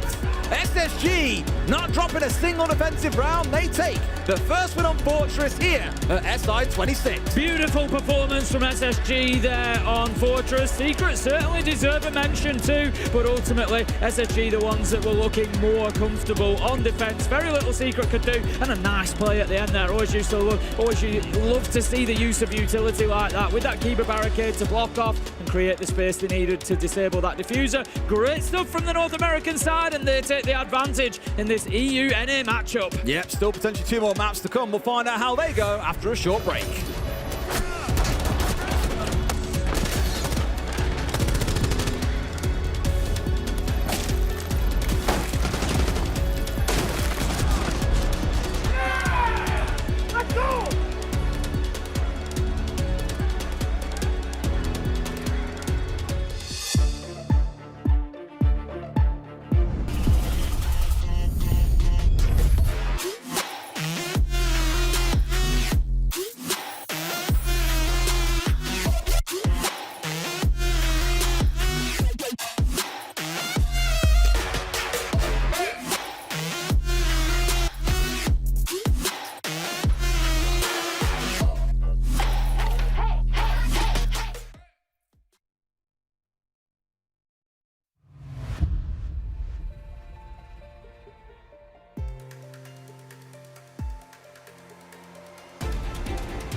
SSG are the first team at the Six Invitational to get a win on Fortress, the newly added map to the map pool, and they did it with style as well. I mean, we're talking about a flip in the script. Somewhere in the middle of this game, we found out that SSG had the right game plan going into this one. Yeah, sorry, I was just laughing. Ask was happy to be on telly there. They were all waving with the Black Dragons players, who will shortly be starting on A lot the of stream. Brazilians Yeah, here. of course. Yeah.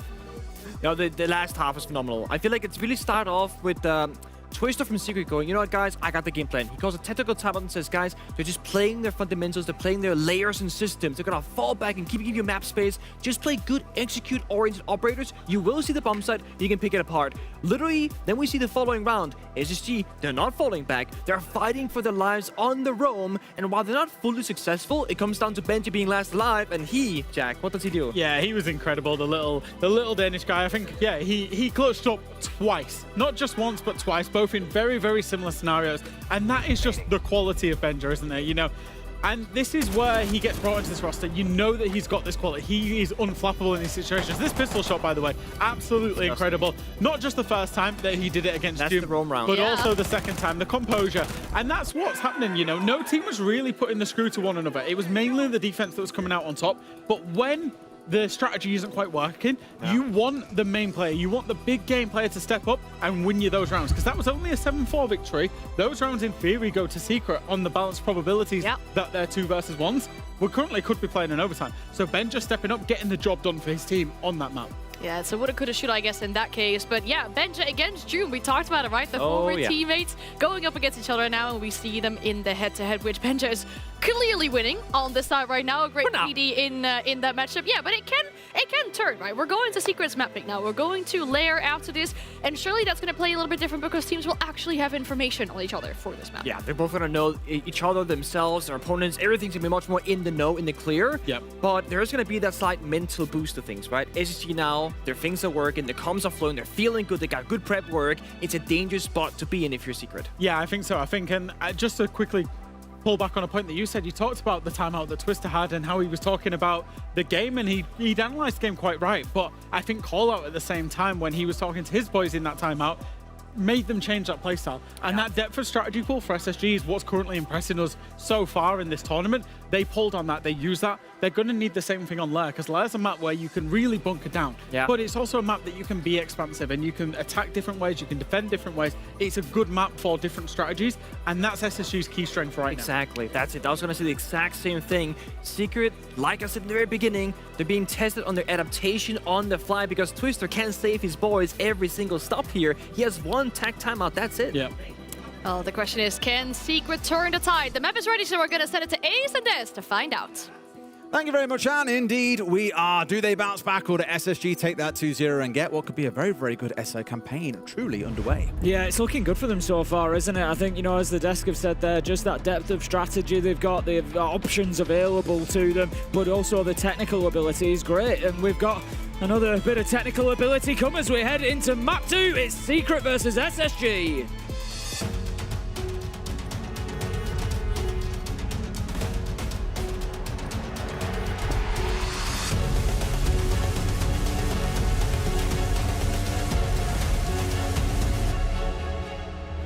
Well, there is still one of our newer maps in the pool, Tim, but I think it's fair to say that many have got a pretty good grasp on it right now. And Secret starting on the attack. I've already said they are the best attacking team in the world by attacking round win rate.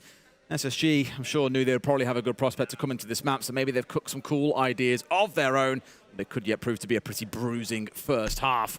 Take a look at our op bans first and foremost. I imagine shields come in against Savage. Every single team seems to take them away. No, it's going to be the Grim being removed away. We did see quite a bit of Grim actually coming in on the last map, so maybe identifying that's how SSG are making their set-piece plays there, to identify where players are, to all push in at once and overwhelm and flood, as Grim often enables you to do. Bandit going along with the Mirror, and then Deimos to close things out too. Not a bad one, as SSG did run that quite a bit through Ashen in the first map. Yep, as you say, Lair certainly more established now. No room for any excuses anymore. Everybody should know what they're doing now. And as you say, we'll see how this one goes. I'm a little bit concerned for Secret here. EU haven't had the best start to this Invitational so far. I think it's fair to say it's been a little bit up and down. There have been successes, there have been failures, kind of middle of the road for them at this point. You feel like NA have carried maybe a little bit more success, although not to spoil anything, if you're going to watch the game later, maybe just mute for a couple of seconds. But a Shopify Rebellion did lose earlier on the B stream to D+ Gear, so every region kind of seeming to have that roller coaster at the minute, and I love it because it just creates so much chaos. It does, and may chaos reign. Let's see how round one goes. Of course, as you might expect by now, we ought to get things up on this top floor. Already seen it 1,000,001 times. Classically see a bit of focus in towards Ops, towards the southwest. The player with the backstab later on out towards the eastern display. And normally a bit of pressure coming in from the north as well, down Zulu. So lots to look forward to. And Rocket, of course, Tim, can't ignore that being quite a centerpiece for the action at the same time. But it does sort of work in layers or stages. One of my favorite things about this site is when we're attacking in from the upside. When you've got all the attackers with mezzanine control, they're trying to get inside a site. Again, it's bottlenecky. It's a single doorway. And it's like when you can use keepers inside of there to lock up behind the desk. We've had clashes in there before. We've had things like we've got in this round, in fact, the Chanka coming out as well to rain down fire on that doorway. There's so many interesting ways to defend it, I think. So I'm looking forward to seeing how the late round plays out, especially. Yeah, Noah's going to be moving towards Skybridge, and Adrian's on the opposite side looking to support. FLUXO does take out Doom. I want to talk about that kill in a second. Interestingly, I think we'll have time now, actually. Interestingly, FLUXO is playing the Tachanka in that position around the back of the desk. We know it so well. You know, you've just got to think about hot and cold on Clash, and that's where he's going to be playing. So that spot in behind the desk is usually something that you'll send like a book in to try and open, or a Deimos to try and challenge from below. Whereas in this case, SSG have actually opened it up for themselves. They've just opened the floor up and said, yeah, come on, come and have a look. And when that's happened, they've got the kill onto Doom. So they've kind of reversed that strategy, that technique, that tactic, and it's paid off beautifully for them. Less pressure from below, not going to complain too much, that's for sure. Now starting to work onto Mez. Again, this is the spot that I often reference. 3 players all gathered up on here, being pinned in by FLUXO with that fire from below. And Adrian currently hovering off towards display and Bathroom in a little bit of support. But for now, at least, Secret penned in and waiting to figure out what that next move is. The crucial part being they've still got half the round to work with. Yeah, the one problem that SSG face at the minute is Noah. He's got himself inside of Ops, and he's just got that line through the side door that enables him to kind of cut things in half and reduces the movement. Had an opportunity to take down the Blackbeard, didn't manage it. Mowgli manages to find the kill, but the trade is there. Savage low health as well. 3 versus 3 it stands at the minute. Utility flying everywhere with the smoke canister activated as well. I get what Mowgli was trying to do there and going for his fight with his teammates, but has gone down with the 2 Harbridge gadgets in back pocket. They've still got Noah available, and thank God they do, because that now gives them the ability to get inside and make a plan happen. They can even use the Keeper barrier en masse against the opposition here. It has now been destroyed, and we've still got fire coming out from FLUXO. Like I said earlier on, this can go on forever. However, he is only down to 6 canisters left, Tim.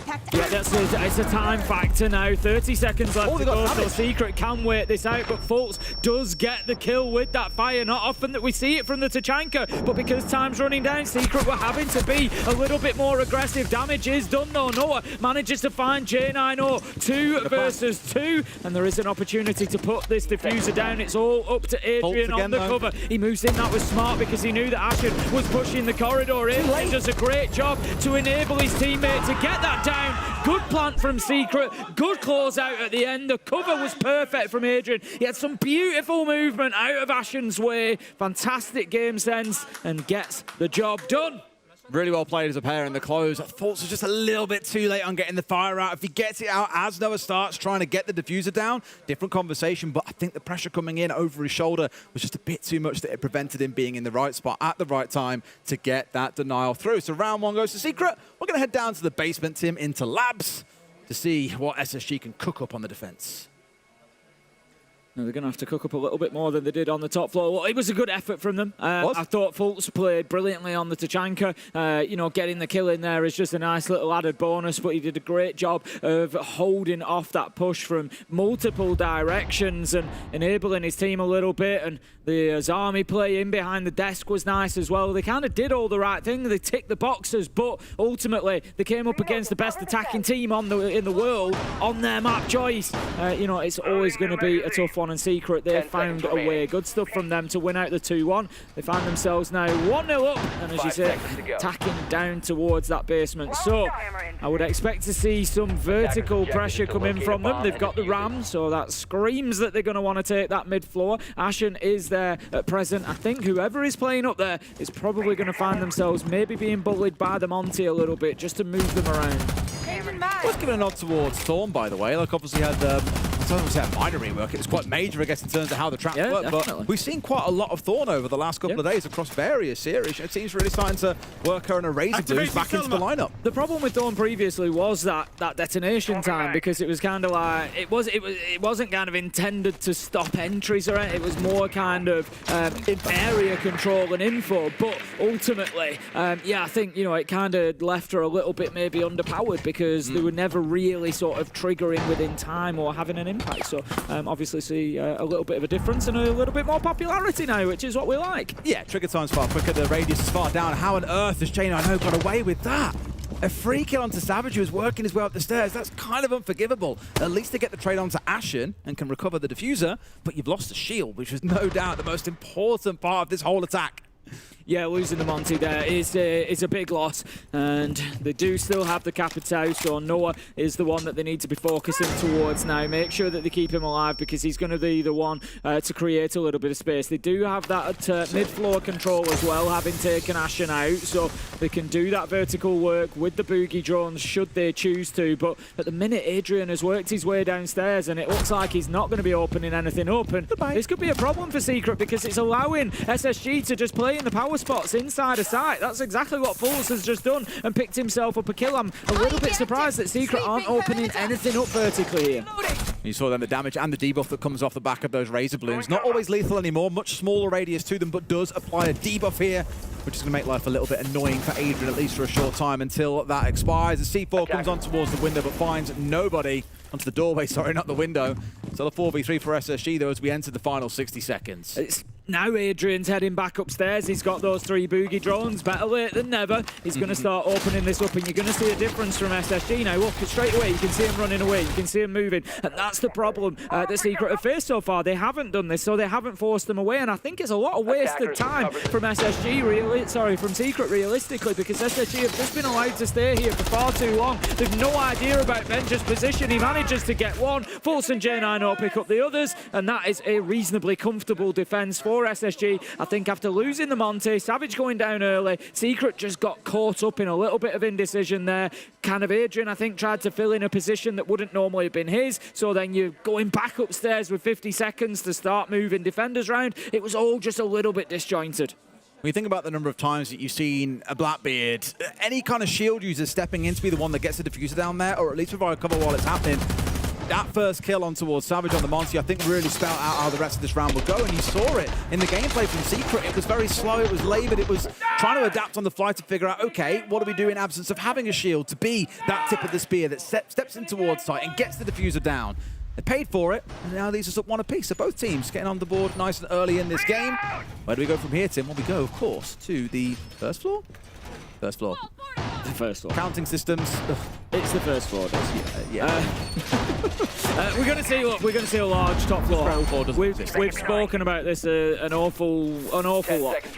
This defense and the attack as well. We will expect to see that external wall opened up. The thermite gets chosen onto now by June, and then it'll be usually a push towards taking some top floor control. Some teams will decide to just launch the utility in and try and go for it. If that's going to be the case, we'd usually see a sense on side as well. This time just the Ying. We've got the smokes on the Capitao, maybe not enough to do that. So I would expect to see a little bit of pressure towards top floor, but if we look across the side of SSG, we can see there's only 2 of them up there, Ashen and Fultz at the minute. So there is possibly an opportunity for Secret to go and get that control. It's kind of the same as what we saw back on Fortress, and we heard the frustration from Twister about it, I guess, to a level, was just how ratty they were being, how aggressive they were being in the early round, SSG were, and how it was then causing problems for the side of Secret. With this being a more known map, they shouldn't get stung by anywhere near as much, but Ashen has still managed to get rid of Adrian and get away with his life, taking no damage, all 3 smokes in back pocket.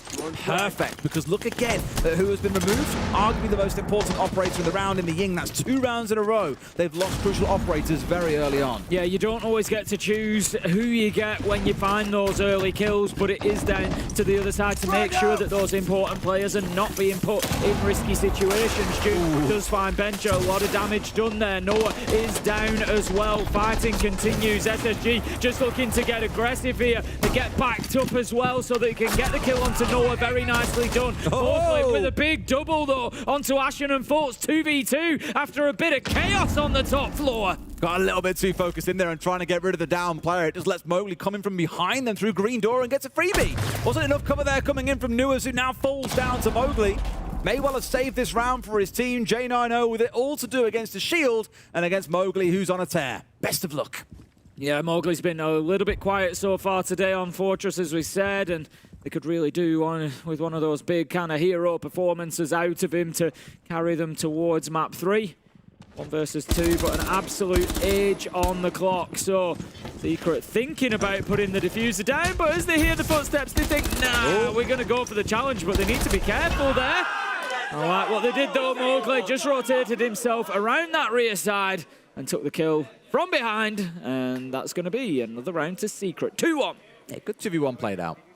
Pressure being created by the Blackbeard, and then almost from Twister being told, stop, calm down. Which is rare normally against SSG. It'd be SSG, imagine getting the warning for being a bit quieter than Ashen can be. But clearly both teams, I think, very, very keen to get this series moving in their direction a bit further. SSG, of course, have got that comfort blanket of winning Fortress first. Club doesn't wait as that final map if we have to get there. One of the classic maps in Siege where both teams will be tested on their fundamentals. There for now, at least, leaning towards Secret on the attack. All right, then let's get ourselves on into round 4. That was beautiful nitro that came through there. I think on a different day, pushes. If basically anybody other than a Blackbeard, they've got themselves a double kill there. But unfortunately, it wasn't for them. At least it was a Blackbeard, and he stayed alive. So round 4 will see us back up to the top floor. Secret very confident in attacking this time, last time around. They got themselves into ops. No one moved in there so quickly. I'd like to see SSG maybe try and just hold them at bay for a little bit. He went straight up, opened the Skybridge door, then back across into ops, into that position, opened up onto the plant spot and was able to just kind of sit there and control, cut off the middle of sight by being on that door. So SSG, I think they need a little bit of a plan to just hold on to that area and prevent him going in there quite so easily. The other push then came up into mezzanine, and Secret very easily kind of took over this whole rocket and mezzanine area, and it was a big problem for SSG. It's the main focal point of this top floor, no doubt about that, and really SSG's response in this round, if you look at their lineup, it's all about time waste, right? Towards the Kai and the Tuber out, in towards the Goy, the smoke's coming out, and of course the Goo mines just to impede enemy players that little bit longer. There will be work for Secret to do here, so they can't take too long in the starting parts of the round, but of course the curse of building up for a very, very Turtle-style setup is you don't really have loads to go aggressive with early in the round. Maybe a C4 or 2 if you really fancy it, but otherwise it's a case of sort of trying to stem the flow as best you can, but accepting that Secret are going to be executing at some point, and your job is to slow them down. Noah being removed, that's massive, because it's the ace offline, one of their only ways to get through what is now currently a fully electrified wall. Mowgli's all they've got left here, and normally he likes to play entry. Exactly what I was talking about, not allowing him to go in there and just take over ops and move through into that power position. Great stuff from SSG. Savage has recovered the diffuser, but he's scarpered with it. He's having nothing to do with that now. He doesn't want to be getting into ops because there's, as you say, with that electrified wall, very little that they can do from there. It's now got to go to plan B. That's likely a rotation over the roof, join Adrian on the other side and try and push in maybe from that bathroom angle and get in towards where Benja is holding inside a site. So SSG need to recognize this and train some guns over that side, which they are doing at the moment. Mowgli has joined from mezzanine as well, so it's all shaping up for that kind of southeast-sided push. Again, just a little bit nervous here. The Mowgli's the one looking to take early engagements down towards display when he's the only one that can get this wall opened up. Either they forsake the wall entirely and make use of the Capitao to drop smokes in and go for a plant in behind the desk, or they bail and try and rotate over towards R6 room instead, the B site, and make that be their go-to. And in fact, they may well be, because Savage, with the diffuser on side, has moved over towards that side of the map. Yeah, it's definitely a push towards where Benja is positioned. You can see on the left of your screen, smoke canister has come out to try and slow them down. Mowgli gets a good kill onto J90, starts creating a little bit of space. He's also looking to just clear out behind desk. FLUXO has been forced back, but he'll take one with him as he goes. 4 versus 3 SSG now. 50 seconds left to go as the utility starts to fly in, but Secret, they're not moving behind it. They're just sending the flashes in to try and create a little bit of chaos. Savage manages to spray down Benja. Adrian onto FLUXO, 2v2, and again, somehow on this top floor, Secret find their way back into things. They can definitely get the plan, because the last 2 players left alive are on Mez and Rocket. They've kind of swapped places in a way, where it's Secret that have got the site, and now the retake from SSG is going to be massive. Ash Ashen trying to push forward here, making use of that smoke to make it a bit safer, and he manages to get rid of Savage. How many times a day are we going to see Savage try and be aggressive and get down by the other side? It's unfortunate for him, and it's all down to Adrian. Tucks in on display window, 1 for 3 into a 1v1. Secret have lost so many of these today. Is it their time to shine? It's him versus Newers, and sure enough, Adrian goes big to give Secret a 3-1 lead.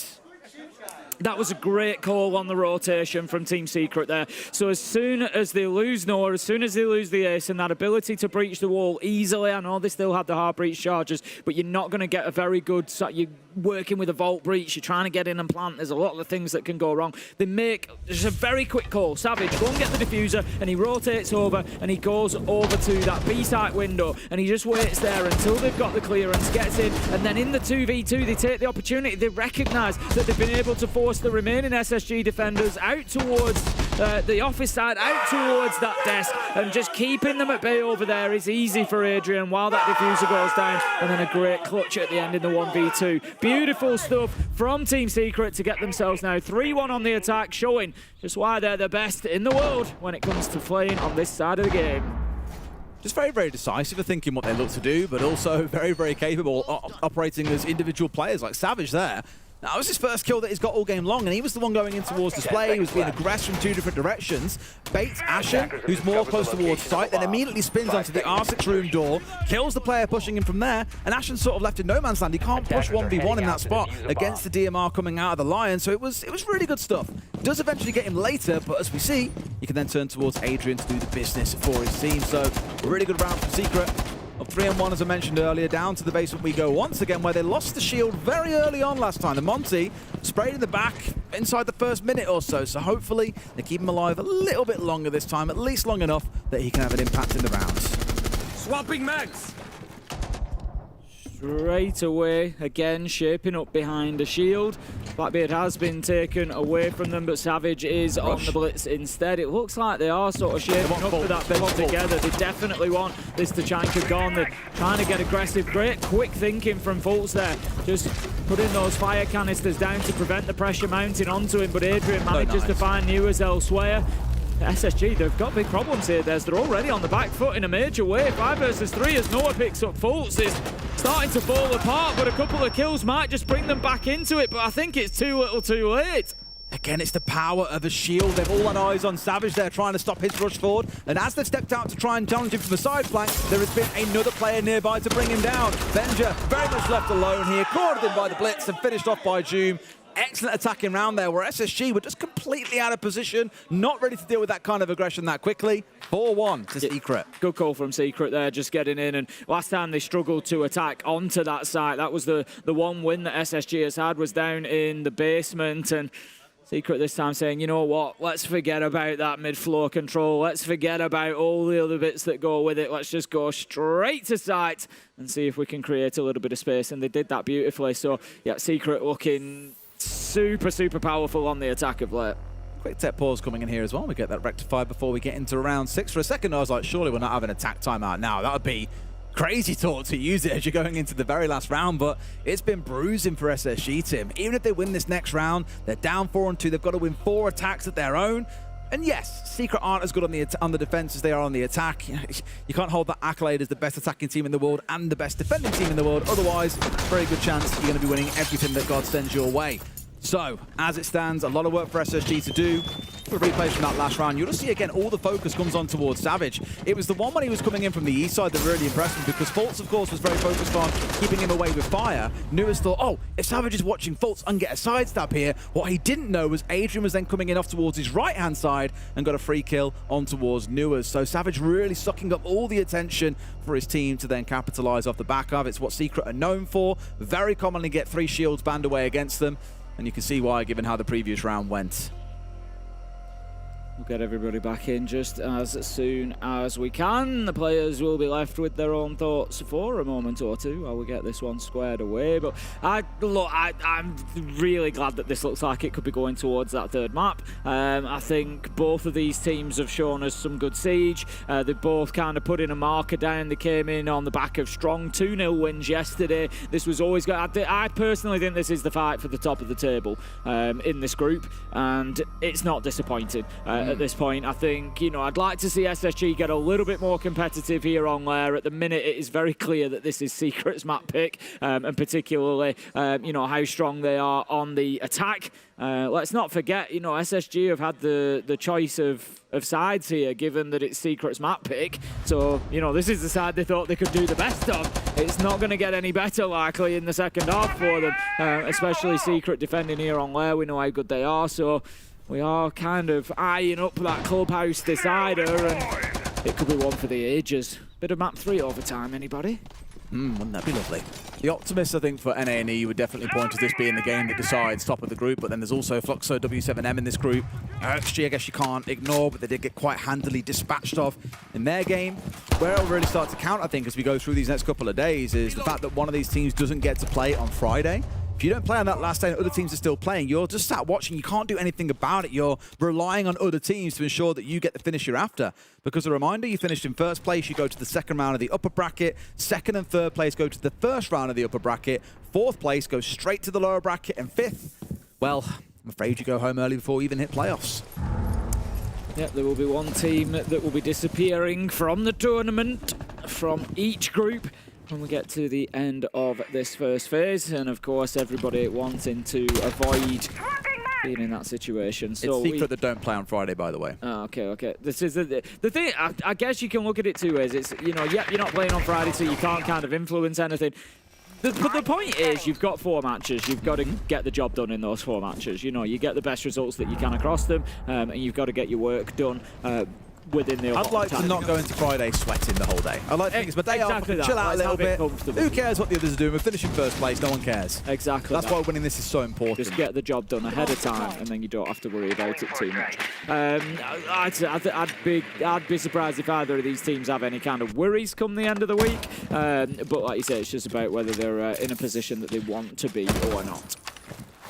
Okay, let's see if that attack timeout has had any effect on either team. I imagine for SSG it's a good chance to think some things through, talk about how best you might get the second defensive round on the board. We are up on this top floor. Well, they haven't been, I would say, like ill fortune for the most part. They got Noah out quite early on last time around. Could well be looking for the same again with Benja underneath, I imagine, with a C4 in back pocket. Indeed there is. Just waiting for someone to step across. So if drones haven't found him out downstairs, being for a bit of a rude awakening, especially for Noah, who's already in the area. Nade is ready to go out, will be sent in. Challenge follows it, but it's Ashen who picks up the first kill with that shotgun on to Savage. The number of early kills that he's got playing against Windows or anything is ridiculous. How many times are they going to punish the important operator, though? Savage died on the Monty. Savage has died on the Ying. Adrian died on the Monty, I think, as a first kill. Sorry, on the Ying as well on an earlier round. You know, they are just being able to pick up these sort of important execution operators before they get to that stage of the round over and over at SSG, and it hasn't really paid dividends too much for them so far. You kind of got a feel for them. It's a bit of a bugger, but at the end of the day, all that really matters is that score at the top of your screen, and it still heavily leans the way of the blue team in Team Secret. However, they've got the focus going, and now they've got this breach opened up towards site, and there's Noah going in for a plant already. Might be looking in for a kill here. Noah's going to be the one to find Adrian. Noah is going in deep along with June by the looks of it. They've got a couple off the back of it, Tim, in a spot where they can get a plant down here in a moment, as long as the cover is there. All down to Ashen by himself, who has now got to step on forward. Has one smoke in back pocket. If he places it well, this could be beautiful, but I think he's just about missed it out. Noah going to finish that off, and Ashen has got a lot of work to do to recover this. Yeah, really well played from Doom on the cover there. We just saw him sending that flash utility across in towards Ashen's position and preventing him being able to push forward. No one knows the peak is coming. Steps around, gets the kill. 5-1. Good opportunity spotting from Team Secret there. Noah saw the gap, and instead of going in looking for a plant, went straight in, got aggressive onto that desk position, cleared it out, got kills, then went back for the plant. Really nicely done. Phenomenal attacks from Team Secret. Really impressive. I think it looks almost pedestrian for them. They won all 3 attacks on that top floor, and only in one of them did they have to rotate away from Mez, and that's because Mogi went down, they lost their hard breach potential, and then rotate over to R6 room. Otherwise, it has been the same attack twice. And we've seen SSG try and make the odd change. The C4 from Benja below maybe helping, but as soon as he's droned out, it's no longer a threat. Just didn't really offer enough to reinforce the defense on that side. So unfortunately, they find themselves with a bit of a mountain to climb here on Lair. They go on the attack, and we start things, as you may expect, up on the top floor. Let's see if Secret can do a better job here on the defense then, and whether SSG can break them down. Last time around, as you say, Secret, their attacks have completely focused around mezzanine. A little bit of attention in through ops and getting that wall open. But other than that, we've seen no attention out towards our 6 room, no attention out to that far corridor, to Skybridge, to anything else. There are very, very possible attacks from that side as well. So we'll see which SSG choose to go for. Maybe a combination of the two. If we look at that defensive lineup that we're going to be seeing, no major surprises there. We've got the Denari. I think we'll see that. We'll keep an eye on where those trip connectors go, but I would expect to see them maybe out towards that kind of B-side window. And then we've got the Goyo canisters, which will be in position to prevent, I would expect, to push towards that plant side. Of course, the display window gives you the little info. Someone does go hopping in. It's all about the info game rather than strictly trying to kill someone or deny them from getting inside the building. It's going to happen. Key one probably here is Moke is the one playing on Mez and looking to contest towards Ops. They've got barbed wire down inside of there. Normally, you'd even see an Azami step actually into Ops, kind of like he's doing now, and get a couple of Keeper barriers down so you can play in there slightly more aggressively, waste a bit of time. It's the kind of stuff that SSG wasn't doing that gave so much control over to Secret early in that first half.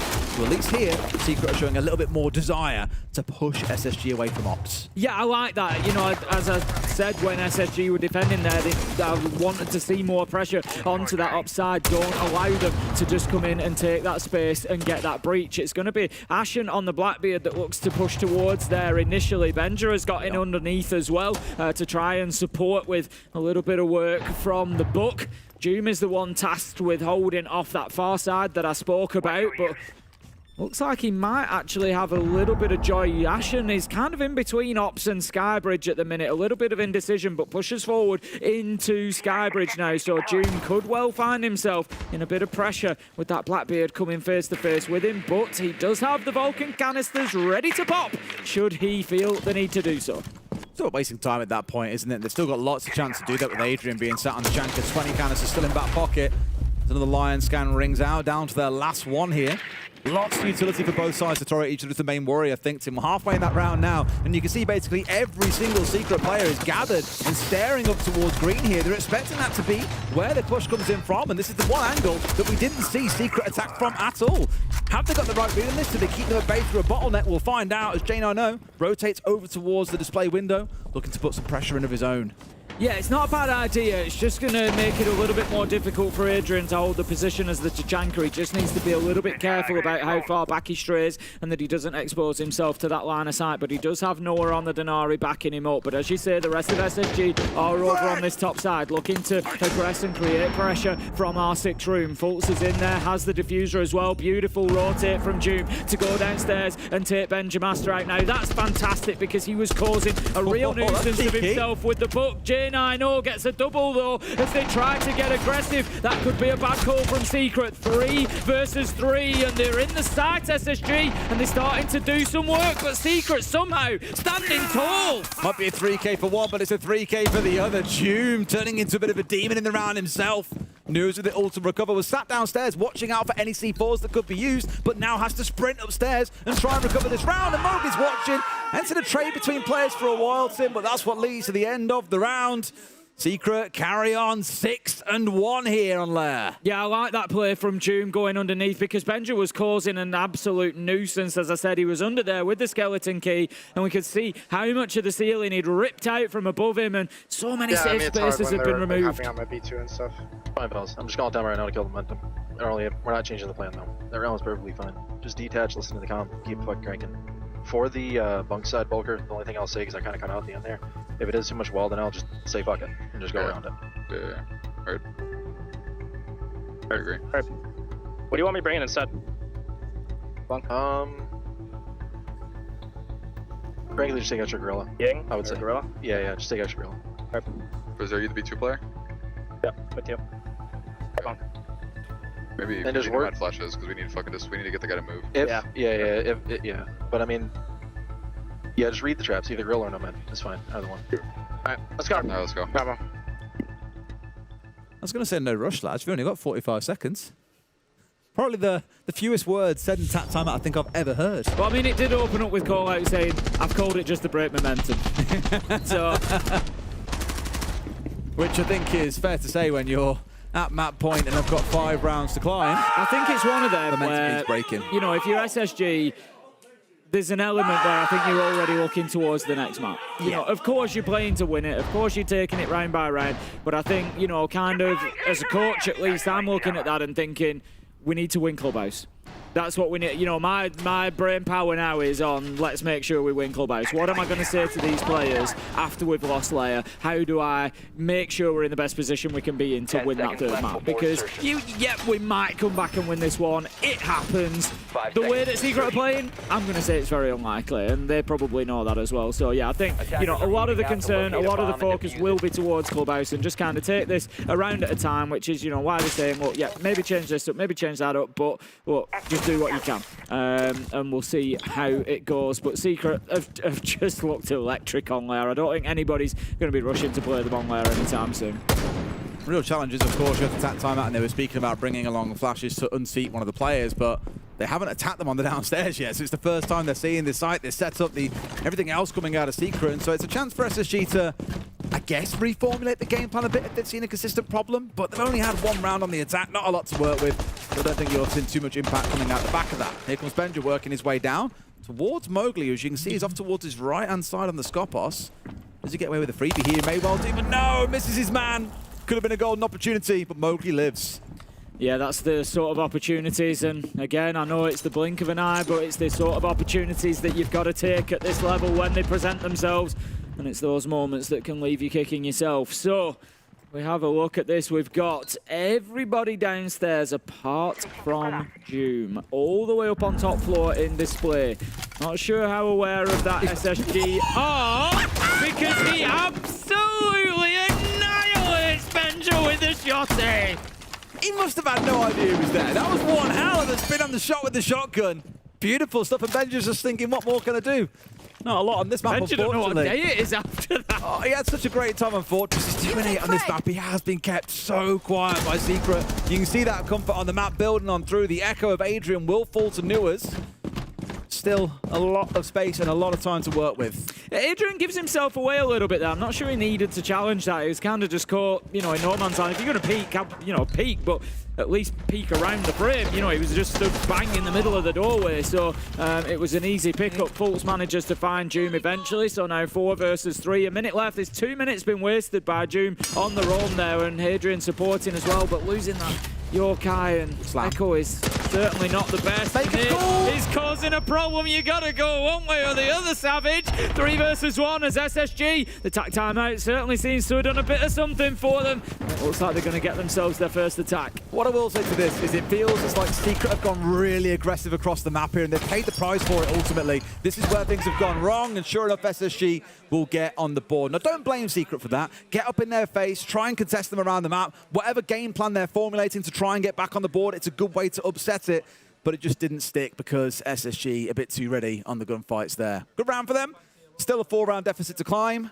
We'll see if they can do it on bunks and briefing. Yeah, I think from Secret's perspective, you've got rounds to spare. You're 6-2 up. They're not going to do that forever, but yeah, let's just have a go. Let's get out in the map. Let's try and get slippy. Let's try and cause them a problem. You know, ultimately, it didn't really work out for them, but never mind. You know, go next and see if you can do it. That was brilliant. You know, you see if you can do it in the next round. But yeah, like I said, when you're on the Echo and you stood in the middle of the doorway like that, I don't think you really need to be doing that. This was brilliant, the indecision from Savage. He was like, no. And what I love, even them, the Deimos was still pre-firing just in case he did push into him. So it's kind of damned if you do, damned if you don't. Pay the price to lose the round, onwards we go. What I like about this next site that we're coming into is so commonly on the attacking side, we're used to seeing now like Sens being ran, you always roll in a couple of light screens, you try and avoid getting shot from above. If you haven't got control of that, you plant inside, away you go from there, right?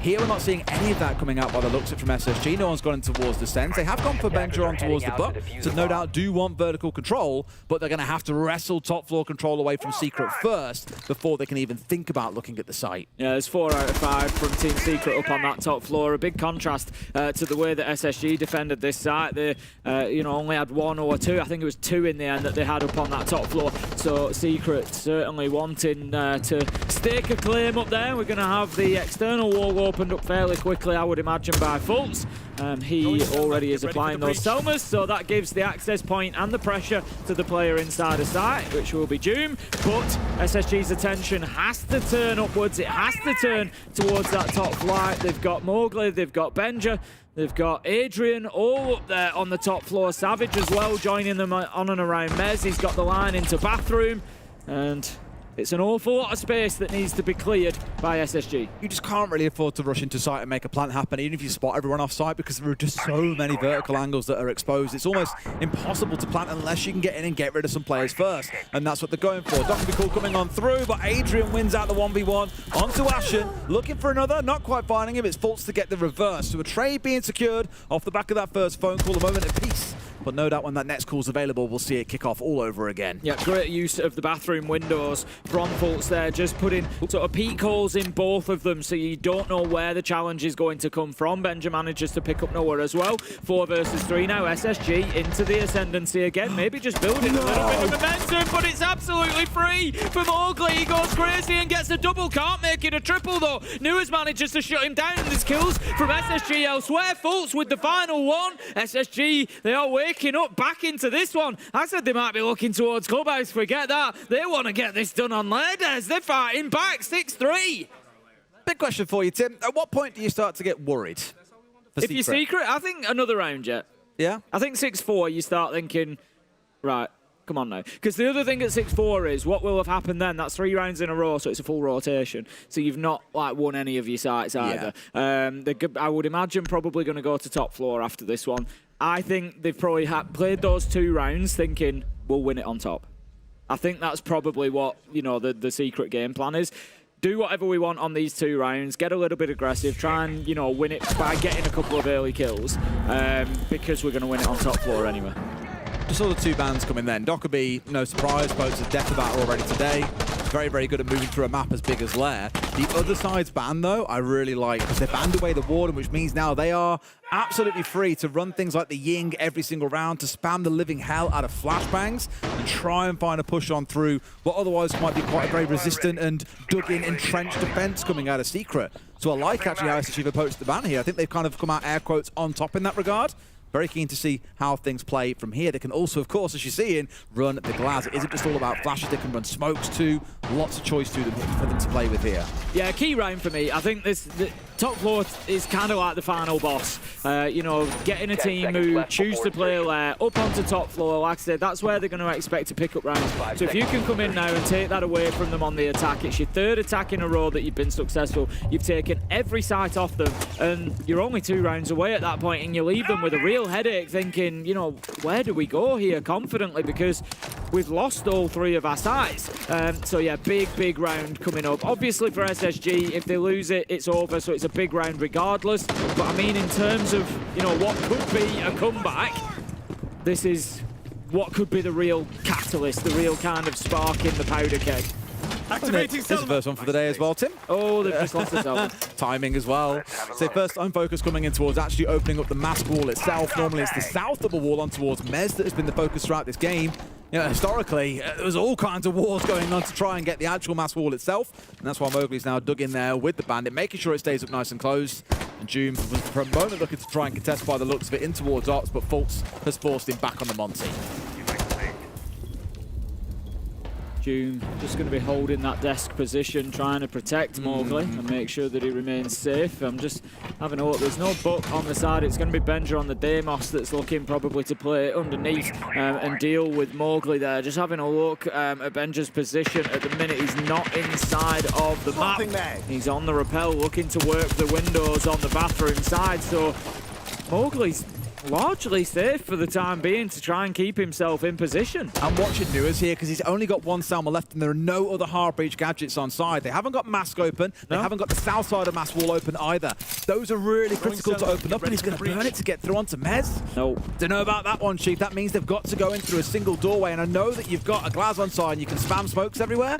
it's just an invitation for throwing impacts or C4s or fire in towards where they've got to push in. Well, what has happened as well is that Mowgli has switched positions with Doom. You can see it here beautifully. So look at where Secret are now. Rather than being positioned out towards Mask Wall, they've recognised they can't do anything about that position. If they could have done, they would have done by now. So the whole team has shifted back over towards that B bomb chassis. Doom has dropped back towards our 6 room. They've got Noah playing display. The whole team shifts back, and so when SSG do finally rotate to try and move into display, they're now coming up to a defense on that side. This is really, really nice from Secret. They haven't got time. Like, Ashen can't get through all this fire is the problem. He's going to have to jump in and just take a lot of burn damage. Smokes go down and Fult's topping in as well to the final 30 or so, but there's 2 kills for Secret. Last time they denied this rotation, it worked out in their favor, and it's going exactly the same way again. Nua's in a 1v4. Diffuser is down. He's on the wrong side of the map. This only goes one way. It's a Secret win in round 10, and we're going to have to see how Clubhouse goes to pick out a winner. Absolutely no surprise. Everybody wanted 3 maps. Everybody gets 3 maps.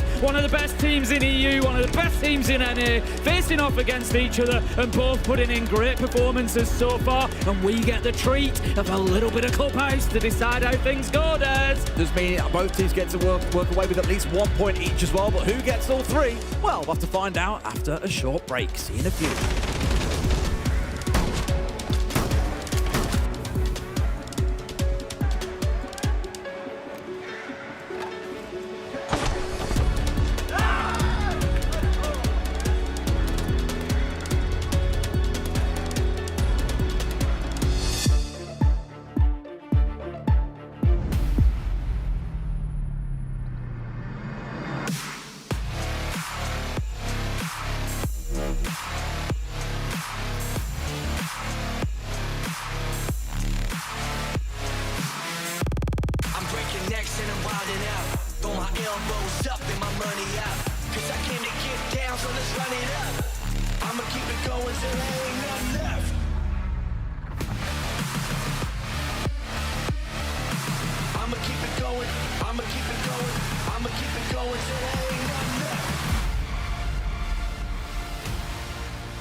good bounce back from Secret, and they seemed much happier as well because as they were walking up against us, June was throwing all kinds of shapes when they were walking out, so they're feeling much better. Would you like to recreate it? No, I'm not dabbing okay. on stream. No, You're not dabbing that's on stream. very, I know, it was very worth much, a try. was it 2020 or whatever it June was? did just hit us with a dab, is what we're trying to say. Yeah. But they feel much better, and it's actually showing in-game as well, because we talk about Secret being so good on the attack time and time again inside the email, and we're seeing it here on this map too. Yeah, I think that's the big thing, and we can maybe forgive them for not being so good on the attack in Fortress. Fortress is a new map. They wouldn't know how Space Station were going to set up. Now, Secret are really, really good on the attack. Why are they good on the attack? They centralize behind that focal point that is Savage, usually on a shield, played a lot of shields inside of this map as well. And he's the sole voice. He directs his troops around the park, and that's why they're so good on the attack. And I think we saw that coming out from them on Lair. He was playing the shields. They were getting behind him, getting around him, and they felt so much more comfortable. And when you're so good on the attack, you get that half that was 5-1, you're then going to kick on from there. You can see Savage's scorelines there, Nick. You know, you was a support player back in the day. Even when you're doing God's work, sometimes statistically it doesn't quite show, but he was a big reason as to why they got done. That's it. About 10 rounds into Lair, he was in a 0-2-1 scoreline. And you know, when that's the case and they're winning, things are going exactly according to plan. So we love to see that. Yeah, the highlight's not to shade him, obviously. It's to say that he's doing his job as a Shield player, as that statue inside his team, kind of just existing and helping his team fight towards that victory. And there's one thing that we've been keeping track of for this matchup as well. We talked about it at the beginning. Two teammates facing off against each other, former teammates. And we keeping track of when they shoot each other inside of this matchup. And it's a funny thing that you can talk about. Obviously, a big thank you to Srabuni for keeping track of these numbers.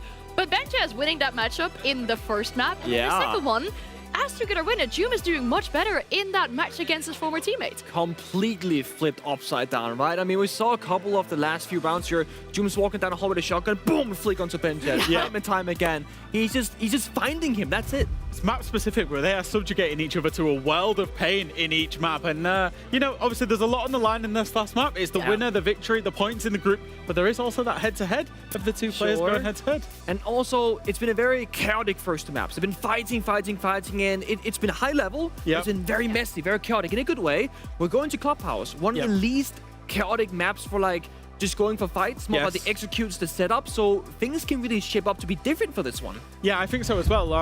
SSG are actually going to be the ones that are starting on the attack, so Secret on the defense. We've just talked about how Secret have been so good on their attacks that you're going to have to ride that out. You're going to have to ride the first 6 rounds out. I actually think both of these teams on this map of Clubhouse that you've, you know, trials and tribulations of Clubhouse, we've seen it for years, that every team has Clubhouse figured out to a T. I would expect both of these teams to be really, really strong on their attacks. So for me, it's whoever implements their attacks the most, whoever leaves the least amount of gaps, whoever's the most in sync is going to come away with the victory. Yeah, like how you said, there's all kinds of different maps that we're getting to really find out who the better team is inside of this best of 3. And Clubhouse is the final map in the series. Thank you very much, and indeed it is. Club to settle things down feels like the best map to go to when you think about this kind of thing, Tim. Back to basics. Really, you can throw down and play Siege at its best at the fundamental level. Who do you think's taking it? I mean, the social prediction don't have much of a clue. I don't have much of a clue. I think Secret have just carried some really good momentum through there. If they were starting on attack, I'd say definitely. But they're going to have to start on defense, as this one is about to start. It's Team Secret versus SSG.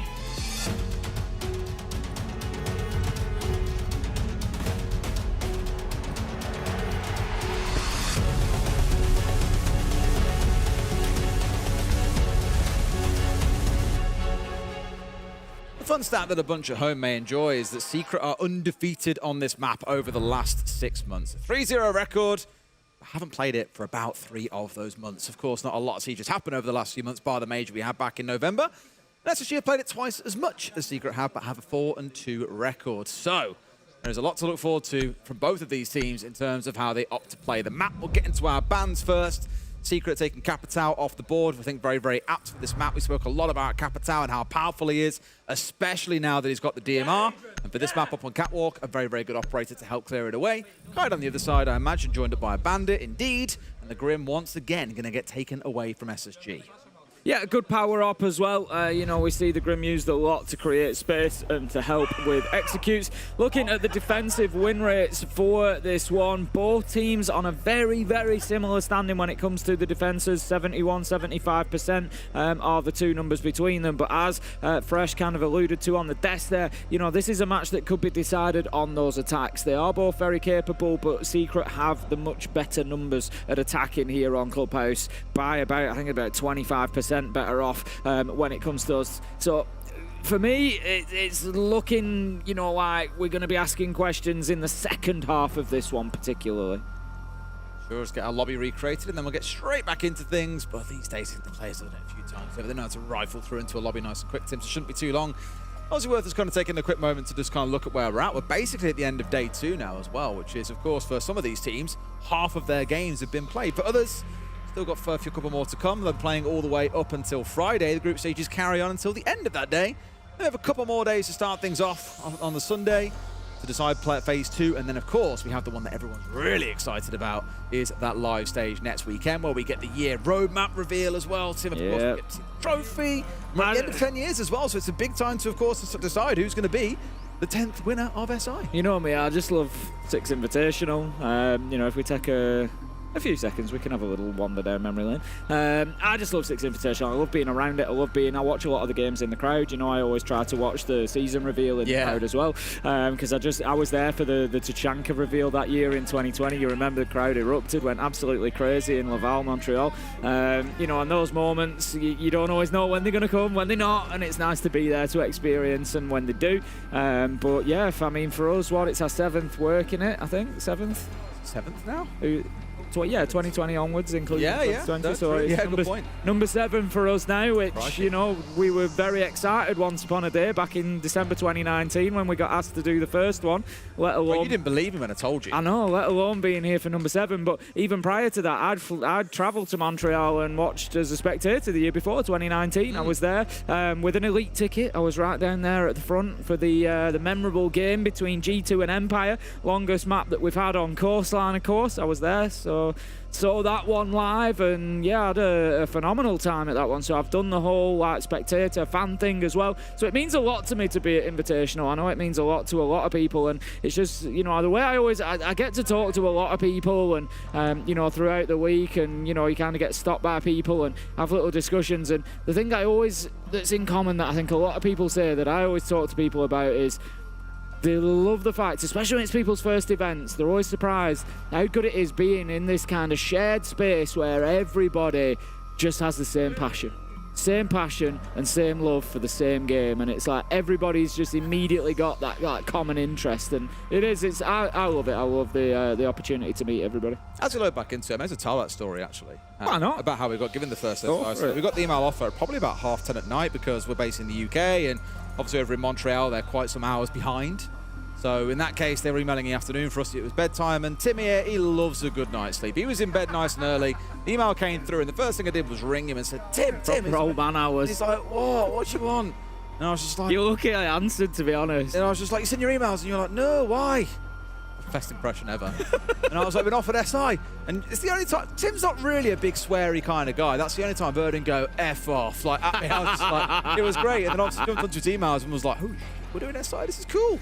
Yeah, it was a good while ago, that one. It was cool. Long while ago. I remember turning up, obviously, to Montreal as well, and, you know, the night before we were due to cast, you know, we'd not worked, or I certainly had. I don't think... I know you'd done DreamHack Valencia prior to that. Yeah, I'm not sure if Parker and Michael were there for that one. They weren't, no. So I'd not worked with them before, and obviously, you know, I say this to Parker sometimes, you know, he was like my voice of Siege, you know, like, sort of my early years of watching Siege as a spectator. Him and Michael, of course, Emzo and Milosh as well, were, you know, the two main pairs that I listened to coming through there. So, like, we turned up and, like, Parker messaged the group chat that we'd set up and was like, you know, do you want to, like, you know, grab a drink for an hour and we can kind of just, you know, meet and have a little prep in the bar.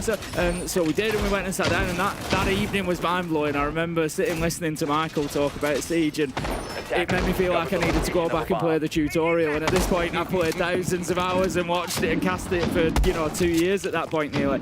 But listening to, you know, the way Michael spoke about the game and the level that he thought of it on was, yeah, it was one of them where you just thought, I need to go back to basics here, I don't know anything. Well, like you say, we've done 7 SIs now. If I was listening to Kix talk today about the game, I'd still feel like I played the tutorial. It was always one thing he was amazing at, was the levels at which he thought on the game was absolutely spectacular, and obviously led a lot of us to where we are today. And led us into this game of Clubhouse. Secret versus SSG.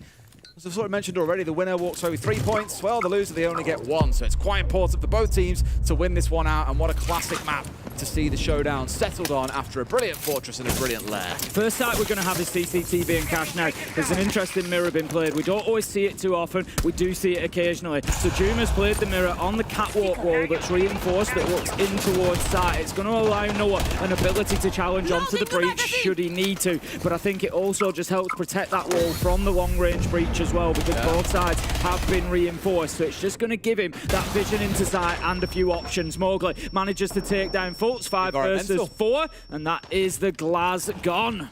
The environmental kill as well, of all things, just sprayed down wildly into the smoke. I don't know if he was anticipating to try and hit the pipe, or he was hoping to catch someone as they walked on through, but either way, same outcome. He's got himself a kill onto the one player that can see through smoke. So, 0 complaints here. That initial burst, that initial attempt coming out from SSG has been abated.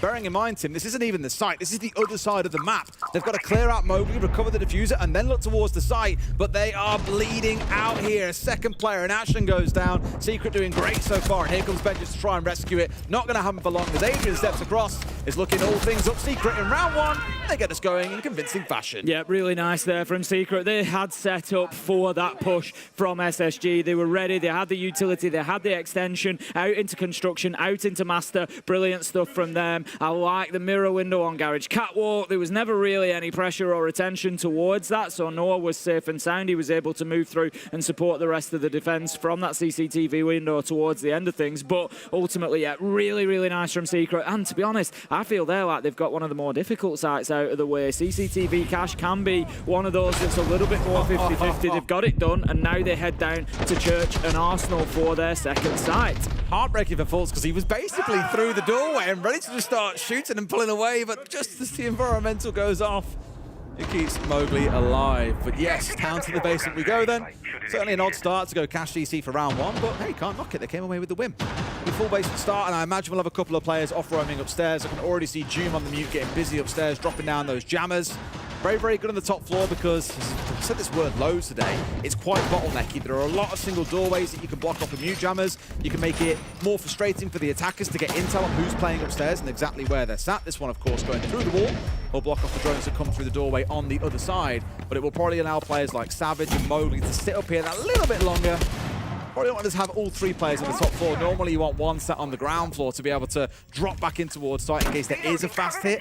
Don't think we'll see a fast hit given it's the Blackbeard on side rather than something like the Blitz. But there's still a possibility that SSG just say, forget about the roam, let's go direct to site.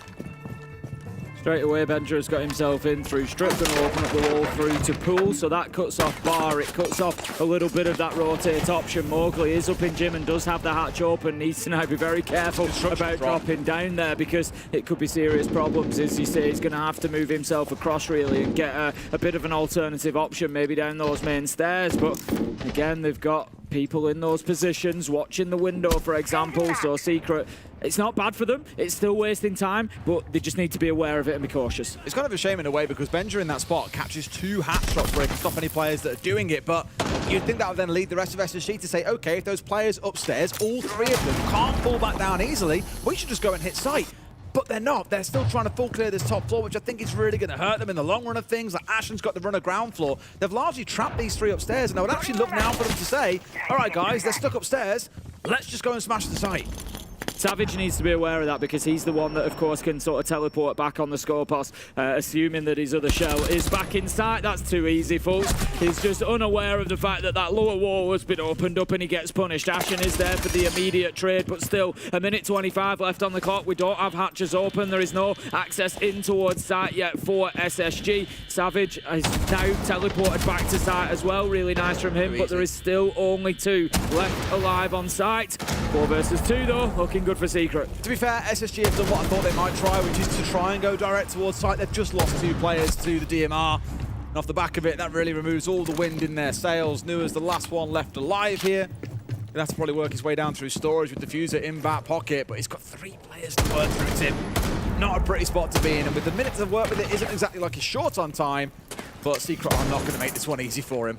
In a game where the battle is likely going to be decided over who can attack the best, it is not looking like a great start for SSG. Secret coming out with a really strong defense those first couple of rounds, and looking good. Sounds like maybe have a timeout coming in here potentially too, because it's been an ugly start for SSG, not able to get themselves involved or even close. Let's listen to what they've got to say. We're going to ban the mirror third here. They're going to ban Thermite though. That doesn't matter. We're going to get the hard recharges, open up the breaches. For the top side Spoker, we're getting con, single jacuzzi, and servo in every single round against these guys. Off what we need to do for our gem side, fellas, Benja, I want you to fucking keep pressuring below off that. You can either float towards red, or you can decide to play below the actual site itself and look to wall bang up through it. Keep 1 on the jacuzzi side, Volker. This is for gem. It's also for fucking cash. If it's cash side, send 2 for the catalyzation. Keep 1 on the server side. And then, like I said, I want that guy below. So like Benja was saying, we can either work up red if it's cash, if we can use split pressure off that. Or if it's fucking gem, same thing. We can decide to work up red off that with the counter pressure being on the jacuzzi side. So basically just rip all 3 open. Keep 1 post between Logic on side.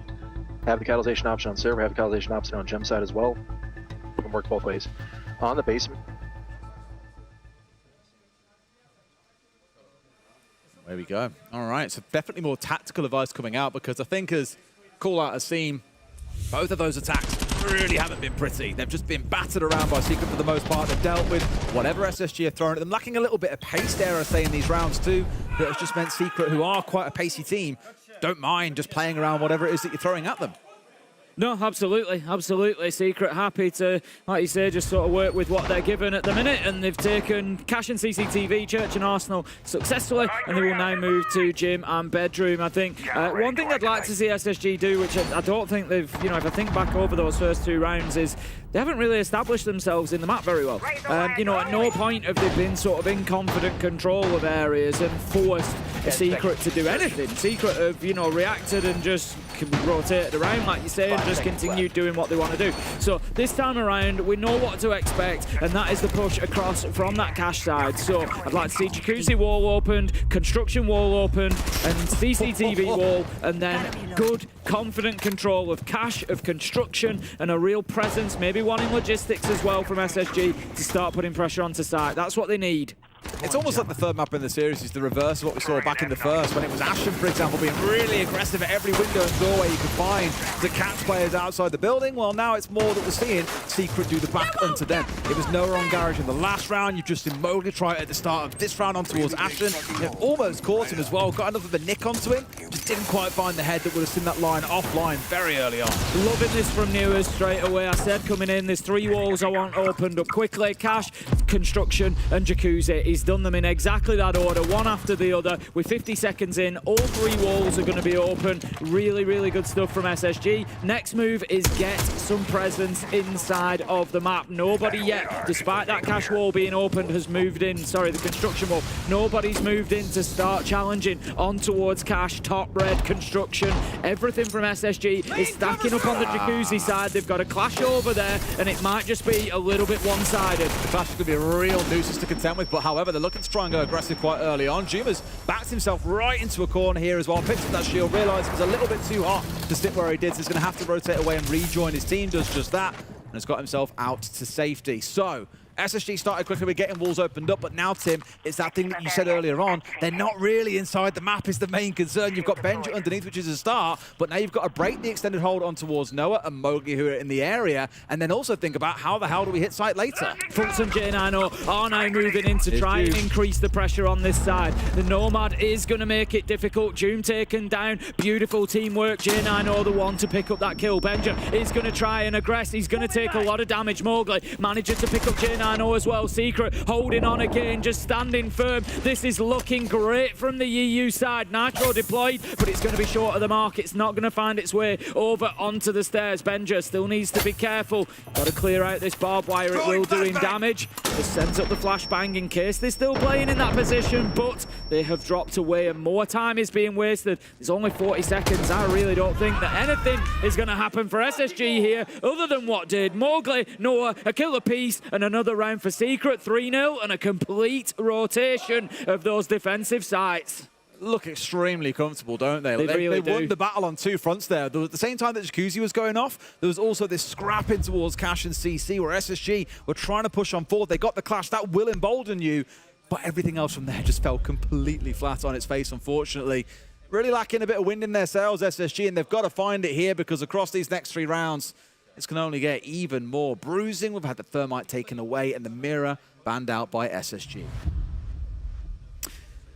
Yeah, really good stuff. Really good stuff from Secret. We heard that from Call Out that those were the bans that were likely going to be coming in. They already have a plan for the Thermite being taken away. You know, we heard him say, we'll look at the hard breach charges to get the breaches that we need. They can also bring along the Ace as well, so this should still be fine. Interestingly, we're going to see a possible pick onto Iana, somebody that we really don't see too much of anymore. If you remember back in the days of cooked nades, we used to see an awful lot of Iana, but certainly a little bit rarer these days. But J9 are looking to bring a lot of value, from Iana, just on the basis that Siege is a intel-based game. The more you know, the better you're going to do, and so we're going to trade it away. There we go. Of course we are. 5 seconds remaining. She was the go-to for the longest time for Shaiko as well, if you remember. Back in the days of drones and everything. In the days of BDS, it used to be like he would play off by himself on the Iana, the other 4 would all work together across the map, and obviously then execute as a group. Whereas the reason I think you see it less these days is Mute's efficacy has dropped off quite a lot since the changes have come on through. Now, you do still see the Mute, as you're seeing here on this exact round. Just not quite as effective as he once was, and so it's a little bit like, does it really matter that much? Are drones being blocked away as often as they used to be? The answer is no. We're not really in the Mute Mozzie meta anymore. You see one or the other, but very rarely do you get both together. Very quick work. We're going to have Cash Wall opened up inside of 30 seconds. The Mirror being taken away means that the catwalk setup is a little bit different this time. We're going to have pressure over on that Master side, and again, it does look largely like it is going to be focused on that Master-sided push. It didn't really work out last time for SSG. They are going to keep J9 over on the cash breach for the time being, but the focus is going to have to be on this side as they try to make a little bit of progress inside the map. Again, I'm going to say the same as I said last time around. We need to see them taking some control. Mowgli, he just keeps getting away with it. It was in this spot, well, slightly across from it. It was actually in Jim where he managed to get away with the play in the previous round, burning through drones, and just anything they're throwing at him, he's handling. He is dangerously low, though. Benja has got the cut inside of construction, so he can't easily fall back in that spot. He'll need assist from a teammate to make that retreat work, but to beat him, it looks like he doesn't want to leave. No, I'm not leaving. He's not going anywhere, is he? He wants to keep taking those fights, those scraps. He might just get one onto FLUXO in a minute. The Glass manages to take down Doom and actually then dips out, doesn't want to continue that fight. And it looks like it could be a bit of a rotation coming in here from SSG. 1 minute 20 left on the clock. We've got Benja playing on that construction window, but otherwise it's a bit of a switch over to the construction wall logistics hatch. I'm not really sure what the play is going to be here from SSG, but it looks like it's going to be maybe try and get onto Cash Breach and try and get into Catwalk. It's very late to start doing this. I'm not sure about this one, Chief. Like construction, they can't even get control because now Mowgli still got hold of that ground. They're trying in towards Logi by the looks of it to push in through there as Mowgli rejoins his team, but now they're even looking in towards Garage where Noah's dug in and hasn't got to worry about anything because they're so short on utility now. This has been bizarre. Like, it's a bit of a late rotate away. Academos scan's not really going to help you here too much because you know where Noah is. He's on Catwalk behind the keepers. He still manages to survive. 30 seconds left to go, and again, it's back to the drawing board for SSG. Nothing is working for them right now. Secret are in the ascendancy. They're trying to do too much. They've got Ashton in construction, J9 on the platform, Repel. You've had, of course, Benja trying to work through Garage. They really need to solidify down to 2 things at once here. They'll pay the price because it's too many 1v1s or trades coming out for Secret. They take another round. SSG, I think, just getting a bit lost in themselves in that round, I'm afraid. SSG, I think, tried every attacking strat that round. Within one round, they tried the Jacuzzi, get into Master, work your way over. It didn't work. So they went on the rotate, tried to clear out Garage Catwalk. It didn't work. So then Benja hopped in through CCTV window in the end in a little bit of desperation, and it didn't work. So SSG back to the drawing board, but 4-0 down. Secret starting to really run away with this, and they are looking extremely good right now. All right. Well, I'm struggling to see how SSG fight their way back in, especially now we're going down to the basement. Again, one of our hallmark defender-sided sites in the game. And Shock Horror Secret are going back for the same as last time around. Back up to that top floor. We've got the Mute Jammers going upstairs. You've got Noah, of course, on the Skopos. It's going to be more of the same again. SSG have got to figure this one out themselves. No tack timeout available. Could be a real bruising couple of rounds if they don't get this right now. Okay then, Basement last time around saw us with a number of Secret players up on the top floor, 3 at a point with only 2 left inside the site. SSG spent a lot of time kind of lost in the source, going for the clearance, chasing them around, losing bodies along the way, never really able to pin them down. We saw I think it was Savage on the Skopos last time. He was inside of Logistics, just able to shoot off the X-Kairos pellets from the hatching kitchen. There was just nothing really that SSG could get going. They have their opportunity. Unable to take it though. Mowgli escaping damage again. Nothing sticks to him in this game, does it? It's ridiculous how he's dodged every single one of those bullets and they've managed to get nothing down onto him. It's unlike Benja as well to miss a couple of shots that really could have landed and got them moving in the round. But maybe this speaks again to the confidence deficit that SSG are now having to endure given how this map started. SSG are a team that are certainly capable of coming back from a deficit. They've certainly got that resilience factor, but they need to get started soon. If you get 5-0, 6-0 down, you start looking at it thinking that there's very little chance that happens. Savage is still in position. It's too easy. He gets himself a double. Beautiful stuff from Savage. Mowgli onto J90. Secret just starting to style on them at this point, Des. It's looking a bit pedestrian, isn't it, Tim? Savage not flashed out at top red there was the big curse for them that really punished them. They needed to make sure that he could not step across and get the couple of kills that he did. Unfortunately, utility not placed, and again, it's just a little bit pedestrian, a little bit lackluster from SSG. I don't know what's happened, but they really have lost their bite. They just don't look organised. They don't look organised for me. It seems to be a little bit indecisive. You know, it's kind of go for this plan. Oh, not working. Go over here. I mean, they've got a blitz just running through the middle of Cash, putting themselves into the situation of having a player on either side of them. Which, look, you get it. It's exactly where you don't want to be as a blitz. You don't want people on both sides of you because there's no way that you can use your shield to cover both flanks. It's a big, big problem. And SSG just seem to be kind of just grasping at this game, and the harder the grasp, the quicker it slips away from them. Secret, by contrast, looks super organised. They're playing as a team. They're playing off each other, as we saw there. Dealing with the blitz, getting the kill onto Newers, just cutting the numbers down of SSG over and over again. No matter what SSG do, they just meet this brick wall from Secret, and it's brilliant stuff so far. They're going to go to gym and bedroom, 5-0 up, and honestly, it looks like it's going to be 6-0. Who knows? Maybe SSG grab one, but not if it's gone like the other 5 have. Well, to win the round, they're going to have to near enough double their kill count so far. They've got 6 kills across 5 rounds. That's not good. You ain't got to be a genius to see that averages out about 1.2 kills a round. It is looking ugly. 6 out of a possible 30, Des. Yes. No, 25. Close. Yeah, I was going to say. If you include this round, then quick maths, quick maths, bad maths.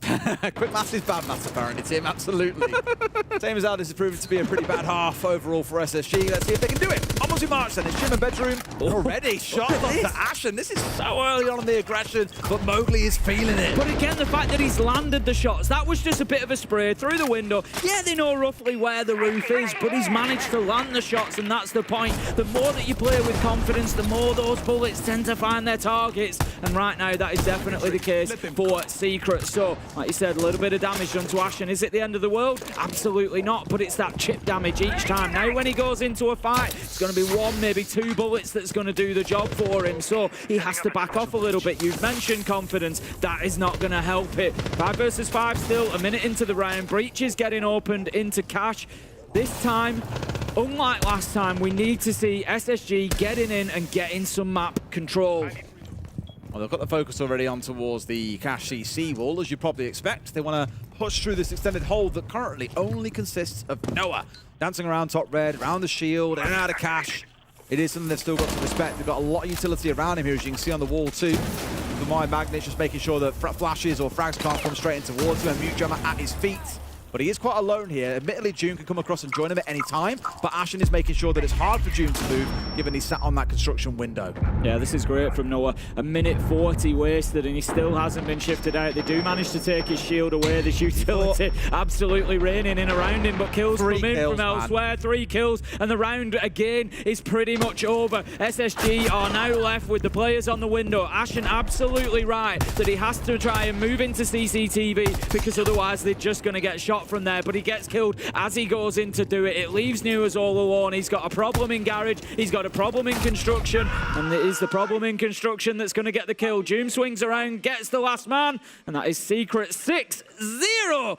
This is not how we thought this one was going to go, Des. I think because they took so long breaking open this extension, Savage had time to move into lounge underneath and get himself a kill from below. That's what really upset the apple cart as they were trying to make this push come on through. Absolutely slaughtered as they stepped into the breach, and that is a ridiculously dominant half of Siege. Probably the most dominant that I've seen, I'd say, Tim, so far here at SI. Only 8 kills to SSG across the entirety of it.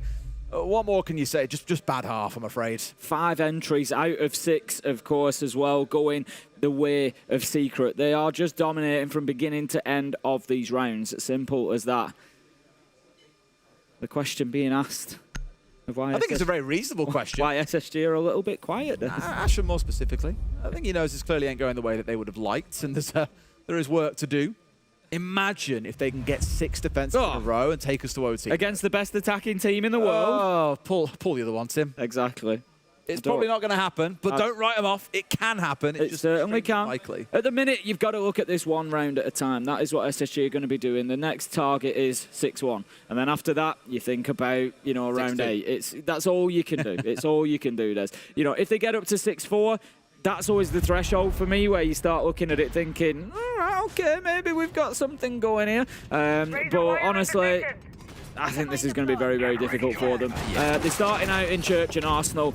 Secret on the attack. Just looking at their lineup as it stands at the minute, it's not going to be pretty to play against. It might be altered, but they've got the Grim, the Blackbeard, and the Ying. It's going to make it very, very difficult. The Blackbeard of Savage, particularly, is going to be useful for chasing down any of these top 4 players. Get in there, use it as a little bit of roam clearance, force them back to site, and I think Secret basically need to do what SSG couldn't, and that is go in there and get that map control, and take the lead in these rounds. Make sure that they're playing it on their terms.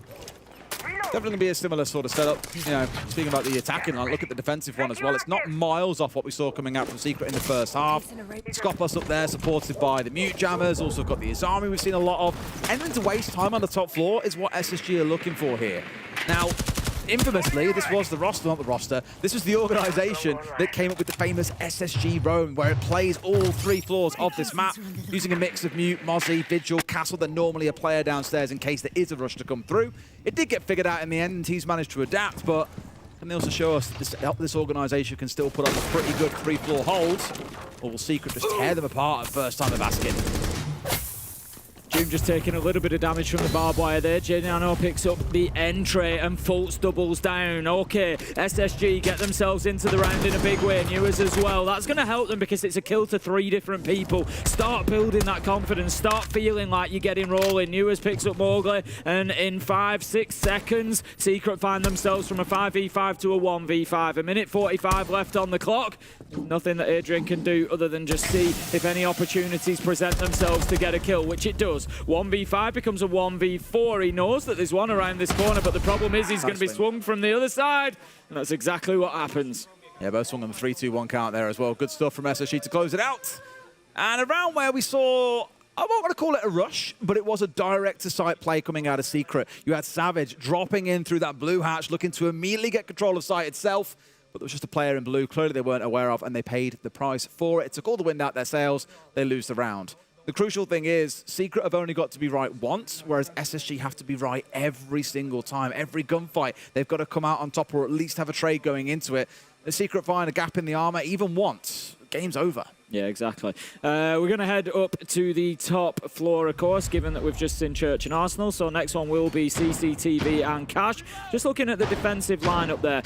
Definitely going to be a catwalk hold. We've got J9 on the Azami. We've got Benja on the Jaeger. Capitao has been banned away, so big question as to how that is dealt with. I'd like to see maybe the Monty brought along. It is an option to try and deal with that catwalk. There's no Legion on side. There is the Denari, but I don't think they'll be played in that position, so it would be an option to try and bully that player up on the catwalk. We don't always see it, but it can definitely have some success. Savage is there.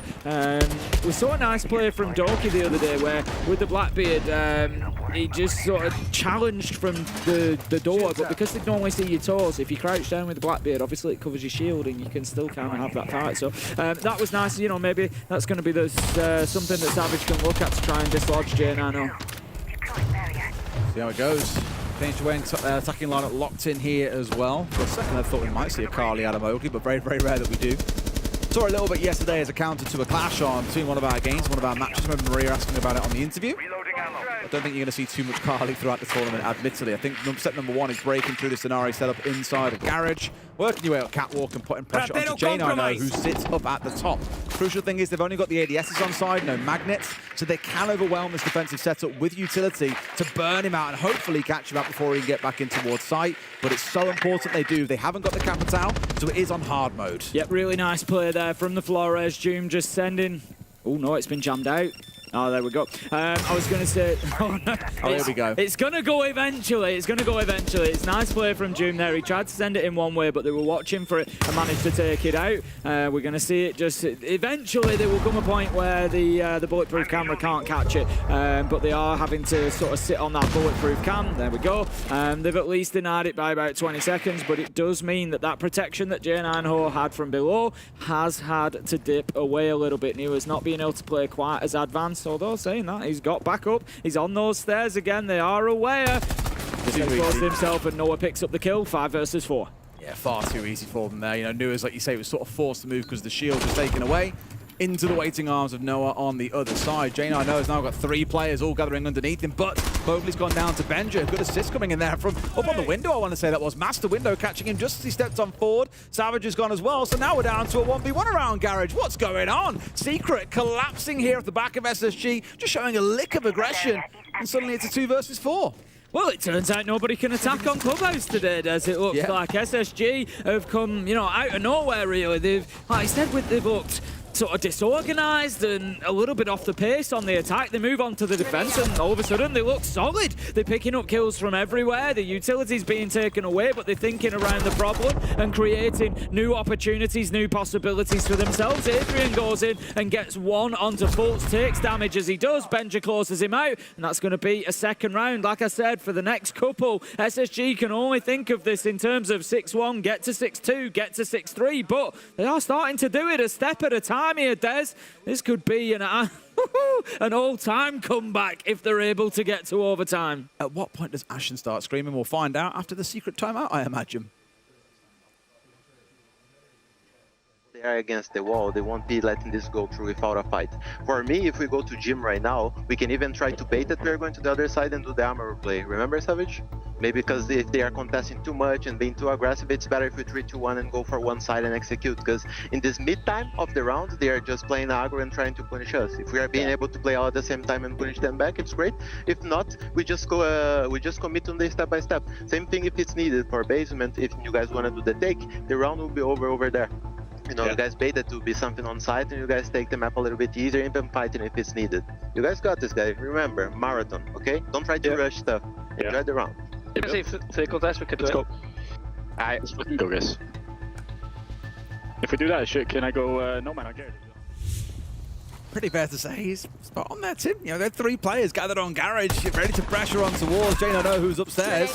And then within 5 seconds, they'd lost all 3 of those players. It was an absolute meltdown in the mid-round, so Twister's cool. There's a bit more composure, a bit more team play, be a bit more committed as a unit towards that next stage of play. I like what he said at the end there. You know, remember, this is a marathon. There's no need to rush to get this over the line. You know, we're the ones with the rounds in the bank. we can take our time to do this. You know, we don't have to snatch at it. So there was talk of an Amaru play. We're going to have Savage on the Amaru, Noah going on to the Sense. Given that it's gym and bedroom, I would imagine that would be one of two. I think it'll be get into pool table and get up the hatch, but we will see just how that one plays out. So get the Sense gadgets in, just create a lot of confusion, get the Lion scan going, get the Grim Bees in, prevent any movement. Ashen is underneath on the Vigil though. He could play spoiler to this kind of attempt. Very possibly. It's more about the pace of Secret. Like, even if he wants to try and play spoiler underneath, it's the fact that he's just that. It's, ooh. Oh, exactly. Does he get away with it? I think it's Adrian that he's got running past him at this point, but I think he's just about missed his chance. He'll certainly try again. Here's Adrian got up and over. Yes, he has, and turns around and catches him. That was Ashen's moment. He did it a lot back on Fortress.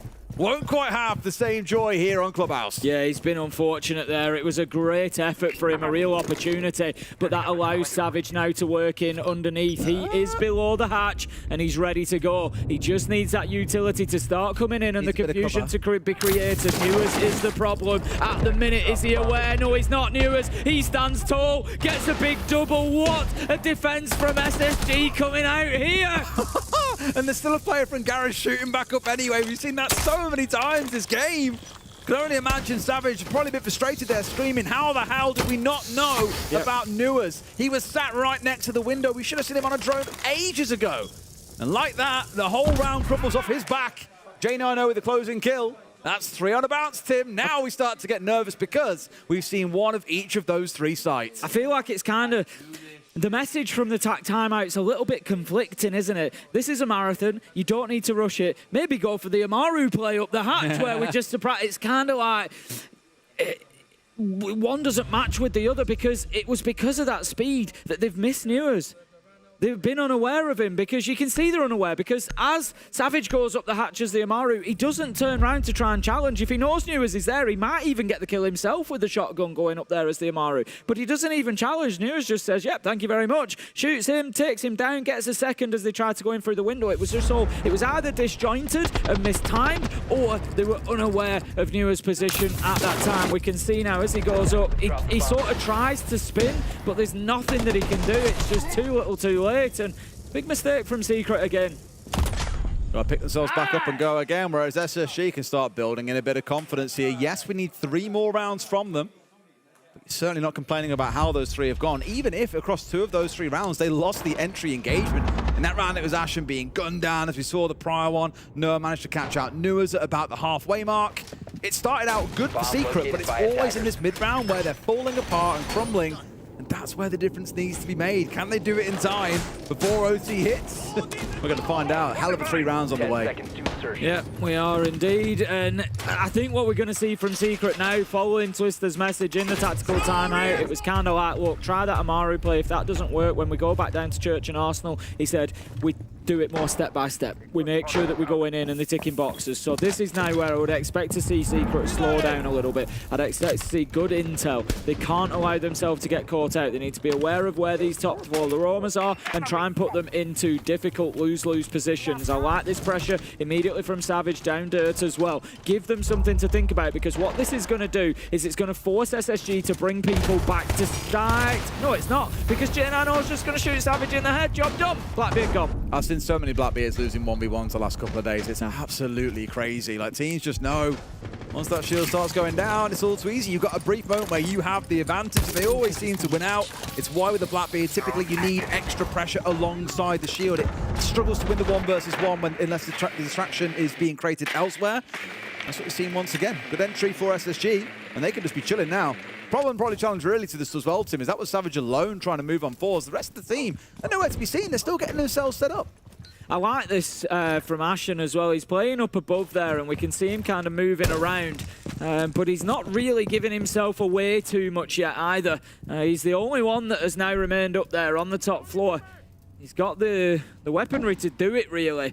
With the shotgun in hand, he's going to be very difficult to challenge up here unless they come through Garage. They're not really going to get a long angle onto him anymore. And so definitely something that needed to be aware of. Candela goes out, not really going to gain them too much because they're not able to use that Secret to grab any ground. Still 5 versus 4.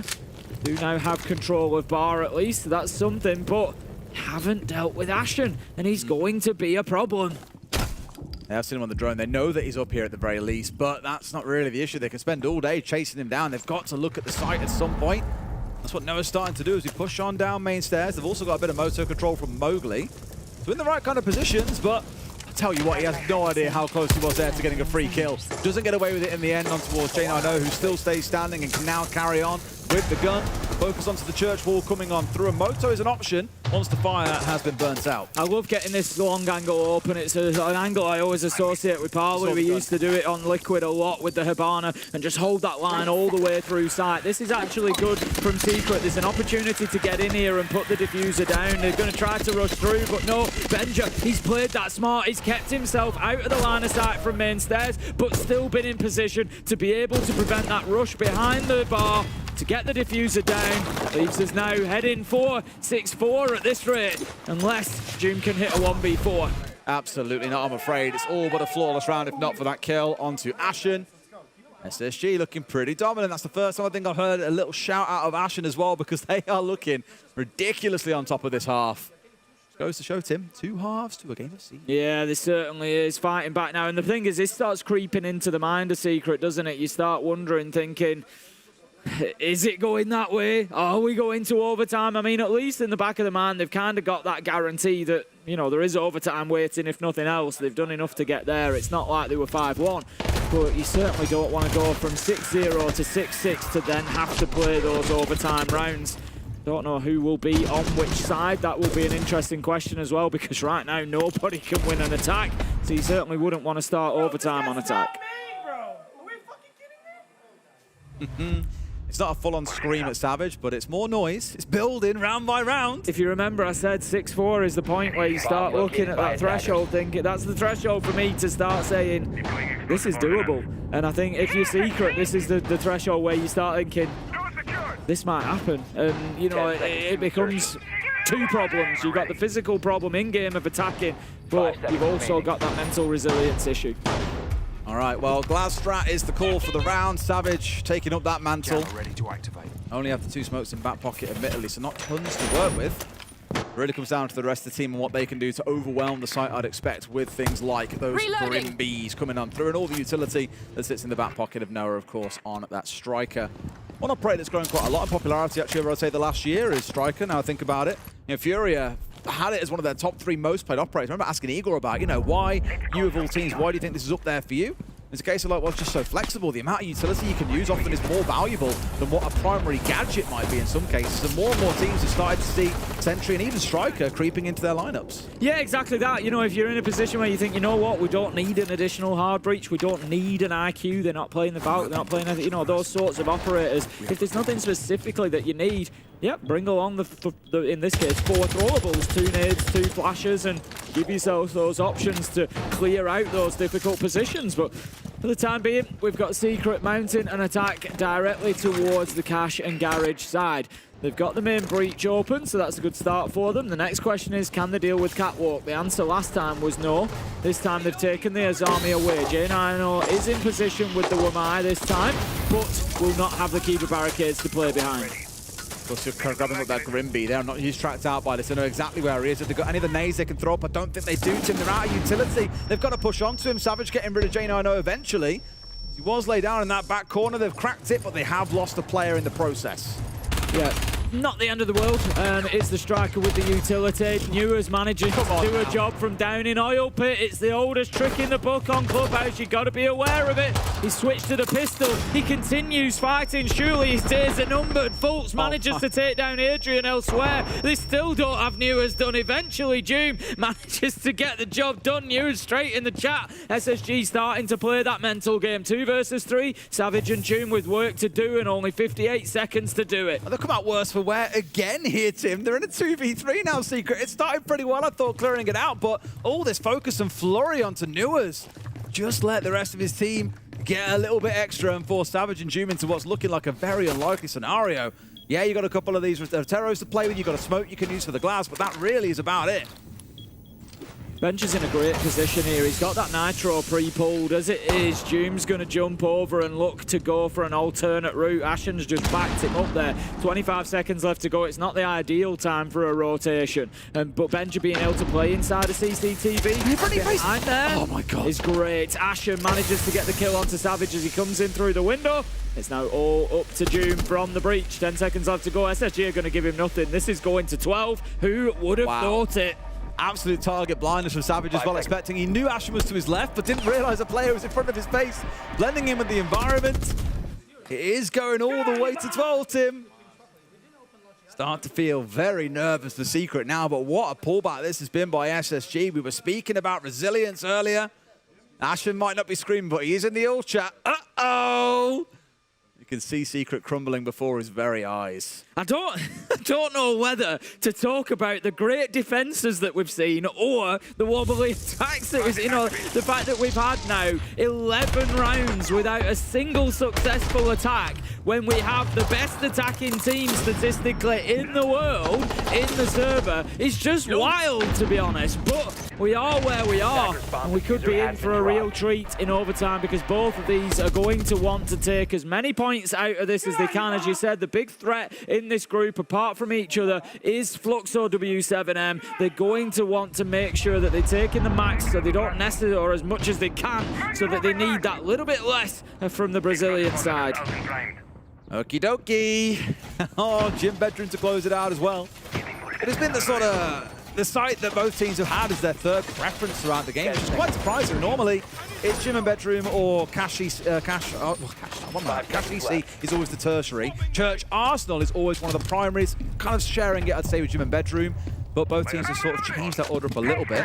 One starting out with CCTV and Cash, one starting out with Church and Arsenal. So good to see a little bit of change of fortunes here for both. For the sides themselves. It's more the same in terms of the aggression around the map. Looking at it, Ashen on the Scott Boss, no doubt going to be busy. Mai also making a return once again in the hands of J90. I'd expect to try and give cover to his teammates around the map, especially out towards Catwalk, where I imagine a good few of those magnets have already been set up. Any? No. No. He's just here to get out. He's here to get out as soon as any kind of pressure. Exactly that. He's just here to waste time, to give them something else to look at. Noah gets what could be a critical opener. Newers has had a good game in parts. Only 6 and 9 on the board, but some of those kills have been real key moments, real critical kills that have done a job for his team. So taking him out is going to be a real big thing. 5 versus 4. Team Secret need to continue with this top floor clearance on this side. It's Ashen inside of Cash now. He has been pushed that back that far at least. Need to now move in and get that kill. He's going to be playing top red. Yeah, in a spot where he can cause a bit of trouble, but has got to be careful. He's seen drones coming up through a catwalk, so he knows 100% the plan for Secret is to take control of that and move forward. And with at least the breach being slightly opened up, you know there'll be some pushing from there as well. The best he can do here is waste a bit of time and then probably get back on towards site. If he gets a kill and gets out, that's even better, but you're asking a lot at that point.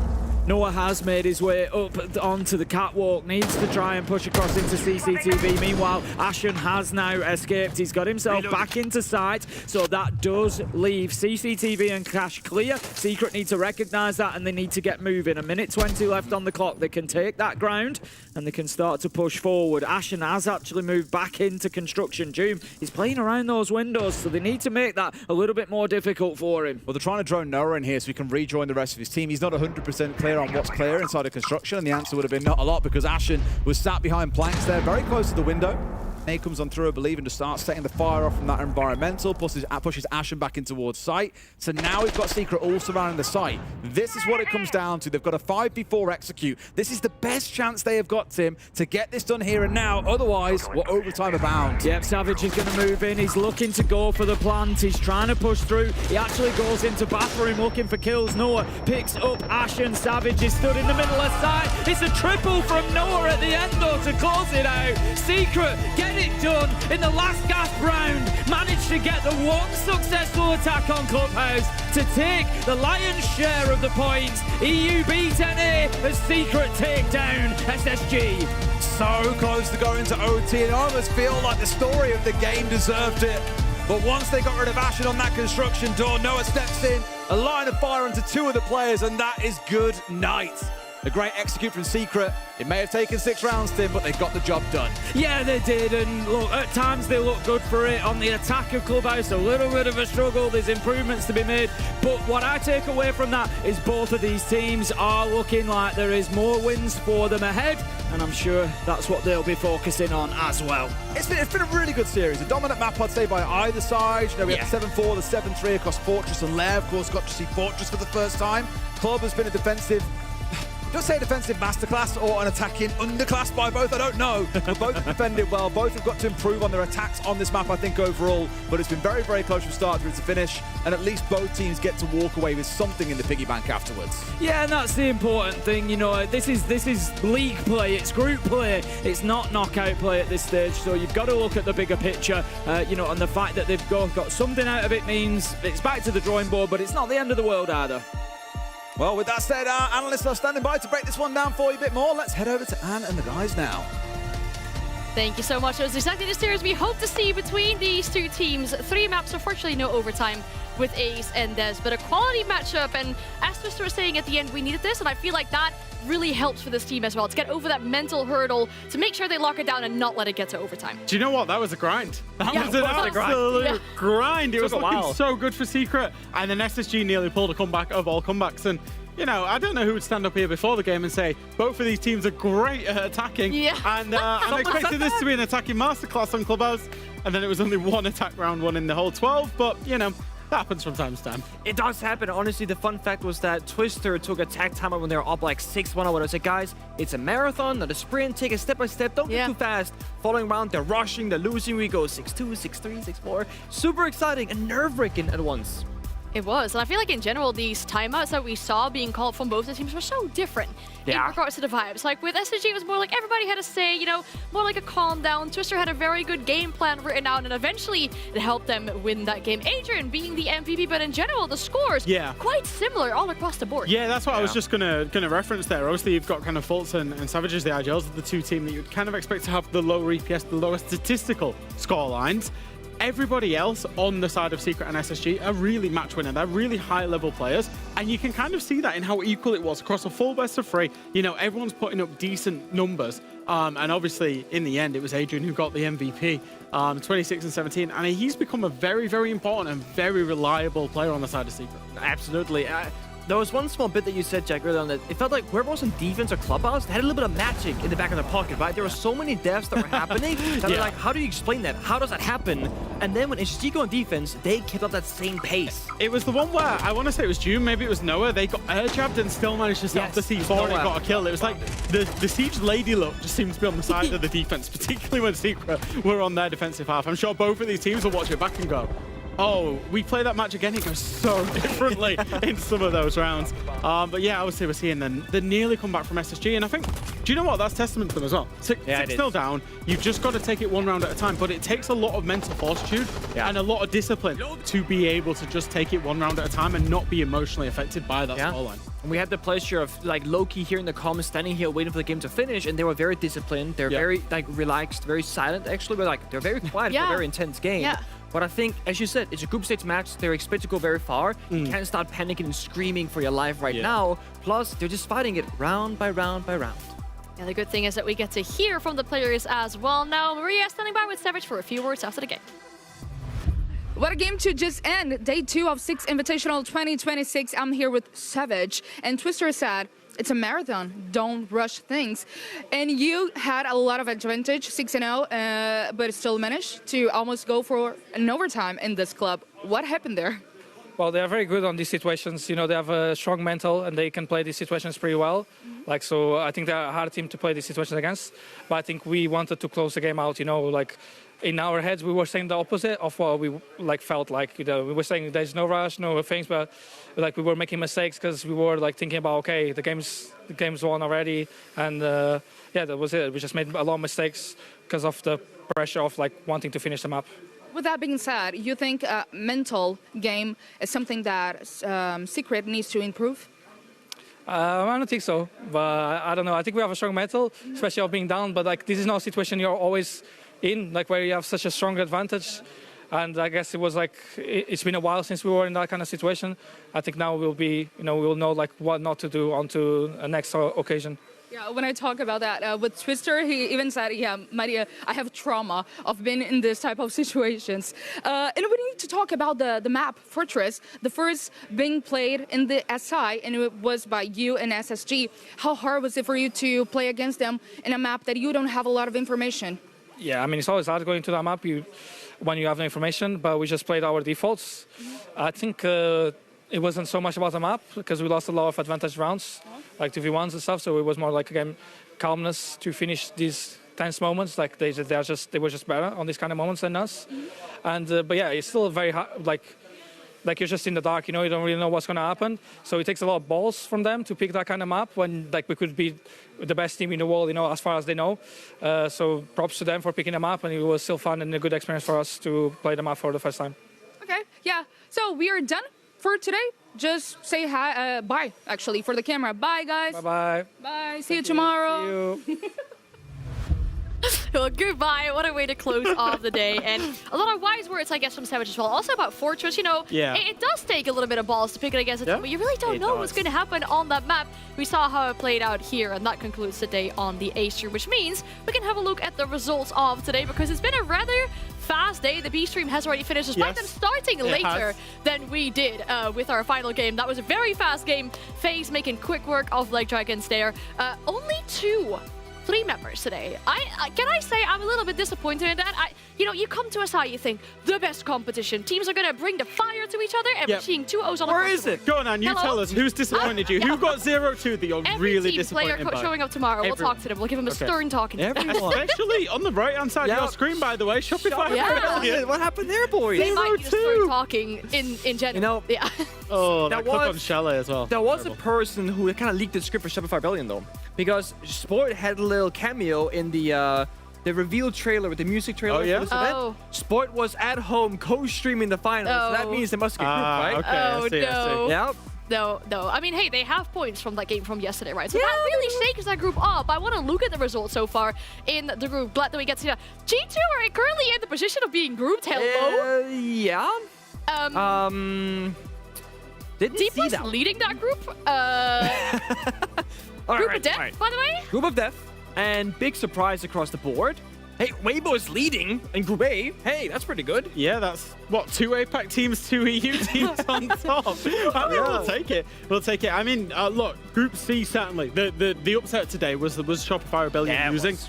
FaZe came out and did the job as you would expect against Black Dragons. It really, really opens up Group C now. And I think there's definitely potential for one of the big teams in that group to be going home come Friday. I'm thinking something. We can have a look at the schedule for tomorrow. Oh, because I believe when who's we playing? stay on the subject of Group C, look at that on your left-hand side. Yeah. D+ versus G2. Oh. It's not even just that, by the way. Shopify put in another bad performance against our world champions in FaZe. They are... They would only have one game left after that. Could be really good too, I think. It has potential. That's for them, sure. I like it. M80 Weibo, see if they're really top dog material. I just love SI because I have to have 2 screens and I have to watch everything. Everything. Yeah. It'd be hard. Yeah. But I think in order to make sure that you keep track of everything, we need a good night's rest as well. True. So we're going to call it a day here for the A. So we'll be back at same time, at same place. With the first match starting tomorrow at 11 a.m. CET. That's it for us. We hope to see you again tomorrow and have a great rest of your night.